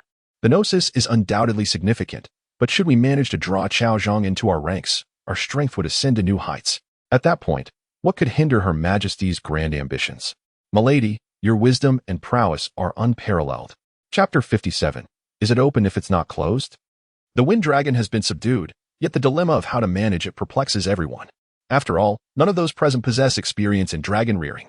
Perhaps, Lord Wind God, you should take responsibility for nurturing Tevelin, as it is your ward, suggested Captain Chin, glancing at Vinny beside her. Oh, please, just call me Vindy. No need for formalities. Vinny waved his hand dismissively, signaling Captain Chin to disregard his divine title. He then extended his hand towards little Tevelin. Come here, old friend. I shall be your guardian from now on. The pampered baby dragon, nestled comfortably in Eula's embrace, opened its eyes and cast a fleeting glance at Vinny. Awu. A breath of dragon fire instantly turned Vinny into a charred figure. Immediately after, the baby dragon nuzzled against Eula, relishing the comfort. Cao Zhong could no longer bear to watch. He seized the baby dragon and lifted it into the air. How about this? Let it stay with me from now on. The dragon, initially a bit disgruntled, perked up at once. Despite being just a dragon, it could discern that Cao Zhong held considerable favor among this group, especially amidst the women.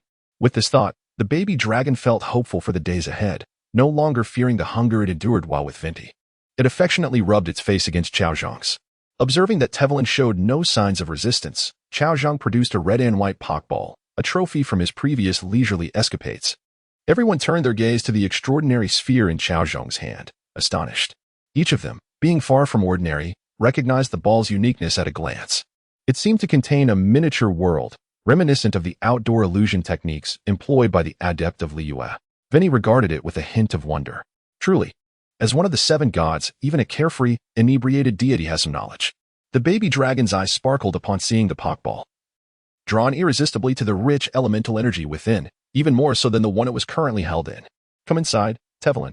Cao Zhong tossed the pokeball towards Tevelin, and a flash of red light signified its entry into the ball. In this all-too-familiar scene, Cao Zhong couldn't help but exclaim, I have captured Tevelin. A gust of wind swept through, rendering the atmosphere awkward. Everyone stared at Cao Zhong as though he were foolish. Captain Chin and the others facepalmed in disbelief, questioning how they could ever have liked someone who made such remarks. Vinny patted Cao Zhong on the shoulder. Brother, could you refrain from quoting those ridiculous lines from your world? He then walked away.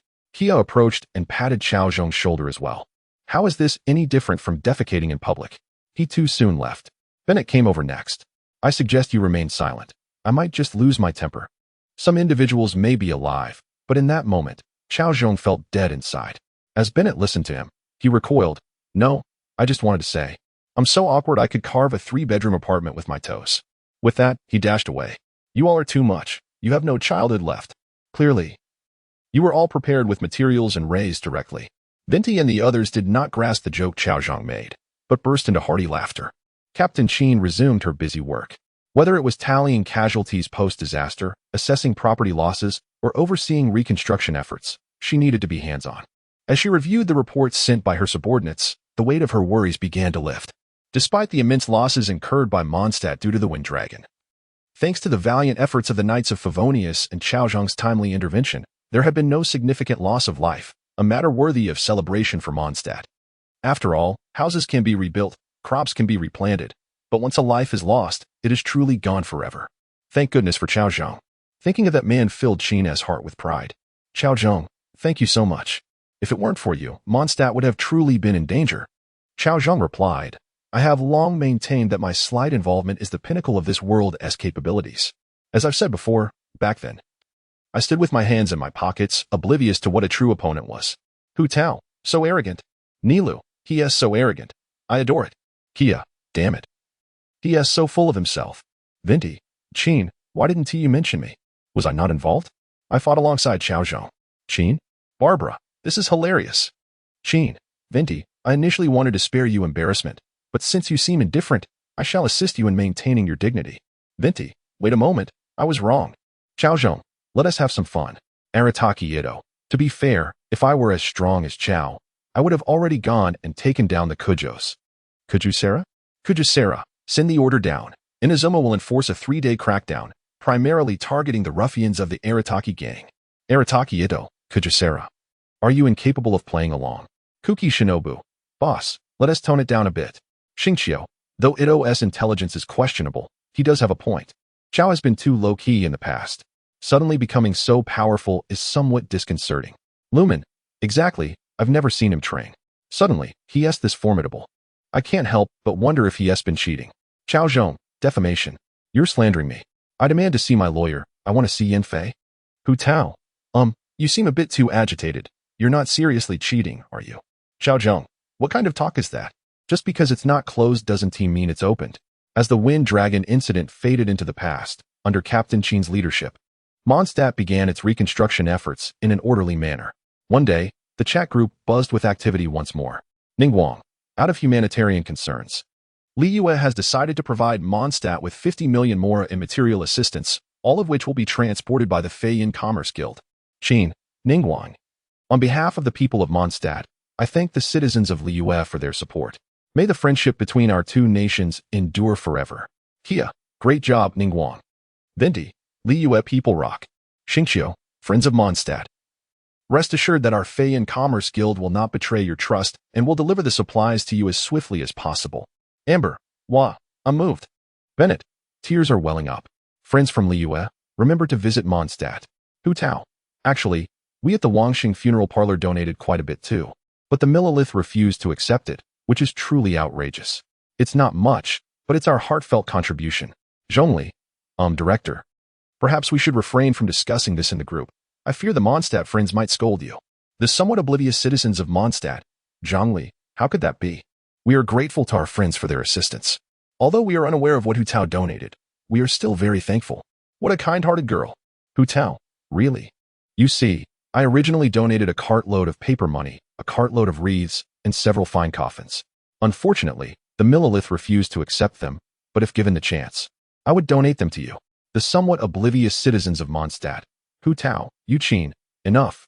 Director who meant well, but inadvertently caused misunderstandings. Nonetheless, we appreciate her good intentions. Kamisato Ayato, originally, we from Inazuma also intended to offer support to Mondstadt, but due to the ongoing Vision Hunt decree, our merchant ships cannot depart. We could only work through the night to fold 1,000 paper cranes as a gesture of sympathy. Qin, thank you. Bennett, if I may ask, what is the Vision Hunt decree? Toma, the Vision Hunt decree is an order issued by the Raiden Shogun, aimed at reclaiming the majority of the visions held by the inhabitants of Inazuma. Those who fail to comply with this directive will face punishment. Paimon, oh, that sounds rather frightening. Toma, is it? Not really. If you possess wit like mine, you won't get caught. Could you, Sarah? Toma. You are mandated to deliver the vision to the Tenrita Commission before the end of your shift today. Consider this a fair warning. Arataki Ito, what is there to fear? Even if my vision is taken, I can just reclaim it.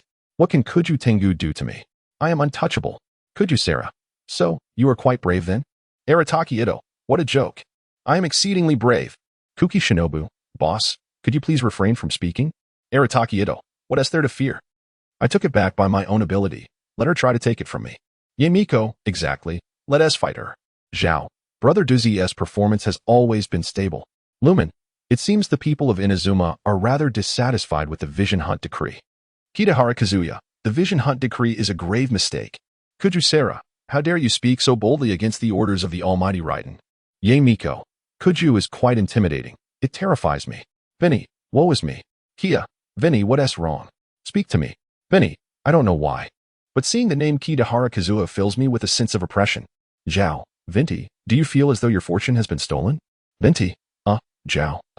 My dear friend, you understand me. I feel as if I am living in the shadow of Kitahara Kazuya. Kitahara Kazuya? The Adventurers Guild, witnessing Vinny's remarks. Zhao burst into laughter. Who doesn't he know that the emergence of Kazuya in a past life caused Vinny to fall from grace? It's unexpected that here, Vinny would feel such a way. A cross-dimensional interaction, indeed. Kitahara Kazuya, the Anemo Archon is merely jesting. I am but an ordinary mortal. incapable of casting a shadow over the Archon. Zhao, Kitahara Kazuha is just joking. This individual never takes anything seriously. Kia, indeed. By the way, Venti, when will your cosplay be revealed? I can hardly wait. Zhao, what cosplay? That S just him being himself. Hu Tao, Venti, hurry up. I want to see.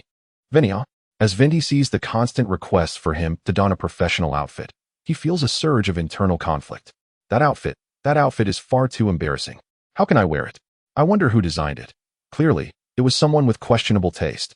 Nonetheless, Venti grits his teeth and decides to go for it. He cannot tarnish the image of the Seven. Ding. User Venti has uploaded a video.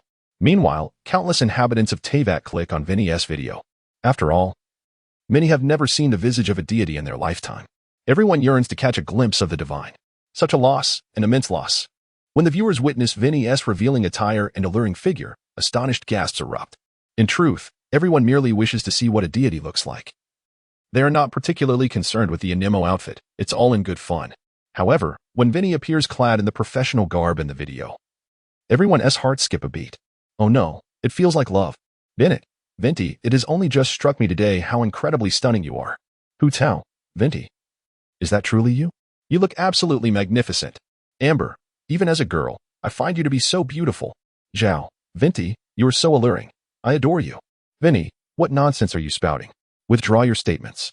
Kia, Venti, I apologize. I am guilty. Venti, what have you done? Bennett, could it be my imagination, or am I experiencing physiological reactions to Venti? I must be cursed. Arataki Ito. Bennett, it's not an illusion. I'm feeling it too. Venti, please, stop talking. I beg you, stop. Jean, Barbara, Eula. Chapter 59. With these two beauties, what more could one desire? The situation has escalated rapidly, far beyond anyone's expectations. The entire Tivat is abuzz with discussions about the ethereal beauty of the Anemo Archon, Venti. Mondstadt, LSP. I declare. Venti is now my new wife. Who supports this, and who opposes it? Venti, do you even comprehend the nonsense you are speaking? Liua, LSP. Is he really your husband? Then who is mine? Inazuma, LSP. A rivalry over a spouse is a matter of utmost gravity. Draw your swords. Venti, please, come to your senses. Cao Zhong, Venti. It appears you are quite popular. Kia, seeing so many admirers of Venti puts my mind at ease. Venti, Kia, what do you mean by that? Cao Zhong, he implies that he is not the only one who swings that way. Venti, straighten up, no bending allowed. Kia, Venti, I apologize for spitting on you. Venti, what did you just do, you wretched creature? Bennett, woe is me. How am I to face Venti from now on? Barbara, let it explode, let it be destroyed. Hu Tao, I can no longer look at Venti without averting my gaze. Haha, Ye Miko, it seems even the Anemo Archon is subject to such desires. Yet none covet our Raiden Shogun-esque form. What an oddity, Raiden Shogun. At this moment, Venti gazed at the disparaging remarks directed at him in the group chat. Feeling utterly despondent, he is a man indeed. This place has become intolerable, filled with lunatics. Are these lunatics so brazen as to not conceal their identities? Anonymous employee of the Feiyan Commerce. Just got off work, and I see so many calling the Anemo Archon their wife. Is the Archon female? Venti, I am a man. Anonymous employee of the Feiyan Commerce. Even better. Venti? Xingqiu? Anonymous employee of the Feiyan Commerce. The Anemo Archon is free. So it's fine for me to contact you, right? Venti, what are you even saying? Speak up. What have you done? Venti, Xingqiu, can you please rein in your employees? Xingqiu, this is during off hours, a personal matter. The Commerce Guild bears no responsibility. Anonymous employee of the Feiyan Commerce. Exactly. I usually contact the second young master. Venti, Xingqiu. Xingqiu's composure began to falter. What is happening? Just a moment ago, he was enjoying the spectacle of Venti's jokes, and now suddenly he finds himself in the midst of this chaos. Who is this anonymous employee of the Feiyan Commerce? I shall have him dismissed. Cao Zhong, the amount of information here is staggering. Kia, my CPU is about to overheat. Bennett, this world is utterly mad. Even mice serve as bridesmaids for cats. Xingqiu, anonymous employee of the Feiyan Commerce, why don't you reveal your name? You dare to act, but not to admit it. Anonymous employee of the Feiyan Commerce, second young master, please don't be like that. I'll contact you again next time. Today's praise is all for the Anemo Archon. Venti, I shall slay you. Reveal your name. Xingqiu, who are you? Dare you disclose your identity? Oh, Anonymous employee of the Feiyan Commerce. Vinti, there's a bit of urgency. O mighty Archon, open your mouth. Vinti, I shall not. Anonymous employee of the Feiyan Commerce. Ah, it's fine now. Another mundane day has passed. Vinti, anonymous employee of the Feiyan Commerce, your end is nigh. No matter where you hide, I shall hunt you down. I will make you pay. Anonymous employee of the Feiyan Commerce. Vinti, O mighty Archon, do not be like this. It was merely a moment of folly. My true affection lies with our second young master. Xingqiu, anonymous employee of the Feiyan Commerce, I implore you, do not love me. It leads to no good. Anonymous employee of the Feiyan Commerce. That is not possible. It has been many years. I have used several of the second young master's photos. Xingqiu, you are doomed. You are utterly doomed. Do not let me discover your identity. Cao Zhong, anonymous employee of the Feiyan Commerce. I refuse to believe that any man's beauty can rival Vinti's. You must be lying. Anonymous employee of the Feiyan Commerce. Cao Zhong, I speak only the truth. Kia, anonymous employee of the Feiyan Commerce. I too am skeptical. Unless you provide evidence. Xingqiu, anonymous employee of the Feiyan Commerce. You are forbidden to share. I command you not to. Ding. User anonymous employee of the Feiyan Commerce has uploaded a photo. Anonymous employee of the Feiyan Commerce. This photo is not for my own sake, but merely to prove that our second young master is more beautiful than Vinti. Xingqiu, anonymous employee of the Feiyan Commerce. I will uncover your identity, rest assured. You wretched creature, prepare yourself. When the members of the group beheld Xingqiu's photo, it was as if they had been struck by Cupid's arrow. It was a picture of Xingqiu in women's attire, captivatingly beautiful, as lovely as a peach blossom in spring, as pure as a chrysanthemum in autumn. How could such a stunning man exist? Initially believing Vinti to be the epitome of beauty, they were astonished to find another in Xingqiu. With these two, what more could one desire? Chongzhen, how am I to face you henceforth, Xingqiu? Kuching, I never anticipated that the second young master of the Feiyan Commerce possessed such a side. Hu Tao, what second young master? That is the second young mistress of the Feiyan Commerce. Ha ha, Ye Miko. Oh dear, today's young men are truly remarkable. Even I feel a sense of shame. Liyue LSP, I am fervently supporting the second young master Xingqiu. Xingqiu, no, please stop. I do not require it. Mondstadt LSP, Vinti, I apologize, almighty Archon. Forgive me for not being able to give you everything. Vinti, give it all to him. I require nothing. Mondstadt LSP, Vinti, almighty Archon, do not say that. You are the divinity in my heart, my moonlight. Vinti, no, from this day forth, I shall no longer be that. Inazuma LSP, are you all finished? If so, I shall join. Liyue LSP, is there still a need for cleanliness? Inazuma LSP, I cannot help it. I relish in my solitary enjoyment. Vinti, Raiden Shogun, could you assist me in dealing with him? Raiden Shogun, Ye Miko. Vinti, one must not take a life. Anonymous employee of the Feiyan Commerce, you all make me feel as though I am a husband caught in a scandal. This feeling is quite intense. Vinti, why are you still alive? Xingqiu, you little scoundrel, do not let me find you. Lisa, I wonder how vast the psychological shadow cast by Vinti and Xingqiu is. Snickers Cao Zhong, I have come to realize that the group is filled with talent. Chapter 60, an invitation from the Fatui. A few days later, the turmoil caused by the Anemo dragon had subsided, and Mondstadt once again thrived with its former vitality. The major shops reopened, and the Hunter's restaurant buzzed with activity. The tavern was filled with patrons, all engaged in lively discussions about recent events, debating the merits of various figures such as the Anemo Archon and the Adepti of Liyue. While all industries were reviving, the Wangshu Inn remained as quiet as ever. Cao Zhong, feeling rather listless, flipped through old issues of the Raiden Shogun's magazine, eventually discarding it onto the table and slumping back in his chair. Although the incident with the Anemo dragon had passed, its repercussions lingered. The acting grandmaster was busier than ever, confined to her office day and night. Such dedication from a boss would leave any employee feeling inadequate. Meanwhile, Miss Barbara led a medical team of nuns from the Favonius Church, tirelessly tending to the needs of Mondstadt. Amber and Yulo were also preoccupied with their own tasks, leaving little time for the city. Even Xiao, who rarely returned to the inn, was affected by the aftermath of the Anemo dragon incident. And the latest issue of the Raiden Shogun's magazine was nowhere to be found. His joy had vanished. This left our dear friend, Cao Zhong, feeling quite neglected, akin to a deserted elder. Just as he considered reaching out to his chat group for some amusement, a figure appeared before him. Cao Zhong blinked, his eyes widening in shock. What on earth was this? A colossal Bowsy, two of them, No less, each the size of an E-cup. Today was certainly a day.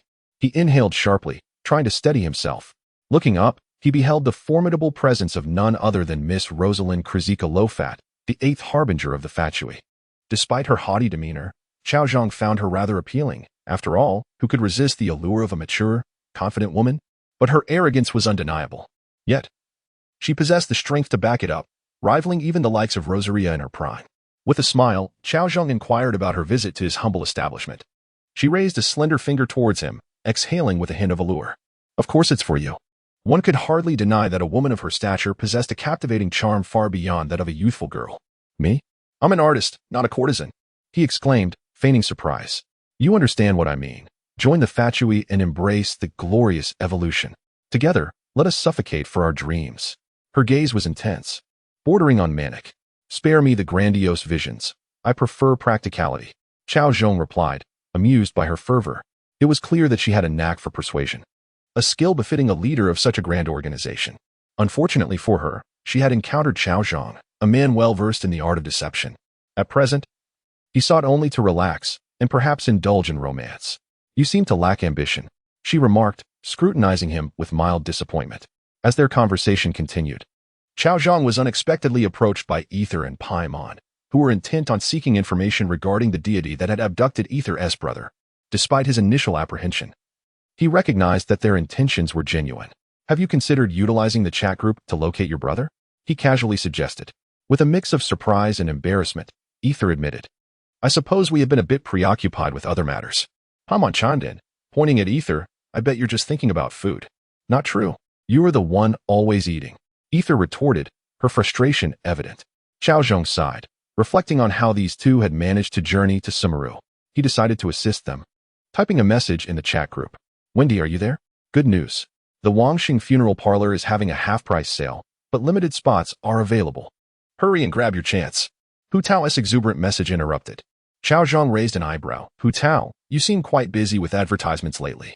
Are you under financial strain? Indeed. Month-end bills have been piling up, and I'm working extra shifts. She replied, sounding exasperated. Really? Is Xiangling there too? Yes. She is at the Wangxing Funeral Parlor. Hu Tao confirmed. Cao Zhong was taken aback. Does the Wangxing Funeral Parlor offer such services? Of course. Cao Zhong, you're still the same. Ye Miko chimed in. Cao Zhong, are you plotting something? Xingqiu interjected, knowing him well. Not at all, just serving drinks. Cao Zhong protested. Seriously? Ayato questioned with skepticism. As the conversation unfolded, Paimon glared at Cao Zhong, accusing him of diverting attention from their original purpose. Cao Zhong, you said you'd help us find Wendy. Indeed, I will, just a moment. He responded, chuckling at the absurdity of the situation. Wendy? Wendy? Not right now. He is busy. Dalek interjected. Did you do something to my friend? Cao Zhong questioned, feigning concern. He is working off a debt at the tavern. Dalek replied, exasperated. Cao Zhong laughed. I suspected as much. Surely, the Anemo Archon cannot be short on funds? Cao Zhong, it is quite normal. The four deities cannot summon even a single Mora. Xingqiu, I wonder who those four deities are. Cao Zhong, must I even say it? The god of wind, the god of rock, the god of lightning, and the god of grass. Zhongli. Well, never mind. Xiao, Yamiko, you have me in stitches. Cao Zhong truly knows my dear friend. Her pockets are indeed cleaner than her face. Aha. Raiden Shogun. Yamiko. Wait, Shadow. What are you doing? Hold on, don't fight. Stop. I'm getting flustered. Kuju Sarah. Kamisato Ayaka. Cao Zhong. Let us all bow our heads in solemn remembrance of our beloved shrine maiden. Xingqiu, amen. Bennett, amen. Dalek, speak. What business do you have with Venti? Cao Zhong. Here's the situation, Cao Zhong elaborated, finally elucidating the sequence of events. Kong gazed at Cao Zhong's explanation, feeling a sense of solace. His sister has indeed been thinking of her brother all along. Alas, she has awakened too late. Had she awakened alongside him, perhaps they would not be separated by such vast distances now. Amber. Huh? Amber. Lumen. I recall you mentioned seeking your brother upon your arrival in Mondstadt. Has it only been now that you have commenced your search? Lumen. Well, there is a reason for that. Paimon. It's because she is a glutton. Kiki. Lumen. That is not the case. Kong. Don't believe her. Kong, observing the chat content, scoffed at Paimon's words. This is his sister. How could he not know her? She would never forget to seek him out for the sake of food. Surely, she must be entangled in other matters. Amber, the Deer Hunter restaurant is well informed. Have you inquired with Miss Sarah? Lumen, of course. Hu Tao, any news? Lumen, let me think. Cao Zhong, the Manor's roasted pancakes are delightful. Lumen, indeed. Cao Zhong, the spicy meat sauce pasta is also exquisite. Lumen, wow, you think just like I do. Cao Zhong, I enjoy the honey-glazed carrot steak. Lumen, that is absolutely delicious. Cao Zhong, almond tofu is decent, but I prefer savory dishes. Lumen, savory? You are a heretic. Long live the sweet tooth faction. Lumen, and the roasted mushroom pizza, buttered matsutake, jadeite mixed bags, and crab roe ham-baked vegetables are all incredibly delectable. In the abyss, Kong watched as his sister enthusiastically discussed various delicacies in the chat, completely forgetting about him. Unable to hold back, tears of sadness streamed down his face. Lumen, you have no heart. Beside him, the abyssal apostle inquired with concern, My lord, are you unwell? Kong waved his hand. I am merely overwhelmed with emotion. For her to think of searching for me while dining, what immense willpower that entails. Abyssal apostle, chat group, Amber, Lumen, so you have not really searched, have you? Lumen, huh? Lumen, no, what did I just say? That was not my true sentiment. Lumen, Kong, you must believe me, I am indeed searching for you. Lumen, Kong. Where exactly are you? Cao Zhong, joy. Hu Tao, joy. Kong, observing Lumen in such a fluster, let out a long sigh. What can I do? She is my sister. After all, I suppose I must forgive her. Chapter 62. I'm laughing so hard, family. The sun is shining brightly, and the gentle breeze is just right. Walking along the streets of Mondstadt, I bask in the warm embrace of the sunlight. Oh my heavens, look! Is that not the dashing and charming Mr. Cao Zhong? Mr. Cao Zhong, it has been quite some time since you last graced us at our establishment, the glory of winds. Oh, the kind and generous Miss Marjorie. Things have been a bit hectic lately. Once I find some leisure time, I shall pay you a visit. Oh, my dear sir. It must be at a time when no one else is around. Naturally, you need not worry. This is something I am quite adept at. As Mr. Cao Zhong made his way, he was met with an abundance of admiration and affectionate remarks. This left the two companions trailing behind him, Ing and Paimon, in a state of bewilderment. Alas, everyone seems to know that Cao Zhong is a rogue, yet they still flock to him with such enthusiasm. I cannot comprehend it. Paimon scratched her head, visibly perplexed. Ing, however, had grown accustomed to it, even harboring a tinge of irritation. It is truly amusing that this man possesses such poor judgment. Ignoring a vibrant young girl like me to engage with a gaggle of women past their prime. How utterly ridiculous. In her indignation, she remarked on the superficiality of these women, who undoubtedly are enamored solely by his handsome visage. Sigh. But why would the likes of Jean and Amber also be drawn to Cao Zhong? Surely, they cannot be shallow women as well. Paimon scratched her head once more. Still in confusion, Ing found herself at a loss. They are all merely swayed by the flattery of this rogue. I tell you, a man's words can be deceiving. Ing wore an expression of knowing. Are you speaking ill of me? Cao Zhong suddenly interjected, inserting himself between the two.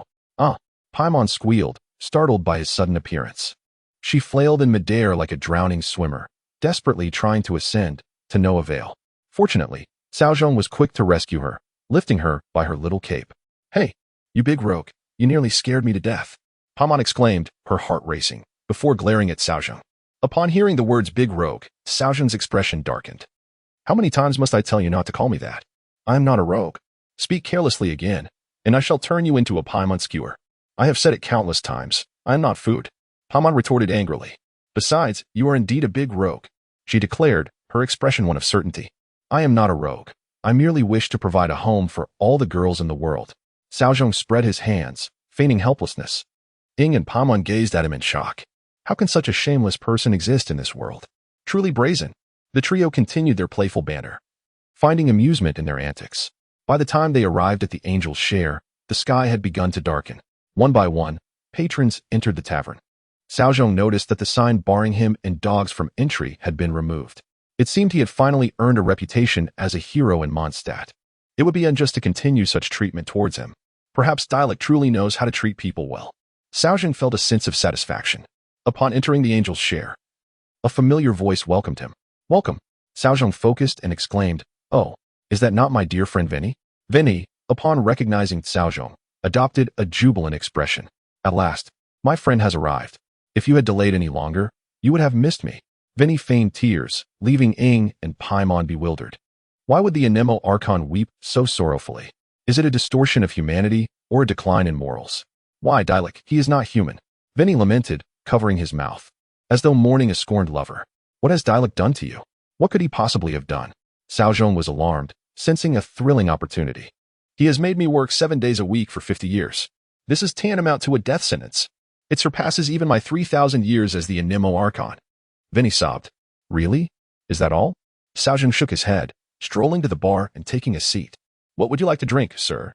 A familiar voice beckoned him. This feels familiar. Cao Zhong turned to see his other dear friend Kia. Dressed in a snazzy suit, Kia appeared quite the gentleman. Kia, what brings you here? Paimon inquired. Surprised. Oh, it's merely the traveler and Paimon. This is my brother's establishment. I occasionally return to lend a hand, Kia said with a warm smile. You're just fooling yourself. You're only here to pay off your debts. Benny chimed in, casting a knowing look. Speak not, and none shall mistake you for mute. Kia retorted, raising his chin defiantly. I merely speak the truth. What of it? Vinny countered, equally unyielding. Enough, both of you. We did not come to witness your squabbling. Cao Zhong interjected, bemused by his friend's antics. How tragic. What would you like to drink? Vinny inquired. Cao Zhong eyed them skeptically, questioning, Can you truly mix drinks? Upon hearing this, their expressions darkened ominously. You made out my character, but never my skills. After drinking for thousands of years, can I not prepare a simple glass of water? How frightening. Paimon trembled, intimidated by Vinny and Kia's expressions. Despite their bravado, Cao Zhong remained skeptical. It was not a matter of distrust. Rather, he was all too familiar with their capabilities. Just bring me an apple cider, he decided, opting for caution. What a coward. Vinty and Kia scoffed at him. Meanwhile, Ing was eager to explore the drink menu, excitedly searching for her choice. How about this one? A screwdriver. She presented the menu to Vinny and Kia. A screwdriver? Kia and Vinty exchanged thoughtful glances. Is there a problem? Ing asked, puzzled by their demeanor. Of course not. They both laughed, turning away to discuss something amongst themselves. It seems Dialek never taught us about this screwdriver. Fear not. As long as the ingredients match the name, we shall be fine. Just watch me. Vinny proclaimed confidently. Is it truly all right? Kia still harbored doubts. Leave it to me. Vinny assured him. Cao Zhong felt a twinge of apprehension. To be fair, Vinny's technique was quite professional. Before long, he presented Ing with a glass of screwdriver. Do not misunderstand. This is a real screwdriver, not a cocktail. Ing seized the tool, glaring at Vinty. Her eyes ablaze. What is this? Is this for drinking? Cao Zhong burst into laughter, exclaiming, Only you, Vinny. My apologies. Allow us to prepare another for you. Kia quickly interjected, attempting to smooth over the situation. Only then did Ing finally release her grip on Vinty. This time, let there be no issues. Ether warned Wendy and Kia. Wendy and Kia were hiding beneath the counter, and I thought to myself, how could they be using a star-shaped screwdriver? It should be a flathead screwdriver. Kia had that look as if to say, you didn't listen to me, and now you've made a mistake. So, you're going this time? I won't. Wendy declared. Soon enough. Another drink was served. This is too much. You are all being utterly unreasonable. Ether gazed at the contents of the glass, feeling completely dazed. There was hardly any difference aside from changing the star-shaped screwdriver to a flathead one. She was ready to confront both Wendy and Kia fiercely. Cao Zhong, lurking nearby, secretly recorded the scene and shared it in the chat group. Ding. User Cao Zhong uploaded a video. Cao Zhong. I'm dying of laughter, folks, who understands this? This world is never short of those who seek amusement at any time. Just as Cao Zhong sent the video, Hu Tao remarked, I knew it. I knew it. Any video related to Boss Cao would never disappoint. Cao Zhong. What does that have to do with me? Xingqiu. Indeed, wherever there is a phoenix, a dragon must follow. Then it. I apologize, Kia and Wendy, but we can no longer be friends. My mother forbids me from associating with fools. Kamisato Ayato. I once thought that the great Dashiko was invincible, yet I did not anticipate the presence of such formidable individuals. Whose friends are they? Oh, so they are friends of Cao Zhong. Then it's all right. Cao Zhong. Arataki Ito-sai? I feel that what Kia and Winnie did was not wrong. I haven't even thought of something better than them. They are truly clever. Kamisato Ayato. Kuju Sarah. Boss. Latest updates. Kamisato Ayato. Alright, I admit my mistake. Arataki Ito's intelligence is unmatched, while Cao Zhong, Kia, and Winnie's intelligence is only a notch below. Hu Tao. The attack power of our esteemed leader is indeed terrifying. Toma. Well said. I can only acknowledge the formidable attack power of our esteemed leader. Cao Zhong, haha. With such meager attack power, back in my hometown of Zuan, One couldn't even protect their own parents, yet dares to whimper in front of me. Kamisato Ayato. Cao Zhong, stop just talking and show us what you've got. Hu Tao, Cao Zhong, showcase your skills. Give them a taste of Mondstadt's shock.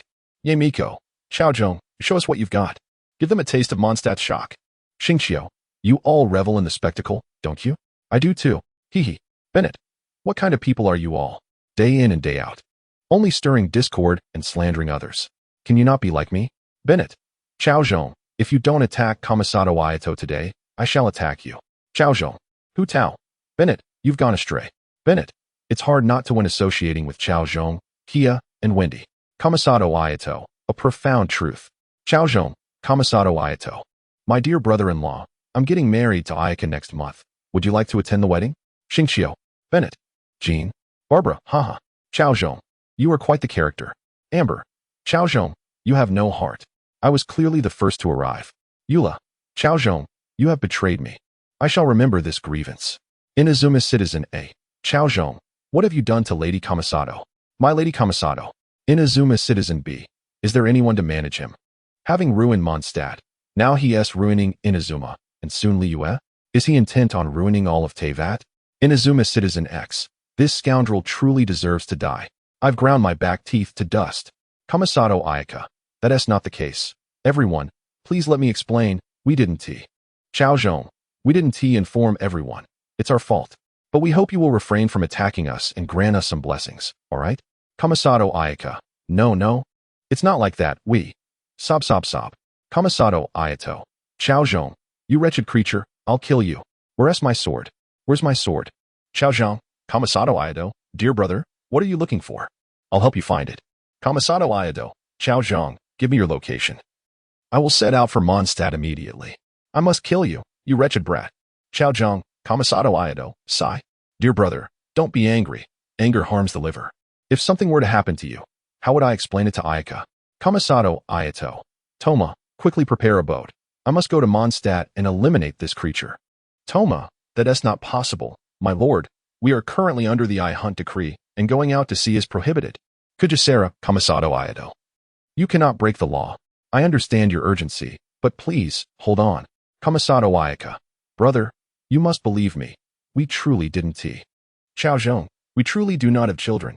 Kamisato Ayato. No. Hu Tao. Explosive kill. Boss Chow is amazing. Xingqiu. Boss Chow understands the art of killing both body and spirit. Chongyun. Fortunately, I do not have a sister, otherwise I would genuinely worry about becoming like the Kamisato family head. Cao Zhong, what are you saying? Am I the kind of person who would harm friends and family? An angel's gift. Cao Zhong casually closed the chat group, finding the level of discourse utterly dull. Shameless. Ether looked at the arrogant Cao Zhong and couldn't help but curse. What has happened? Wendy and Kia inquired, puzzled. Don't you see the chat group? It's quite amusing.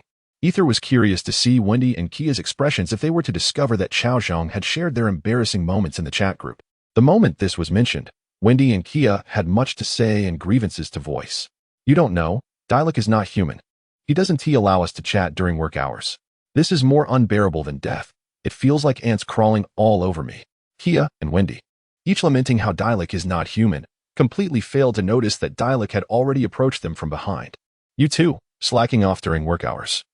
We'll work an extra 10 days to repay the debt. Dialek roared as he grabbed both of them. Please don't. We know we were wrong. Brother. Adoptive father. Watching Kia and Wendy return to work mode, Dialek could only shake his head helplessly. It's hard to imagine that these two, one being the Animo Archon of Mondstadt and the other the cavalry captain of the Knights of Favonius, would find themselves in such a predicament. Mondstadt seems doomed. It appears I must rely on my Dark Knight. Then, Dialek shifted his gaze to Cao Zhong, his expression growing complex once more. It is this man before me who saved Mondstadt. However, this man is somewhat unreliable. Now, the entire continent of Tivat is singing praises of him, the scoundrel progenitor. Cao Zhong. It is said that in Liyue, a sect devoted to worshipping Cao Zhong has already formed, calling themselves the Seed Gate. This is truly harmful. Cao Zhong sensed Dialek's gaze and shivered slightly. What are you doing? I have no interest in men. If you like flowers, go find Kia. He asked the one who sways that way. Dialek's face darkened. Who the hell likes you? I like women too. However, what does it mean that Kia sways that way? Although Dialek and his adopted brother Kia have significant differences in stance and thought, he would not hesitate to teach a lesson to anyone who slanders his adopted brother. Mr. Cao Zhong, I know you are strong, but that does not justify spreading rumors, does it? Dialect stared sternly at Cao Zhong, hoping for an explanation. Cao Zhong, perceiving Dialect's skepticism, shrugged. Kia and I, we are the best of friends.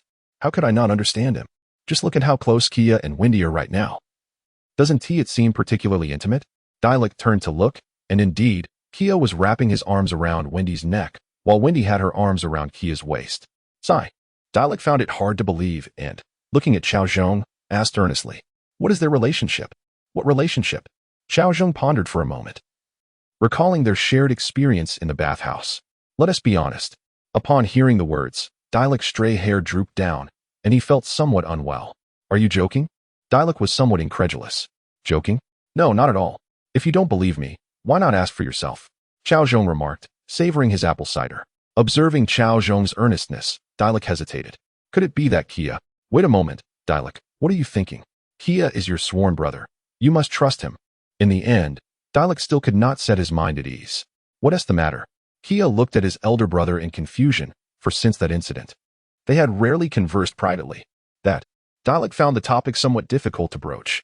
Sigh, forget it. After all, he was his sworn brother. Neglecting him would only lead him astray. By the way, is there anyone you have been concerned about lately?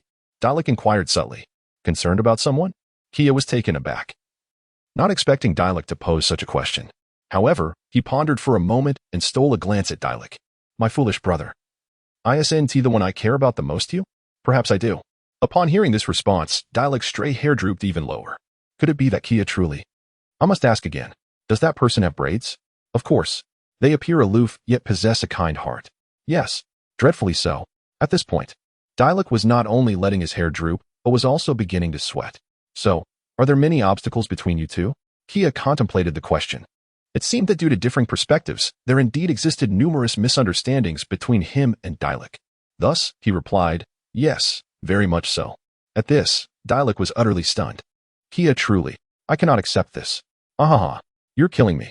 Cao Zhong, observing the scene, could no longer contain himself and burst into laughter. Hey. You two have been acting strangely since earlier. What on earth is going on? Kia looked at Dialect and Cao Zhong with an expression that conveyed his confusion, yet an understanding that they were hiding something from him. It's nothing. I wish you happiness.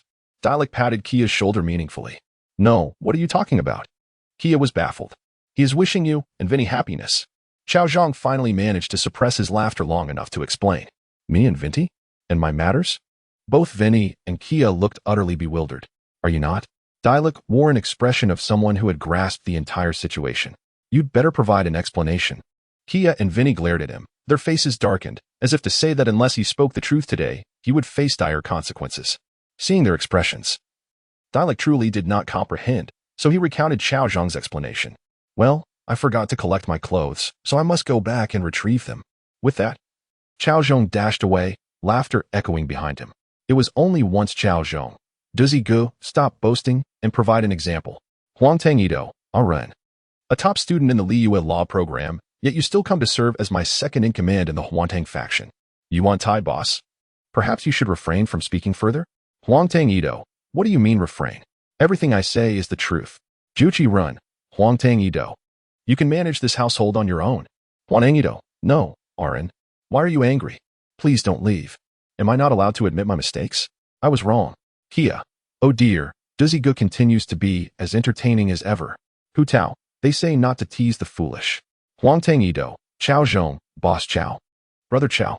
I call you brother. Please help me think of a way. Ren is genuinely upset and is packing her things to go home. Cao Zhong. Girls tend to appreciate kind words. You should express more compliments. Huangtang Ido. But I'm not eloquent. Teach me, my brother. Cao Zhong.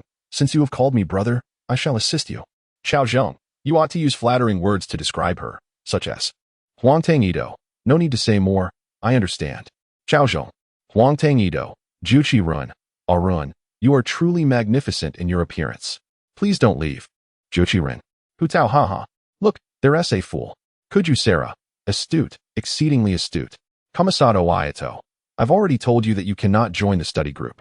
The pressure within is immense. Huangtang Ido, what do you mean? Am I wrong? Arun. Tell me, do you appreciate my compliments? Juchi Run. Cao Zhong. Juchi Rin. Since Dizzy Gu is in such a state, why not forgive him?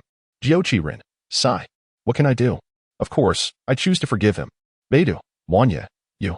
Fo Yuan Wanya. No, I have a friend. Before leaving, he was always thinking of Lord Raiden. I must fulfill his last wish. Cao Zhong, do you see? This is what true friendship looks like. Our group lacks such talent. I endorse it. Want your Wu? Cao Zhong looked at Ing, reminiscing about the arduous tasks he undertook in his previous life, realizing the meager rewards were truly disheartening. Thus he ultimately decided not to withhold her commission. Are you preparing to leave Mondstadt? Cao Zhong broached the topic, for he had not inquired with Venti about the deity who took her brother. Thus, Ing had resolved to embark on her next adventure.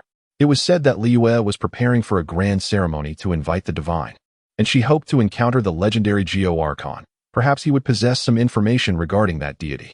Indeed, it will be in just a few days. Ing felt a twinge of reluctance. Having spent considerable time in Mondstadt, she had forged many new friendships and savored countless delicacies. I truly feel a bit reluctant. It was rumored that the knights were organizing a soiree to celebrate the victory over the Anemo dragon. Perhaps she could depart after the festivities concluded. Cao Zhong proposed. Wow, really? There must be an abundance of delicious food at the soiree. Traveler, why don't we eat first before leaving?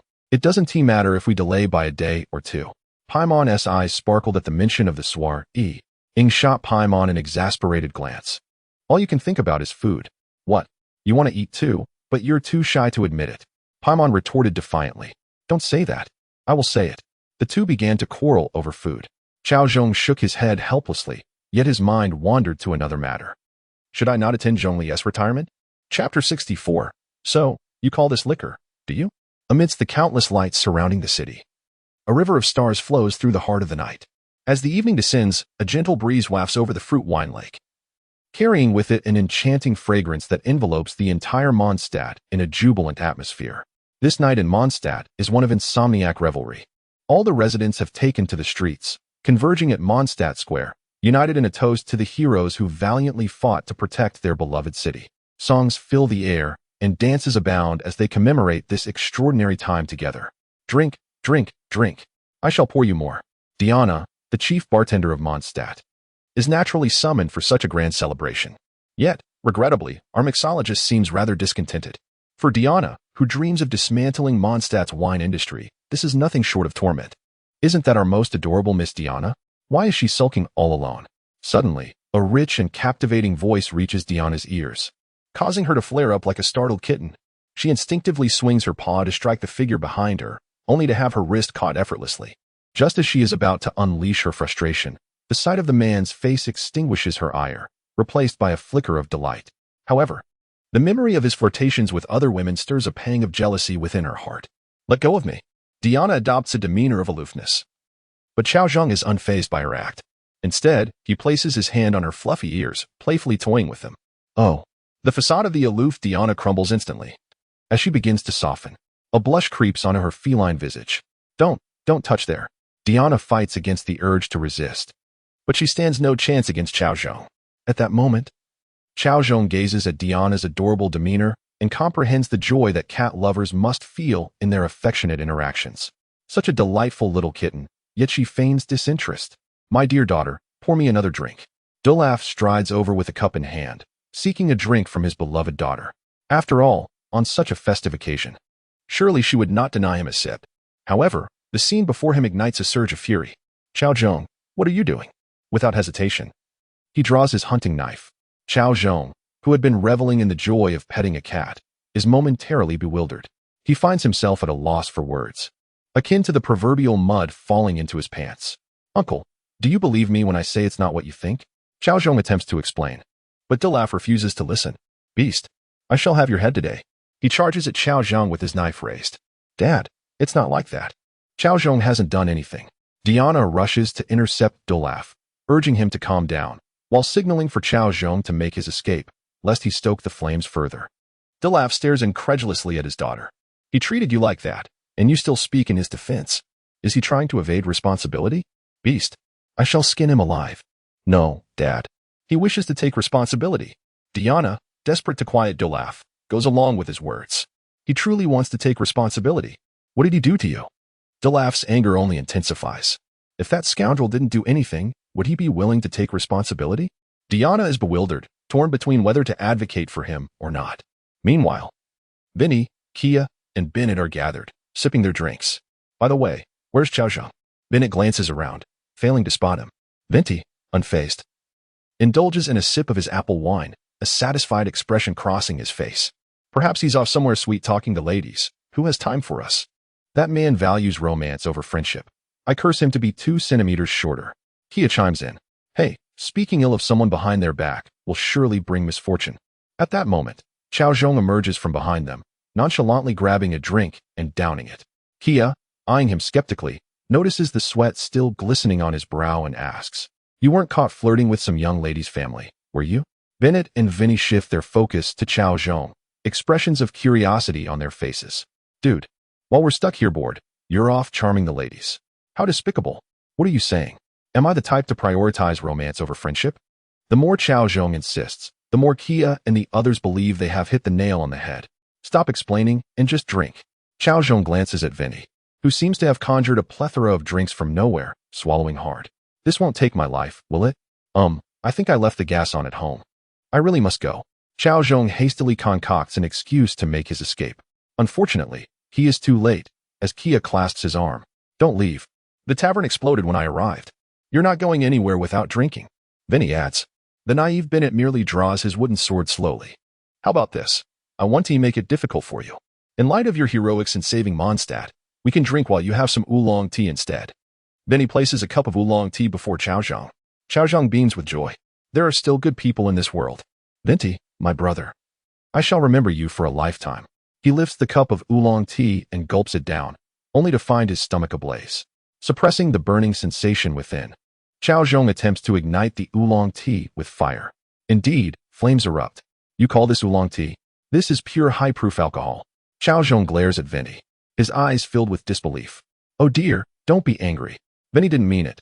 Just rinse your mouth with some water. Bennett offers a glass of water to Cao Zhong. You too, Bennett. True brotherhood, from the heart. Cao Zhong gazes at Bennett, nearly brought to tears. He drinks the water, oblivious to its true nature. You call this water? Cao Zhong stares at the ignited liquid, fixating on Bennett. So, you've learned to be devious, have you? Hu Tao. Wow, I heard Mondstadt is having a celebration. I want to go. Xiangling? A celebration? There must be food.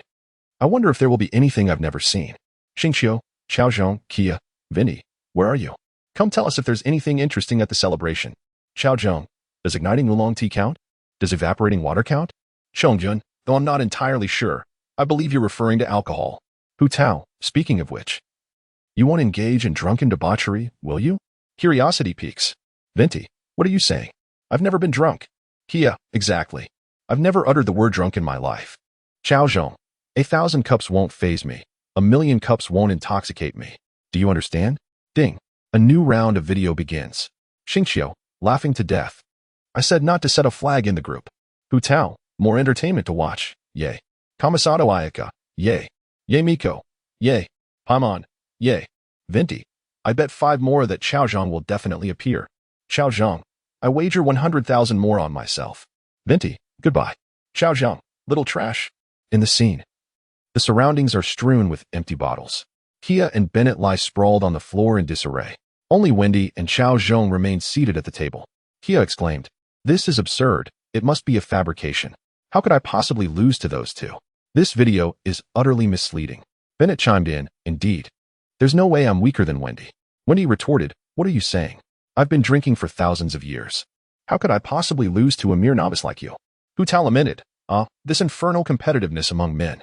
At that moment, the inebriated Wendy gazed at the slumped Cao Zhong, who was still somewhat conscious, and spoke, My dear friend. I have a question that I'm unsure whether I should pose. Cao Zhong, already lost in the haze of alcohol, waved his hand dismissively. Ask away. Among brothers, there are no inappropriate questions. Though Wendy struggled to articulate her thoughts, she felt a surge of joy upon hearing Cao Zhong's encouragement. Cao Zhong, as brothers, let us explore your preferences. Among the women of Mondstadt, whom do you favor most, and who do you believe has the potential to be your lifelong partner? Hu Tao cheered. Wonderful. Jean remarked, Since today's work is concluded, let us see what Mr. Cao truly thinks. Amber added, If Captain Jean is interested, then I shall take a look as well. Barbara said, since both of you are watching, I shall reluctantly join in too. Eula commented, if everyone else is watching, I would feel remiss not to participate. Xingqiu queried, why does it feel like there's about to be a bloodbath in the group? Ye Miko mused. This atmosphere feels so oppressive, so terrifying, yet I find it rather delightful. Cao Zhong protested, Wendy, I harbor no grievances against you. Why seek to harm me? Wendy replied, Duluth, Cao Zhong, you truly deserve this. Kia added, is there really a matter involving Uncle Duluth? Chapter 65, Can a video offend all of Mondstadt? In the scene. Despite being inebriated, Cao Zhong maintained a shred of rationality when it came to sensitive topics. Discussing women while drinking would surely dampen the mood. Are you afraid of them? Which is why you dare not speak. Wendy gazed at Cao Zhong with a mischievous grin, as if to say she understood. What nonsense is this? Am I afraid of them? Cao Zhong exclaimed, his face flushed, vehemently refuting Wendy's insinuation. Oh, fearing women is hardly shameful. Let us change the topic. Wendy feigned sympathy, concealing her ulterior motives. No, we shall speak of this today. What do you wish to know? Cao Zhong, clearly intoxicated, was caught in the web of her words. Wendy, you see, I said I wouldn't ask, yet you insist on talking about it. This truly has nothing to do with me. Cao Zhong chuckled. Hu Tao, generally. I do not believe close friends would engage in such antics. However, upon seeing Wendy and Cao Zhong, it seems there is no issue at all. Wendy, isn't it stirring discord? Xiao Ge, you must trust me. I truly mean you no harm. The video is fabricated. You know that, right? Cao Zhong replied. I'll be watching your performance. The video continued to play, and Wendy was thrilled to see Cao Zhong taking the bait. Clearly, this was a premeditated act. I say, one person can undoubtedly hold a special place in your heart, but can this individual become your other half? Ask. Cao Zhong waved his hand grandly. This person is named Jean, the acting grandmaster of the Knights of Favonius, born of noble lineage and held in high esteem. The video serves as proof that she could very well be your wife. What do you think of this match? Cao Zhong scoffed dismissively. Grandmaster Jean is merely a workaholic. All she knows is to toil away, oblivious to how to win a man's heart. A fleeting interest may be amusing, but prolonged exposure invariably leads to change. Talk of marriage is merely a farce. He waved his hand nonchalantly, oblivious to Wendy's escalating agitation. At that moment, Wendy was flushed and trembling with excitement. This news would undoubtedly set Mondstadt ablaze. Yet, it remained uncertain whether Cao Zhong spoke sincerely or was merely spouting drunken nonsense. Cao Zhong, you are intoxicated. Drunk? Impossible. I am not inebriated. Cao Zhong waved his hand dismissively, asserting that he had not yet reached that point.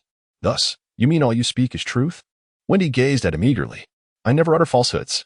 Cao Zhong stammered, yet stubbornly insisted on his position. Cao Zhong, Grandmaster, do I still have a chance? Jean, bury it. Kia, bring someone to dress Cao Zhong in enemy attire for a proper burial. Xingqiu, Cao Boss speaks boldly. I respect you for being a man. This drink is for you. Bennett, a toast. Kia, a toast. Arataki Ito, a toast. Cao Zhong, Grandmaster, I am but a victim of circumstance.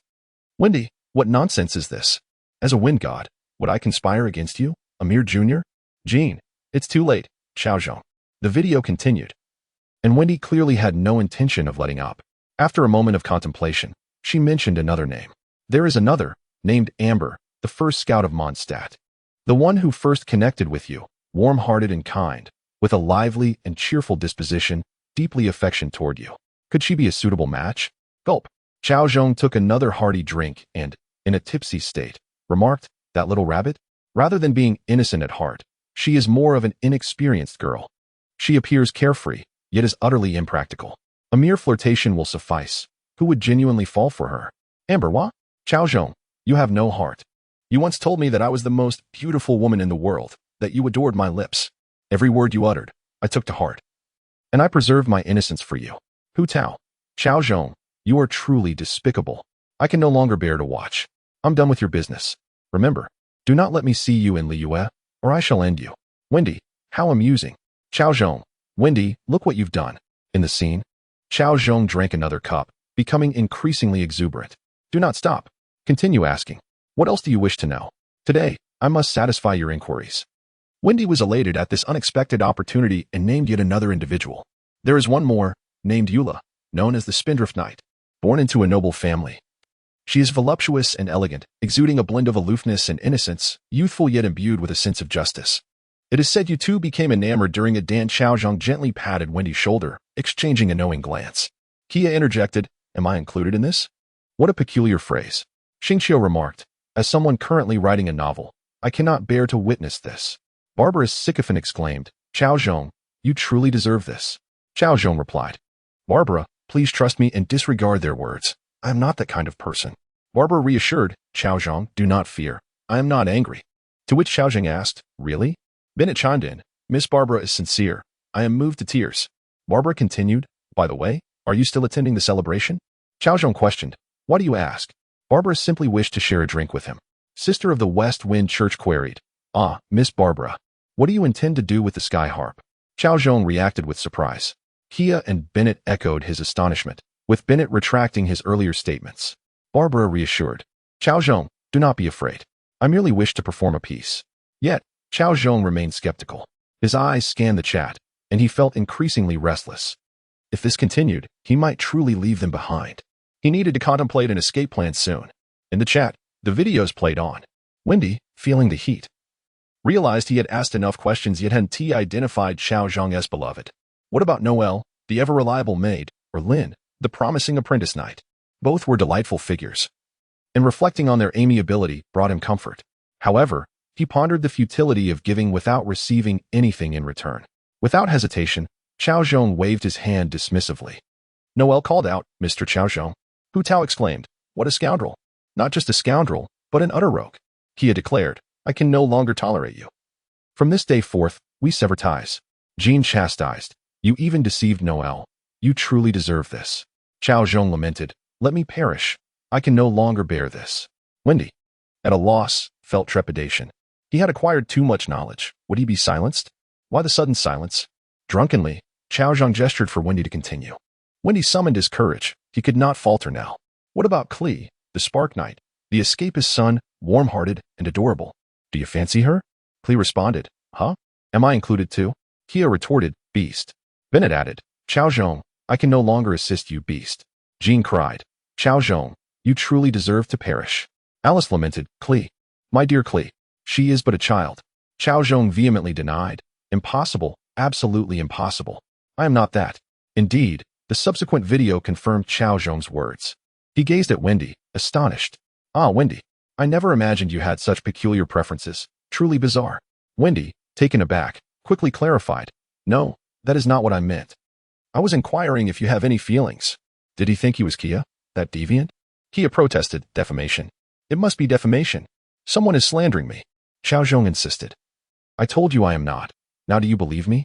Hu Tao retorted, at least you have some principles. Otherwise, you wouldn't even be allowed in hell. Alice cried, Klee, my dear Klee. Unexpectedly, Cao Zhong shifted his stance in the video. In truth, I regard Klee as a daughter, yet I find Lady Alice quite intriguing. Should the opportunity arise, I might consider it. The video concluded. Jean exclaimed. Barbara echoed. Alice echoed. Xingqiu remarked, as expected of Cao Zhong. I shall drink to that. Kia proclaimed, the spirit of Cao Zhong shall never fade. Cao Zhong lamented, it is over, utterly over. With one video, I have offended all of Mondstadt. I cannot remain here any longer. Though the video had ended, the now, Cao Zhong must have run far away. Bennett observed the unwavering determination of Captain Jean and the others, who were resolute in their mission. He quietly conferred with Kia and Vinny. Then he gazed at the luminous moon overhead, absorbing the whispers carried by the wind, and let out a long sigh. Cao Zhong, my brothers can only assist you to this point. The path ahead must be traversed by you alone. Cao Cao has already departed. Then he revealed the grim truth. Captain Jean and the others were taken aback. Gone? Where has he gone? The ferocity of several women caused Vinty and his companions to tremble. He has left Mondstadt. We truly do not know where he has gone. Then he clung tightly to his companions, fearful of their sudden aggression. Sister, we cannot allow that scoundrel to slip away so easily. Barbara gritted her teeth. Indeed, Gunhilder, we cannot let him escape. Eula coldly asserted. Yes, we cannot let him roam and charm other women. Let him return and charm us instead. Amber exclaimed. The collective gaze of the women immediately fixated on Amber. Oh, Amber, do you really want to hear what you were saying? You are spoiling that scoundrel. Let us send a message in the group to lure him back. Then we can. Captain Jean made a throat-cutting gesture. Understood. Understood. Amber, you must not betray us. The women all turned their eyes toward Amber. I understand. Amber appeared fragile and helpless. In the chat group, Jean, Cao Zhong, where are you? The celebration is not over yet. Why are you absent? Barbara, Cao Zhong. Please return quickly. I cannot bear this alone. Come back and bring my longing with you. Do not let my heart be as empty as the sea. Eula, Cao Zhong. Mr. Cao Zhong, I bought something new today. Lisa, Cao Zhong, sister can let you touch the vision today. Amber, Cao Zhong, brother, I miss you so much. Hu Tao, what is happening here? Xingqiu, CA Chapter 67, Life Lies in Motion. What is the essence of life? The answer is motion. In the wilderness. Cao Zhong sprinted to the stone gate at the border between Mondstadt and Li Yue, finally halting his pace. Though his skills were already extraordinary, he found himself somewhat unaccustomed to running after such a long absence.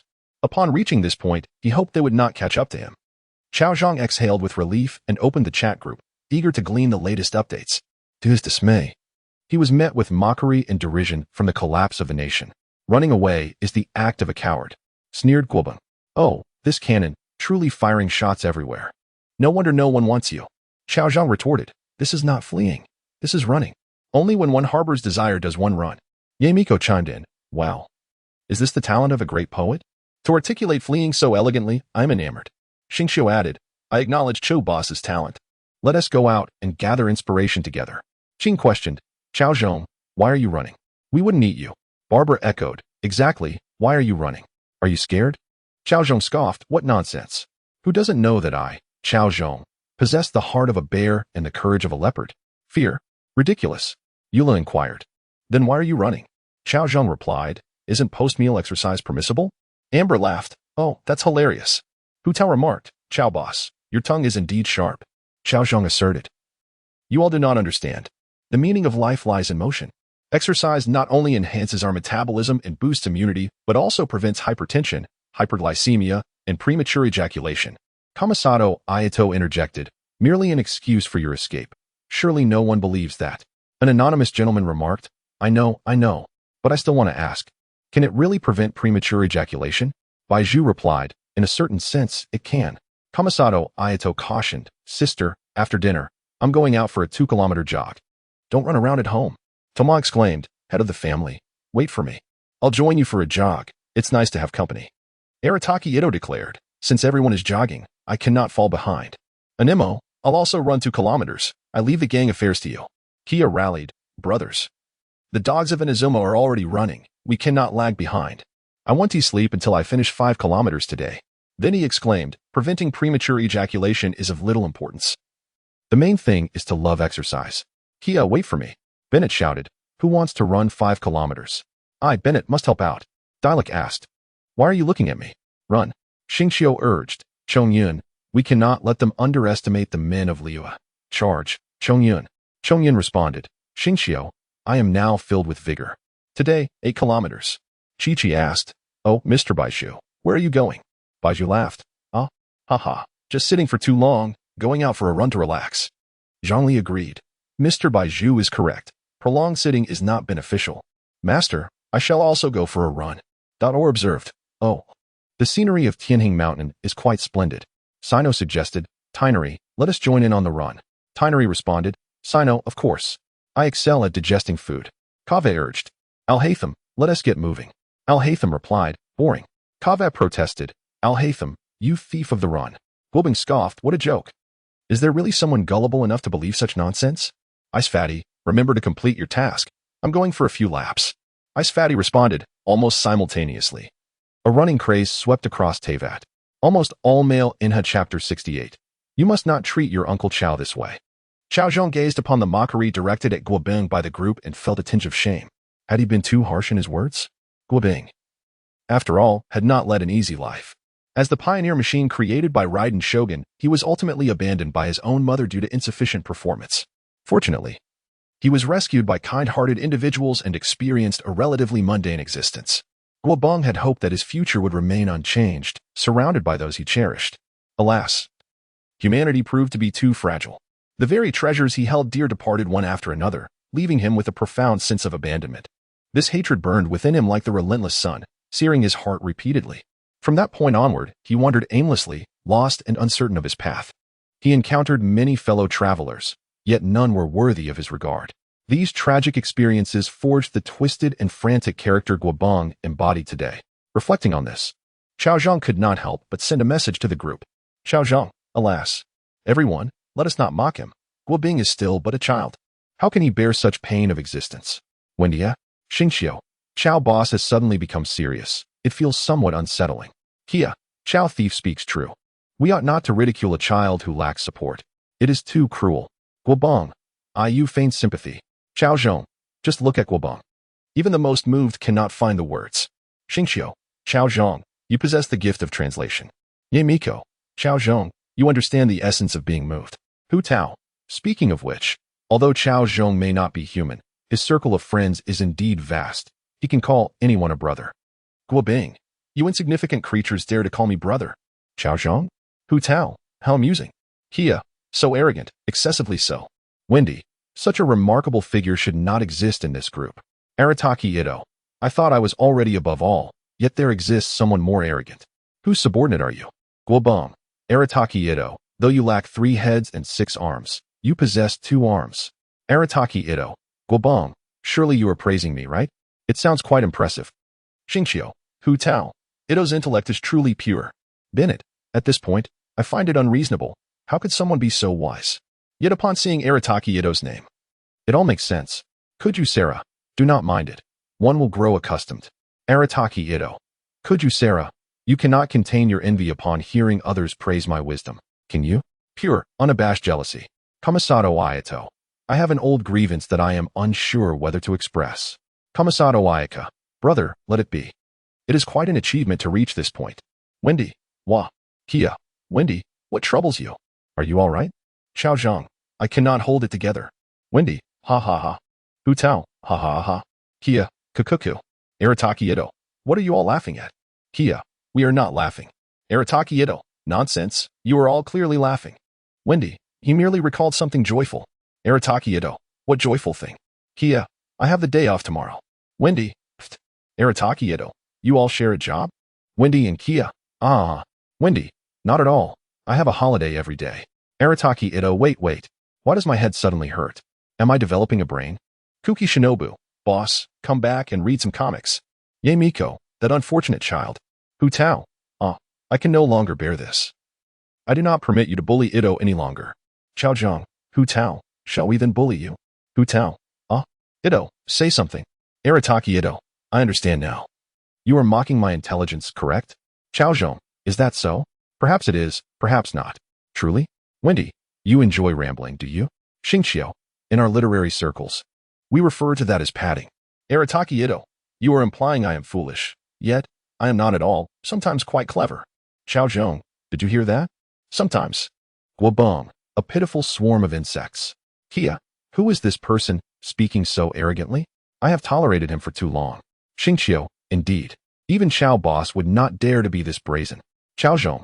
I can only say he has a bit of status. Wendy. Cao Zhong. Elaborate. Cao Zhong, my son.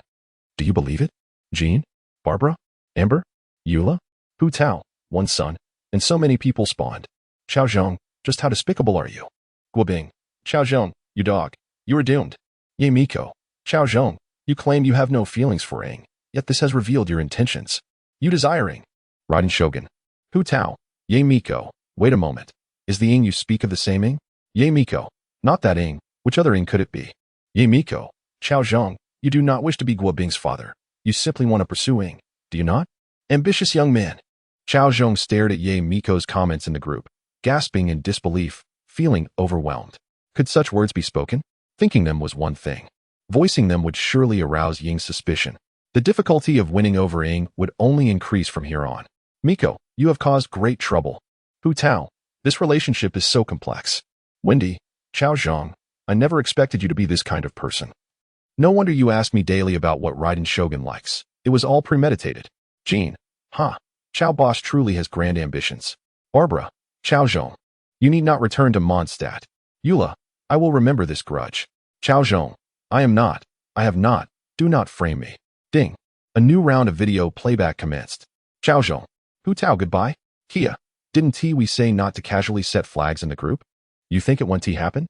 It will. And now look, everything has been exposed. Nothing to hide. Wendy, indeed. In Mondstadt, You had the support of brothers. Now, being alone outside must be difficult. Jean, it must be hard to be on the run. Barbara, you probably do not sleep well. Amber, you must be on edge all day. Eula, friends and loved ones must be hard to see. All, hurry back and turn yourself in. Cao Zhong. Toma, I am truly a good person. I will never watch any more borderline videos. Kamisato Ayado. Toma, given your diligent work ethic, I shall confiscate your terminal. Toma, master. I was wrong.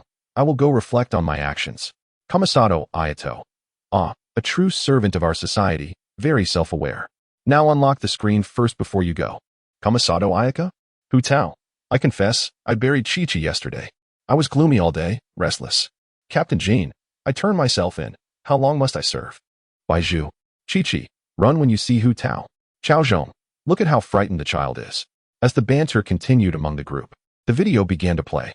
Suddenly, many figures appeared on screen, led by Arataki Ito and his gang. They surrounded a person on the ground, clearly up to no good. Arataki Ito.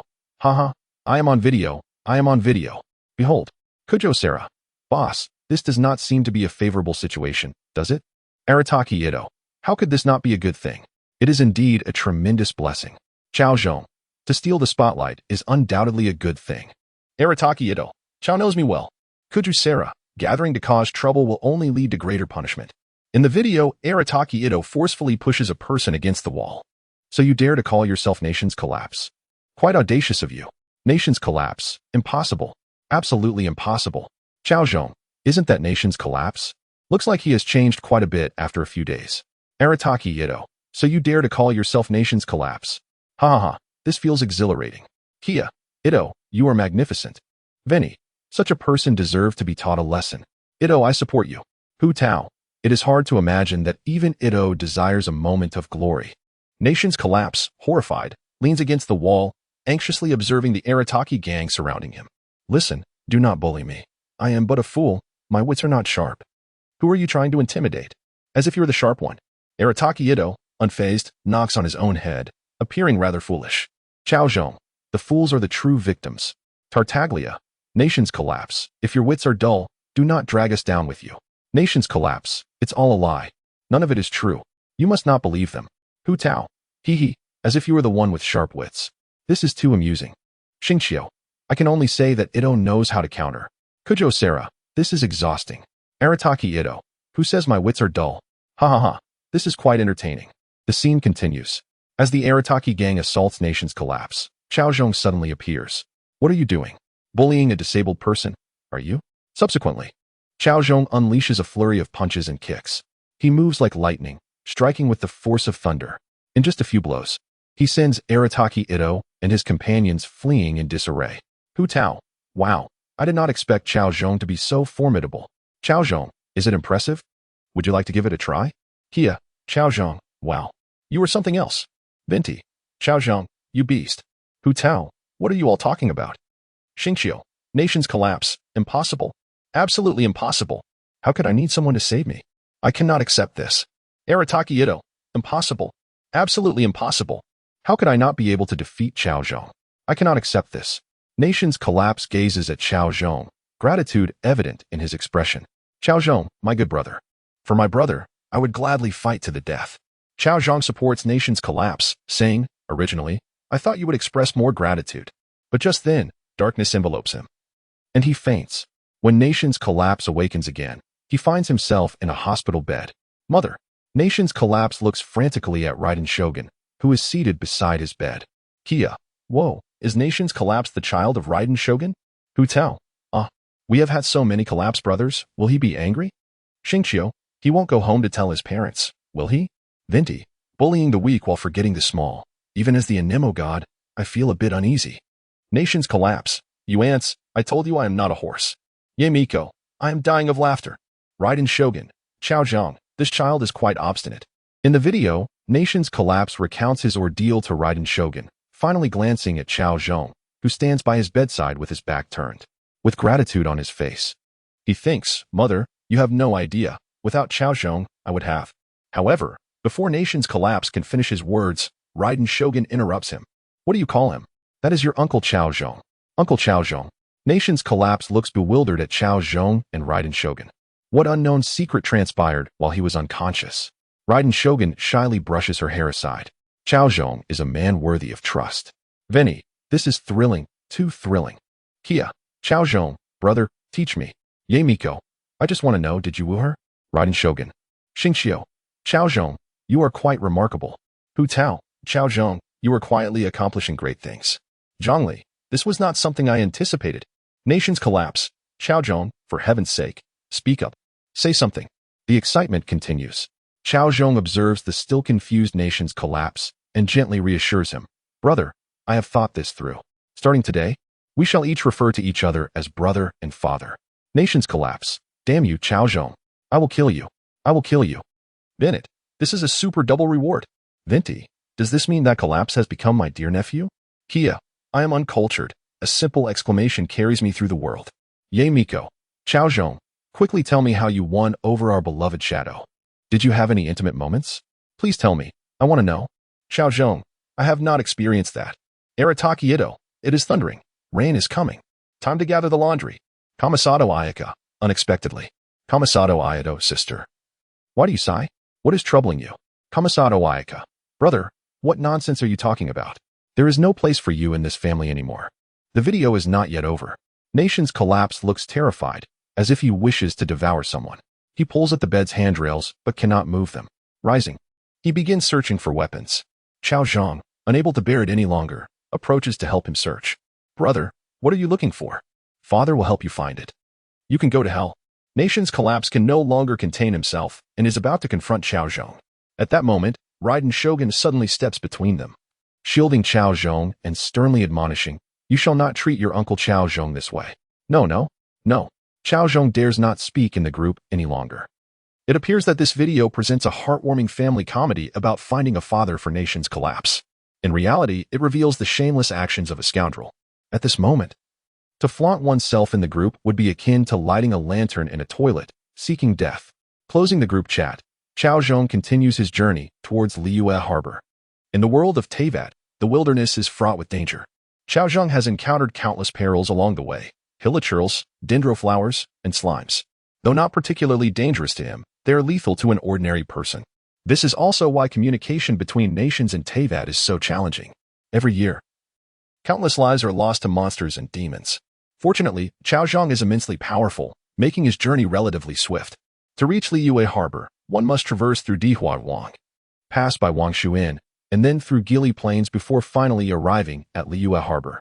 In the game, the map may appear compact, but in reality, the journey is far from trivial. Soon, Cao Zhong arrives at Wangshuin, observing the inn built upon colossal rock pillars. He cannot help but admire the ingenuity of the people of Liyue. From atop Wangshuin, one can gaze southward to Gili Plains and the distant solitary Yunjin Pavilion on the sea. Under the setting sun, the entire ocean glistens with a golden hue, shimmering brilliantly. For a moment, Cao Zhong is filled with admiration. Isn't that Cao Zhong, the boss? Just as Cao Zhong is lost in the beauty of the sunset, a clear and rich voice calls out to him. Turning around, he sees a striking figure approaching him, resembling a jade figure against the frosty sky. Oh, is that Chongyun? Cao Zhong cannot help but marvel at how handsome Chongyun is, only a fraction less so than himself. As Chongyun draws near, Cao Zhong feels an overwhelming wave of warmth wash over him. A pure young body. Cao Zhong suddenly recalled that in the game's lore, Chongyun possessed an innate ability known as the pure yang body. This rare and easily excitable constitution was exceedingly uncommon. With such a physique, the surrounding yang energy would surge, and if one were not careful, they could easily fall into a frenzied state. Although the pure yang body conferred many benefits upon Chongyun, allowing him to conserve considerable effort on his path of exterminating demons, it also presented numerous challenges. He could not endure direct sunlight, drink hot water, consume spicy food, engage in intimate relationships, or even entertain romantic pursuits. This was hardly a pure young body. It was akin to being perpetually single. It was no wonder he was strikingly handsome, yet lacked a girlfriend. It was not that he couldn't. It was simply impossible. However, the thought of Chongyun having a sultry aunt elicited a smile from the corners of Cao Zhong's mouth. What a delightful opportunity that had cost him nothing. Ah, little Chongyun, I feel a deep connection with you. Come, let us indulge ourselves tonight. Cao Zhong exhibited an exuberant demeanor, dragging Chongyun to host a lavish banquet at Wangshuin. Onlookers might have mistaken them for long-lost dear friends. Wait, Boss Cao. Hold on. Chong Yun remained in a state of bewilderment as he was led to the dining table. What was happening? This was his first encounter with Cao Zhong, and his greeting was merely a result of Cao Zhong's newfound fame. It was nearly impossible not to recognize him. Yet, Cao Zhong's enthusiasm was somewhat excessive, even stirring his pure young body into agitation. There is an ancient saying in Liyue, flattery without cause is often a sign of deceit. He felt that Cao Zhong was embodying this sentiment. However, what quality did he possess that warranted such overtures from Cao Zhong? Chong Yun found himself puzzled. From his observations in the chat group, Cao Zhong was nothing short of a lecher, always pursuing beautiful women. But he had no sisters or younger siblings. With this realization, Chong Yun felt a wave of relief. Without sisters, what was there to fear? Perhaps it was indeed due to his accomplishments in slaying demons and dispelling evil that Boss Cao sought his friendship. With this thought, a sense of pride welled up within Chong Yun. If he were not currently seated at the dining table, he would have been tempted to send a video to Xingqiu, exclaiming, "Look, the renowned Cao Zhong is eager to dine with me. How impressive." Observing the array of cold dishes Cao Zhong had ordered, Chong Yun felt elated. Truly, he was a fan, an understanding companion. Suddenly, he felt as though he had found someone with whom he could share his thoughts. "Brother Cao," he began, "you are the first to truly comprehend me. Usually, when I dine, they offer me hot dishes you cannot imagine." Chong Yun grasped Cao Zhong's hand and began to pour out his grievances, recounting years of pent-up frustrations as if spilling beans. He spoke of being teased by others, of not having a girlfriend, and even of being unable to engage in certain activities. Cao Zhong was taken aback. After only a few cold dishes, and without even a drink, how had it escalated to this? However, seeing Chong Yun's state evoked a twinge of sympathy in Cao Zhong. After a moment of contemplation, he recalled a set of extraordinary skills he had previously acquired, which would be perfectly suited for young Chong Yun. Perhaps, if he gifted these to him, he might even be introduced to the alluring it. Meanwhile, Chong Yun regained his composure, sipping a glass of cold water and offering an apologetic smile to Cao Zhong. "I truly apologize for causing you amusement." "What do you mean? Such words are unnecessary between brothers. It is too formal." Cao Zhong waved his hand dismissively. "If you have anything on your mind, feel free to confide in me. I am an excellent listener." Chong Yun was so moved he nearly shed tears. "A true friend. Brother Cao, I only regret having known you for such a short time." Seeing that the atmosphere was ripe, Cao Zhong decided it was the perfect moment to dangle a tempting offer.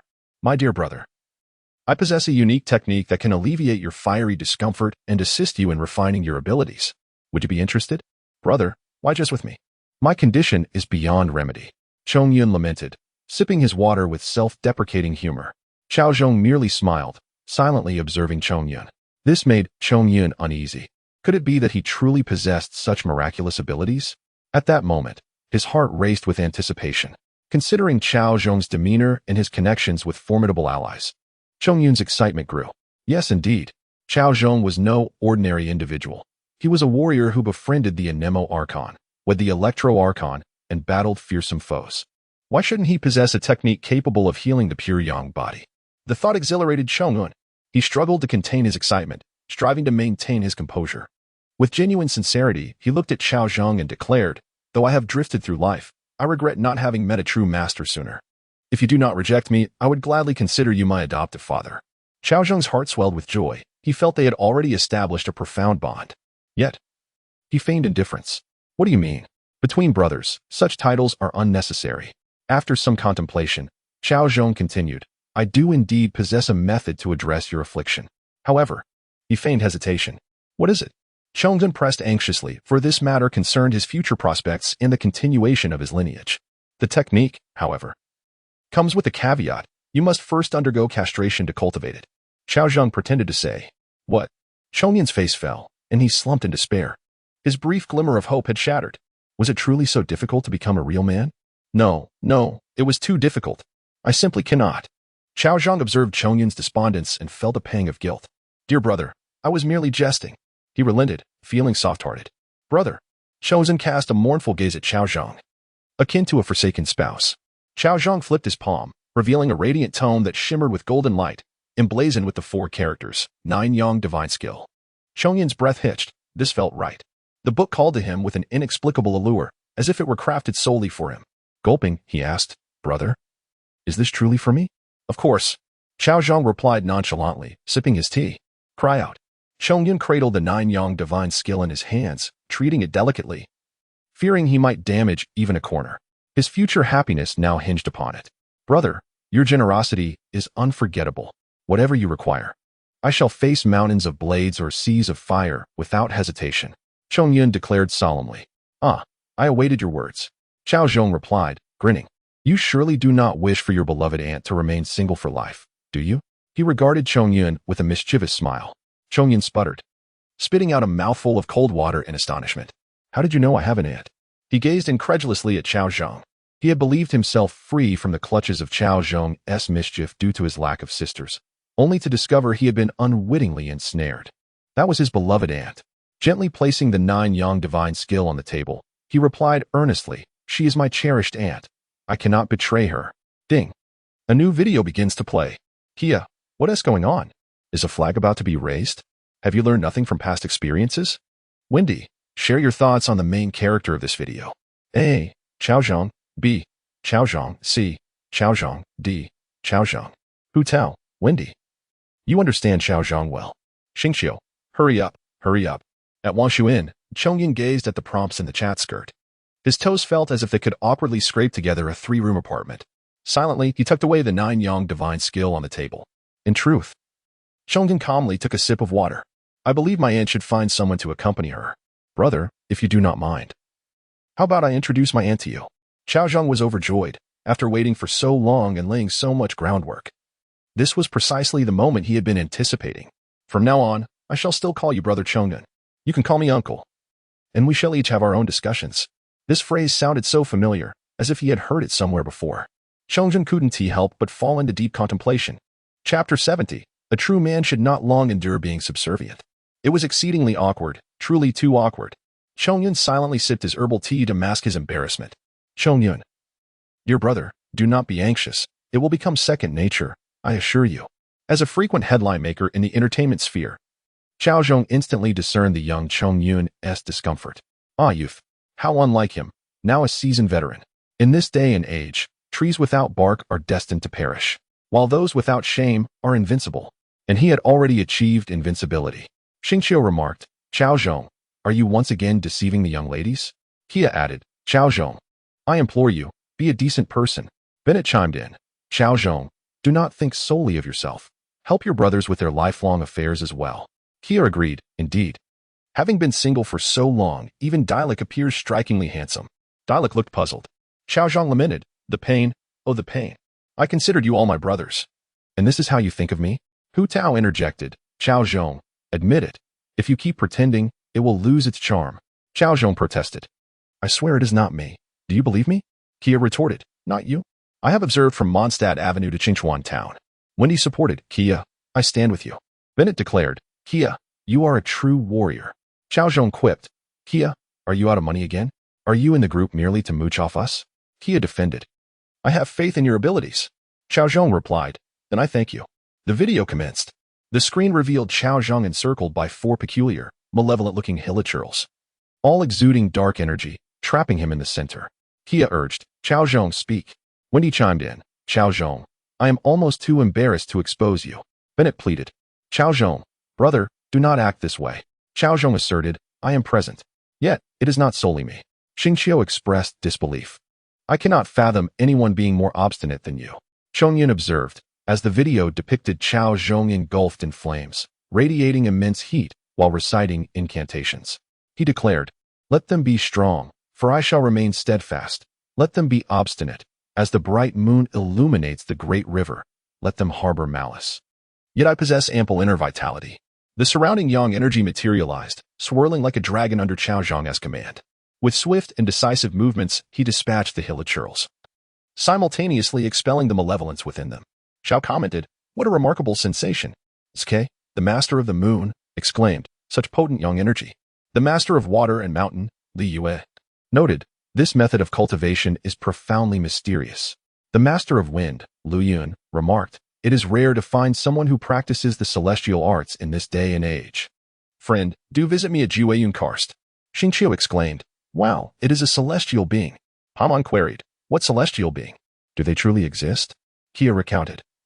It is said that Li Yue possesses the 3-eyed and 5 manifest celestials, who once fought alongside the Geo Archon across the lands. After Li Yue achieved stability, These celestials retreated into the mountains, forsaking worldly affairs, leaving behind only legends of their existence. Today, I have learned that celestial beings truly walk among us. Keqing scoffed. Celestial beings? Merely remnants of old Liyue. The new Liyue has no place for them. Zhongli observed, while Paimon remarked, how audacious to speak so to a celestial being. This person is as reckless as a nation in collapse. Jean stated, one of the 7 stars of Liyue, the Yuheng star, is diligent in her work, possesses exceptional swordsmanship, and is revered by the people of Liyue. Cao Zhong proclaimed, she is my wife. Jean and Keqing responded in surprise. Ningguang observed, I did not realize you were secretly married, Keqing. Xingqiu pleaded, Keqing, dear Miss Keqing, leave love in Liyue, I beseech you. Keqing retorted, Cao scoundrel. How dare you ride upon me? At Wangshu Inn, Chongyun gazed at Cao Zhong with a complex expression. Recalling how he had just professed his love for his aunt only moments ago, yet now he was proclaiming Keqing as his wife in the group. How could he trust him with his aunt when he behaved in such a manner? Cao Zhong remained unfazed by Chongyun's scrutiny. Chongyun, my unfaithfulness is but a facade. Deep within, I am a man of profound emotions, affectionately dubbed the most sentimental in Tivat. You need not worry about Shinha. Chongyun scoffed. Humph. Paimon exclaimed, wow Kia. You are so knowledgeable. Hu Tao remarked, I never imagined that Cao Zhong could even wield celestial magic. How unfair. Xingqiu inquired, Cao Zhong, what purpose does your celestial magic serve? Please enlighten us. Cao Zhong replied, it fortifies and enhances vitality. Hu Tao and others expressed confusion. The masters of the moon and water both mentioned they had friends curious about its authenticity. Xiao chimed in, I am that friend. Lian teased, Xiao, why are you here too? Kia asked, Cao Zhong, brother, do I possess the visage of a celestial being? When he interjected, what brother? He is my reincarnated parent. Bennett exclaimed, Cao Zhong, my adoptive father, I am little Bennett. Kamisato Ayato inquired about his sister's contact information. Kamisato Ayaka interrupted, brother, what are you doing? Ayato replied, Ayaka, wait. Don't strike, don't strike. Ayaka exclaimed, there is no place for you in this family anymore. Yamiko observed, the allure of enhancing vitality is truly compelling for men. Konga scoffed, nonsense, I have no need for such. Wendy lamented, woe is me. Kia asked, Wendy, what troubles you? Cao Zhong shouted, I can't hold back any longer. Wendy laughed, while Kongu exclaimed, Cao Zhong. Hu Tao inquired, I just want to ask, is there a celestial method for enhancing one's bosom? Not for myself, mind you. I'm asking for Yanfei.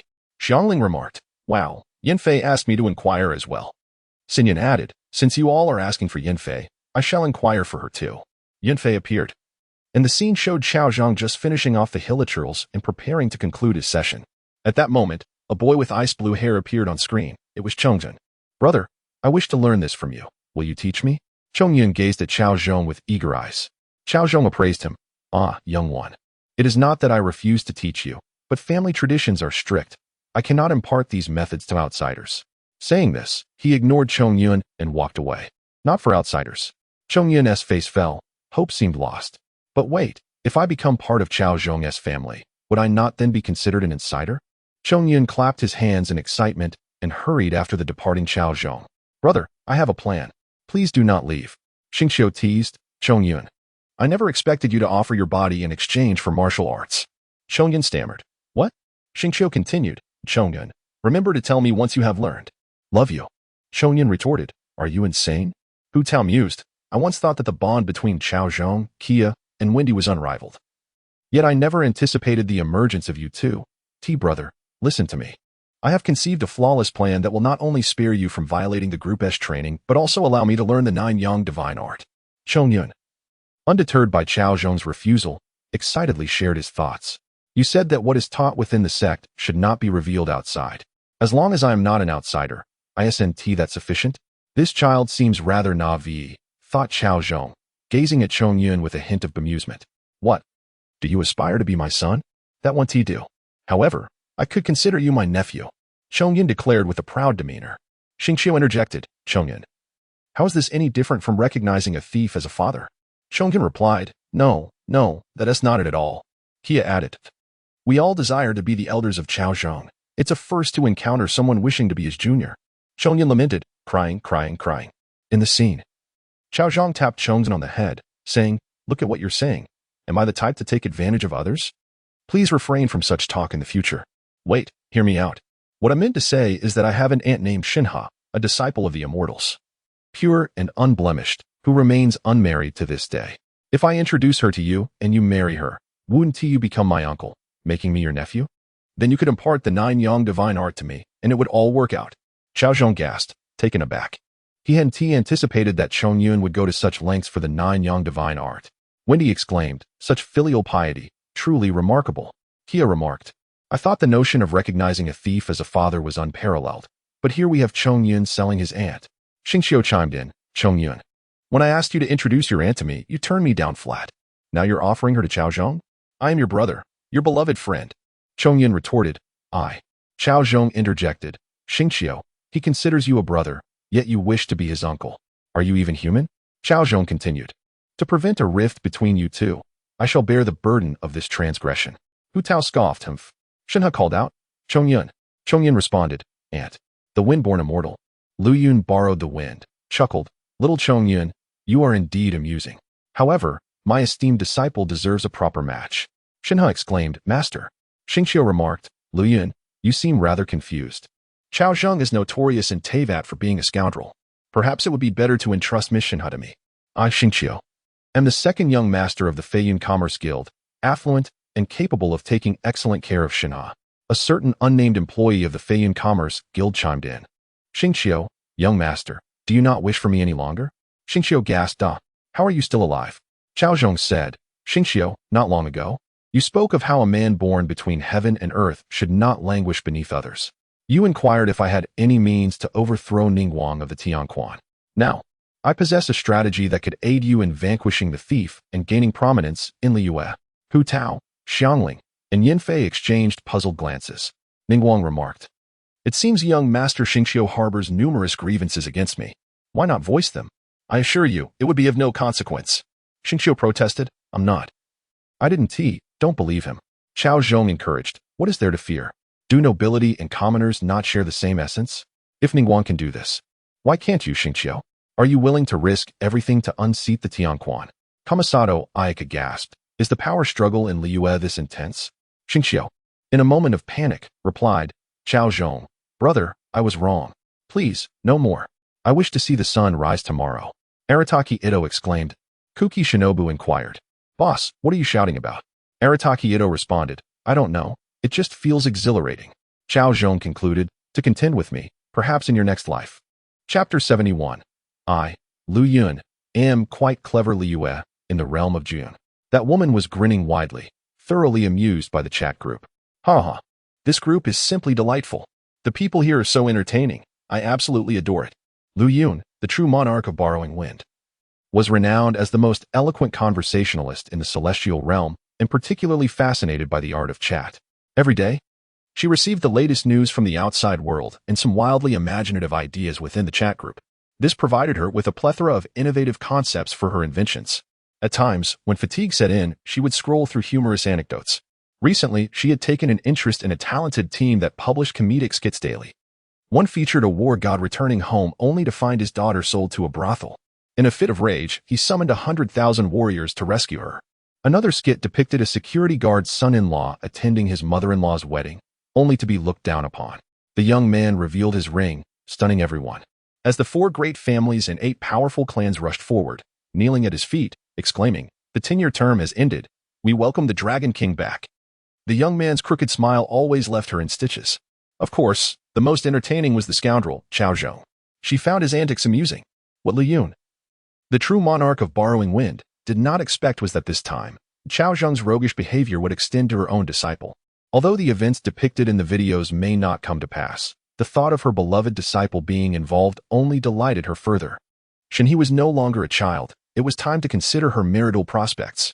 After all, she couldn't end up like herself, living a solitary life in the depths of the mountains. Lu Yun retrieved an old photograph of Cao Zhong. This young man seems quite handsome, with a dignified appearance and a spirited demeanor.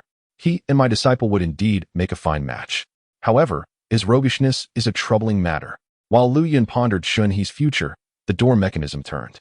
A cool, poised woman entered with an ethereal presence. Ah, my dear disciple Shunhe, come quickly. See the suitor I have chosen for you. Are you satisfied? Lu Yun beamed at Shunhe, who was her favorite to concern herself with matters of love. Master, you're causing chaos in the group again. Shun He replied, devoid of emotional fluctuation. Oh, come now. You can't remain in this mountain forever. You must engage with the world outside. Lu Yun urged, presenting Cao Zhong's photograph. I think this young man is quite promising. He is intelligent and socially adept. If you could spend more time with him, it would greatly benefit your disposition. Shen He gazed at Cao Zhong's strikingly handsome face, merely appreciating his looks. She did not comprehend the whispers of him being a scoundrel. Yet, she found comfort in the thought that this Cao Zhong was stunning. Akin to the gentle breeze in the forest, the clouds in the mountains, the dawn and dusk, the romance of nature. Alas, master, you know me. My fate is one of solitude. I would only bring harm to others. At this, Shen He's emotions finally stirred. Lu Yun fell silent. Aware that this was a barrier in Shen He's heart, Hu Tao exclaimed, Wow, Cao Zhong, you have some nerve. You dare to toy with a celestial disciple. Are you courting death? Cao Zhong retorted, What do you know? The bold thrive while the timid perish. Bennett lamented, Please stop scolding me. He chimed in, Cao Zhong. You deserve to be punished. Then he added, Life has become unbearable. Kamisato Ayato interjected, You are beyond redemption. Cao Zhong defended himself. Look at you all. I am merely acting for your benefit. You only see the hunger of the starving, but not the hollowness of the satiated. Jean asked what? Ye Miko remarked, Oh my. Then he continued, You are truly inhumane. Bennett questioned, How can your mouth utter such cold words at 37 degrees? Kia proposed, I suggest we form an anti-Chao alliance. Who's in? Then he replied, Count me in. Bennett added, Me too. Arataki Ito declared, I'm on board. Kamisato Ayato proclaimed, Whoever insults Cao Zhong, Kamisato Ayato, will certainly defend him. Zhongli stated, I'll join too. Cao Zhong protested, Zhongli, I have no vendetta against you. Why treat me so? Zhongli responded, I simply find you displeasing. The video continued to play. In the scene, Cao Zhong contemplated a proposal from Chong Yun, feeling an inexplicable stir within. However, recalling his family's teachings, he ultimately decided against it. Isn't that your uncle? No. Cao Zhong shook his head vigorously. Chong Yun grew anxious, desperately needing the Nine Sons' divine art. Just as the author desperately craved subscriptions. Brother, I have an aunt and a senior sister. I'll introduce them both to you. Ganyu queried. What? Xingxia warned, Chongyun. Sever all ties, sever all ties. Hu Tao questioned, Chongyun, when did you stop exorcising ghosts to become a matchmaker? Chongyun protested, I'm not. I didn't say that. Kia expressed disbelief. I can't accept this. Lu Yun, the true monarch of borrowing wind, remarked, Chongyun, you certainly know how to play. Chongyun replied, Lu Yun, true monarch. Do I still have a chance? Lu Yun chuckled. Xingxiu asked, Chongyun, do you still wish for a chance? Come here just by it. Ganyu exclaimed, Zhongli. You have truly disappointed me. Zhongli replied, Ganyu, Miss Ganyu, please let me explain. The Lord of the Shattered Moon and Rising Sun chuckled, haha. I never expected someone to have thoughts about Lu Yun. What a surprise. The Lord of Water and Mountains remarked. This must be the audacity of a young calf that knows no fear of tigers. It amuses me greatly. Lu Yun, the wind-borrowing lord, warned, if you keep laughing, I shall knock your teeth out. The Lord of the Shattered Moon and Rising Sun lamented, woo-woo. The Lord of Water and Mountains cackled, keek-keek. Granny Ping teased, Lu Yun. Who would have thought that at your age, you could still outsmart the young ones? Well done. Hee-hee.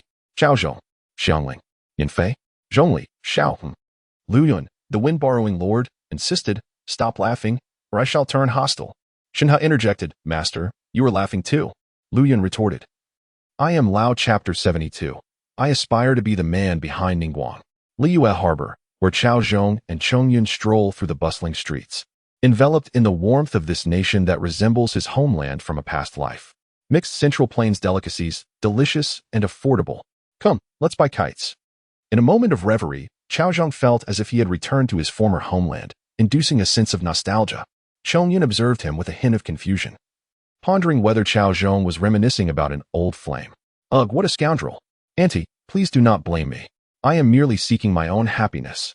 Chongyun silently prayed. Meanwhile, Cao Zhong regained his composure.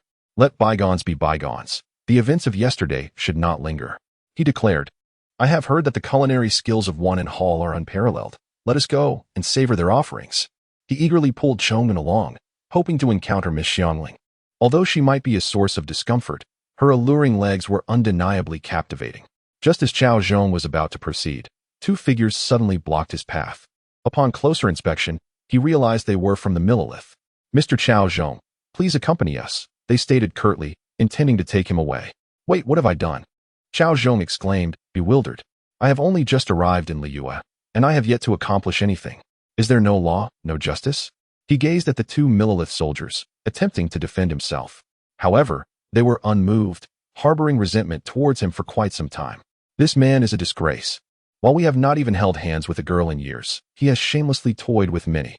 Under the orders of Lord Tianquan, they were elated at the prospect of apprehending Cao Zhong. "Lord Ningguang can no longer tolerate this scoundrel and has decided to take action against him," they proclaimed. "Whatever you have to say, save it for the courtroom. Move quickly, or we shall not be so courteous." The Millilith urged him with no hint of politeness. Cao Zhong recognized the seriousness of the situation. "Fine, let us go." "I fear you not," he retorted before turning to Chongyun. "Quickly find your aunt and tell her future husband is in trouble. She must come to my rescue." "You truly have no shame," Chongyun thought, contemplating giving him a punch for his audacity. "You haven't even started courting her, and yet you speak so confidently." Thus, Cao Zhong was taken away by the Millilith. Hu Tao exclaimed, "Wow, I think I just saw Cao Zhong being taken away by the Millilith on my way to find Chi-Chi at the Buba Pharmacy." "Hu Tao, is that true?" "You must be mistaken," Kia replied incredulously. "It's true, I was right beside him," Chongyun affirmed. "Kia, my eyes are like a ruler," Hu Tao insisted. "Goodness," Wendy's lamented, "Oh heavens, which divine maiden has granted me this relief?" "Well done," Bennett added. "Cao Zhong, get out of Liyue. Do not bring misfortune upon our Liyue girls." The men of Liyue echoed in unison. "Cao Zhong, be gone. Do not bring harm to our Liyue girls." Daughter chimed in. "Hu Tao?" she questioned. "Dator, are you not from Snezhnaya?" "Well, I have come to regard Liyue as my second home," he replied. "Why explain so much? Whether you are from the Fatui or the treasure hoarders, as long as you denounce Cao Zhong, we are comrades," Chongyun declared. "Indeed, I have tolerated you for far too long, you scoundrel," Dator echoed. "Good," Kia exclaimed. "Good," Wendy's agreed. "Good," Bennett added. Meanwhile, Cao Zhong was being taken to an unknown location by the Millilith, unable to contain his frustration as he observed their unfounded insults about him in their chat group. "Are you even human? You all act as if we are brothers, yet now that I am in trouble, you speak derisively? Your hearts have turned black," he exclaimed. "What do you mean by that? We are not the type to stand idly by," Kia retorted. "Haha," Cao Zhong scoffed. "We simply do not wish to save you." Bennett replied bluntly. "What?" Cao Zhong was taken aback. "Bennett, must you be so direct? Let us phrase it differently. We simply do not want you to continue down this path of crime." Wendy's interjected. I see, Bennett noted. "Low emotional intelligence means we do not wish to save you. High emotional intelligence means we do not want you to stray further down the path of crime." Hu Tao added. "None of you are any better," Cao Zhong grumbled as he shut off the chat group. As he surveyed his surroundings, he sensed something was amiss. This does not seem like the path to a prison. The area was steeped in antiquity, exuding the charm of Liyue. What sort of prison is constructed in such a manner? Surely, wealth could be better spent elsewhere. He observed many young women passing by, carrying documents and appearing quite busy. A realization dawned on him. This must be the Jade Chamber, where the Liyue Qixing conduct their affairs. Sure enough, it was not long before he spotted a familiar figure. She had azure hair, tied back in a ponytail, with a single rebellious strand falling free. 2 small Qilin horns adorned her head, and she wore a gold bell around her neck, donning a short, white qipao embellished with golden patterns. Over a fitted backless bodysuit complemented by black stockings, the delicate straps of her neckline barely held up the sheer fabric, threatening to succumb to the weight of reality. A sight that was almost suffocating. Seeing her like this, Cao Zhong could not help but feel the urge to support her, fearing she might truly fall. "I am indeed a good person," he thought. Indeed, the figure before him was none other than our dear Ganyu. At times, Cao Zhong could not help but marvel at how well the women of Liyue understood fashion. The styles of Liyue are primarily categorized into 2 schools. One is the crane aesthetic led by Lu Yun, characterized by skin-tight black stockings, leaving little to the imagination, embodied by Ganyu and Shinha, while they appear fully covered. The overall impression is anything but modest. Their fitted bodysuits are breathtaking yet tasteful, captivating all who gaze upon them. The crane aesthetic also embodies the virtue of thrift, allowing one garment to be shared by 2. The other school is the Ping aesthetic led by Guqin, marked by light, breathable attire that is both cute and youthful, represented by characters like Xiangling, Yin Fei, and Yao Yao. This style emphasizes showing skin, leaving nothing to conceal. Cao Zhong, with his unabashed gaze, made Ganyu feel somewhat self-conscious. Coupled with recent rumors circulating about them, a faint blush crept across her cheeks. Unable to restrain herself, she playfully stepped on Cao Zhong's foot. In a moment of emotional turmoil, Cao Zhong gazed at Ganyu with teary eyes, exclaiming, "Sister Ganyu, are you plotting to murder your husband?" Ganyu, feeling a mix of exasperation and disbelief, thought to herself that this person truly lived up to the legends. He was utterly shameless. Kia interjected, "Cao Zhong, where is the person? Speak up. Could it be that the Qianyan army has actually apprehended him?" Wendy chimed in, "Is it true? If so, I shall pop the champagne." Hu Tao remarked, "Such genuine emotions. It's something I could never master in my lifetime." Cao Zhong retorted, "I'm merely engaging in a verbal sparring match with Sister Ganyu. I have no time for anything else." Kia inquired, "With whom?" Wendy asked, "What kind of sparring?" Bennett exclaimed, "I understand now. I am truly unclean." Ganyu responded, "What are you all talking about?" Hu Tao observed, "I can see it clearly. Each of you is a silver-tongued devil." Ganyu's face flushed with embarrassment.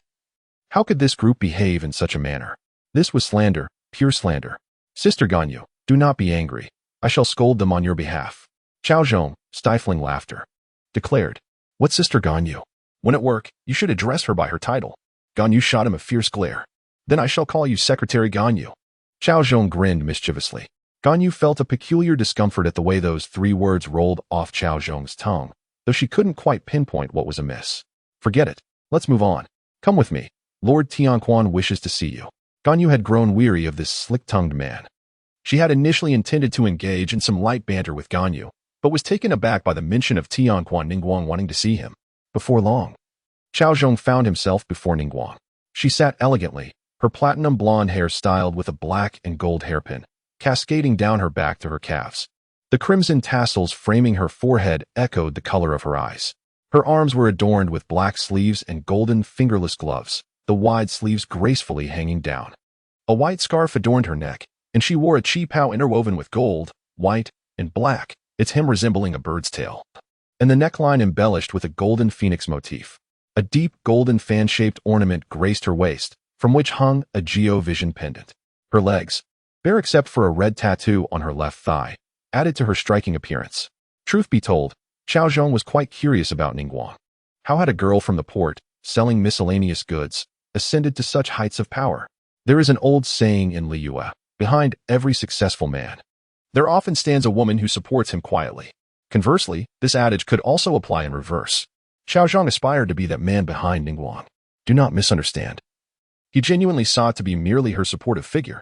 As he assessed Ningguang, she, too, scrutinized him, eager to discern the individual capable of captivating the women of Mondstadt. She maintained correspondence with the leader of the Knights of Favonius, well aware that she was a woman of capability and cunning. Certainly not one to be swayed by an ordinary, aimless rogue.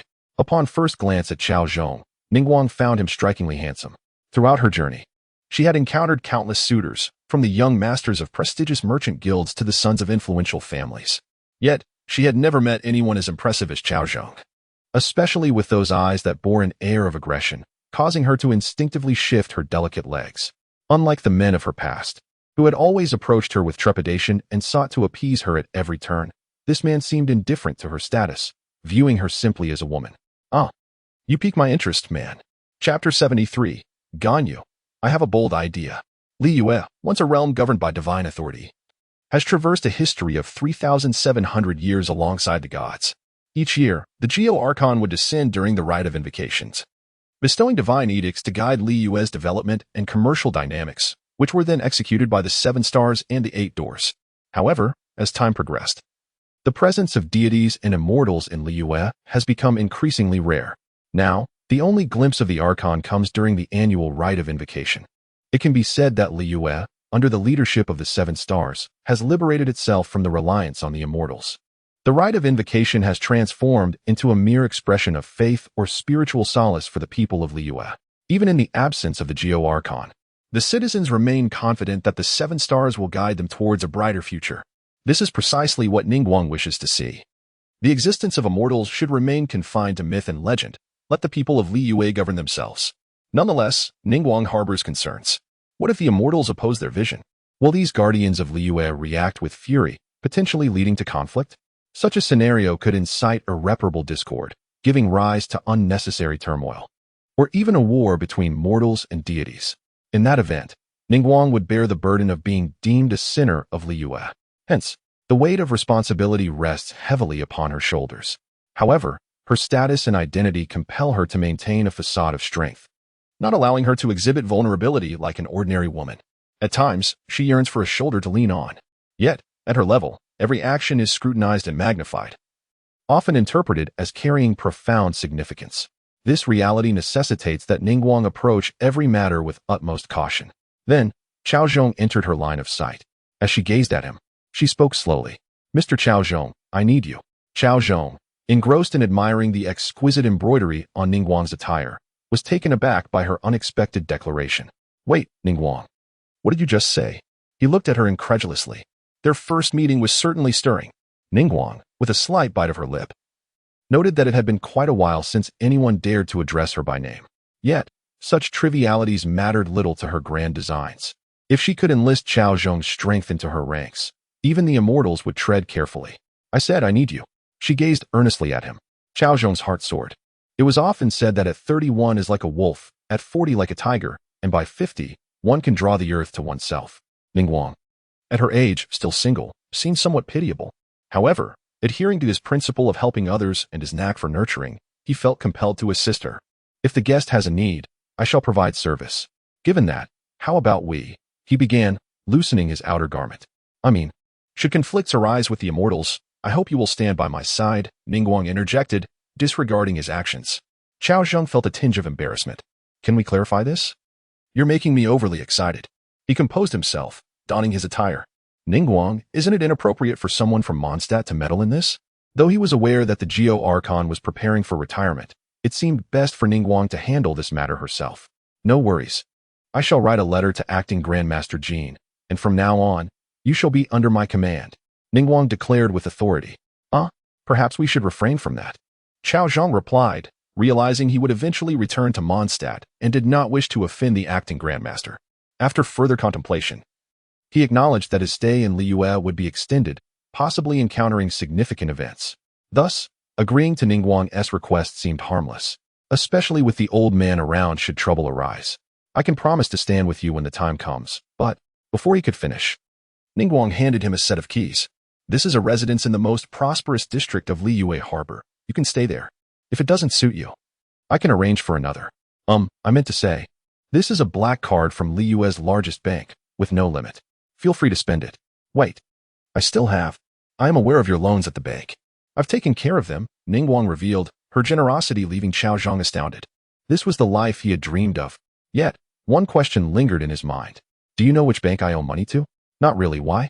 Ningguang replied earnestly. "Then how did you pay it off?" Cao Zhong questioned skeptically. I simply acquired all the banks except the North Country Bank." Ningguang smiled lightly, as if discussing a trivial matter. Cao Zhong exclaimed, "Sister, I no longer wish to strive." Ningguang responded. Suddenly, a new video commenced. "Hu Tao, I've been waiting and hoping for this video to appear." "Wendy." "Cao Zhong, speak up." "Kia, I don't need to guess. It must be Cao Zhong." "Cao Zhong, what the heck?" "Wendy, Cao Zhong, is that a curse? Your language is too foul." "Cao Zhong, only by voicing such words can one cleanse the mouth. Swallowing them would taint the heart." "Hu Tao?" "Kaching." "Eula?" "Kia, now I understand." "Cao Zhong, what do you know?" "Wendy." "Kia, I understand you." "Bennett, I'm ready." "Cao Zhong?" "Kia, Cao Zhong, you." "Wendy, Cao Zhong, you are." "Bennett, Cao Thief, we are sworn enemies." "Cao Zhong?" "Hu Tao, so touching, so touching." "Xiangling, I don't understand why everyone is suddenly cursing Cao Zhong." "Wendy, let us put it this way. My mouth is now equivalent to a sterile chamber." "Chin, Barbara, Kamasato Ayaka." "Hu Tao, I get it. This is hilarious." "Cao Zhong, stop talking. I'm cutting ties." "Kia, Cao Zhong, that's great. Does this mean I don't have to repay my debts?" "Wendy, yay." "Bennett, yay." "Cao Zhong, you lot will never experience a meal with 4 different dishes." "Kia, who do you look down upon?" "Sarah, Miss Sarah. Please serve 4 different flavors of Tivat-style omelets." "Sarah, huh?" "Xiangling, this is hilarious." "Wendy, as if you can afford to eat." "Cao Zhong, watch the video." On the screen, Ningguang appeared, clad in ethereal indigo, exuding an aura of noble maturity. "How about we be together, since you have no partner. Kaching. Beidou. Yalan. Xingqiu. Who is it? Who is it? Kia.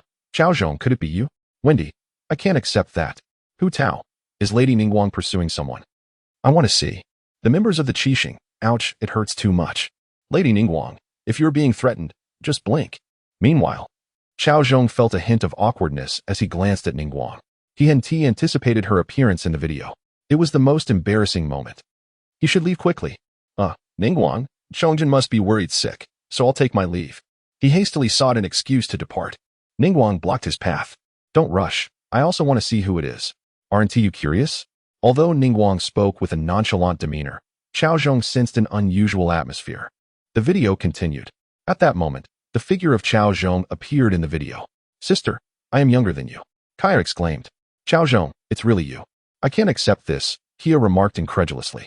Wendy, wherever Cao Zhong goes, he spreads his disgrace, doesn't he?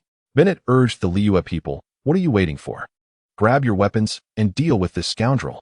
Xingqiu shouted. Kill the traitor, seize the power. Cao Zhong retorted. Xingqiu, have you revealed your intentions? Are you conspiring for power?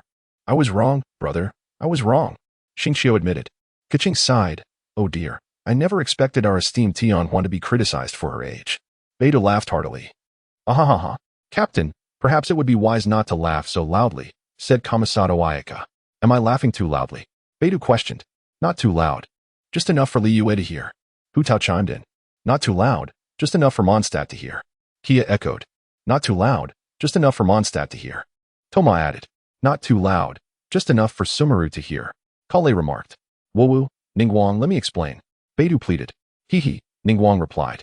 Kamisato Ayaka. Cao Zhong. With such a powerful Raiden shogun, you dare to act so brazenly? Is this the most cowardly you can be? Cao Zhong begged. Kamisato Ayaka, please stop. You've frightened the child. Raiden shogun, Kamisato Ayaka. Don't strike there, it's all curled up. Kia, Wendy. In the Yujing Terrace, Ningguang's office, at that moment, Cao Zhong dared not utter a word. How could such a video exist? Does one not know that women dread discussions about age? Stars gathered in Ningguang's hands, her gaze piercing and bloodthirsty as it fixated on Cao Zhong.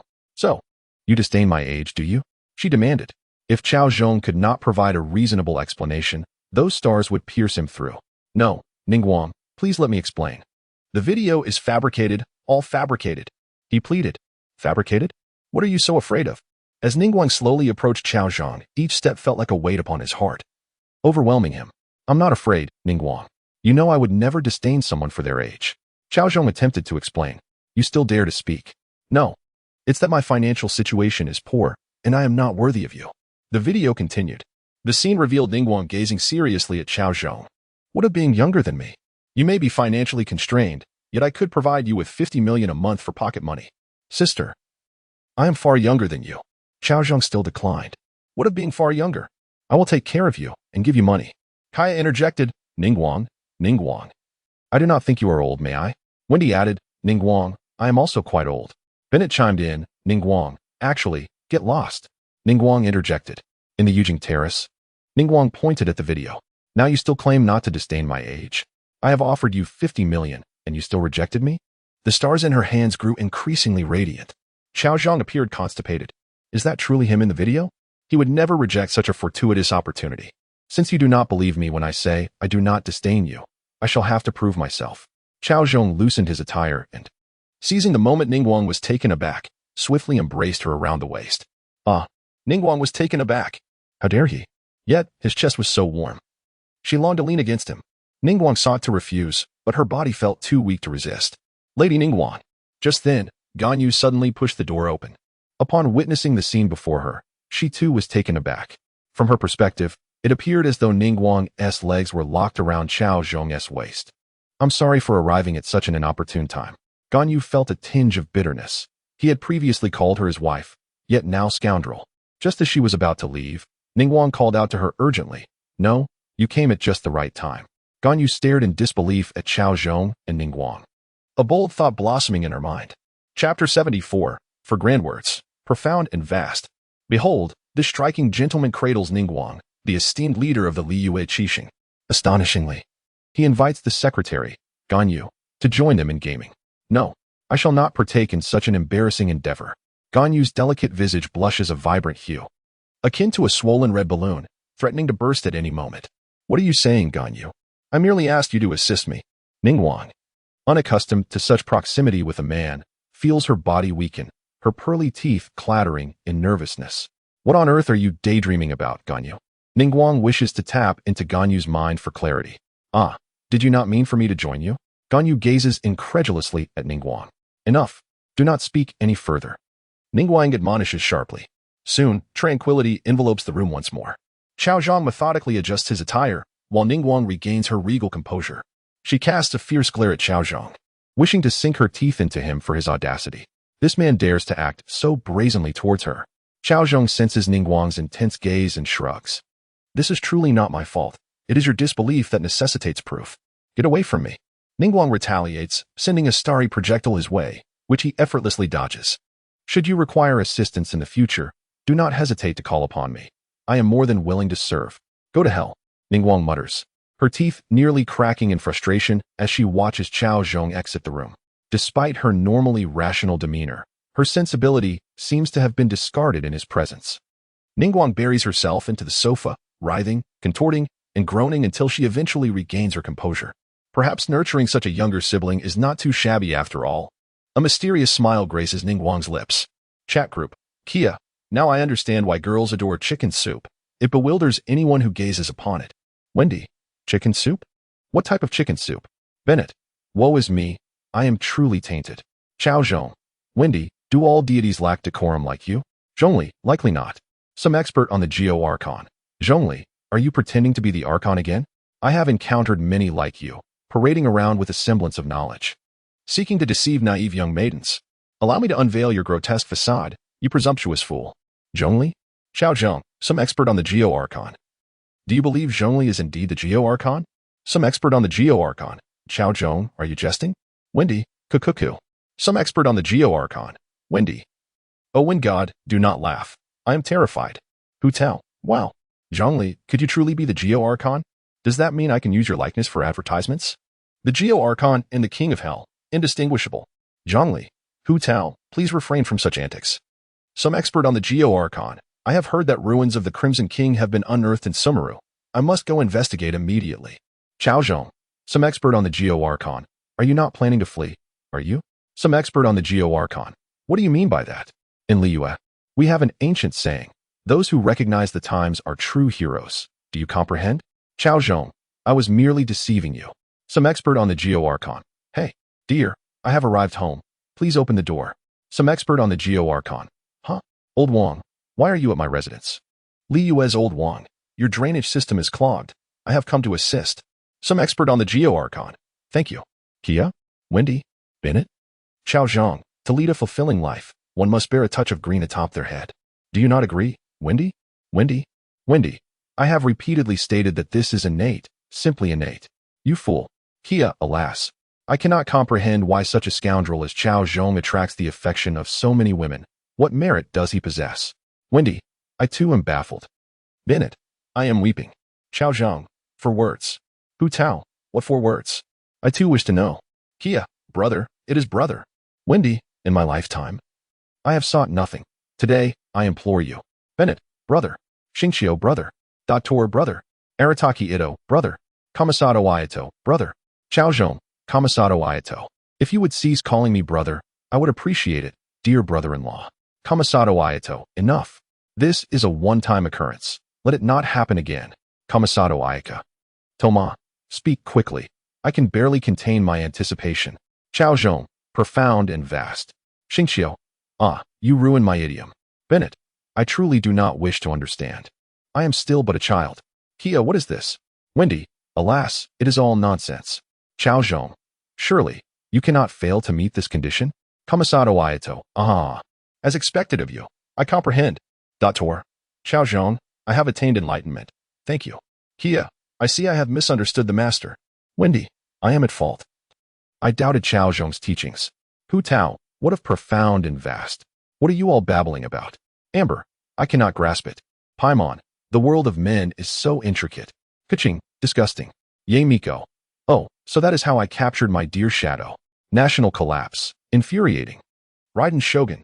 Ye Miko, Thunder has struck. I must flee.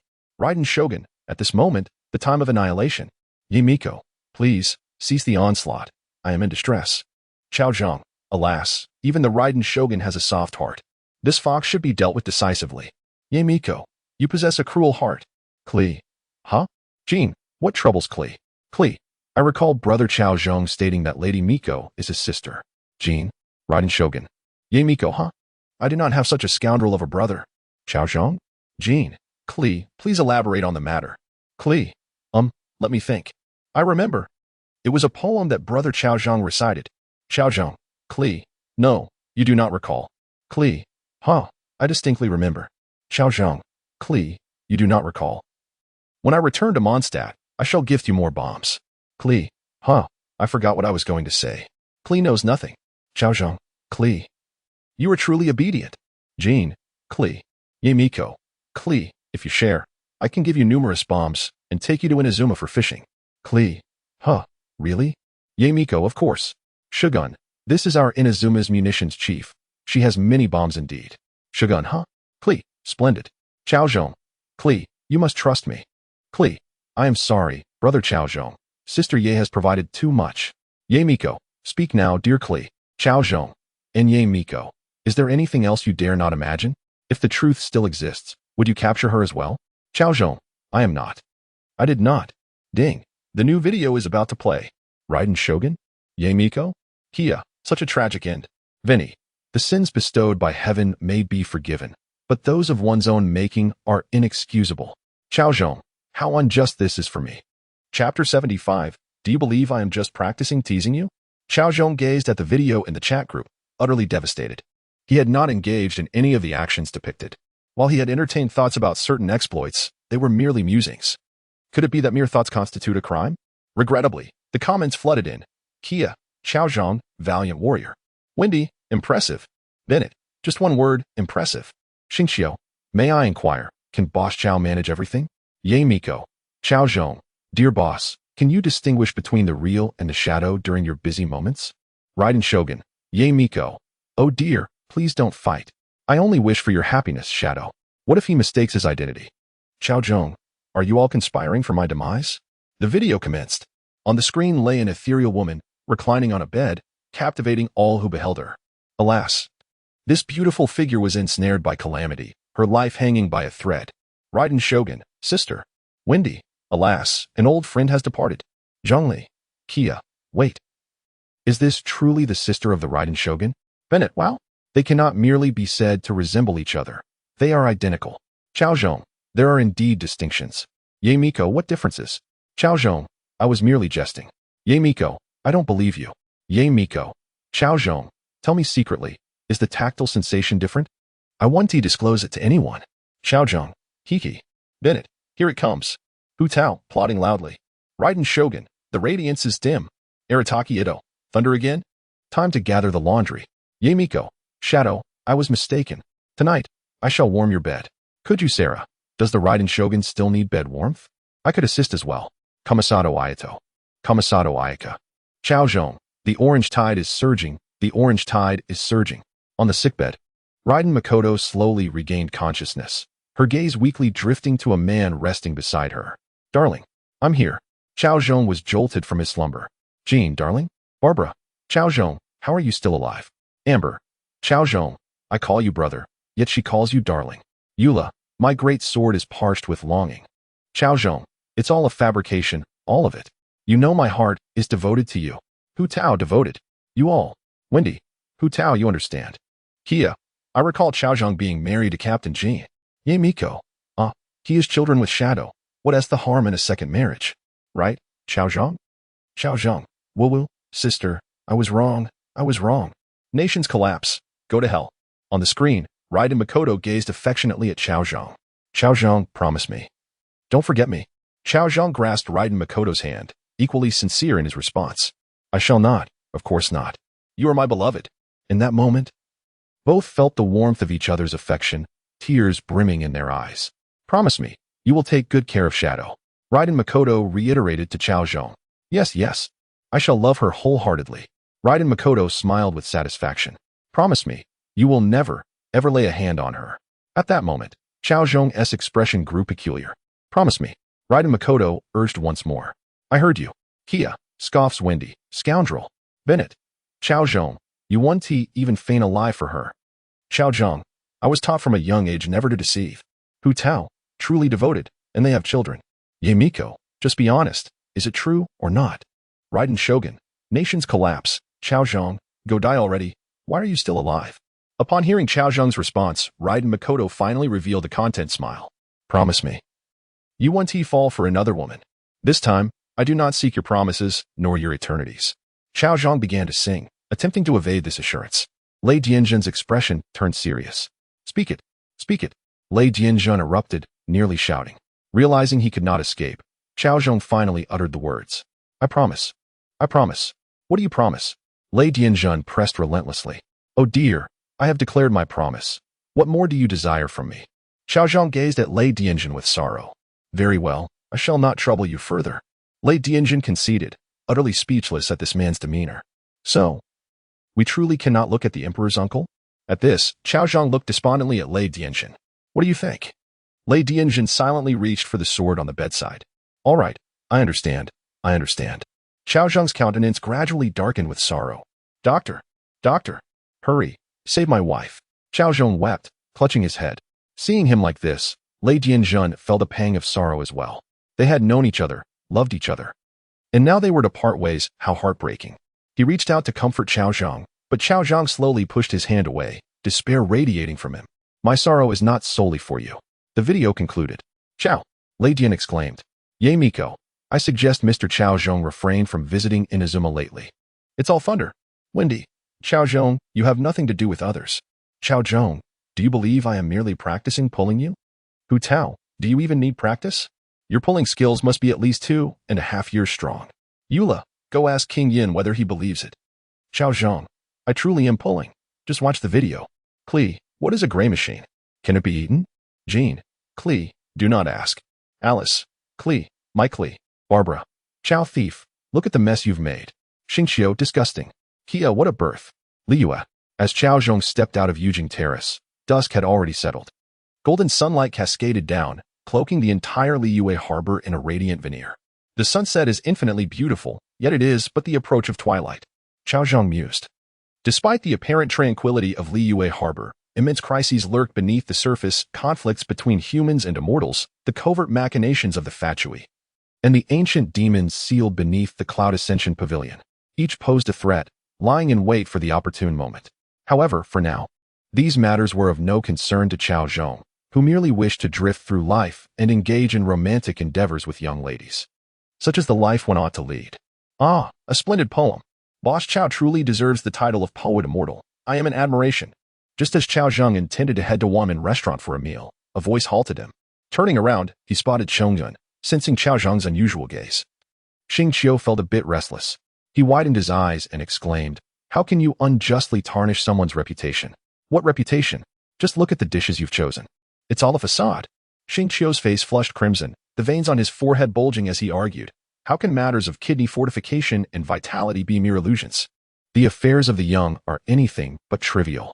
He continued with a barrage of convoluted phrases about youth being genuine and preparations for battle, eliciting hearty laughter from Cao Zhong and Zhang Yun, filling the room with an atmosphere of merriment. After several rounds of food and drink, the trio began to engage in conversation. Chao Ge, is it true what they say in the chat group about you being supported by Lady Ningguang? Xingqiu inquired, indulging in gossip. What nonsense is this?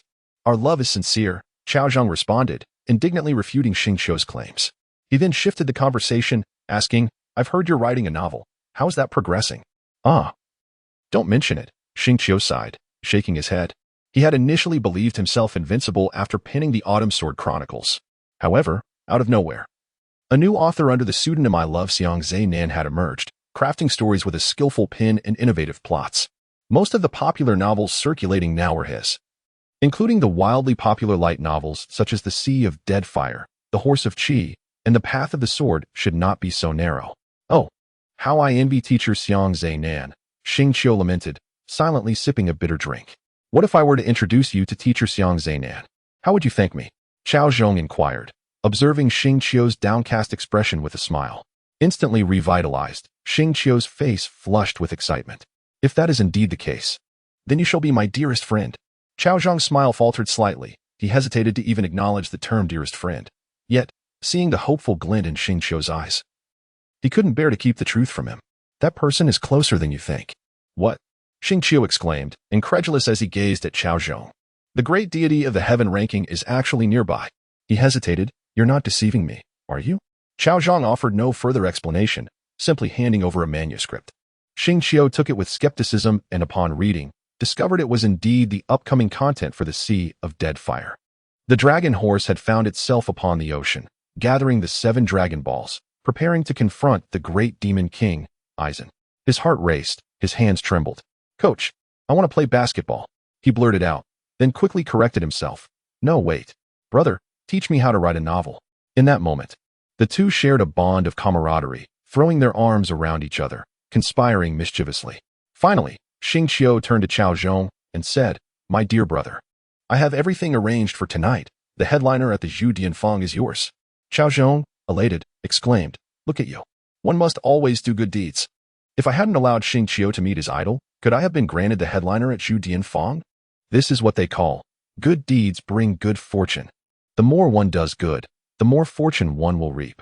From the side, a tipsy Zhong Yun slammed the table, shouting, I want to take on 10. Cao Zhong and Xing Qiu exchanged knowing smiles. Youth. Chapter 77. Bouncing high at 1 meter 8. As the earth gradually awakens, a ray of morning light shatters the night's tranquility. Within the opulent suite of the Pearl Pavilion, one reflects on the adage. The plans of a year are laid in spring. The plans of a day are laid in the morning. Cao Zhong, well aware of the significance of dawn, promptly commenced his morning exercises. Overcoming mountains and fording rivers, he finally concluded his early routine with a jolt. Afterward, a woman nestled in Cao Zhong's embrace. The lingering sensations of their earlier encounter still vivid upon her countenance, as if she were savoring the aftermath of their passionate struggle. Will you come often in the future? Sir? She gazed tenderly at Cao Zhong's handsome profile, striving to sway him. Cao Zhong's brow furrowed slightly. It appeared that possessing too much prowess posed its own challenges. He despised such post-encounter entanglements. Was it not preferable for both parties to part ways amicably? Nevertheless, she was a comrade, and he could not dismiss her outright. What is your name? Only after satisfying his hunger did Cao Zhong think to inquire. The woman's cheeks, already flushed, deepened in color as she playfully tapped Cao Zhong's arm. You hurt me, and yet you expect me to tell you. Cao Zhong exclaimed, I was merely asking for your name. Central Plains delicacies, delightful yet affordable, he mused. As he and Xing Qiu found themselves here, they indulged in a bowl of mixed meat noodles to replenish the energy expended the previous night. With an empty tank, Cao Zhong, possessing only a resilient spirit, boldly ordered 2 bowls. Upon their reunion, Xing Qiu chuckled, I simply adore the girls in the Pearl Pavilion. They're obedient and not clingy. Cao Zhong regarded him thoughtfully, replying, being non-clingy isn't necessarily a virtue. It may simply indicate your lack of appeal. This remark nearly shattered Xing Qiu's composure, prompting a fierce retort. Fortunately, the timely arrival of little Zhong Yun diverted the tension. With a dazed expression and unsteady gait, she approached them, resembling someone who had indulged in subpar spirits. Cao Zhong remembered her boasting from the previous night about conquering 10 foes, and seeing her current state, he couldn't help but chuckle. Young one, although your sister is charming, do not be greedy. Zhong Yun, now languidly resting her head on the table, remained silent, yearning only for rest. At that moment, Cao Zhong's gaze fell upon a pouch of money lying on the table. Its vibrant colors did not appear masculine, piquing his curiosity about its origin. When prompted, Zhong Yun perked up. These were gifts from my sisters when I left. They claimed they had profited handsomely and prepared these red envelopes for me. She beamed with pride, eliciting laughter from Xing Qiu and Cao Zhong. It turned out that a youthful admirer had won her favor. Zhong Yun initially considered retaliating, but realizing she faced 2 seasoned veterans, she chose to silently enjoy her noodles. Suddenly, she let out a piercing scream, startling both Cao Zhong and Xing Qiu. What happened? What is it? They inquired in unison. A mouse. A mouse. Zhong Yun recoiled in terror at an object on the table. Cao Zhong leaned in closer. Oh, this is merely a duck neck. Where is the mouse in this? That is undoubtedly a mouse. Does your duck neck have teeth? Zhong Yun protested, her face flushed with indignation. Such an oddity. Would the proprietor truly sell you a mouse? Cao Zhong jested, calling out to the owner. What nonsense is this? Our Central Plains delicacies are certified by the 7 stars. Would we sell you a mouse? This is clearly a duck neck. The owner retorted, brimming with righteousness. See, I told you it was a duck neck. Cao Zhong spread his hands toward Zhongyun. Perhaps my eyes deceived me. She sighed in relief, relieved it was not a mouse after all. In the midst of their meal, Cao Zhong casually browsed through a chat group, soon discovering an intriguing conversation. Paimon, wah. That was so frightening. Paimon almost died. Lumen, indeed, it was rather alarming. Amber, what happened, traveler? Bennett, hey, traveler, weren't you headed to Liyue? Did you encounter difficulties? Hu Tao, traveler, are you coming to Liyue? Cao Zhong is here too. It will be lively. Cao Zhong, Lumen, what is going on?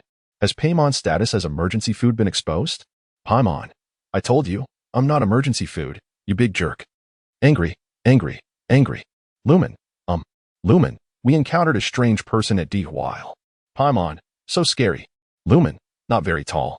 Paimon, 1 meter F. Lu Yun. The wind borrowing true monarch. Farewell, I am not at home. Shinhe, master, you are clearly at home. Lu Yun, the wind borrowing true monarch. Shunhe, you are indeed my excellent disciple. Xiao, a resident of Liyue. Who is that? Up so early, flying about in the sky. Doesn't he have a wife? Cao Zhong observed the content in the chat group and burst into laughter. Truly that woman. She never fails to amuse me. Xiang Xiao and Chong Yun exchanged glances. Indeed, Xiao was a demon. Even celestial beings fell victim to his tricks. It's terrifying. Cao Zhong, Xiao, do not be disheartened. Being short can be quite endearing. And bouncing around you measure up to 1 meter 80. Xiao, Hu Tao, Cao Zhong, you certainly understand the essence of bouncing. Kia, Cao Zhong, you certainly comprehend the height of 1 meter 80. Xiao, alas, although you all frequently jest about my stature, I genuinely do not mind. Ding. A new video begins to play. Xiao, I finally understand why everyone claims the video is fake. I was skeptical at first. Now it appears, indeed, it is quite false. Everyone disperse. This is dull. Venti, Kukukahu Tao, Wuwa Cao Zhong. I am so sad, utterly heartbroken. Kia, Bennett, quickly punch me, please. Bennett, huh? Why? Kia, I fear I might burst into laughter. Venti, I can't hold it in anymore. Ha ha. Cao Zhong, ha ha. Hu Tao, ha ha. I am not laughing, ha ha ha ha. Xiao, let us vanish.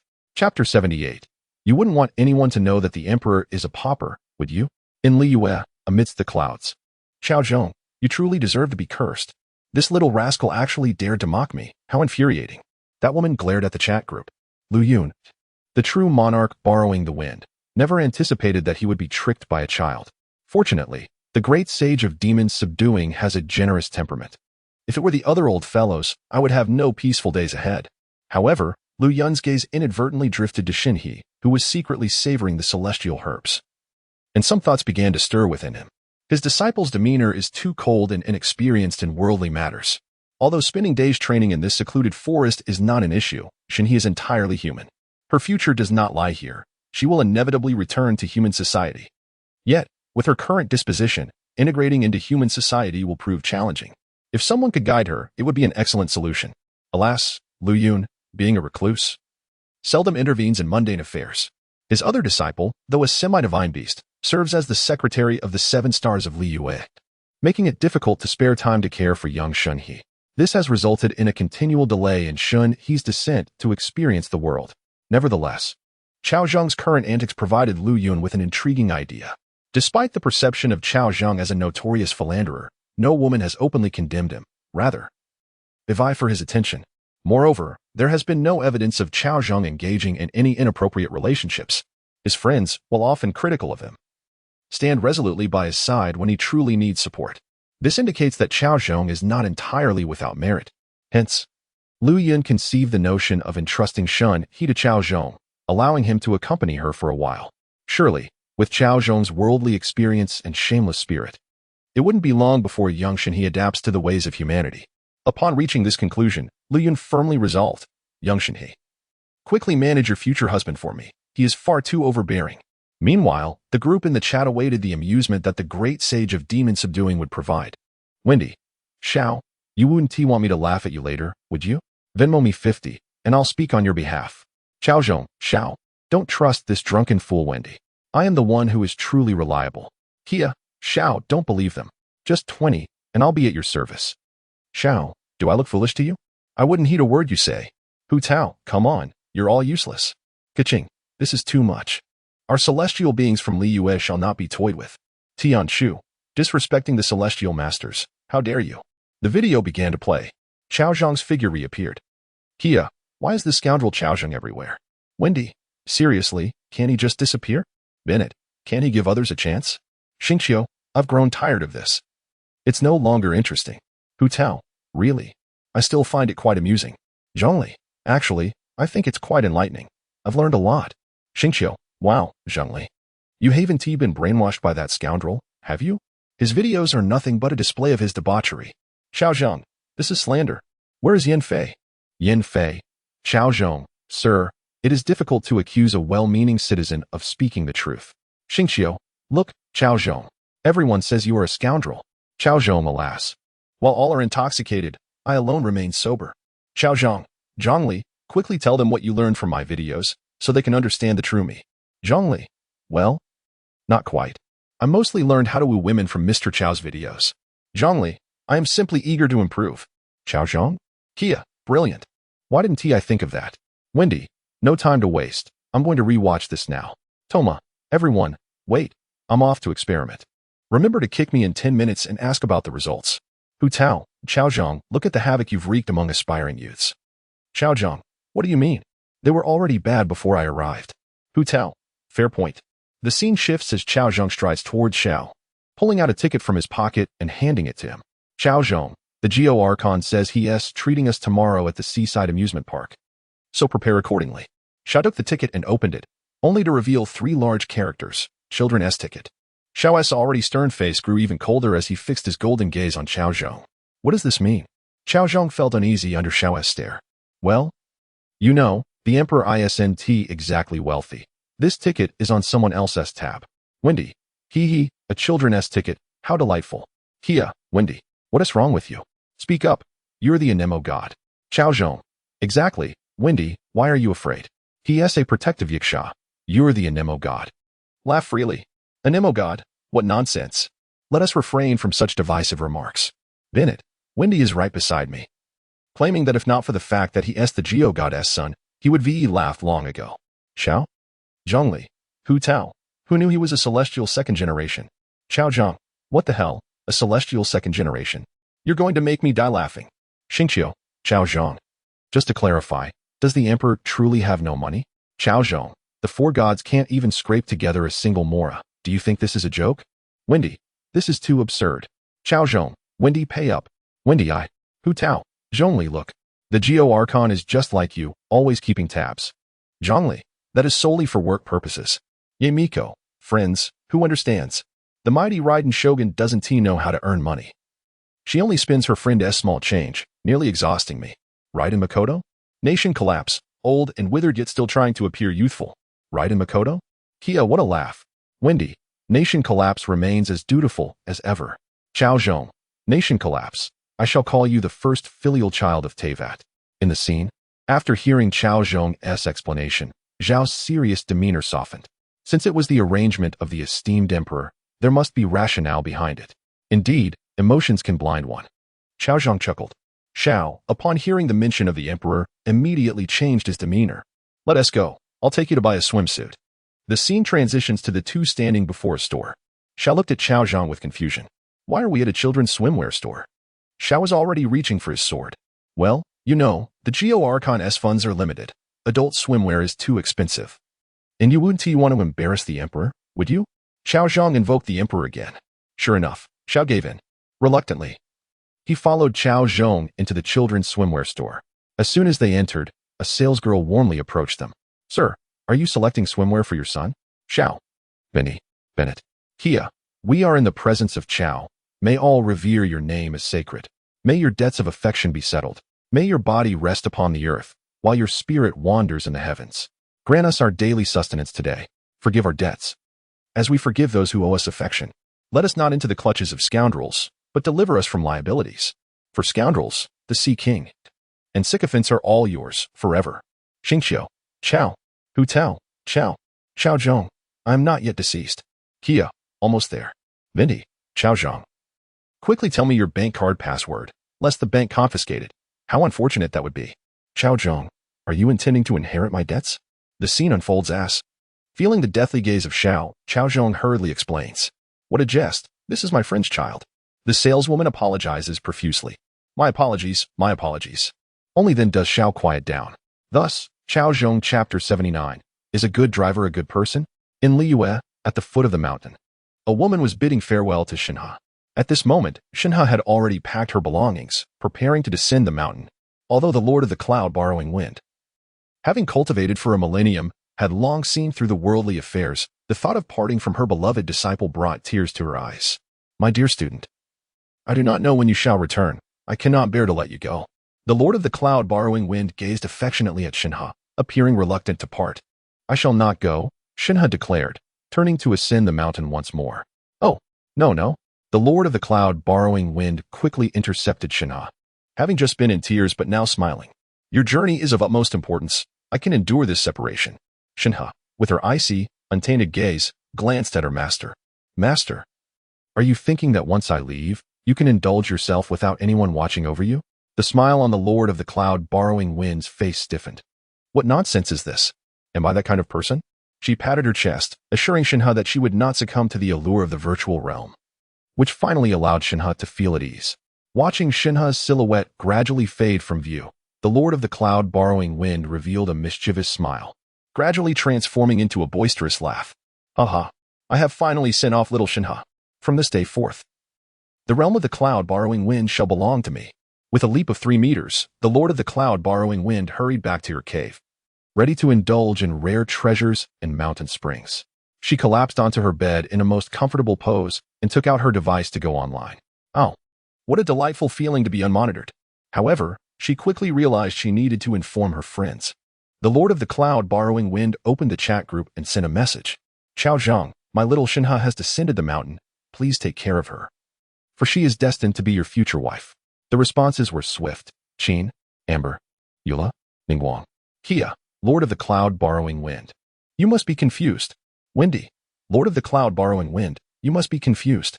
Xingqiu, Lord of the Cloud borrowing wind. You must be confused. Chongyun, Lord of the Cloud borrowing wind. You must be confused. Kia, my lord, why not entrust your beloved disciple to me as the captain of the Mondstadt cavalry? My reputation is trustworthy. Wendy, my lord, why not consider me? Cao Zhong is a scoundrel, while I have been single for a millennium, known colloquially as a virgin. Bennett, my lord, why not give it a thought? The Lord of the Cloud borrowing wind. Bennett, the others I can overlook, but being with you would be disastrous. Bennett, my lord, your words are too presumptuous. I feel so wronged. Meanwhile, after parting ways with Xingqiu and Chongyun, Cao Zhong began to wander around Liyue Harbor. Along the way, he attracted the attention of many young women. However, the men of Liyue were less than welcoming to Cao Zhong, casting him cold glances. This behavior incited disdain within him. As a man, how can one be so petty? I have yet to do anything to the Liyue girls. Even if something were to happen, can't the men of Liyue be a bit magnanimous? Why should it matter if a girl pursues her own happiness? Even if she were to become pregnant, or if our skin tones differ, can't you regard her as your own child? Men should be more generous. Cao Zhong shook his head and dismissed these thoughts. Just then, a message appeared in the group chat, and upon reading it, he was filled with excitement. Am I finally to meet my beloved Shenhe? As he envisioned Shenhe's cold demeanor, her tall figure, long legs, and that alluring Liyue silhouette, he couldn't help but drool. Wiping away the unbidden tears at the corner of his mouth, he replied in the chat.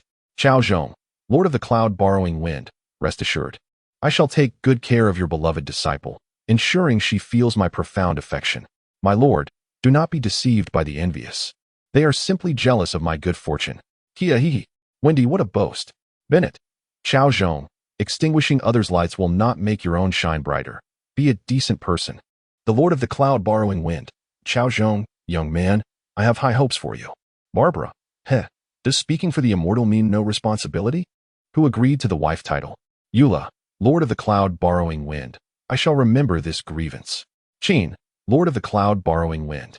You must be careful in your words. Avoid remarks that may sow discord. Ningguang, it seems the era of immortals truly should come to an end. The Lord of the Cloud borrowing wind. Oh, why are you all? Ye Miko, stifling giggles. Paimon, Lord of the Cloud borrowing wind. You have incurred the wrath of the masses. The Lord of the Cloud borrowing wind. Crying. Li Shui's mountain lord. I must clarify. I am not acquainted with this Lord of the Cloud borrowing wind. The Lord of the Cloud borrowing wind. Li Shui, brother, do not be angry, please. Li Shui's mountain lord. Lord of the Cloud borrowing wind. Do not call me brother. We are not familiar. Shui Yue's son lord. Fear not, dear, I am here to support you. The Lord of the Cloud borrowing wind. Shui Yue, brother, you truly stifle your tears, stifle your tears, stifle your tears. Shui Yue's son lord. Lord of the Cloud borrowing wind. The group is filled with mockery and insults directed at you, yet I am the only one supporting you, a thing unwanted. The Lord of the Cloud borrowing wind. Paimon, Shui Yue's son lord, you understand the unwanted. Li Shui's mountain lord, Shui Yue's son lord, you understand support. The Lord of the Cloud borrowing wind, you old folks. I shall deal with you all. Shall. Rather than that, I suggest you calm the anger of the masses first. The Lord of the Cloud borrowing wind. Woe is me. I was merely speaking in haste, my tongue slipped. Cao Zhong, Lord of the Cloud borrowing wind. Endure the pressure, do not falter, just act. The Lord of the Cloud borrowing wind. Cao Zhong, do you wish for my demise? Kia, my lord, it is evident he has ulterior motives. Wendy, what folly, my lord. Bennett, isn't this leading a sheep into the tiger's den? The Lord of the Cloud borrowing wind. Cao Zhong, you little rascal. If you dare do anything out of line with my Shinha, I shall have your head. Cao Zhong, Lord of the Cloud borrowing wind, rest assured. I am a man of deliberation before action. Qin, Barbara, Ningguang. Kia, what deliberation? What action? Wendy, Lord of the Cloud borrowing wind, look at him. The Lord of the Cloud borrowing wind. Cao Zhong, I truly underestimated you. You are indeed a talent. Cao Zhong, ahem, my tongue slipped. You understand. Xingqiu, my lord. You are mistaken. This man excels in deceitful words to fool women. Cao Zhong, what nonsense. Who does not know that I, Cao Zhong, always exchange sincerity for sincerity? Never deceiving women. Ding. A new video began to play. Who tell? Yay, I knew it. Kia, Cao Zhong, speak up, come forth and speak. Wendy, Lord of the Cloud borrowing wind, look at him. The Lord of the Cloud borrowing wind. I have begun to regret my words. Cao Zhong, we will listen to my explanation, won't we? Kia, we will not. Go away. Wendy, those who understand, understand. The video played, and the scene revealed Shinha nestled in Cao Zhong's embrace, the two intimately lying together on the bed. Hu Tao. Yay, Cao Zhong's videos never disappoint. Kia. No. No. Wendy. Lord of the Cloud borrowing wind. You never mentioned your disciple was this beautiful. Xingqiu. Cao Zhong, the traitor Cao, the enmity of seizing one's wife is irreconcilable. Li Yueman A. Slay the traitor Cao sees Shinha. Li Yueman B. Slay the traitor Cao sees Shinha. Li Yueman C. Slay the traitor Cao sees Shinha. Li Yueman X. Slay the traitor Cao sees Shinha. Li Yueman 86. Miss Shinha, please leave your love in Li Yue. Heartbroken, heartbroken, heartbroken. Jean. Cao Zhong, when did this happen? How come I am unaware? Amber. Cao Zhong, I could also do it. Kale. Amber, I told you not to be lovesick. Sister from Mondstadt, Miss Barbara. Why are you polishing the sky harp? Barbara, just giving it a quick wipe, I will need it soon. Cao Zhong. Barbara, you aren't thinking of killing me, are you? Barbara, of course not, Mr. Cao Zhong. I merely noticed your closeness to Miss Shinha and wished to perform a tune. Cao Zhong, stop deceiving me. You intend to kill me. Barbara, knowing that, why do you ask? Prepare for your demise. Ningguang. Barbara, a Mondstadt official, slaying my Liyue people, you wield quite the authority. Cao Zhong, thank you. Ningguang. Ningguang, allow me to handle this personally. Cao Zhong? Xingqiu. Excellent. Kia, a worthy demise. Venti, to rid the world of evildoers. Kamisado Iado, the Liyue Qixing truly lives up to its reputation. Cao Zhong, alas, how unjust my fate is. Kli. Huh? Jean, what is it, Kli? Kli. Oh. My mother said that those who are with beautiful sisters are good people. Cao Zhong. Kli. I adore you so. Amber? Eula? Kia. So. Those who drive well are good people? Venti. Then, does that mean Cao Zhong is a saint? Bennett. Where is the logic in that?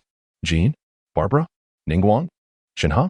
Chapter 80. How could anyone possibly be confused? Wendy, that old rascal, harbors a relentless desire for my downfall. Cao Zhong glanced at the content in the chat group, taking a sharp breath. Despite the sweltering summer heat, a chill ran down his spine. What does it mean to say, am I not becoming a sage? I have never even laid a finger on them. Fortunately, at that moment, the video continued to play, capturing everyone's attention and allowing Cao Zhong to escape a predicament.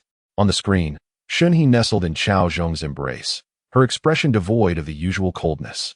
At that moment, she was idly scrolling through the chat terminal. Dear, I've seen many people talking about you in the chat group recently. There are so many terms I don't understand, Shunhee casually remarked, wrapping her arms around Cao Zhong. Cao Zhong was taken aback, cold sweat beading on his brow as he thought, could it be that those few scoundrels have exposed my reputation as a scoundrel? A trickle of cold sweat slipped down his temple. Kia, Cao Zhong, everyone says not to be a scoundrel, and look, you've been found out. Wendy, Hu Tao. I need to prepare a fine coffin for Cao Zhong. It must be swift. Hu Tao, Wendy, 100,000 mora, a fair price. Wendy, just a tattered straw mat will do. Cao Zhong only deserves that. Cao Zhong? Barbara, Cao Zhong, who is your dear? Who is your beloved? Lu Yun. The Wind Master. These women are simply inferior. My disciple is truly remarkable. Jean, Amber, Eula, Lu Yun, the Wind Master. The rice cooker is done. I'm heading out. Cao Zhong cautiously inquired. Wife, what are they all saying? Well, Kia mentioned in the group that you're an average man. What does that mean? Shunhee looked at him with curiosity. Cao Zhong let out a sigh of relief. That wasn't too bad. However, he quickly thought, Kia, you scoundrel. How dare you insult me? Have you looked in the mirror to see who the real average man is? Yet, for now, he needed to answer Shunhee's question. Average man means the most trustworthy man in the world. Cao Zhong blurted out. Kia you. Wendy, you've lost all shame. Hu Tao, I feel embarrassed just hearing it. Cao Zhong, Kia, what are you barking about? You dare to slander me, and I haven't even settled the score with you yet. Kia, Pa, average man. Cao Zhong wiped the cold sweat from his brow, relieved at his quick thinking. Before he could react further, Shunhee asked again, and this? When he says you're a subpar man, what does that mean? Cao Zhong cursed inwardly. Wendy, you wretched soul, drinking my money and speaking ill of me behind my back. And you still owe me. This means I'm the most clear-headed man in the afternoon, Cao Zhong replied. Cao Zhong, Wendy, is this how you repay kindness? I treat you to drinks every day, and this is how you treat me? Wendy, I have a vendetta against scoundrels. Kia good. Bennett, I stand with Wendy. Scoundrels should perish. Ding. User Cao Zhong sent a red envelope to Bennett. Bennett, Wendy go die. With your current state, you still think you can be the Anemo god? You should take a good look in the mirror and see where you resemble a god. You're just a drunken slacker. My grandmother would do a better job than you. Cao Zhong, well said. Wendy. Kia. Bennett, you think you can avoid being swayed by Cao Zhong. Yet here you are. Bennett, I can't help it. Cao Zhong's generosity is too much. Kia. Bennett, split it evenly. Our bond won't falter. Bennett, on what grounds? You didn't even scold Wendy. Kia. Wendy is worse than a dog. Jean. Barbara. Wendy. Hu Tao. This cursed friendship. Hearing Cao Zhong's explanation, Shunhee showed no suspicion. Cao Zhong breathed a sigh of relief. Thankfully, he was clever, or he would have been doomed. However, before he could respond, Shunhee asked, Look, Bennett said you're a scoundrel? What does that mean? Shunhee appeared like an inquisitive child. At this moment, Cao Zhong felt a storm brewing atop his head. How could he explain what a scoundrel was? Suddenly, inspiration struck him, and he grasped Shunhee's delicate hand. A scoundrel means I'm so handsome that I leave them in awe. Kia, I can no longer hold back. Let's charge in. Cao Zhong, charge at whom? Barbara? Jean? Amber? Eula? Wendy? Cao Zhong, don't get too carried away. Barbara is #1 admirer, Albert. Finally, I'm unblocked. Albert. Cao Zhong, you're just IU. Ding.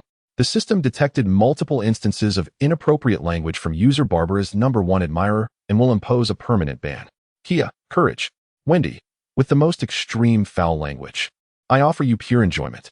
Cao Zhong, the internet is not a lawless land. Barbara. Cao Zhong, you want to confront me? I'll be waiting at the church. Do you dare come? Kia? Xingqiu? Wendy? Eula. Some people will do anything to win. Barbara. Ha. Some people have even danced just to win. Ningguang. Cao Zhong, by the way, have you moved into the house I gave you? I will be dropping by tonight. Jean. Kaching. Amber. So Cao Zhong. You prefer the wealthy. Boo-hoo. Cao Zhong, enough. Have you all not had enough? Are you wishing for my demise? The video had yet to conclude. Just as Cao Zhong and Shunhee were lost in their affection, Chonglin suddenly burst in. Upon seeing the intimate scene, he rolled his eyes. You two really are something. Hearing Chongyun's words, Cao Zhong and Shunhee merely shot him a glance before resuming their affectionate exchange. Chongyun, as if recalling something, curiously asked Cao Zhong, Uncle, how did you end up with my aunt? Upon hearing this, Cao Zhong and Shunhee exchanged smiles. Finally, Cao Zhong spoke. Initially, I was out with your aunt. And one day we stayed at an inn, but there was only one room left. Chongyun gasped in surprise. Such a thrilling scenario. And then, he was eager for more. Then that night, your aunt surprisingly did nothing at all. I had shared rooms with many girls, but only your aunt remained composed the entire night. At that moment, I knew she was the one I was looking for. Chongyun? The video concluded here. Kia, Cao Zhong, so you shared a room, right? Shared a room, right? Wendy. Cao Zhong, so many girls, so many girls, so many girls, right? Bennett. Composed, right? Hu Tao. The amount of information is overwhelming. Jean. Pa, shameless. Barbara. Cao Zhong, I'll kill you. Amber. Cao Zhong. Back then I invited you, but you wouldn't go. Now you claim to have been with so many girls. You have no heart. Eula. Cao Zhong, in the end, you chose the honest one. If I had known, I would have. Kia? Wendy. Cao Zhong. Just how many girls have you deceived? Shinra Ayato. Astounding, simply astounding. Thankfully, Inazuma is currently closed off.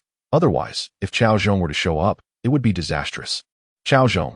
Brother-in-law. Have you forgotten you are my brother-in-law? Shinra Ayato. Ayu. On the other side, Cao Zhong turned off the chat group. That Shinra Ayato is truly lacking. He has no aggression whatsoever. Following this, Cao Zhong made his way toward Wangxing funeral parlor. After all, he had come to Liyue primarily to witness the retirement of Lord Zhongli. Soon, Cao Zhong arrived at the entrance of Wangxing funeral parlor. The establishment of the afterlife hall was rather desolate, given it was not a business of the living. Upon entering, Cao Zhong found himself in an empty space. His gaze eventually landing on an individual slumped over in a chair. Approaching, he greeted the figure, who suddenly sat upright at the sound of his voice. Welcome to the Afterlife Hall. We are currently hosting an extravagant promotional event. Buy one, get one free, and half price on the second gravestone. Anything you require? Cao Zhong, not to be mistaken for the infamous Cao Zhai, was in the presence of the lively Hu Tao, the hall's master. Her vibrant hair cascaded in 2 reddish-brown pigtails, and she donned a beautifully patterned traditional outfit adorned with motifs of spider lilies and lilies. A 6-pointed hexagram cap crowned her head, featuring a black bow at the back, its stiff design prominently displaying the Afterlife Hall's insignia. Is that not our esteemed Hu master? Why are you lying there? Hu Tao, initially excited to see the famed Cao Zhai, suddenly widened her plum blossom eyes in disbelief. What are you saying? I was clearly lying here just moments ago. Her face, once charming, now contorted with fury. Cao Zhong felt a twinge of embarrassment, realizing he had indeed failed to perceive her correctly. Oh, it's all the same, really. He hastily clarified. What do you mean by all the same? How can one confuse the front and back of a person? Hu Tao was incensed. This was the greatest insult she had ever endured. My sincere apologies. Cao Zhong looked at Hu Tao, whose eyes were now glistening with tears, finally grasping that he had inadvertently wounded this whimsical girl. Actually, I find your petite stature rather endearing. Hu Tao regarded him with disbelief. Are you even speaking coherently? There is always something charming about a little one. You dare provoke me? Today, one of us must perish. Hu Tao, infuriated, brandished her homa staff, calling out, Zhongli. Come quickly. I need to prepare the coffin. I shall not let this scoundrel escape. With a fierce determination, Hu Tao charged at Cao Zhong. Demacia. Liyue shall not be sullied. Zhongli surveyed the chaos within the afterlife hall, pondering how such disarray had transpired during his brief absence. Could it be that thieves have invaded? Yet, what could possibly be of value here? Coffins? Surely not. He opened a chat group, intending to inquire among his acquaintances if anyone had witnessed the commotion at the afterlife hall. Zhongli, the security in Liyue has declined. Even the afterlife hall is not spared from thieves. Xiangling, oh no. Is Hu Tao all right? Zhongli, I have yet to see the master. She may be in pursuit of the thief. Kaching, how outrageous. It must be the work of the Fatui. Dator what? That is an unjust accusation. We Luyan borrowing the wind true monarch. Cao Zhong, how could you commit such a disgraceful act? How can I entrust Shenhe to you? Cao Zhong, immortal. This is a misunderstanding, a grave misunderstanding. I, Cao Zhong, have never engaged in such unlawful deeds. Luyan borrowing the wind true monarch, I do not believe you. Unless you swear by the heavenly Tao. Cao Zhong, is that truly necessary? Kia, this is quite ruthless. Wendy, he merely wishes to challenge his own weakness. What fault lies therein? Luyan borrowing the wind true monarch. Are you afraid? Barbara, coward. Kaching, scoundrel. Cao Zhong, I promise. Kia, Cao Zhong, are you serious? Wendy, Cao Zhong, surely you would not forsake an entire forest for a mere flower? Lu Yun borrowing the wind, true monarch. Continue. Cao Zhong. Cao Zhong, I admit. Jean. Yes. Cao Zhong, a commitment. Barbara, what about me? Cao Zhong, you must commit. Barbara, who? Cao Zhong, I vow to never associate with gambling or drugs in this lifetime. Eula, what about Huang? Cao Zhong, Huang. Vow to never associate with gambling or drugs in this lifetime. Amber, your surname is Cao. Cao Zhong, Cao. Vow to never associate with gambling or drugs. Diana, what about Huang? Cao Zhong, by the heavens above, I vow. Lu Yun borrowing the wind, true monarch. Go to hell. Kia, I knew it. Wendy, this is an extreme stretch. Bennett, Cao Zhong, you are truly a god. Zhongli, let us cease this chatter. What is the matter with the Yuheng? Hu Tao, fire. Fire. Cao Zhong, it is a battle between Hu Tao and me. Kia, a battle? What battle? Wendy, is it truly that intense? Bennett, I cannot believe it. Hu Tao, Cao Zhong, Zhongli, ding. The new video is ready to play. As the video plays, it shows a repetition of the conversation between Cao Zhong and Hu Tao in the Yuheng Hall. Cao Zhong, T. Chapter 82. The Ultimate Storm Overlord, the Frenzied Thunder. The chaotic battle spiral ascending Little Bird Beast and Li Yue at the Adventurers Guild. Sister Lan, have you seen that scoundrel Cao Zhong? Hu Tao inquired breathlessly while clutching her homa. Despite her exertion, there was no visible rise and fall of her chest. Huh, Mr. Cao Zhong? I haven't seen him at all. Sister Lan replied lightly, glancing at Hu Tao's chest. Indeed, just as they said in the video, it's impossible to distinguish between the front and back. Hu Tao, clearly aware of Sister Lan's gaze, stamped her foot in frustration. Sister Lan, why are you bullying me too? She pouted. So what if my chest is small? I take pride in it. I save fabric for Li Yue. All right. I was just joking with you. Weren't you looking for Mr. Cao Zhong? If you don't hurry, he'll escape. Sister Lan kindly reminded her. Humph, I'll let it go this time. Once I've dealt with that scoundrel Cao, I will come back to settle the score with you, Sister Lan. Hu Tao tossed her ponytail and dashed away. Sister Lan watched Hu Tao's retreating figure, chuckling helplessly. That girl is always so fiery. After Hu Tao vanished from sight, Sister Lan tapped on the window beside her. Mr. Cao Zhong, you can come out now. Hu Tao has gone far. Creak. The window was pushed open from the inside, revealing a pair of keen eyes surveying the surroundings until confirming that it was safe before climbing out. Thank you so much, esteemed President. You are the epitome of perfection in my eyes. Cao Zhong grasped Sister Lan's hands tightly, finally shaking off Hu Tao's relentless pursuit. Sister Lan chuckled at Cao Zhong's flattering words. He certainly had a way with words. No wonder so many girls fell for his charms. Mr. Cao Zhong, you're far too courteous. If it had been 3 to 5 years ago, I might have been like those young ladies, throwing myself at you. Alas, I am married now. Sister Lan feigned regret. Married? Cao Zhong's heart stirred. That was even better. What? Sister Lan didn't quite catch that. I mean, it truly is a pity. Otherwise, I would certainly pursue you, Sister Lan, the great beauty. Cao Zhong quickly showered her with compliments.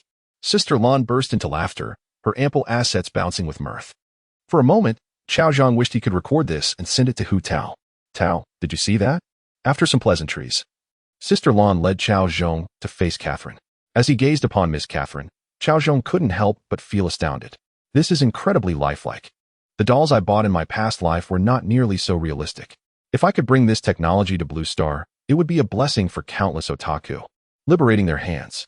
Seizing the moment when Cao Zhong was lost in thought, Sister Lan produced a document from inside the table and handed it to him. What is this? Cao Zhong asked, puzzled. I've helped you with such a significant task, so Mr. Cao, could you do me a favor in return? Sister Lan winked at him. Ah. Cao Zhong sighed. Indeed, there is no such thing as a free lunch. Reluctantly, he accepted the commission document from Sister Lan's hand. Commission task, how to view Li Yue under divine governance. If Li Yue were to enter an era of human governance, what should we do? Commissioner, Kaching. It turned out to be the Raiden Shogun of Li Yue, Kaching. Cao Zhong looked up at Sister Lan. Surely, many people are eager to take on the task of the Jade Balanced Star? He inquired. Sister Lan seemed prepared. There are indeed many vying for the Jade Balanced Star's tasks. However, as you can see, this particular task is different. It involves the contention between humans and gods. And many have criticized it for being disrespectful to the celestial masters and the sovereign. This task is like a hot potato that everyone avoids. It has been sitting here untouched. You know, our Adventurers Guild has KPIs to meet every year. This commission severely impacts our performance. So, I sincerely ask for your assistance. Cao Zhong felt speechless. It was indeed a daunting task. In a world governed by deities, discussing how to exclude the gods from the power structure was tantamount to courting disaster. It was fortunate that Zhongli had no intention of seizing power, as he only wished to retire. Otherwise, these people would face dire consequences. However, why should this burden fall on me? Sister Lan, this is rather unfair. If you hand this to me, I am equally troubled. Cao Zhong feigned refusal. This task could lead to a private dinner with the Jade Balance Star. Sister Lan cheerfully dangled a sweet temptation before him. Oh, Cao Zhong's interest piqued. Wasn't that the purple cat? It sounded quite appealing. In that case, I shall reluctantly take it on. However, let it be known that this is not merely for a meal with the Jade Balance Star, but primarily to express my gratitude for Sister Lan's timely aid. Cao Zhong declared earnestly. Sister Lan understood him perfectly, her expression revealing her comprehension. Now, come up with an adventurer's title. Let it be the Ultimate Storm Overlord, the Frenzied Thunder, the Chaotic Battle Spiral, Ascending Little Bird Beast. Meanwhile, on the other side, with the light of my sword, I will vanquish the chaos. Our esteemed Jade Balance Star, Keqing, was diligently honing her swordsmanship. As one of the 7 stars of Li Yue, she was a quintessential doer. In terms of work ethic, she and the acting grandmaster were cut from the same cloth, both being workaholics. Today, taking time to refine her sword skills was already a rare indulgence. After completing a set of sword techniques, Keqing sheathed her precious sword. At that moment, she was glistening with sweat. Yet, rather than feeling fatigued, she found herself invigorated. Recently, Li Yue had been quite tumultuous. The task she had issued regarding human versus divine governance had yet to be accepted by anyone. Moreover, some had taken the opportunity to criticize her, accusing her of ingratitude and disrespect towards the deities, attempting to tarnish her reputation. Keqing paid them no mind. They were merely a bunch of jesters. She did not disrespect the divine. On the contrary, she was a loyal admirer of the sovereign. However, it was evident that the prosperous Li Yue harbor had been built brick by humanity, yet its fate was not determined by humans themselves. This instilled a sense of crisis within her. While the sovereign might protect Li Yue for a time, could he safeguard it for eternity? Additionally, the Fatui within Li Yue had been acting suspiciously. They seemed to be engaged in some nefarious activities. Furthermore, there were rumors that that scoundrel from Mondstadt had recently come to Li Yue and had some undisclosed dealings with Ningguang in her office. Keqing found it amusing. Who would have thought that the seemingly indifferent Ningguang had such a side to her? Recently, she had enjoyed teasing Ningguang about it. Seeing Ningguang's displeased expression brought her joy. Just then, a subordinate burst in. Esteemed Jade Balance Star, someone has accepted the commission. Upon hearing this, Keqing's eyes lit up. This was one of the few pieces of good news she had heard in quite some time. Are you saying that a man named the Ultimate Storm Overlord, the Frenzied Thunder, the Chaotic Battle Spiral Ascending Little Bird Beast has accepted the commission? Keqing questioned, somewhat incredulous. That is correct. The subordinate has confirmed it thrice. The subordinate replied, looking exasperated. Clearly, the title left him at a loss for words. Just a child, I suppose. Keqing felt a slight headache. The name sounded rather dubious at first glance. Nevertheless, she decided to meet the individual. After all, one might possess unique insights. She resolved to approach this situation with hope, akin to treating a dead horse as if it were alive. Go to Wanmintang and prepare a sumptuous feast. I wish to entertain this esteemed guest. Additionally, do not forget to prepare extra golden shrimp balls, as I have heard this guest has a particular fondness for that dish. Her subordinate, somewhat dazed, exited. Did I ever mention that this ultimate storm overlord, the Frenzied Thunder Chaos Battle Spiraling Bird Beast, enjoys golden shrimp balls? Not at all. It could only be said that such an individual, worthy of being among the Li Yue Qixing, could not be easily overlooked, even in the realm of personal tastes. Soon, the appointed time arrived, and Cao Zhong came as expected. How could it be you? Keqing questioned, disbelief etched across her face, clearly taken aback by the unexpected turn of events. What brings you here? Her expression soured, revealing her displeasure. How infuriating. Isn't it you who invited me here? Cao Zhong claimed, taking a seat beside her uninvited. This smells delightful. You are indeed the ultimate storm overlord, the Frenzied Thunder Chaos Battle Spiraling Bird Beast? Keqing regarded him with a bemused expression. Truly, as she had surmised, anyone capable of concocting such a name was bound to be eccentric. Moreover, this individual seemed rather untrustworthy. How could she possibly believe his words? Could you kindly maintain your distance, you scoundrel? Keqing expressed her discontent at his proximity. Qixing, your words wound me deeply. How can you let mere rumors dictate your judgment of me as a scoundrel? Such stereotypes only cloud your discernment. Cao Zhong casually perused the delectable dishes on the table. Having spent the day with Hu Tao, he was thoroughly exhausted. Keqing's eyes flickered. She could not deny the validity of his remarks. Her previous perceptions of him had been derived solely from videos and chat records within their social circle. However, she thought, do not call me Qi. Others might think we are quite familiar. With a slight frown, she begrudgingly accepted his perspective. Now tell me, what are your thoughts on the governance of mortals versus that of the divine? Keqing inquired, eager to hear his viewpoint. As for me, I am certainly in support of you, Cao Zhong replied. From what I understand, the Geo Archon is not one who craves power. His involvement in the war of gods and demons was merely an effort to protect the lives of the innocent from the ravages of war. Furthermore, over the millennia, the Geo Archon has rarely revealed himself to the world. His inclination towards leisure is only slightly less than that of Mondstadt's and Nemo God. Upon hearing this, Keqing furrowed her brow. Do not equate our esteemed Archon with that god from Mondstadt, who merely indulges in drink and idleness. He is unworthy of such comparison. Is the power of your words truly that formidable? Cao Zhong gasped in astonishment. Indeed, Li Yue possesses both a diligent Archon and a distorted version thereof. Moreover, there exists another aspect of the Archon that is less favorable. Seemingly aware that her mood was shifting, Keqing resumed her haughty demeanor. In conclusion, the Archon and the other immortals do not pose an obstacle to Li Yue's transition from divine governance to mortal rule. The true challenges lie within the people of Li Yue themselves. During times of transformation, there will inevitably be some unscrupulous individuals who seek to exploit the situation for personal gain, potentially jeopardizing the entire nation. Much like the aristocratic tyranny of old Mondstadt, this is a matter of which Li Yue must remain vigilant. However, I believe that under the leadership of the current Li Yue Qixing, a bright future awaits Li Yue. Cao Zhong's words stirred a sense of fervor within. Keqing felt her spirit ignite with enthusiasm. What is happening?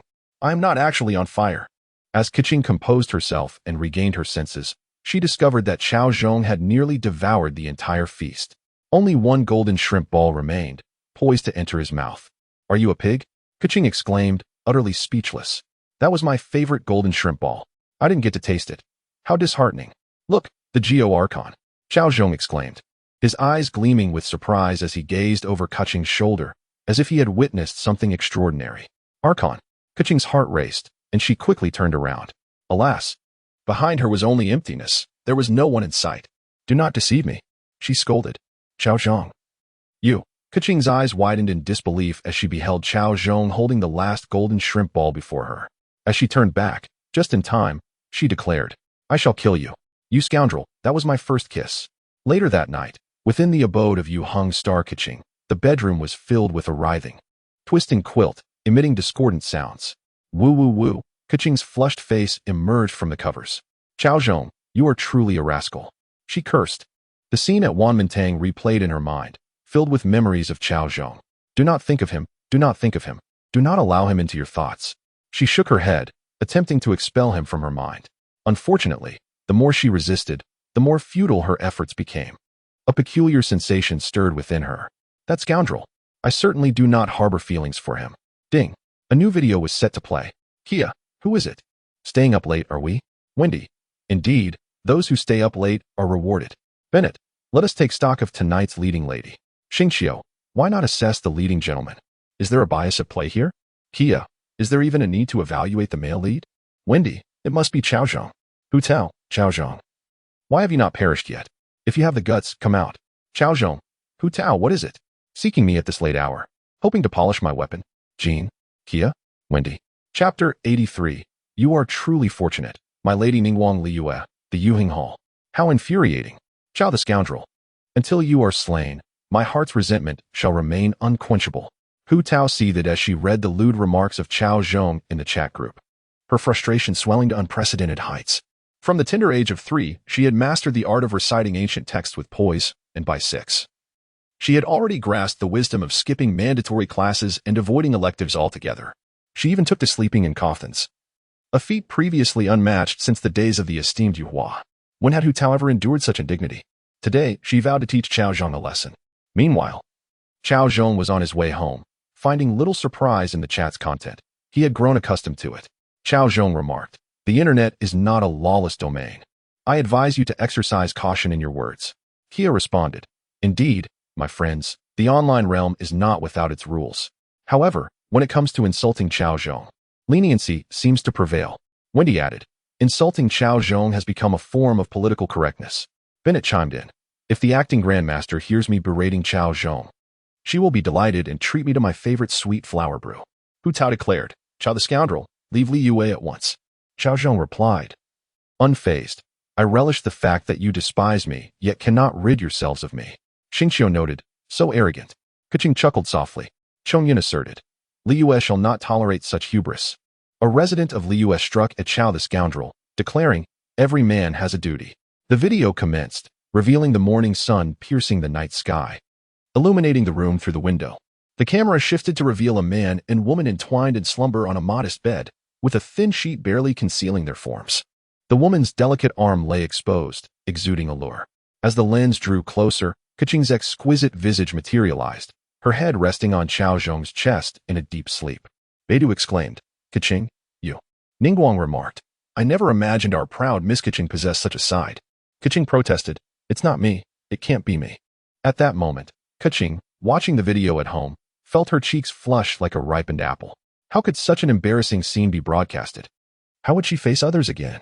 Cao the scoundrel, I shall make you pay. Klee exclaimed, that's right, that's right. I once saw the acting grandmaster and brother Cao Zhong sleeping like that too. Barbara asked, what? Amber added, huh? Eula remarked, Klee, if you keep talking nonsense, I'll confine you. Klee retorted, oh, Klee knows nothing. Ganyu interjected, Keqing, you can't deny it. This is clearly you. Kia lamented, how I despise seeing that scoundrel with a woman. It stings more than my own single status. Wendy urged, Cao Zhong, release that girl, and let me take her place. Ye Miko quipped, is the content of videos this provocative nowadays? Keqing declared, Cao Zhong, you are doomed. Li Yue has no place left for you. Cao Zhong replied, to die amidst flowers and moonlight is to be a charming ghost. Keqing retorted, get lost. Hu Tao added, go die? At that moment, Cao Zhong stirred from his slumber, the remnants of last night lingering on his features. He gazed down at the still sleeping Keqing, gently covering her with a blanket before stepping outside. Hearing the noise, Keqing slowly opened her eyes. She had merely been pretending to sleep.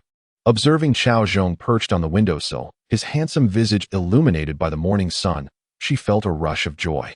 Then, as if struck by a thought, Keqing re-entered the room and picked up her terminal. Hello, Ganyu. What is up? I've heard that Ningguang is maintaining Cao Zhong.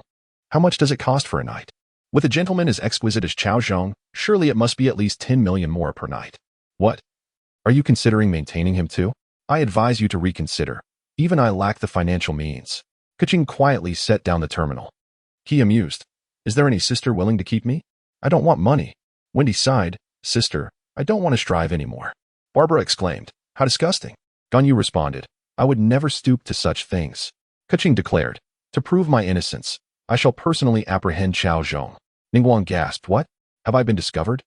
Beidou inquired. Yelan commented. Lady Ningguang, how honest you are. Xingqiu cautioned. Ningguang, dear lady, you are making a mistake. That scoundrel is not worth your concern.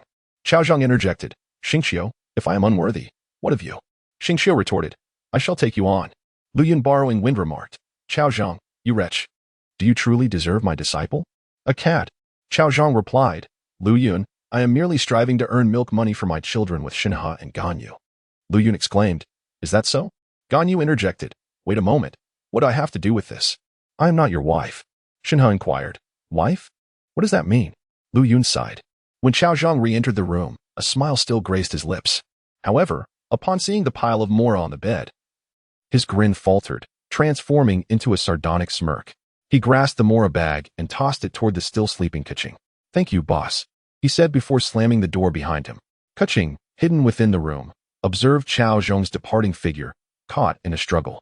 Ultimately, she could not resist and chased after him. Hey. Cao Zhong turned, arms crossed, feigning calmness. What now? Where are you going? Home. To which home? To the one Ningguang purchased for me. Must you go? Then will you support me? The camera swiftly oscillated between the two, culminating in a shared, resigned smile as they waved farewell. Just as Cao Zhong was about to vanish into the street, Keqing dashed out once more. Hey, what now? Cao Zhong, cigarette in mouth, did not turn around. After much hesitation, Keqing finally confessed, I will support you. Silence enveloped them. After a long pause, Cao Zhong finally turned to her. You should take care of yourself, foolish girl. The video concluded. Bennett exclaimed, "What does it mean that my eyes are watering?" Xiangling remarked, "My eyes were blinded by smoke." How vexing. Xingqiu noted. This time, rather than publicly executing that scoundrel, we seem to have absolved him. I cannot comprehend. Yin Jin sobbed. I'm so moved. Perhaps Mr. Cao Zhong truly wishes to turn over a new leaf. Yin Fei urged, Cao Zhong, be a good person and refrain from making mistakes. Keqing protested. How could I ever pursue him? Impossible, absolutely impossible. Cao Zhong responded. Keqing, dear, do you realize the extent of the damage your unintentional actions have caused me? Otherwise, we might have already been living an unrepentant life together. Keqing retorted, what nonsense. Jean interjected, unrepentant. Barbara added, so you enjoy the unrepentant life, do you? Amber chimed in, actually, I could manage that. Eula exclaimed, Amber. Amber sobbed, wah. Kia observed, Cao Zhong, is it possible to be absolved of guilt like this? Wendy asked, Cao Zhong, you're simply washing your hands of it, aren't you? How much will it cost? Cao Zhong shrugged, if a nation can be absolved, why can't I? National Collapse inquired, do you eat oatcakes? Ye Miko questioned, National Collapse, how dare you speak to your father like that? National Collapse replied. Raiden Shogun interjected. Ye Miko added playfully, hey, don't be angry, my dear. Kia remarked, Cao Zhong, brother. You become a guest in the beds of Li Yu's 7 stars. Lend me some funds. Cao Zhong, I cannot concur with your viewpoint. Personally, I believe that pasta should be mixed with concrete number 42, for the length of this screw can easily affect the torque of an excavator, as you may understand. When you strike it, a surge of high-energy protein, colloquially known as UFO, will be generated, which could severely impact economic development and even cause a degree of nuclear pollution to the Pacific and chargers, as you are aware. Furthermore, according to the Pythagorean theorem, one can easily deduce that the artificially reared Higashikata can capture wild trigonometric functions. Therefore, whether or not the noodles of Qin Shi Huang possess radioactivity and whether the reliable N-square contains sediments are inconsequential to the cooperation between Walmart and Weircan in Antarctica. Wendy, can we speak plainly? Bennett, Kaya, can you speak human language? Cao Zhong, you were the one who started with the nonsense. Cao Zhong turned off the chat and continued his journey homeward. It was the house that Ningguang had bought for him, which he had yet to visit. Upon opening the room's light, he found himself momentarily taken aback. Ningguang was already inside, her presence a sight to behold. Clad in a flowing purple gown, her silvery hair cascaded gracefully, exuding an air of nobility and elegance. You've returned. I thought you were to spend the night with Keqing. Ningguang's delicate fingers tapped the table rhythmically. Cao Zhong, devoid of any embarrassment, had reached a level of composure where he knew how to navigate any circumstance. He confidently approached Ningguang and lowered himself beside her. How could that be? Since I have taken your money, I am naturally yours. I am indeed quite diligent in upholding our contract. Once the agreement is made, the one who breaks it must face the penalty of the food rock. Cao Zhong gently placed Ningguang's delicate leg upon his own, playfully toying with it. Ningguang felt a tinge of shyness. This man was as audacious as ever. I wonder what brings Lady Ningguang to visit so late. Cao Zhong mused, inhaling the scent of her elegant foot with a look of bliss. Ningguang gently rubbed her foot, experiencing an unusual sensation. Upon hearing Cao Zhong's words, her beautiful eyes cast a glance at him. You have proclaimed that you are mine. I cannot allow you to remain alone in an empty room. That flirtatious glance made one's heart race. It was this contrast, noble in public, alluring in private, that captivated him. Cao Zhong was not a naive man. He swiftly embraced Ningguang, eliciting a series of startled squeals from her. Before long, Ningguang's hair was tousled, sweat glistening on her skin. The glass of the floor-to-ceiling window reflected their silhouettes against the vibrant backdrop of Liyue Harbor. In the midst of a profound connection, Cao Zhong felt the world around him grow dull. You are truly fortunate, my lady Ningguang, he remarked.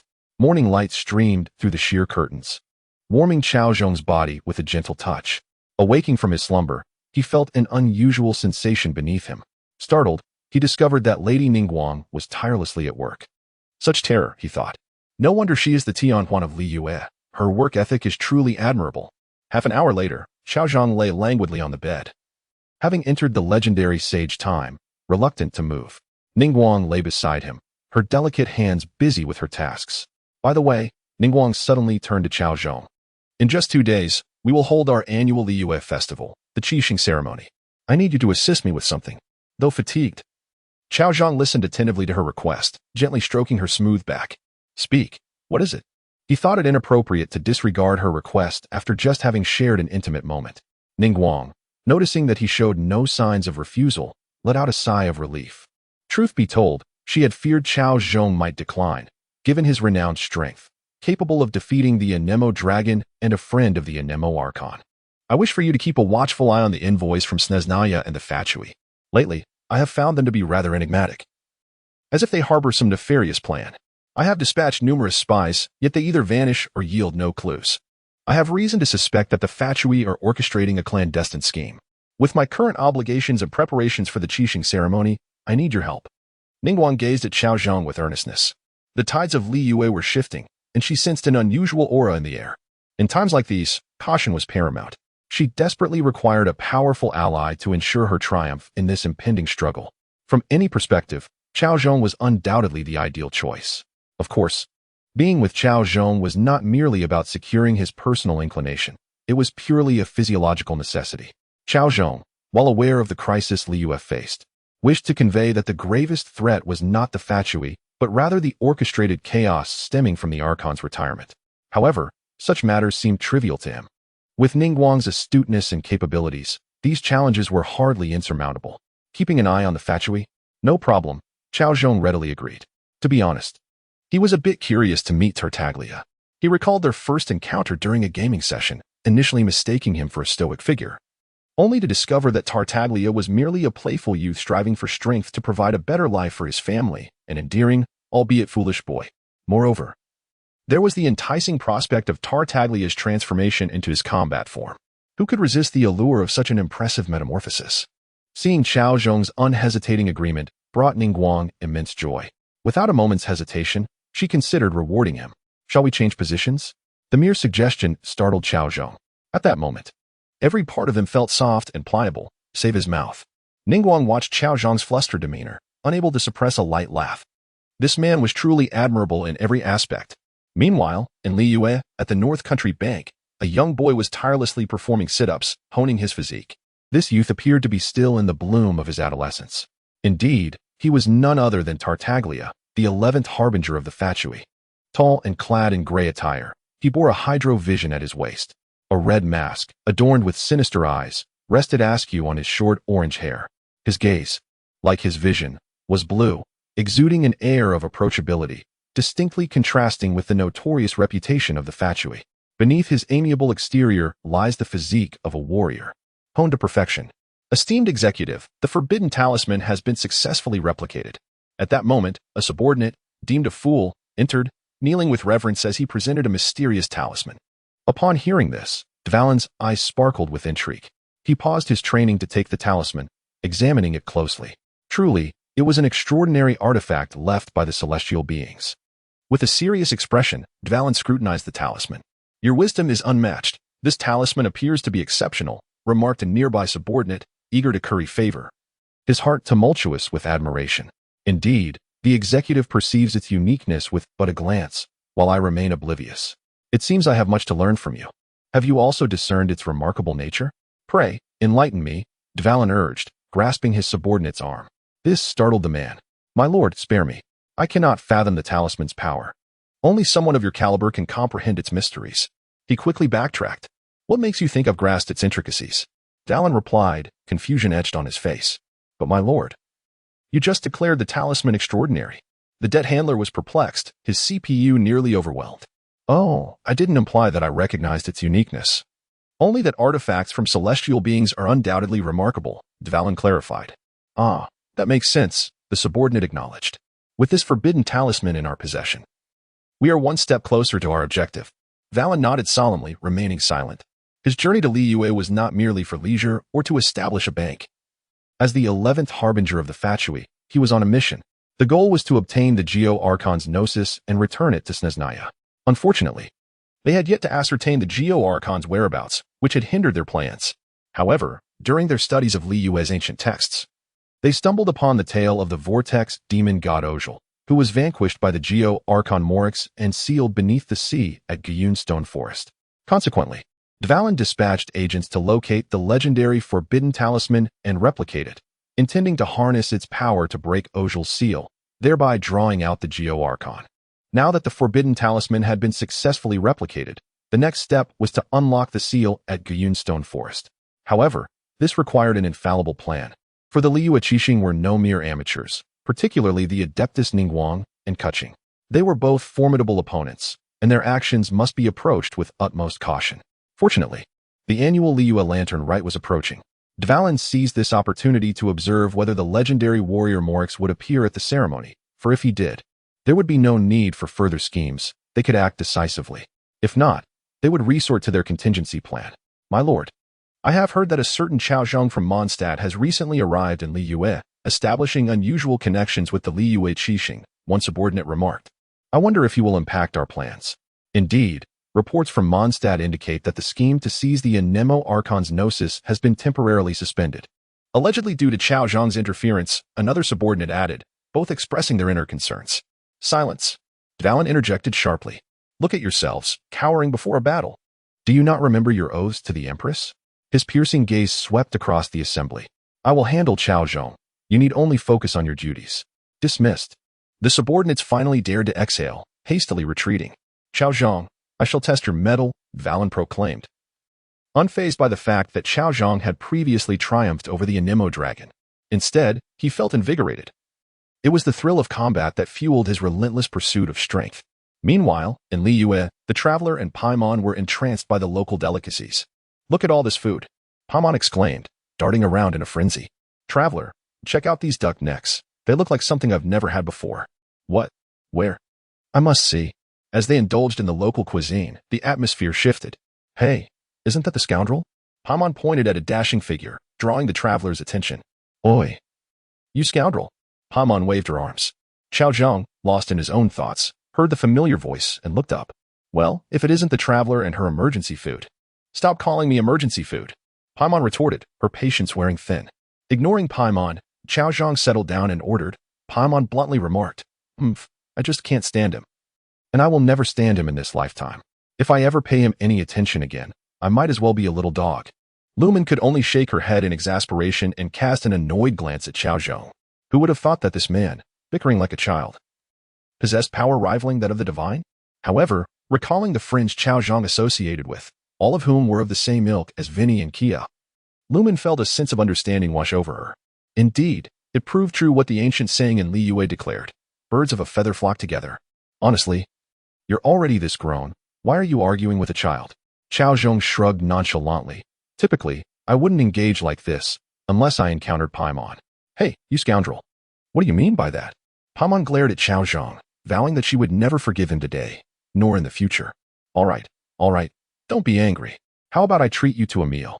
Cao Zhong offered, intending to cease his teasing of Paimon. Initially, Paimon maintained her aloof demeanor, but upon hearing his words, she slightly turned her head. You think a single meal can earn my forgiveness? That's impossible. Wow, Paimon, you're surprisingly tough. Lumen expressed disbelief at Paimon, struggling to fathom how she could resist the temptation of food.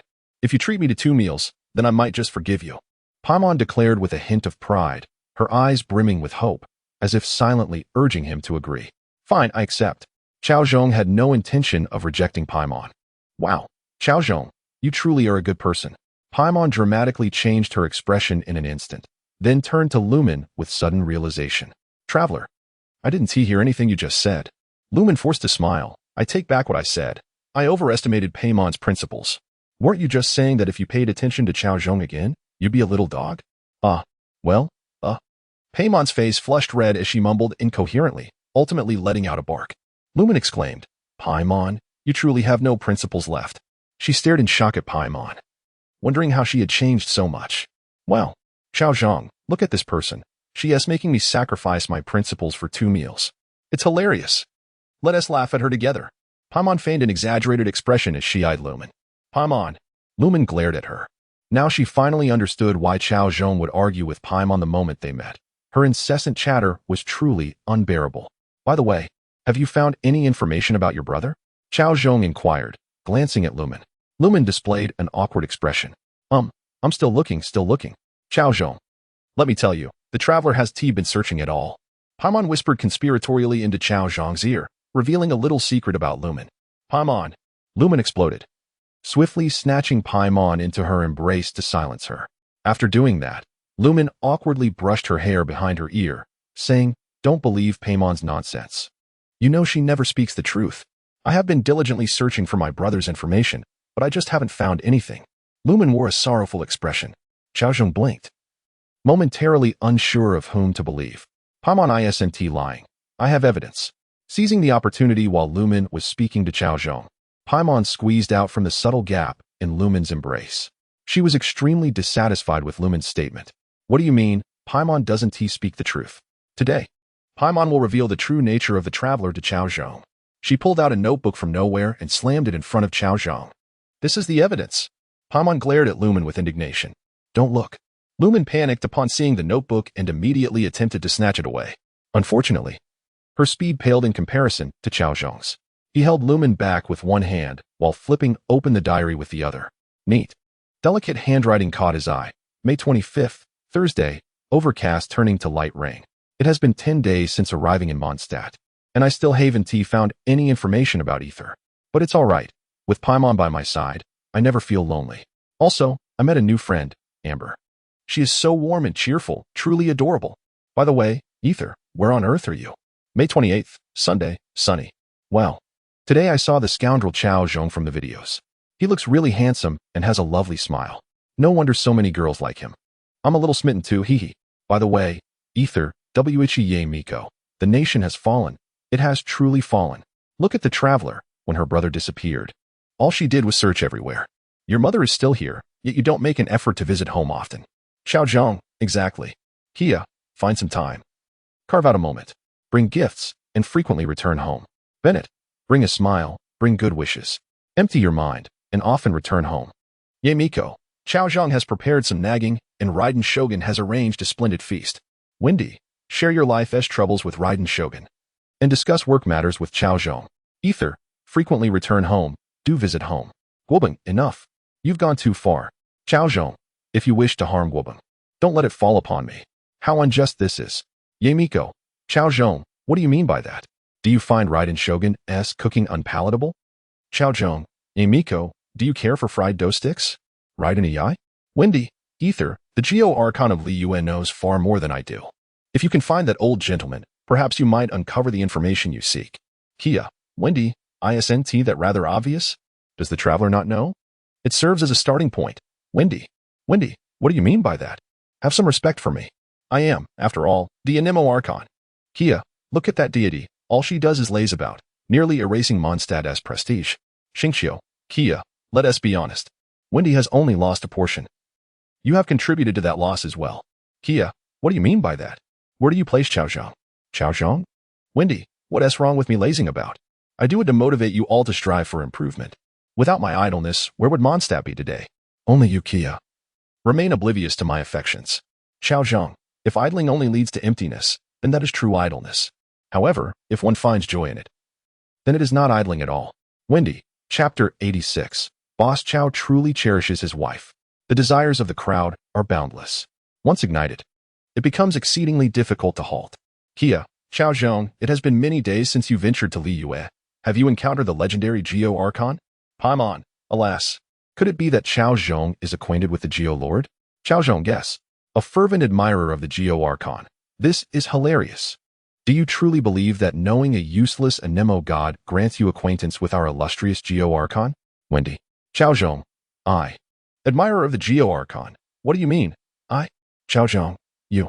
Admirer of the Geo Archon. What do you mean? You. Admirer of the Geo Archon. Surely, no one genuinely believes that being friends with such a useless wind deity allows them to know our revered Lord of Death? Have you not looked in a mirror? Do you truly think you are worthy?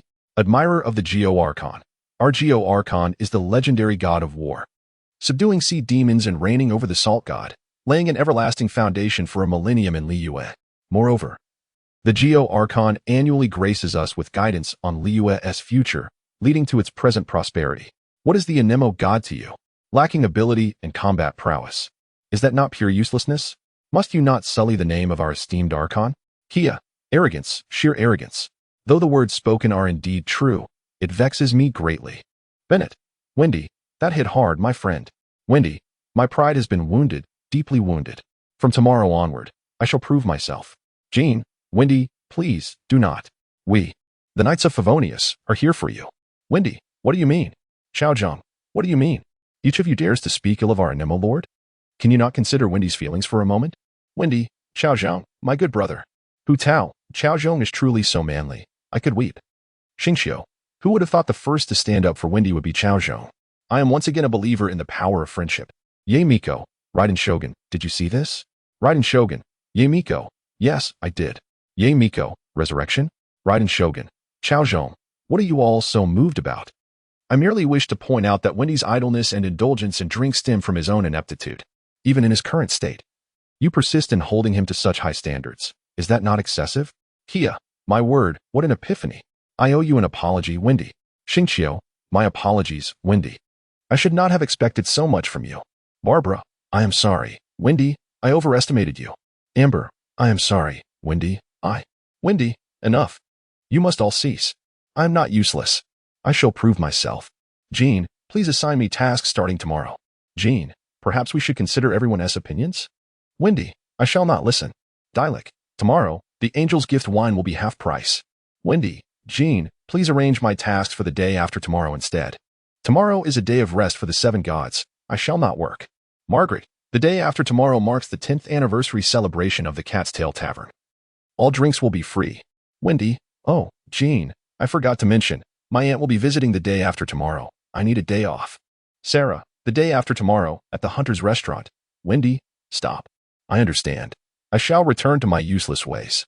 Dialek, the half-price wine event for tomorrow is cancelled. Margaret, likewise. Sarah, likewise. Wendy, Arataki Ito, Cao Zhong, do you know the Archon, or not? Cao Zhong, I do know him, however. I have yet to meet him this time. Xingqiu, wow, is the Archon handsome? Kaching, ahem, I believe the people of Liyue are curious about this. Cao Zhong, why not enlighten us? Cao Zhong, I suspect you are just as curious yourself. Kaching, how could that be? I am only considering the welfare of Liyue's citizens. Ningguang, snickers Cao Zhong, you are quite stubborn. Kaching, humph. Cao Zhong, the Archon is undoubtedly handsome. Of course, he pales in comparison to me by a long shot. Kia? Wendy? Lian borrowing the wind. Boldly, you show disrespect to the Archon. Kaching, shameless. Xingqiu, while you are my esteemed teacher, I cannot overlook your insult to the Archon. Beidou, what? Cao Zhong is my beloved teacher. This must be a joke. Lumen, what is this beloved teacher? Could someone kindly explain? Beidou, wow. My beloved teacher is the current most popular light novel author of Deadfire Sea. Toma, is that true? I adore that series. Arataki Ito, no way. I do too. Goro, did Ryoma really become the king of pirates? Beidou, no, because I am the king of pirates. I shall be the woman of the pirate king. Cao Zhong, what? You wish to become my woman? Beidou, Ye Miko, wow. I had no idea you were a renowned author. Cao Zhong, why have you not updated recently? Ye Bao cried yesterday for not seeing the latest chapter. Her tears were a sight to behold. Raiden Shogun, Cao Zhong, enough. I shall update right now. Raiden Shogun, Ye Miko. Oh dear, Cao boss. Are you concerned for your wife? Raiden Shogun, Cao Zhong, Ye Miko, I care for you too. Barbara, disgusting. Eula, I shall remember this grievance. Ningguang, you were not so sweet last night, little pup. Kaching, Beidou, Xingqiu, this information is monumental. Kia, in the past, I might have felt anger. Now, I find myself indifferent. Wendy, brother, try being single for 3,000 years. Liyue, North Bank. Dardalia observed the incessant stream of messages in the chat group, delighting in his heart.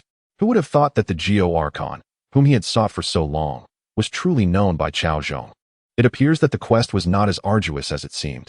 Sir, why not capture Cao Zhong and subject him to rigorous interrogation? I cannot believe he would not divulge information, proposed one of the debt collectors. As a death servant nurtured by the nation of Sneznaya, they would not waver in the face of a formidable enemy. Even if it meant sacrificing their lives, they would uphold the oath made before the queen. Indeed, executive, I believe Cao Zhong is merely a coward. With a little persuasion, he will yield. The water fatty added his perspective. No. Dardalia waved his hand, rejecting the subordinate's suggestion. Currently, Liyue is in the midst of the divine invocation ceremony, and the Qianyan army is on high alert. To act rashly would only alert our foes. We must understand that our primary objective is the heart of God, not Cao Zhong. Do you comprehend? Understood. The Fatui moved in unison, their cries resonant. Dardalia nodded in satisfaction. However, we could extract some information regarding the Geo-Archon from Cao Zhong. There is an ancient saying in Liyue, know thyself and know thy enemy, and you shall win every battle. Dardalia produced his chat terminal and addressed the group. Cao Zhong, might I inquire what the Archon is like? Could you provide us with an introduction? Cao Zhong? Cao Zhong, Dardalia, do you Fatui harbor some sinister plot? Dardalia felt a tightening in his chest as he read the contents of the chat. Could this individual truly be so oblivious? Moreover, he was Dardalia, not Dardalia Duck. How many times must he reiterate this? Dardalia, how could it be? I am merely an ardent admirer of the Archon and wish to behold his splendor. Dardalia, additionally. I am Dardalia, not Dardalia Duck. Thank you.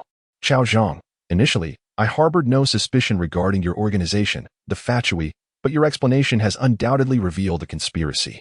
Dator, what kind of logic is that? Ningguang, it appears we must intensify our management of personnel from your nation of Snezhnaya. Dator, Lady Ningguang, you must not take Cao Zhong's words at face value. We, the Fatui, have always been law-abiding citizens in Liyue. Cao Zhong, Dator, you may deceive others, but how can you deceive yourself?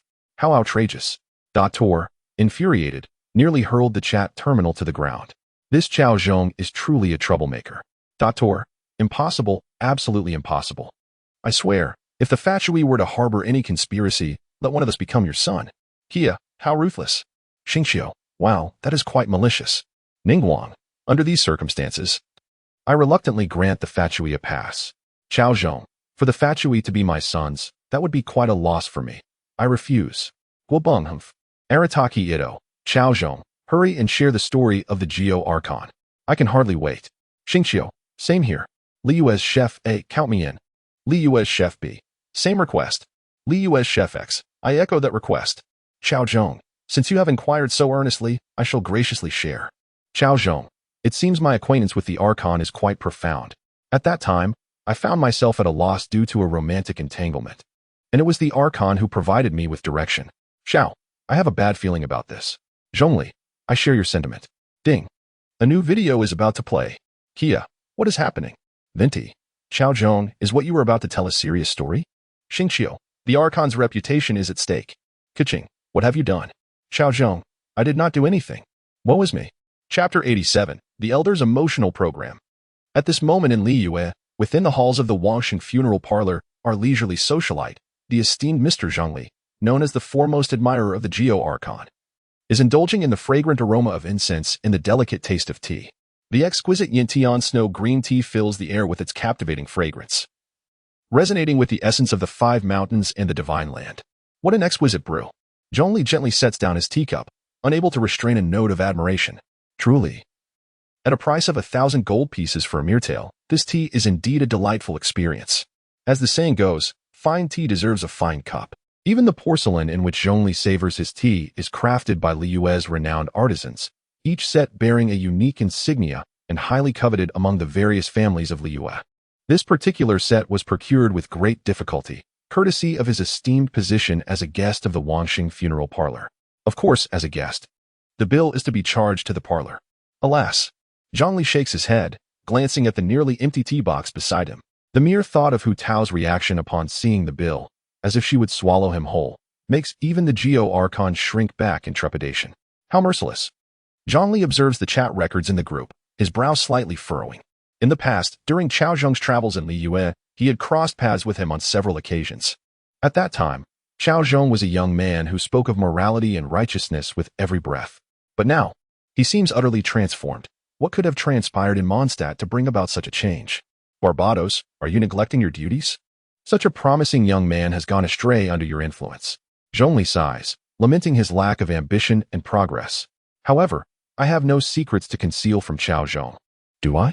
As he prepares for the upcoming video broadcast, a sense of uncertainty creeps into his mind. After much contemplation, he finds nothing that would warrant secrecy. As for any future occurrences, given my composed demeanor, I doubt I would engage in any scandalous behavior. A faint smile graces Zhongli's face, brimming with confidence. Just then, Hu Tao bursts in, breathless and flustered. I'm exhausted, she exclaims, collapsing into a chair, her head spinning from her recent errands. Regaining her composure, she checks the chat group and discovers that the video has yet to commence, prompting a sigh of relief. I made it just in time. As she speaks, Hu Tao eagerly lifts the teapot, gulping down the tea. Zhongli's heart flinches at the sight. My precious tea. It pains my soul. Hu Tao grimaces at the liquid in her cup, displaying her discontent. Zhongli's expression darkens. Your manner of drinking is akin to a cow chewing peonies, a wasteful indulgence. If it were not for your position as my employer, I would have performed a grand display to entertain you. However, Hu Tao's eyes catch sight of Zhongli's serene demeanor, igniting a flame of irritation within her. Oh, Zhongli, while the boss is out hustling, you find time to indulge in incense and tea. Truly, you know how to enjoy life. Zhongli regards Hu Tao's furious countenance with calm composure. What do you mean, master? I am merely contemplating the future development of the Wangxing funeral parlor. Hu Tao raises an eyebrow, pondering if she misjudged Zhongli's intentions. What could he be thinking? I do have some thoughts, Zhongli replies, nodding calmly. Upon hearing this, Hu Tao's face lights up. As expected of the erudite and knowledgeable Mr. Zhongli. Pray tell, what solutions have you devised? Hu Tao adopts a demeanor of eager inquiry. Zhongli slowly pushes the now empty tea box toward Hu Tao. Hu Tao gazes at the antiquely elegant tea box, slightly puzzled by Zhongli's gesture. Zhongli remains silent, merely gesturing again toward the tea box. Hu Tao concentrates, contemplating the connection. Packaging coffin? I see. She exclaims, enlightenment dawning upon her. She believes that she has grasped Zhongli's line of thought. In present-day Liyue, merchants incessantly upgrade their product packaging in pursuit of profit. The actual value of an item may be modest, yet when adorned with opulent gift boxes, the price can soar several-fold. Why should the Wangxing funeral parlor not adopt a similar approach? If we can craft coffins that exude sophistication and elegance, surely our profits will rise. With enthusiasm, Hu Tao shares her insights with Zhongli. Wang Defa. Zhongli looks utterly bewildered. How did you arrive at such a conclusion? Seeing Zhongli's perplexed expression, Hu Tao questions, is my understanding flawed?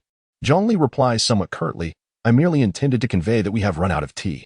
When guests arrive and find no tea to drink, they may perceive our service as lacking. Hu Tao's face twitches. I believe you are the one desperate for tea, Mr. Zhongli. But never mind that. Let's watch the video. It's starting. As the video commences, a scene unfolds featuring Vinny, resplendent in green attire. Kia, to make life bearable, one must wear a touch of green. Xingxiu, but Vinny, isn't that a bit too much green? Vinty, what on earth are you talking about? Simultaneously, Cao Zhong's figure appears in the video, excitement radiating from him as he approaches Vinty. Hey, Vinty, have you heard? Heard what? Vinny replies, perplexed by Cao Zhong's enthusiasm. I heard that the Emperor has opened a voice chat room to help many friends solve their problems. Cao Zhong exclaims, waving his chat terminal. Vinny's eyes gleam with intrigue. The Elder has started a venture? Quick, tell me the room number. I must lend my support. It seems to be called the Great God 91, available for online chatting. That name sounds odd. Never mind, I'll just follow the Elder. Vinny begins searching on his chat terminal. In the next moment, beep. Vinny's chat terminal is suddenly censored. Hu Tao, what is this? What on earth is happening? Xiangling, dreaded mosaics. What could it be? Kia, guys, I just tried it out. It's truly something special. Get on it. Xingqiu, so many resources, it's overwhelming. Bennett, wow, they have content from every nation. This is incredible. Dator, Inazuma's is the best, the plot is on point. Cao Zhong, the classroom where time stops. Vinny, you guys from Sumeru have something good too. Amber, what are you all discussing? I want to check it out. Barbara, Amber, don't go. Eula, Barbara, wait. Have you seen it? Barbara, I would never watch something so vile. I have a friend. Beidou, vile. Kaching, you all are too disgusting. Jean, open the door. Knights of Favonius. In the video, Vinny gazes at Cao Zhong, confusion etched on his face. Is this what you refer to as the Elder's voice chat room? Disgusting. Though he verbally condemns it, his hand surreptitiously clicks to save it. Perhaps I misremembered, Cao Zhong admits, feeling somewhat awkward. Oh, I recall now. It S Fishing for Fun 89, join, and you get a girlfriend. Cao Zhong suddenly remembers. I'll trust you one more time. Vinty, growing increasingly impatient, only wishes to return home and explore the new continent he has discovered. As Vinny inputs the room number, a voice chat room indeed materializes in the deep. Resonant voice of the Geo Archon fills the air. Greetings, everyone. Welcome to Douyu 89, where companionship awaits. I am the epitome of a good man, none other than Morix. Xiao, the Lord of Clouds, lending the wind. Zhongli. Kia, what troubles you, my lord? Wendy, allow me to clarify. This is indeed the Geo Archon, without a doubt. Kiching, No, you are deceiving us. The Archon would never act in such a manner. Wendy, what do you mean by that? As a god of wind. How could I possibly deceive you, a mere child? This is unmistakably the voice of Morix. Kaching. No. Barbara, Kaching, I comprehend your feelings. In Liyue, at the Yuheng Pavilion. Zhongli's expression darkened. The voice undeniably echoed his own, yet it bore a playful tone that was distinctly uncharacteristic. At that moment, Zhongli was consumed by a singular thought, a little imp. Ah, Zhongli, do you not find it peculiar that the voice of the Geo Archon resembles your own? Hu Tao inquired, observing Zhongli with keen interest. Despite her whimsical demeanor, Hu Tao possessed a profound attentiveness. While everyone was captivated by the lively sounds emanating from the video, Hu Tao felt an uncanny familiarity with the voice. Perhaps it is somewhat similar to my own, Zhongli replied with calm composure. Is it truly so? Hu Tao pondered. Still somewhat perplexed. Could there exist two individuals with such strikingly similar voices? Fortunately, the video soon recaptured Hu Tao's attention, diverting her from her musings. Cao Zhong and Wendy listened with enthusiasm to the voice of the Geo Archon. It is indeed the elder's voice. They exchanged glances. However, the audience in the voice chat was disappointingly sparse, lacking fervor. Wendy observed the sparse comments, noting their meager presence. Kaching, my lord, let us become friends. Xiao, my father. Invincible and strong. The Lord of Clouds. My lord, I have recently invented a rice cooker. Do come visit me at Jueyun Karst. Shall we not elevate our lord's prominence? Cao Zhong suggested, glancing at Wendy with a mischievous smile. I understand you. Wendy replied, a hint of wickedness in her smile. Let us bestow upon the elder a touch of delightful surprise from Mondstadt. He. Chapter 88. The old man is thoroughly played. In Liyue, at the Yuheng Hall. Zhongli gazed at the video, showcasing Venti's smile, his heart racing. That fellow, Zhongli was acutely aware, was no paragon of virtue. Barbados relished in causing chaos. He had once imitated Zhongli's notes to deceive the nobles of Mondstadt. What mischief was beyond his reach? The only solace was that this was merely a voice chat. He need not reveal his face. That wretched Cao Zhong. Hu Tao glared at the video, her teeth clenched in fury. How dare he insult a girl's modesty? Such a remark was an egregious affront to any woman. Hu Tao seethed, wishing she could scatter Cao Zhong's ashes to the winds. Kia remarked, Veni's smiled. A harbinger of unpredictable outcomes. Bennett added, prepare the incense. Kaching inquired, what are you planning to do to the emperor? The screen echoed with the deep, resonant voice of the Geo Archon. My dear family, I've heard that many are grappling with emotional dilemmas. I, though unworthy, possess a modicum of insight into such matters. If the brothers do not mind, we could connect, and I shall assist in sorting through your concerns. Upon hearing this, numerous comments flooded the voice chat.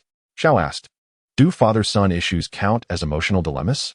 Lu Yun's windborn exalted one pondered, my two disciples have fallen for the same individual. What should I do? Wei Wui Feng replied, Lu Yun, what is the solution? Of course, you join in. Kaching declared, I raise the banner for the emperor. Who dares oppose him? Enemies surround us. I am Kaching, and I am also his standard. Ningguang queried, Kaching, are you all right? If not, eat more plums. Meanwhile, Cao Zhong and Vinny exchanged knowing glances. Are you ready?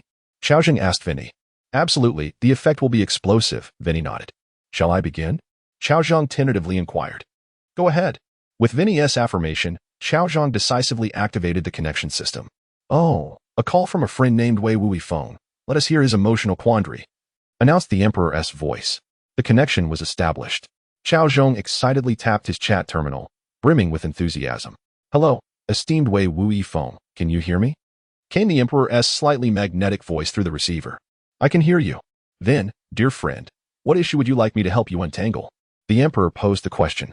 Your Excellency, it is as follows. My girlfriend has a congenital condition. She cannot hear or speak.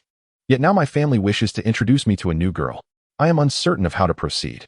As he spoke, there was an almost imperceptible quiver of amusement in Cao Zhong's voice. Venti, beside him, gave him a thumbs up. The Geo Archon was, of course, oblivious to the duo's prank and earnestly addressed Cao Zhong's dilemma. This is a complex issue. I believe that as long as one lives, they bear responsibility to those around them, to their family, and to oneself. I do not suggest you abandon your girlfriend. I sense a bond exists between you. However, you must also contemplate familial expectations and your own future, do you not? I cannot dictate your actions. Forcing you to leave your girlfriend would feel like betrayal of love. Yet, you must also understand what lies ahead if you choose to stay. Thus, it is vital for you to weigh your options. The emperor's tone was serious and solemn, demonstrating he was genuinely considering the matter. Your Excellency, I truly do not know what to do. Cao Zhong feigned sobbing. Brother, do not weep. We confront issues to resolve them. Weeping does not solve problems. Calm your emotions, the emperor consoled him. While considering others, you must also reflect on your family. Your choices will significantly impact your future and your family as a whole. I have said my piece. Take your time to think it over. With that, the emperor fell silent. Thank you, Your Excellency, I understand. I shall heed my family's wishes and part ways with my current girlfriend. Cao Zhong replied with an unusually serious demeanor. Wang Defa, what are you babbling about? The voice on the line erupted in frustration, revealing Morix's exasperation. Kia, damn it. Xingqiu, my mindset is crumbling. Bennett, do you enjoy weaving tales? Vindy, Cao Zhong. You are truly a remarkable talent. Xiangling, I thought this was truly about Cao Zhong's love life. I was genuinely moved. How naive of me to expect anything from him. Amber, give me back my tears. Barbara, Cao Zhong, letting your girlfriend go? What a charmer. Eula, I will remember this grudge. Kaching, Cao Zhong, disrespecting the emperor? You are finished. Hu Tao, Cao Zhong's ability to toy with emotions is truly impressive. Cao Zhong, Hu Tao, I too have my own methods. Hu Tao, Kaching, Eula, Ningguang, how shy? Ye Miko, ha ha, I'm laughing to the point of tears. This ending is delightful. I feel the stories of Ye Publishing can borrow from this. Haida, Ye Miko, we are already on it. Cao Zhong, you all know me. I'm not that kind of person. Kia, pfft, the video is out, and you still claim otherwise? Xingqiu, how could you treat the emperor like that? Xiao, the emperor has never been ridiculed so dreadfully. Cao Zhong, no, I meant I would never resort to using a doll. Such matters are best experienced with a real person. Jean, Amber, Barbara, Kaching, Ningguang, snickers on the other side. Zhongli watched the video, his expression darkening. He felt a blend of amusement and exasperation.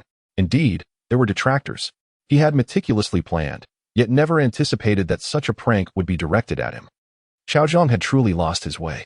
Moreover, the real trouble was that Hu Tao had gone completely mad with laughter. Zhongli, did you hear? I believe the emperor's composure has shattered. Ha ha, this is too much. Cao Zhong is incredible. This little skit is a masterpiece. Hu Tao laughed heartily, utterly oblivious to Zhongli's discontent. Zhongli sighed, gazing to the heavens. I find this overwhelmingly challenging. The video continued, and a few days later, 3 large characters appeared on the screen. Once again, it was the same voice chat room. The deep, magnetic voice of the Geo Archon resonated once more. My dear family, please, no more pranks. Can we not engage in a serious conversation? Last time, a certain brother completely unraveled my composure. I assure you, I am not joking. I earnestly analyzed his issue, only to discover he was referring to a blow-up doll. I could hardly maintain my composure. Upon hearing the emperor's lament, the live chat erupted with laughter. Meanwhile, Cao Zhong and Vinny awaited the emperor's return to his live stream. So, how did you find my performance last time? Cao Zhong grinned widely. Just the thought of the emperor's rapid exit last time amused him. This time, watch my act. Vinny patted his chest. Readying his own impressive trick, he awaited the old man's appearance. Let us see which friend successfully connects today. Wow, what a striking friend named Barbados. Though the name leaves much to be desired. Meanwhile, Wendy, delighted by the opportunity to join the conversation, immediately adopted a serious expression upon hearing this remark. Very well. Old man, I shall ensure you face the consequences today. Hello, can this esteemed friend hear me? Greetings, Lord Emperor. I am your admirer. Oh, this voice sounds somewhat familiar. Impossible. My voice has not been cooked. How could it be familiar? After a brief exchange of pleasantries, the two finally arrived at the crux of the matter. Dear friend, do you have a query? Lord Emperor, do you still recall today's task? It is as follows, esteemed Lord Emperor. I have feelings for a girl, yet her family disapproves. When he articulated his dilemma, his tone tinged with sorrow. The Emperor's demeanor shifted to one of earnestness, entering a mode of attentive support. What is the girl's attitude towards you? She is fond of me as well. When he corrected the Emperor's assumption. Woman? The Emperor appeared somewhat perplexed. How old are you both, if I may inquire? I am 23, and the lady is 26.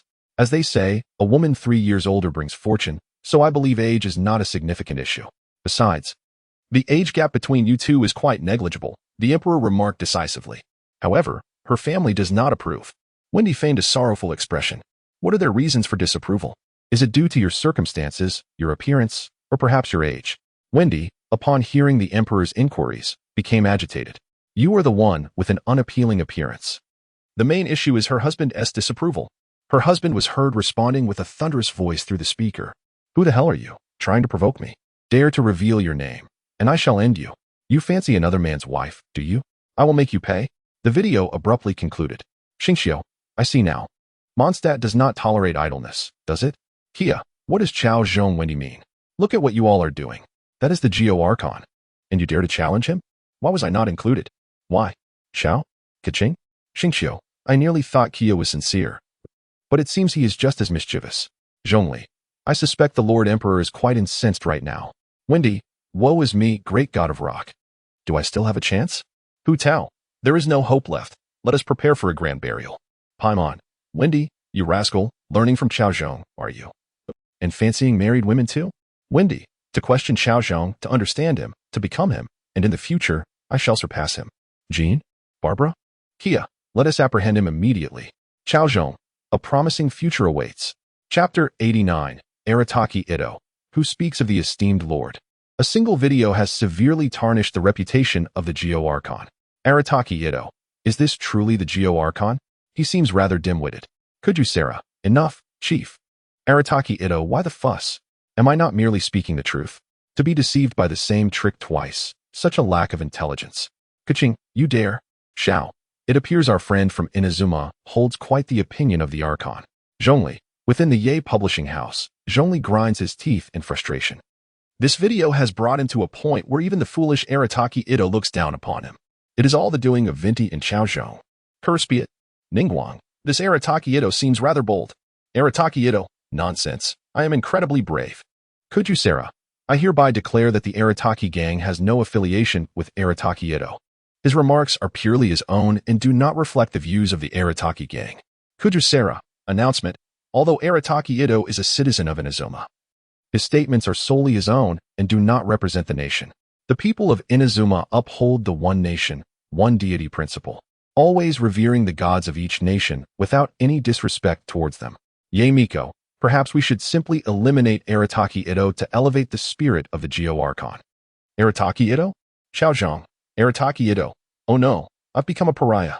Kia, Arataki Ito, startled from his stupor, it appears the fool is you. Vinny, Arataki Ito, with each word, keep those three women away from me.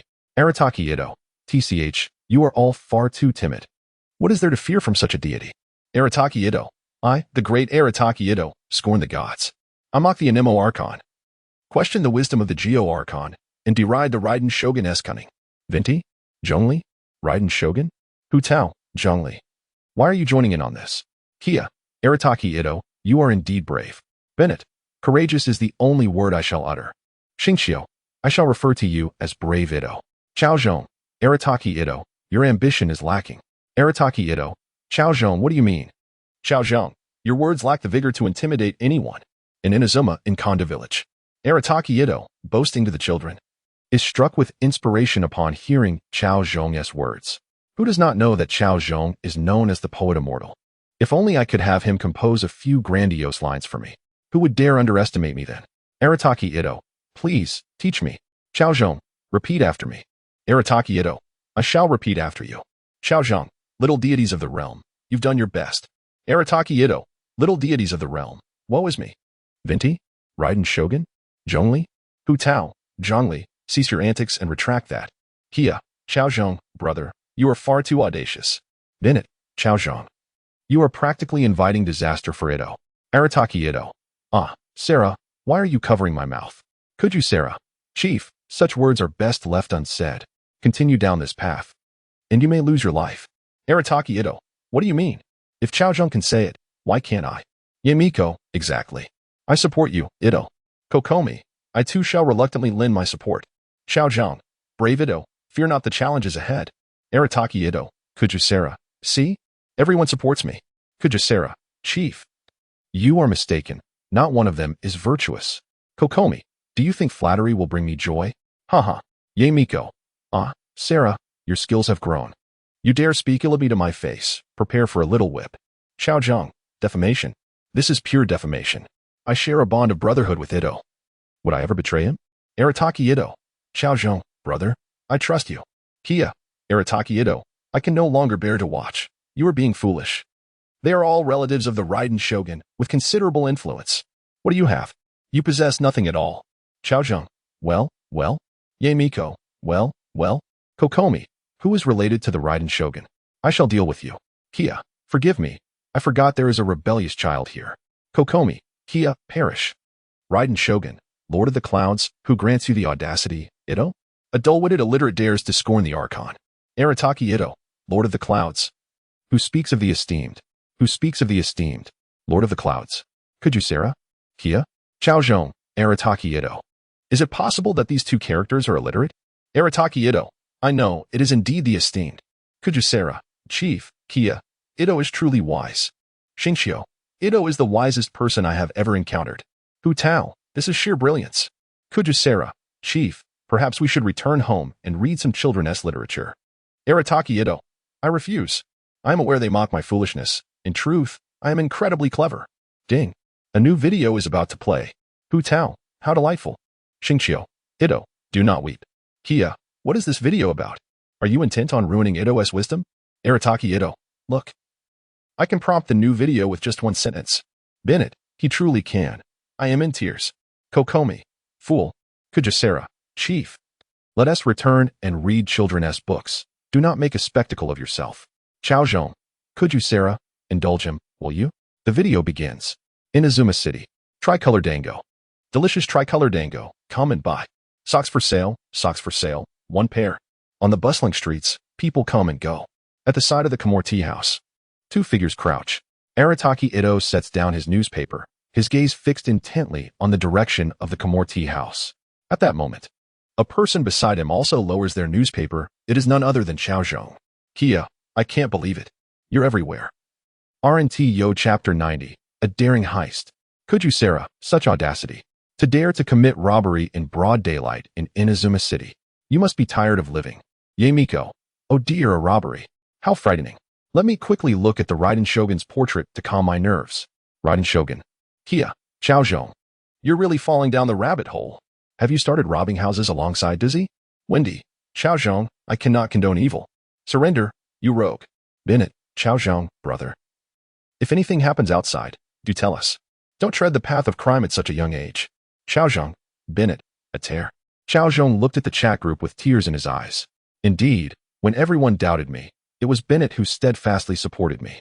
Bennett, a true brother. Cao Zhong. Bennett. A tear. I'm sorry for misunderstanding you before. You are my true friend. Unlike Kia and Wendy, who claim to be my friends, but secretly wish for my downfall. Wendy. Oh dear, you caught me. Kia. What is wrong with wanting to inherit your fortune? Hu Tao. Kia. How could you think of such a thing when Cao Zhong considers you a brother? Kia. Xingqiu. He truly does. I'm in tears. Ganyu. While everyone is distancing themselves from Cao Zhong, only Bennett stands firmly by his side. He is so warm-hearted. Bennett. No, you've misunderstood me. I just wanted to lighten the mood for my brothers. Kia. Haha. Bennett, you're indeed something else. Wendy. Indeed, Bennett is our true friend. Xingqiu. I was reckless to believe in the friendship between you two. I am still too young. Ganyu. I too am still quite young. Cao Zhong. Bennett. Return my heartfelt gratitude. Arataki Ito. Cao Zhong, my friend, stick with me and enjoy life to the fullest. Cao Zhong. Don't kid around. If I follow Ito, I'll end up with 3 meals of little steel pipes in 3 days. In the scene, Arataki Ito looked at Cao Zhong with disbelief. My friend. What do you mean? Of course, we rob those who are wealthy. Cao Zhong wore a reluctant expression. Ito, while that may be true, isn't it too dangerous to act violently in Inazuma City? Why not go to the outlying islands? It's remote there, making it easier to succeed. Cao Zhong still wanted to advise Arataki Ito to steer clear of Inazuma City before taking action. Outlying islands? Upon hearing Cao Zhong's words, Arataki Ito smirked with disdain. Brother, you've just arrived in Inazuma and are unaware of the situation here. The outlying islands are a dreadful place. Taxes have been collected for 50 years. They're all a bunch of poor souls. Whereas the more are to be found. Cao Zhong was visibly taken aback. Is it really that grim? What do you mean? Ganyu. 50 years of taxation. How dare you? Kiching. Inazuma is truly oppressing its people. Shinjo Shinken. Fear not. We shall investigate this matter thoroughly to provide an explanation to the people of Inazuma and the outlying islands, restoring order to Inazuma. Cao Zhong. Imha? Shinjo Shinken. Cao Zhong, what is it? Do you have any dissatisfaction? Cao Zhong. How could that be? I was merely thinking of something joyful. Cao Zhong chuckled at Shinjo Shinken's sanctimonious demeanor in the chat group. Others may not know who he is, but Cao Zhong certainly does. He is nothing but a wolf in sheep's clothing, willing to betray his country for personal gain. However, let us not discuss him. He is far removed from Li Yue and has no reach in Inazuma. Besides, he is currently suspected of robbery. Ito, I think we should just let this go. We're not in dire need of this meal. Cao Zhong clearly hesitated about the robbery. His dwindling conscience weighed heavily upon him. What do you mean? My brother has finally made it to Inazuma. How can I not treat him to a meal? Rest assured, I've been eyeing the Mokoro tea house for days. Trust me, there will be no issues. Tonight, I'll treat you to something good. Arataki Ito spoke with conviction. Cao Zhong, Arataki Ito. Wait. Are you telling me that if I treat you to a drink, you'll take me to rob? That's hardly worth it. Can't you afford it? Arataki Ito. What do you mean? I am the leader of the Arataki gang. How could I be short on money? Sayu, Arataki Ito. I heard someone was deceiving children for lollipops on the street yesterday. Do you know anything about that? Paimon. Wow, there is someone who would deceive children. How shameless. Klee. I detest adults with no sense of boundaries. Blow them up. Arataki Ito. I heard they were betting on it. Lumen, Arataki Ito. You weren't the one deceiving children for lollipops, were you? Arataki Ito. Ah, check the video. Lumen. Disgusting, disgusting, disgusting. The video continues. Doozy. I've never done anything like that. Cao Zhong continued to refuse. Never done it? That's fine. Practice makes perfect. Do it a few more times. And you'll get the hang of it. Arataki Ito clearly was unwilling to let Cao Zhong go. No, Doozy, I'm nervous. Cao Zhong panicked. He truly didn't want to partake in illegal activities. Don't worry, look at me. I'm not nervous at all. Arataki Ito patted his chest. Then why is your face so red? It's the wax for the cold. Just then, a group of people entered the Mokoro tea house. Arataki Ito instantly became alert. Let us go. Barbara, it's time to work. Saying that, he donned a mask and grabbed a wooden club, charging into the Mokoro tea house. Are you out of your mind? Cao Zhong cursed as he watched the fierce Arataki Ito, but reluctantly put on a mask and followed suit. The scene shifted. The two arrived at the entrance of the Mokoro tea house. Arataki Ito held the club to Toma's neck. Fatui, robbery. Dator? Kia, how detestable. The Fatui have committed countless evils. Kaching. Tonight, I will lead the Millilith to eradicate the Fatui. Sano, the Fatui deserve to die. Dator, what are you talking about? This is clearly a frame-up. Can't you see? Kia, we see it. So what? Kaching, what does this have to do with our targeting the Fatui? Sano, they all must perish. Dator, you're going too far. I want to see a lawyer. Yunjin, the Fatui's legal claims are not accepted. Dator, this is discrimination. This is discrimination. Toma, whoa, I'm on video. Kamisato Ayato, such audacity, to dare to take my retainer hostage. Cao Zhong, I'm not involved. I'm not involved. The knife pressed against Toma's neck forced him to retreat step by step. Hit, hit, hit, hit, hit. Whether it was nerves or something else. Arataki Ito struck for a long time without landing a blow. Cao Zhong, unable to bear it any longer, could only helplessly say, robbery. Yes, robbery. Arataki Ito suddenly realized. I despise you Fatui the most. There is no skill involved whatsoever. Toma looked disdainfully at the two. Instantly, he received a punch. Kamisato Ayato stood up immediately. What do you intend to do? Sit down. Arataki Ito pointed his club at Kamisato Ayato, forcing him to comply. IP, card, tell me the passwords. Arataki Ito forced Kamisato Ayato to hand over various cards. Report a fight? There is no card. Kamisato Ayato pretended to seriously look at Arataki Ito. How can there be none? Arataki Ito looked at Kamisato Ayato in confusion, somewhat baffled. I have an card. You don't. Kamisato Ayato fixed his gaze intently on Arataki Ito. If you hand it over to me, won't I have it? Arataki Ito bristled with anger. You can't even use it if I give it to you. Just give me the password, and I shall be able to utilize it, Ayato insisted. Arataki Ito was about to lose his temper. There is no password. It is intelligence. Kamisato Ayato decided to drop the pretense. What is intelligence? Hand it over. Arataki Ito, looking rather foolish, replied, Intelligence is your brain. Now Ayato was truly exasperated. How can someone be so dim-witted? Oh dear, truly foolish. He says you lack brains. Cao Zhong could no longer bear to watch Arataki Ito being made a fool of. You are the one without brains. Upon hearing Cao Zhong call him brainless, Arataki Ito immediately retorted. I am not saying you are brainless. It is he who says you are. Cao Zhong pointed at Kamisato Ayato, displeasure evident on his face. You are the one who says I lack brains. Arataki Ito glared fiercely at Ayato, ready to brawl at the slightest provocation. I did not say you were brainless. I said you were lacking in common sense. Ayato intended to toy with Arataki Ito a while longer. Do you believe I could make you lose your head? Hu Tao interjected. I can't take it anymore. Let me laugh for a moment. It has been so long since I laughed so heartily. Kia remarked, Brother Ito. You are simply too adorable. Xingqiu mused. Now I understand. Brother Ito is not pretending to be foolish. He is genuinely simple-minded. Cao Zhong thought to himself that it was unreasonable. How could there exist such a dim-witted person? Yet when he considered it was Arataki Ito, it all seemed quite reasonable. Vinny mused. Whose subordinate is this, to be so astute? Oh, it turns out to be the Raiden Shoguns. Then all is well. Raiden Shogun. Arataki Ito declared, impossible. Absolutely impossible. How could I not know? I have plenty of intelligence. Ah, Shinobu, quickly bring me my intelligence. I need to refresh my mind. Guobing. Fool. The scene shifted. Arataki Ito had now barged into another private room. As soon as he entered, his eyes lit up. Sitting inside was a woman, Kujusera. Instantly, Arataki Ito felt a surge of infatuation, glancing bashfully at Cao Zhong. My dear friend, please allow me to indulge in a bit of mischief. With a mischievous grin, he approached Kujusera. As the Grand General of the Shogunate, Kujusera was unperturbed. She even swayed her waist slightly. What is there at your waist? Arataki Ito became wary. Nothing much. Why not have a feel? Kujusera gestured for him not to be polite. Arataki Ito immediately broke into a naive grin. Oh, you are allowing me to touch? He began to enjoy the sensation of reaching towards Kujusera's waist. In the next moment, his previously delighted expression turned serious. Did you feel anything?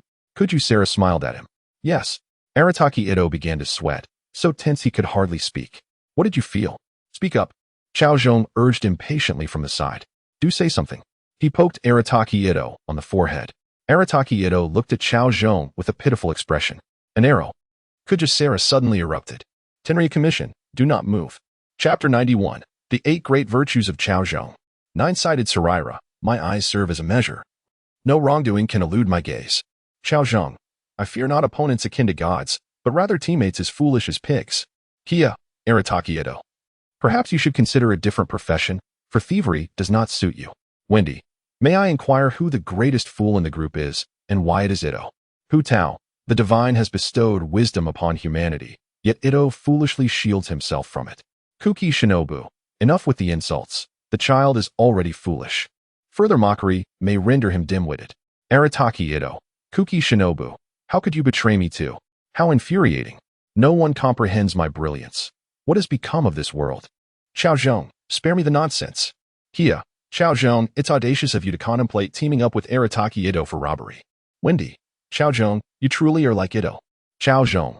Wendy, if you continue to insult me, I shall become angered. Hu Tao. Ha. Wendy, you understand the foolishness well. Amber. Cao Zhong, thievery is wrong. If you are in need of money, come to me. I shall lend you all my savings. Cao Zhong. Amber, you call a. Amber, do not let your heart cloud your judgment. How many times must I remind you? Eula, this is too much. Kia, I cannot fathom it. Why do no girls treat me this way? I would gladly reverse the situation and give her all my wealth. Cao Zhong, as if you possess wealth. Kia, what do you mean by that? I am a civil servant with a respectable position. Jean, anonymous user Green. Kia, my dear Kia, I have long admired you.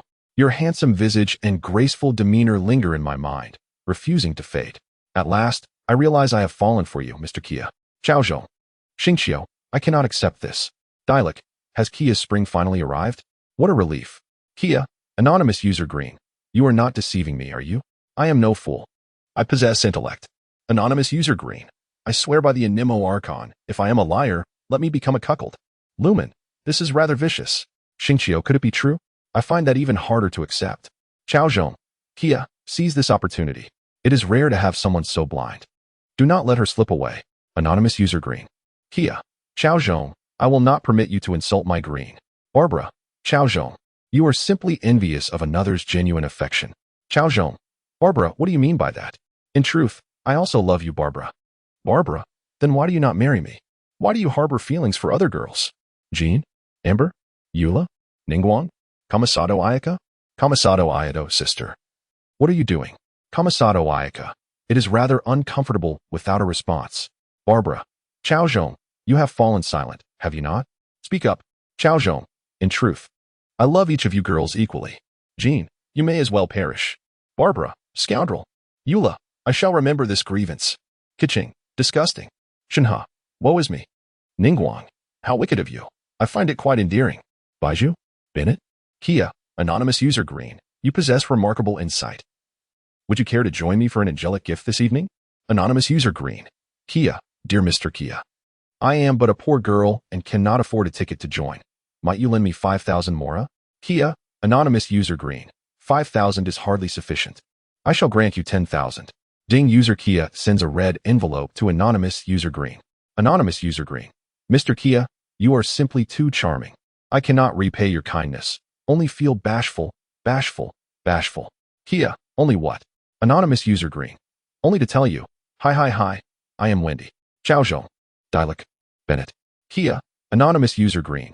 You are jesting with me, are you not? Speak. Wendy, here is a screenshot. Wendy, thank you to my friend Kia for the red envelope. You are the best.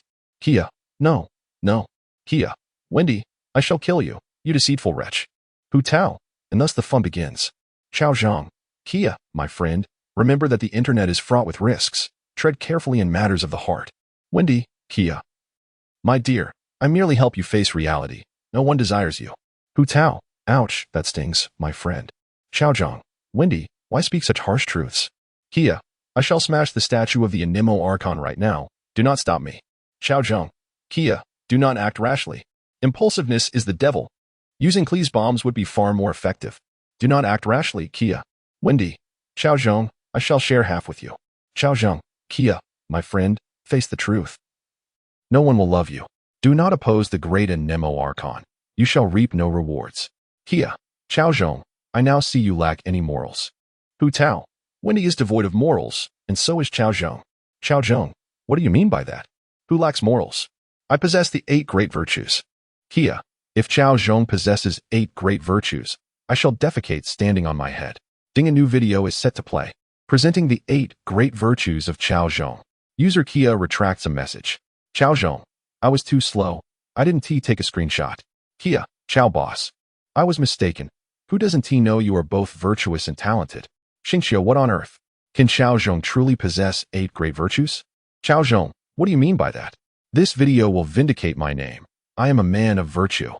Hu Tao. I cannot fathom that Cao Zhong possesses 8 great virtues. Does that not make me a saint? Cao Zhong. Hu Tao. You are already a saint. Hu Tao. Wendy. My dear Cao boss. I once spoke ill of you. It was my fault. Please do not hold it against me. Cao Zhong. Fear not. I will not dwell on such matters. Lumen. Anticipation. Zhongli. Unclear. The video begins to play. The first of Cao Zhong's 8 great virtues. Simplicity. Kia, what? This video is utterly shameless. Cao Zhong is called simple? Even my dog would disagree. Hu Tao. Why insult such a lovely creature? Wendy. A Cao Zhong that is simple? Kia. BBB. I choose B. Bennett. Can anyone believe that Cao Zhong is simple and I will have good fortune? Xingqiu. Brother, I believe you. Kia. I believe you. Hu Tao. I believe you. Cao Zhong. Do not go too far. It will not end well for you. The video continues to unfold. Cao Zhong and Eula appear in the video. At that moment, Cao Zhong holds a pair of black stockings, leering at Eula. Eula, my dear, why are these stockings transparent? I have never seen such. Could you wear them for me to see? Kia. Is this truly simplicity? You dare call this simple? Wendy. Surely there must be a misunderstanding regarding simplicity. Amber. Eula. Why does Cao Zhong call you his dear wife? Eula, huh? I do not know, Amber. Please let me explain. Amber. I refuse to listen. I shall not hear it. Kale. Amber. Do not fear. You still have me. I am your best friend. Amber. Kale. Sob. Eula. Your best friend? Am I not? Kale. How could it be you? It must be me. Right, Amber? Amber. Well, I have something to attend to. I shall take my leave. The second of Cao Zhong's 8 great virtues. Honesty. Amber, with tear-streaked cheeks, gazes at Cao Zhong, her eyes filled with sorrow. I instructed you to remove all women related to you from the chat terminal, and as a result, you've lost a significant number of friends. Ing. TSK. I can hardly fathom it. Kia. Cao Zhong. Just how many women have you wronged? Wendy. Such terror indeed. Amber. Look, Cao Zhong still loves me. He deleted all the other women for my sake. Kale, no falling in love with your brain. Xingqiu, it's a hopeless case, beyond salvation. Barbara, Cao Zhong, speak up. Will you? Cao Zhong, just tell me whether I deleted them or not. One of Cao Zhong's 8 great virtues is confidence. I truly am quite handsome. Cao Zhong gazed at his reflection in the mirror repeatedly. Cao Zhong, this is clearly the truth. You. One of Cao Zhong's 8 great virtues is hospitality. Ah. Is that not Wendy? It's been ages. Let me treat you to a meal when I have the time. Wendy. Cao Zhong, you truly understand hospitality. Cao Zhong. Ah, indeed. One of Cao Zhong's 8 great virtues is charity. Eula is my wife. Jean, my wife. Barbara, my wife. Ningguang, my wife. Shenhe, my wife. Raiden Shogun, my wife. Kamisato Ayaka, my wife. Nilo, my wife. Lumen, my wife. Paimon. Cao Zhong, you don't even spare travelers. You truly have no standards. Kia, they are all your wives, after all. Wendy, in one video, how many people have you wronged? One of Cao Zhong's 8 great virtues is the art of promise. Eula, once I achieve success, I shall marry you. Jean, when I bring honor to my family, we shall wed. Shenhe, once I win over your senior, the 3 of us shall marry together. Ye Miko, you wouldn't want to be alone forever, would you? Let us marry together. Wendy, Cao Zhong, you don't even spare foxes. Are you truly human? Kia, if Cao Zhong can survive until tomorrow, each of us present bears responsibility. Cao Zhong, do you believe me if I say I have a twin brother? Barbara, get lost. One of Cao Zhong's 8 great virtues is bravery. Shenhe, my dear, why don't we invite Jinjuan and Ganyu for an evening of fun? Paimon, fun? What does that mean? Paimon, children shouldn't ask such questions. Wendy, Cao Zhong, you are incredibly bold. Kia, Cao Zhong, you don't even spare a bird. Ganyu, Mr. Cao Zhong, you truly have gone too far. Granny Ping, young people certainly know how to have fun. Cao Zhong, Yoyun Jinjuan, do you think I still have a chance? Yoyun Jinjuan, this time next year will mark your death anniversary. Cao Zhong, crying. One of Cao Zhong's 8 great virtues is enthusiasm. Hu Tao, I heard that letting boys squeeze can help them grow. Let me assist you. Hu Tao, Cao Zhong, Liyue is vast, but there is no place for you here anymore. Xingqiu, you really are not picky at all. Hu Tao, Wendy, Cao Zhong has redefined virtue. Kia, every word I utter against Cao Zhong is not fabricated. I can find evidence for it all. Kamisato Ayato, a tree without bark will undoubtedly perish. A person without shame is invincible. Cao Zhong has already become invincible. Cao Zhong, enough of the insults. Stop. The children are terrified. Chapter 92, Emperor Armor versus Demon King Armament. In Liyue, under the cloak of night, an unusual stillness enveloped the streets. It was surprising to see so few souls wandering about at this hour. Typically, the nightlife would just be commencing. As Cao Zhong ambled along the path to eat Tiger Rock, he couldn't help but murmur in bemusement at the desolate surroundings, illuminated only by a few flickering streetlights. At this hour, is everyone already tucked in for the night? How can one enjoy life this way? The hint of bitterness in his tone was unmistakable, stemming from a recent message from Ningguang. She had informed him that the upcoming ritual of the immortals demanded her attention, and thus, she would be unable to share the evening with him. This revelation left Cao Zhong, who had envisioned a romantic night, feeling restless and unfulfilled. He gazed at the moon. Nostalgia washing over him as memories of Mondstadt surfaced. If only he were back in Mondstadt. Even if Jean were busy, he could seek solace in the company of Eula, Amber, or Barbara, sharing his thoughts and musings on life. Surely, they would not turn him away. But here in Liyue, he had to start from scratch. And the thought was quite vexing. As he continued his walk home, a sudden dark cloud obscured the moon, casting a shadow over the land. Sensing a shift in the atmosphere, Cao Zhong paused, a flicker of danger brushing against his senses. Emerging from the shadows before him was a figure clad in formidable attire. The god eye at his waist radiating a deep azure light, and a sinister gleam dancing in his eyes. Who could it be but Valen? Cao Zhong exclaimed with a bright smile. It was Tartaglia. What brings you here at this late hour? Cao Zhong did not heed Tartaglia's foreboding presence. Oh, it's just Tartaglia. Just so you know, I'm not interested in men, buddy. He shrugged nonchalantly. Tartaglia, slightly irked, brushed a hand across his forehead, his eyes glowing with a fervent intensity, resembling a predator eyeing its prey. Mr. Cao Zhong, I am here for a singular purpose, to defeat you. Cao Zhong quipped. Fairness, isn't that what we all desire? Tartaglia raised an eyebrow, momentarily taken aback. Pardon me, I tend to respond habitually. Please, continue. Are you out of your mind? Tartaglia regarded Cao Zhong as if he were unhinged, but he quickly regained focus. Taking a deep breath, he declared, "I have come to vanquish you." His eyes burned with the lust for battle, a primal urge that coursed through him as a born fighter. Since becoming the 11th of the Fatui, respect and fear had surrounded him. His colleagues did not appreciate his nature. Thus, he had long been deprived of exhilarating combat. Today, he sought out Cao Zhong for two reasons: to engage in a duel and to persuade him to join the Fatui. In Tartaglia's mind, these goals were intertwined. If he bested Cao Zhong, the latter would have no choice but to join. If he failed, then Cao Zhong's will to refuse would remain unimpeded. "So, you wish to measure your strength against mine?" Cao Zhong's playful demeanor faded. "You should not have come," he stated, gazing at the distant clouds. "But I have come." Tartaglia stepped forward. "Once you arrive, there is no turning back." Cao Zhong smiled, watching him intently. "I had no intention of leaving." Tartaglia unsheathed a short blade, executing an elegant flourish. "You will perish." A formidable aura emanated from Cao Zhong, weighing heavily upon Tartaglia. "Then I shall embrace death." Tartaglia faced the pressure and met Cao Zhong's gaze. With resolve, Cao Zhong declared, "Let this battle determine our fates." As he lifted his head, he exuded the demeanor of a masterful warrior. Suddenly, the wind stirred, trees swayed, and two figures dashed across the ground, rooftops and treetops, a blur to the onlooker. The speed was so overwhelming that mere residual shadows trailed behind them. Upon their appearance, Tartaglia was drenched in sweat, while Cao Zhong remained unruffled, his attire pristine. "You are still far from my level," Cao Zhong remarked, observing Tartaglia's labored breaths without a hint of mercy. "Is that so?" Tartaglia steadied himself, lowering his head in a manner that betrayed his pride. "The thrill of combat lies in facing a stronger adversary." Tartaglia erupted into maniacal laughter. "Cao Zhong, I concede you are formidable. However, what will you do if I unleash my Demon King armament?" He removed the sinister eye mask from his side, gently placing it over his face. In an instant, a tempestuous aura surged forth, stirring the dust around him. As the haze settled, a striking figure emerged. Tartaglia now donned in his Demon King armament, wielding a long blade, his blood-red mantle billowing dramatically. "I am Tartaglia." The overwhelming presence drew Cao Zhong's attention. A smile of excitement crept across Cao Zhong's face. "Tartaglia, I acknowledge your strength. In that case, I shall not hold back." With a flick of his wrist, a golden belt materialized at his waist, accompanied by a radiant five-element disc shimmering with kaleidoscopic hues. As he advanced, he conjured various cards in his hand.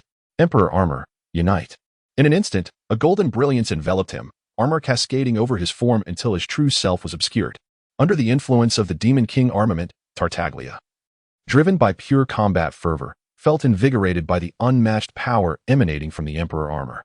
"Ahaha, let us engage in a thrilling battle," he roared, lunging forward like a bolt of purple-black lightning aimed at Cao Zhong. Unfazed by the onslaught of Tartaglia's violent energy, Cao Zhong calmly produced 3 badges, placing them upon the 5-element disc. "Predecessors Leo, Ciro, and Jed, lend me your power." The dark, wild, Sunmoon Ultimate Emperor form emerged as radiant light enveloped Cao Zhong's armor. Soon, a more resplendent Ultraman Emperor armor manifested before the eyes of the Demon King Tartaglia. What a chaotic display. Can you even fight? If not, then leave. Are you fond of borrowing others' strength? Tartaglia couldn't help but critique, though his assault grew more ferocious and precise. Cao Zhong, undeterred, leaped high. Ultraman flying kick. He transformed into a streak of light, striking toward Tartaglia in his Demon King armament. The once obsidian sky was illuminated by an unparalleled brilliance. As the explosion faded, the silhouettes of the two warriors re-emerged. At this moment, Dardalia had withdrawn from the Demon King's armor, kneeling feebly on the ground, with black blood trailing from the corner of his mouth. Meanwhile, the Emperor's armor continued to radiate a brilliant glow. The victory was unmistakable. "Kill me, Cao Zhong." Dardalia gazed at the formidable figure of Cao Zhong beneath the armor, a profound sense of helplessness swelling within him. He had once believed that with the Demon King's armor bestowed by Her Majesty the Empress, he would reign supreme over the realm. Yet, in the face of Cao Zhong, he had suffered a complete defeat, utterly vanquished. However, the pride of a warrior forbade Dardalia from begging for mercy. Cao Zhong also exited the armored form and approached Dardalia, smiling down at him. "Why must I kill you? You want to kill me?" Dardalia was bewildered, as they had previously agreed to settle matters through combat, even to the death. Yet, as he observed Cao Zhong's smile, a sudden realization dawned upon him. Was it possible? Dardalia instinctively clasped his backside. Oh, what a painful revelation. He staggered back in terror, gritting his teeth as he declared, a warrior may be slain, but he cannot be humiliated. I will never acquiesce to your demands. Eh? Cao Zhong appeared perplexed. What did I say? Clearly, Cao Zhong had no intention of letting Dardalia off the hook so easily. He was quite intrigued by the plan of the foolish assembly to gather the 7 hearts of the gods and sought to uncover the Empress of Winter's schemes. Are you suggesting I betray my allegiance and act as your spy? Dardalia looked at Cao Zhong in horror. Indeed. Cao Zhong nodded. If you agree, I can teach you the method to transform your armor, which is far more powerful than your Demon King's armor and comes without side effects. Impossible. Absolutely out of the question. Dardalia rejected without hesitation. To make me a traitor is utterly inconceivable. I, Dardalia, am a child of the winter. In life, I serve winter. In death, I shall become its spirit. Extracting the secrets of winter from my lips is futile. Who does not know that I, Dardalia, am notoriously tight-lipped? I will never disclose our plans regarding the 7 hearts of the gods, our theft of Mondstadt's defense maps, nor our preparations to unleash the abyssal demon and incite war in Inazuma. I haven't even asked you yet, and you've blurted it all out, Cao Zhong remarked. You certainly understand the art of discretion. However, after hearing Dardalia's revelations, Cao Zhong realized he had gleaned no useful information and decided to abandon the inquiry. It seemed Dardalia was unaware of the Empress of Winter's plots. Since you refuse, then so be it, Cao Zhong stated, no longer wishing to linger in this exchange. He intended to seek out Ningguang, for with such significant events unfolding that evening, she was sure to have her eyes on the matter. Their conversation was likely already documented and laid upon her desk. As Cao Zhong walked away, Dardalia's eyes flickered with surprise. You want to kill me? Cao Zhong, turning his back to Dardalia, waved his hand dismissively. I am not a bloodthirsty maniac. Why would I kill you? Dardalia called after him. Brother, consider this a debt owed. What brotherhood? Cao Zhong retorted. Do you possess no sense of public duty? Your ruckus is disturbing the neighborhood. Do the locals not need their sleep? They have work tomorrow. Go home. With that, Dardalia fell silent, dragging one leg as he made his way back to the north bank. Chapter 93. Good people have good fortune. In Liyue. At the North Country Bank, when Tartaglia limped into the entrance, the guards were taken aback.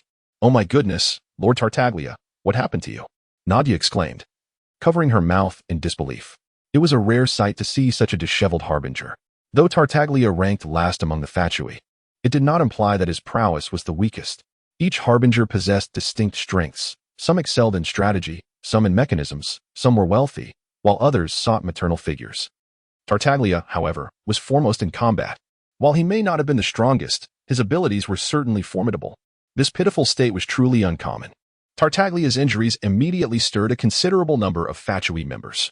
Almost all the higher-ups still present at North Country Bank came to pay their respects to Tartaglia, eager not to miss an opportunity to strengthen their rapport with their superior. Lying on the bed, Tartaglia watched as the doctor tended to his wounds. Soon, the doctor stood up. Lord Harbinger, your wounds are bandaged. However, you won't be able to fight for at least a month. Otherwise, you risk permanent damage to your leg. After receiving Tartaglia's nod, the doctor took his leave.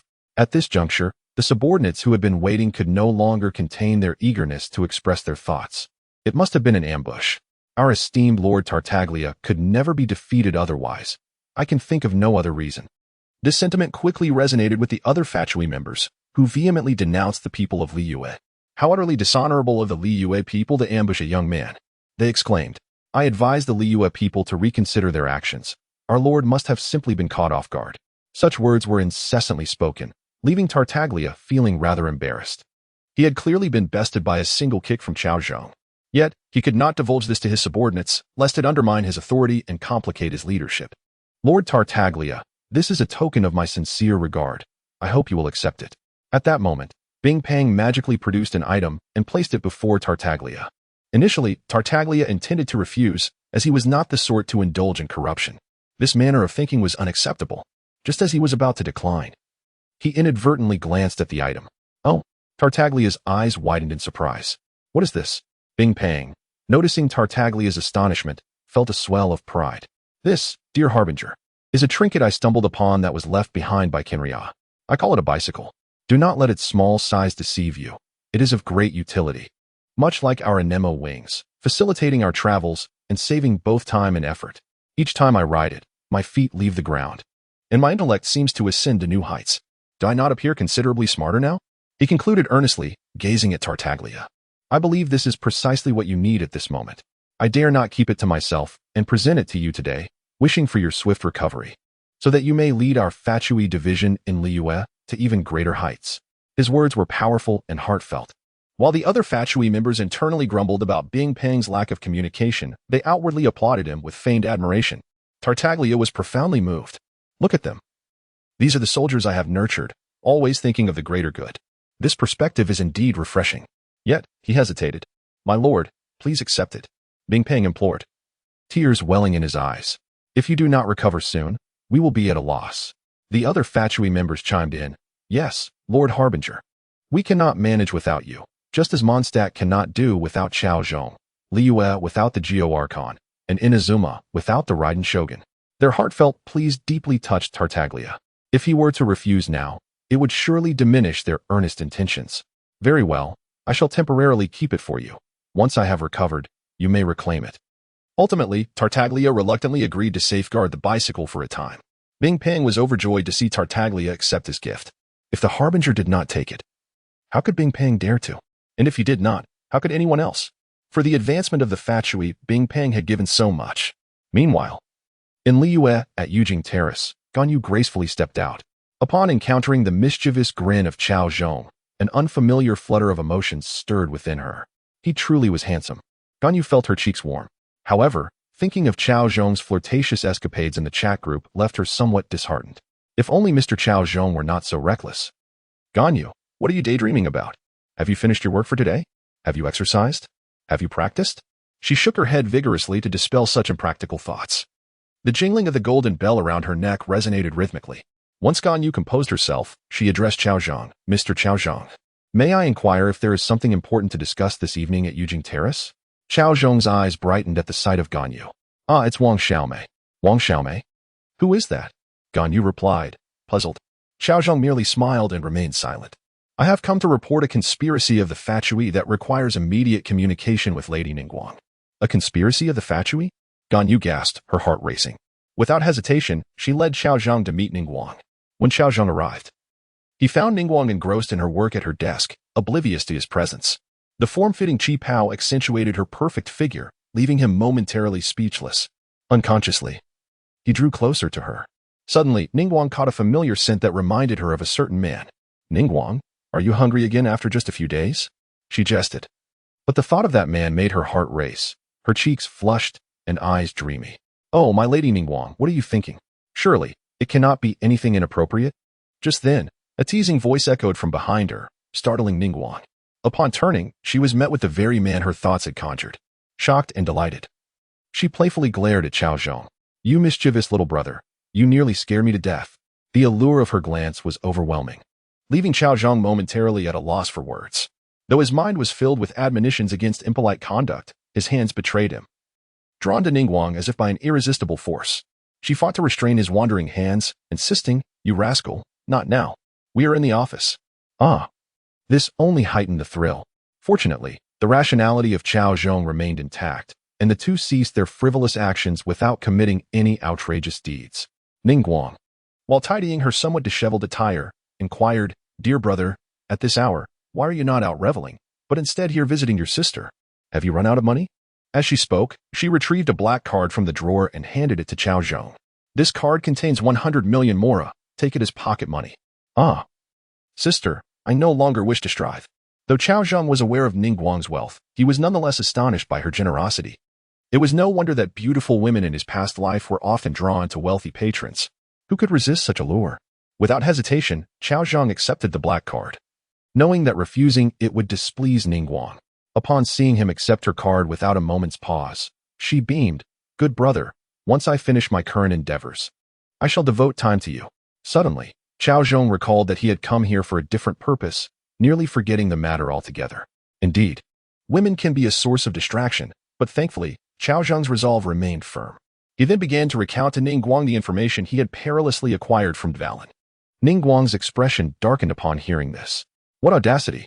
Dvalin and the foolish Fatui dare to conspire to lift the seal of the Yuheng, truly brazen of them. In that moment, Ningguang's authority as the Yuheng was unmistakable, akin to a lion guarding its territory. Those who dared to encroach upon her domain would inevitably face her wrath. Such was the truth. Anyone who dared to harm Liyue would find themselves at the mercy of Ningguang's retribution. Cao Zhong observed Ningguang, radiating elegance and authority, a smile gracing his lips. Look, she is mine. Just then, Ningguang suddenly softened her demeanor, becoming enchanting once more. She approached Cao Zhong, whispering coyly, "Dear brother, having assisted me with such a significant task, what reward do you desire?" Caught off guard, Cao Zhong pondered, his gaze unabashedly assessing Ningguang. "I crave fish." At this, Ningguang burst into a fit of laughter. "Very well, once I complete my work, not only will I provide you with fish, but abalones as well." Cao Zhong chuckled heartily. Indeed, good deeds are rewarded handsomely. In Liyue, at the northern bank, a bedridden Dvalin had been recuperating since his injury. Attended by the ice and lightning sorceresses and the Mirror Maiden, he watched the lightning sorceress sway gracefully as she exited, a wave of reflection washing over him. Corruption. Sheer corruption, he mused. At that moment, Dvalin began to understand Cao Zhong's inclination towards a hedonistic lifestyle. It was a divine existence he was living. Dvalin transitioned from skepticism towards Cao Zhong to a burgeoning understanding, even aspiring to emulate him. No, Dvalin. You must remain true to yourself and not be entranced by beauty, becoming a puppet of desire. You must strive to become the strongest man in the world. How can you succumb to such temptations? His internal struggle intensified, as if two voices whispered in his ear. One voice, angelic and gentle, urged, "Dvalin, do not linger in indulgence, rise and fight." The other, devilish and sinister, seduced him with words. "Why not relish the fruits of your labor after a lifetime of conflict? Continue the revelry." As these voices clashed, a panicked Fatui member burst in, visibly distressed. "What is the matter?" Dvalin questioned calmly, taking a sip of tea. The previously frantic subordinate, witnessing Dvalin's composed demeanor, found solace in his tranquility and felt a surge of respect. Behold, this is what it means to remain unshaken in the face of calamity. Our esteemed harbinger is truly remarkable. With a sense of pride swelling within him, Dvalin asked, "Speak. What troubles you?" "Just a minor issue, my lord. Please continue your tea. I am in no rush," the subordinate replied, eager to placate Dvalin. "You have a bright future ahead," Dvalin teased, acknowledging the subordinate's charm. Just then, a cacophony erupted from outside, prompting Dvalin to frown. "What is that ruckus? What is happening out there?" "My lord," the subordinate stammered, "the Qixing has surrounded us." Dvalin, taken aback, spat his tea in shock. Yet the subordinate, instead of being offended, gratefully exclaimed, "Thank you for the tea, my lord." Dvalin, too irate to care, glared at him. "Why did you not inform me sooner of such a grave matter?" "My lord, did you not instruct us to remain calm and composed?" The subordinate defended himself, feeling wronged. Dvalin's frustration escalated. "You are a fool," the subordinate, feeling even more aggrieved, pleaded, "Quickly summon the others. I must know what is happening." With mounting irritation, Dvalin surveyed his subordinates, lamenting the lack of capable minds among them. Soon, other high-ranking members of the Fatui arrived, and Dvalin demanded, "What is the situation outside?" Under Dvalin's fierce gaze, the Fatui members bowed their heads, hesitant to speak. "My lord, I heard that our plan to lift the seal on the Yuheng has been discovered by the Liyue Qixing," one finally revealed. "What? Impossible. Absolutely impossible." Dvalin and the other high-ranking officials gasped in disbelief. This information was classified. Only they were privy to it. Could there be a traitor among us? Everyone exchanged wary glances, suspicion clouding the air. Dvalin, not one to overlook the possibility, remarked coldly, "It seems someone among us has forgotten the oath made before Her Majesty, forsaking the honor of a warrior from Snezhnaya." His chilling tone sent shivers down their spines, and no one dared to meet his gaze.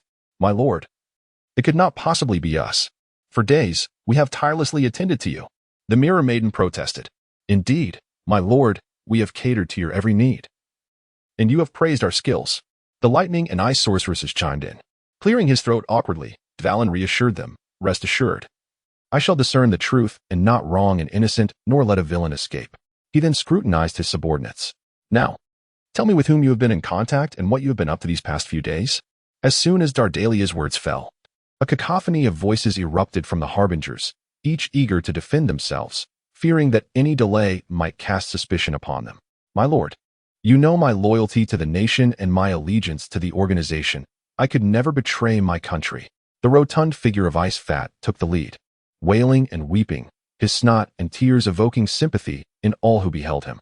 "Then pray tell, what have you been up to these past few days?" Dardalia retreated from Ice Fat, repulsed by the prospect of being splattered with mucus. Ice Fat stammered, struggling to articulate his excuses. Speak. Dardalia's intense gaze bore down on him, prompting Ice Fat to confess. My lord, you know me. I only have this one hobby. I just enjoy the thrill of it. He fidgeted with the hem of his garment. Dardalia nearly choked on his soda at the absurdity. My lord, you know I'm not like Ice Fat, who revels in gaming. I prefer to have others engage with me. Water Fat sneered at Ice Fat, disdain evident on his face. My lord, you know my preferences lean towards the youthful and vibrant, particularly the ladies of Liyue. I even bestowed a nickname upon one. Thunderhammer grinned wickedly. My lord, I have no taste for women. Nothing compares to the thrill of combat. The final debt collector chimed in. A chill swept through the room as Dardalia gazed despondently at his subordinates. It appears I have uncovered your unique talents. With a mighty slam, Dardalia shattered the table in frustration. None of you are traitors. Could it be that I am? Ding. The new video is ready to play. Kia, who is it now? Making bold proclamations? Wendy, Cao Zhong, is that you? Cao Zhong? Hu Tao. Oh my, something significant is happening in Liyue. Kia, Hu Tao, are you getting married? Cao Zhong. Wait, am I the groom? Hu Tao. Are you out of your mind? Xingqiu. Word has it that Keqing has surrounded the North Bank with the Qinyan army. Jean. Indeed, this is quite a momentous event. Doctor, preposterous. The dignity of the Winter Nation cannot be challenged. Does Liyue not fear provoking war with us? Ningguang, how laughable. Your schemes to unseal the god of solitude have already been reported. How dare you act so brazenly? Xingqiu, what? Such a conspiracy? You harbingers truly deserve condemnation. Zhongli, for such crimes, you must be punished. Xiao, Mr. Zhongli speaks truth. They must pay. Hu Tao, this is utterly excessive to act so immorally. Beware of dying without anyone to guide your souls. Jean, the harbingers are truly despicable. Ye Miko, the harbingers are like rats in the street, reviled by all. Doctor, impossible. How could you know of this? Cao Zhong, there is a mole among us. Cease transactions. Keqing, doctor, you shameless old wretch, how dare you blame Liyue? Cao Zhong, Keqing. Your insults lack finesse. Allow me to teach you. Cao Zhong, doctor, I expected you, a veteran from Sumeru, to possess wisdom on the battlefield. Yet you utter such base words. You, who have resided in Port Ormuz, should aid the nation and nurture the land. Yet you conspire with the Winter Nation to usurp power. Your sins are profound and cannot be tolerated. Doctor, Cao Zhong, you insolent wretch. Cao Zhong, silence. You shameless old thief. Do you not know the world wishes to feast upon your flesh?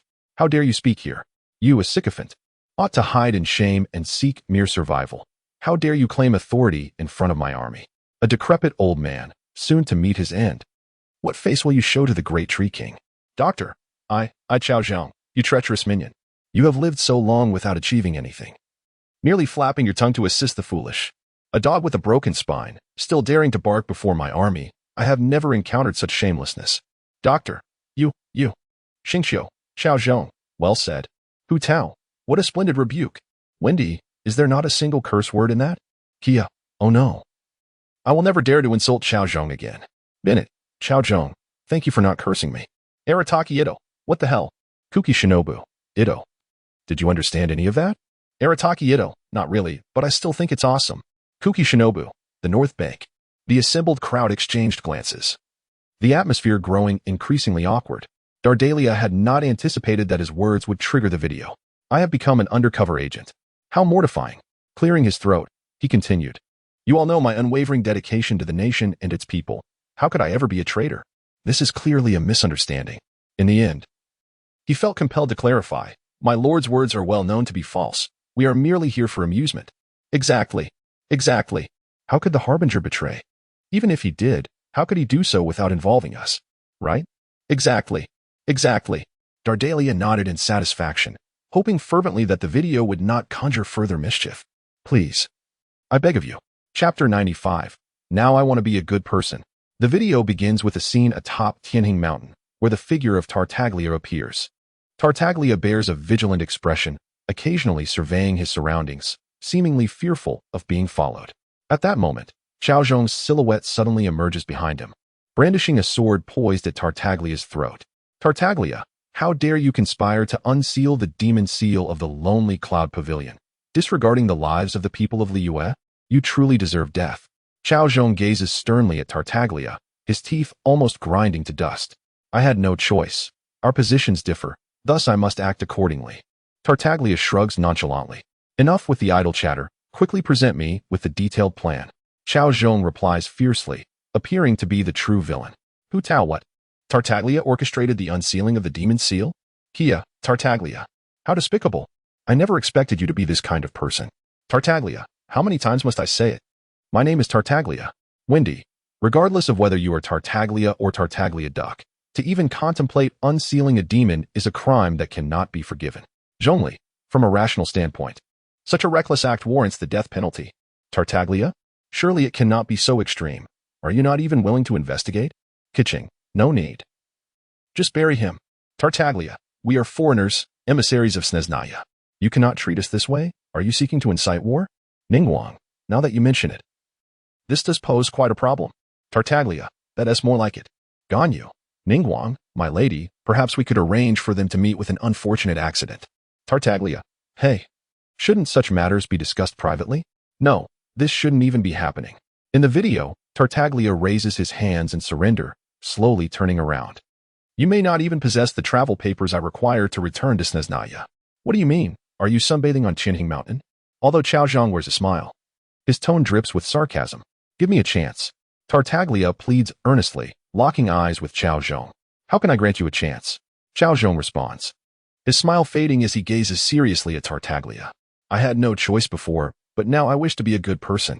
Tartaglia stares intently at Cao Zhong, seemingly searching for a way to survive.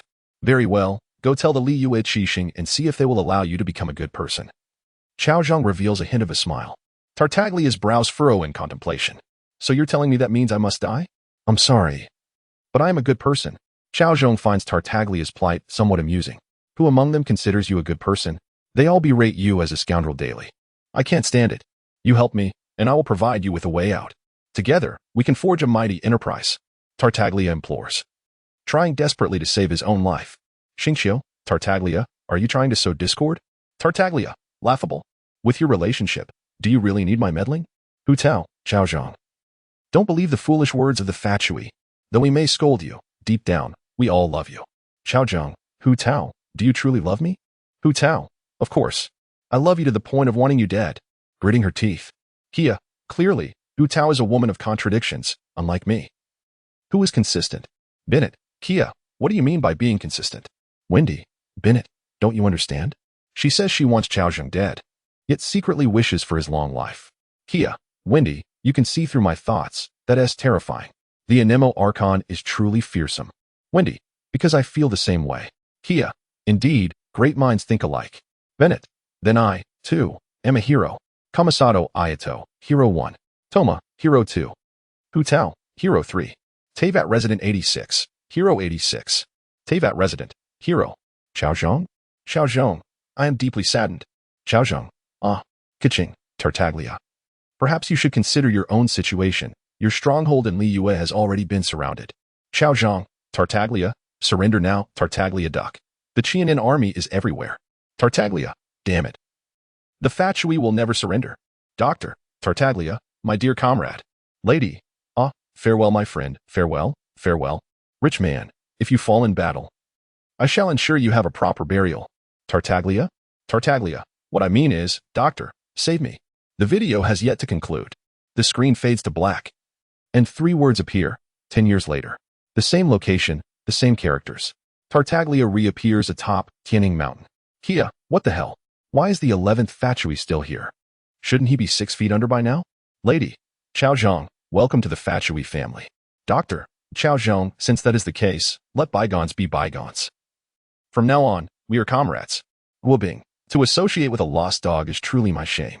Cao Zhong, Guobing, call me father. Guobing, you. Raiden Shogun, Ye Miko, Guobing, stop scolding your father. Your mother is getting angry. Raiden Shogun? Kia, Cao Zhong, have you truly joined the Fatui, betraying the revolution? Wendy, what folly. Xingqiu, I thought I treated you as a true brother. Jean, Cao Zhong, how could you do this? Amber, Cao Zhong, if you have any difficulties, just tell me. I am not unwilling to help. Hu Tao, Cao Zhong, you truly deserve death. Cao Zhong? Cao Zhong, what are you saying? Cao Zhong. have always had ideals and aspirations. How could I betray my beliefs? Even if they offered me the Tsaritsa as a wife, I would not even consider it. Jean, Ningguang, Yemiko, Doctor, audacious.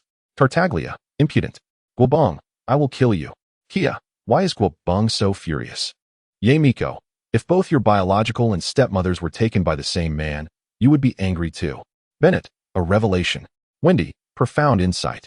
Guobing, what are you saying, old woman? Raiden Shogun, at this moment, in the time of extinction. Alongside Tartaglia on Tianjing Mountain is Cao Zhong. However, this time, they do not meet as adversaries, but rather as old friends reunited after many years. Here, Tartaglia, this is your favorite dish, stir-fried meat slices. Cao Zhong offers Tartaglia a takeout box. Boss, it's Tartaglia, not Tartaglia duck. It's been 10 years. How can you still not remember? You truly are hopeless. Tartaglia swiftly accepts the takeout box from Cao Zhong, devouring the food while chiding him. Wow, you now dare to speak to me like that. So disrespectful. Cao Zhong leans against the mountain, watching Tartaglia gorge himself, laughing as he scolds him. Once Tartaglia finishes, Cao Zhong finally asks, what recent movements have the Fatui made? Tartaglia stands beside Cao Zhong, gazing into the distance at Liyue. What plans could there be? Plotting for the gnosis of the 7 gods. Truly unaware of the danger. Cao Zhong curses. Hey, when will you let me leave the Fatui? Tartaglia inquires of Cao Zhong. Just wait a little longer. Once I capture all the Fatui harbingers, I'll help clear your name. Cao Zhong reassures Tartaglia. Wait longer. Tartaglia stares at Cao Zhong in disbelief. Is there a mistake, my chief? Initially, you told me that 3 years of undercover work would suffice. Now, after 3 years, it has turned into another 3, and yet another 3. It has been 10 years. Chief, if this continues, you will become the fool of the Fatui. Who will you capture then? Is it supposed to be me? Dator's agitation was palpable. Once this matter concludes, you can retire, Cao Zhong said, patting Dator on the shoulder. Don't start that again. I have heard that over 9,000 times, Dator retorted. Exasperated. Beep. Video concluded. Cao Zhong exclaimed. To those who just called me a traitor, I demand an apology. Quickly. Xingqiu chimed in. Sorry, brother Cao. Kia added. Cao Zhong. My dear friend, you know I have never doubted you. You are the moonlight in my heart. Vinny echoed. Cao Zhong, my dear friend.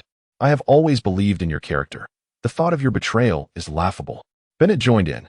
Cao Zhong, my dear friend, you are like family to me. How could I ever doubt my family? Jean asked, huh? Hu Tao exclaimed you. Paimon gasped. Wow, how could you be so shameless? Ningguang remarked, I did not expect Mr. Or to abandon the dark for the light. It brings me relief. Zhongli commented, acknowledging one's mistakes can lead to great improvement. Xiaojing added. A wayward son returning is worth more than gold. Dator retorted, what are you saying? How could I betray the Fatui? The doctor dismissed it as a clumsy attempt at sowing discord. The lady scoffed, a ridiculous trick. Guobeng nonchalantly stated, it doesn't matter. I will take action. At that moment, all eyes in the room were fixed on Dator, causing him great discomfort. What are you all staring at? You don't actually think I would betray the Fatui or Her Majesty, do you? Dator was furious. His loyalty to Her Majesty was unwavering. As steadfast as the sun and moon. Of course not. How could we doubt the executive's loyalty to Her Majesty? The surrounding Fatui members shook their heads vehemently. Seeing their earnestness, Dator finally exhaled, albeit with a hint of dread. If these people were truly brainwashed by the video, he would be finished. Suddenly, a rotund figure stepped forward and spoke. My lord, we are not angry that you betrayed the Fatui, but we are very upset that you did it without including us. The other Fatui members nodded in unison. Dator nearly choked on his breath. Damn it, you clearly don't trust me. In Liyue, at the North Bank. Dator's gaze became unfocused as he stared at the ceiling in despair. Why do I have such subordinates? What sins did I commit in my past life? I truly will perish. However, now was not the time for lamentation. He needed to devise a strategy to face the imminent arrival of the Millilith. Help me up. Dator glared at awe. Take that from me, Cao. Kaching. Am I truly that foolish? I genuinely wish to strike him down. Yet, reflecting upon my usual swift and decisive demeanor, it starkly contrasts with today's situation. Alas, the gravity of this incident is too immense. A single misstep could inflict great harm upon Liyue. Even I must tread with utmost caution. Your roasted duck rice, Lady Yuheng, at that moment. The Qinyan army delivered lunch to Kaching. Wow, how can you still find time to eat at a moment like this? Cao Zhong exclaimed, his eyes wide. Kaching leisurely savored her roasted duck rice, assuring him, fear not, Others are even more anxious. Let's ruffle their feathers a bit. Without hesitation, Cao Zhong grabbed a large duck leg and began to relish it. Keqing, your temper makes me want to showcase my unique swordplay. My duck leg. The little cat lamented, feeling despondent as the roasted duck rice lost its appeal. Sigh. Qing, I wish to raise a cat. Do you think their waste would smell terribly? With nothing else to do, Cao Zhong sought to engage Keqing in casual conversation to bridge the gap. Frustration mounted within Keqing. Her anger had reached a critical point, and she felt on the verge of an eruption. Discussing this while eating? Is there no sense of decorum? I am truly exasperated. Time swiftly passed. Keqing glanced at the sky, noting the hour. A glint of cold determination flashed in her eyes. All right, the time has come. Commenced the apprehension operation. Codenamed Catch the Duck. In an instant, the Renyin army sprang into action. How many ducks shall we catch? 3, if we can manage it. Quack, quack, quack. Only Cao Zhong remained idle, entertaining himself with a game of catching ducks. Childish, Keqing shot a glance at Cao Zhong as she followed the Qianyan army upstairs. Women devoid of childlike wonder. Cao Zhong shrugged nonchalantly, trailing behind her. Soon, they arrived before Tartaglia, who was encircled by the Qianyan army. Surrender, Tartaglia, cease your futile resistance. Faced with the overwhelming numbers of the Qianyan army, Tartaglia fell silent. If it were solely up to him, he would fight without hesitation. However, behind him were countless members of the Fatui. When he brought them to Liyue, he had promised their parents he would return them safely. If they were to perish here today, how could he ever face the elders of Snezhnaya? Tartaglia understood well that Keqing's delay in taking action was likely due to her apprehension of the national forces behind him. He reasoned that as long as he refrained from resisting, they would not dare to impose harsh penalties upon him and his comrades. After all, they were diplomats from Snezhnaya. Keqing noticed Tartaglia's hesitation and spoke. Mr. Tartaglia, as long as you reveal the truth, Liyue upholds the law and will arrange for legal representation on your behalf. Of course, you may remain silent, but every word you utter will become evidence against you. The pressure mounted upon Tartaglia. Facing them directly seemed unwise, yet surrendering felt disloyal. It was indeed a precarious predicament. After a mental struggle, Tartaglia forced a bitter smile. They had no chance of victory. Nevertheless, he gazed intently at Keqing and Cao Zhong, unwilling to accept defeat. To lay down my arms and comply with your investigation, fine. However, you must tell me how you came to know of this matter. Is there a traitor among us? I refuse to accept this without an explanation. A decade's worth of effort undone in an instant. I cannot accept this. Tartaglia gritted his teeth, filled with rage, longing to consume the traitor's flesh and drink their blood. Cao Zhong and Keqing regarded Tartaglia as if he were a fool. You truly do not know who the traitor is? Cao Zhong could no longer contain himself. If I knew, would I still be here bickering with you? Quickly, tell me who the traitor is. Tartaglia glared at Cao Zhong, suppressing the urge to curse. Cao Zhong inhaled sharply. I once thought the intellect of Arataki Ito was unparalleled. Yet it seems your wit, Tartaglia, is equally formidable. Whose subordinate are you? Ah, from the Fatui? Then it's of no concern. Cao Zhong and Keqing remained silent, merely observing Tartaglia. Tartaglia took a few steps back, alarmed. Why are you looking at me like that? Surely you don't believe what the video said is true? How could I betray Snezhnaya and turn against the Empress? Tartaglia was bewildered. He had no idea when he had betrayed anyone. My lord, let me reiterate. If you abandon darkness for light, we bear no grudge against you. However, not involving us is your wrongdoing. Indeed, I too wish to become light. Sensing the resentful gazes of his subordinates behind him, Tartaglia felt overwhelmed. Cao Zhong, brother Cao, you are my brother. Say something. I am not a spy, am I? Please clarify. Tartaglia panicked, adamant that such unfounded accusations could not be accepted.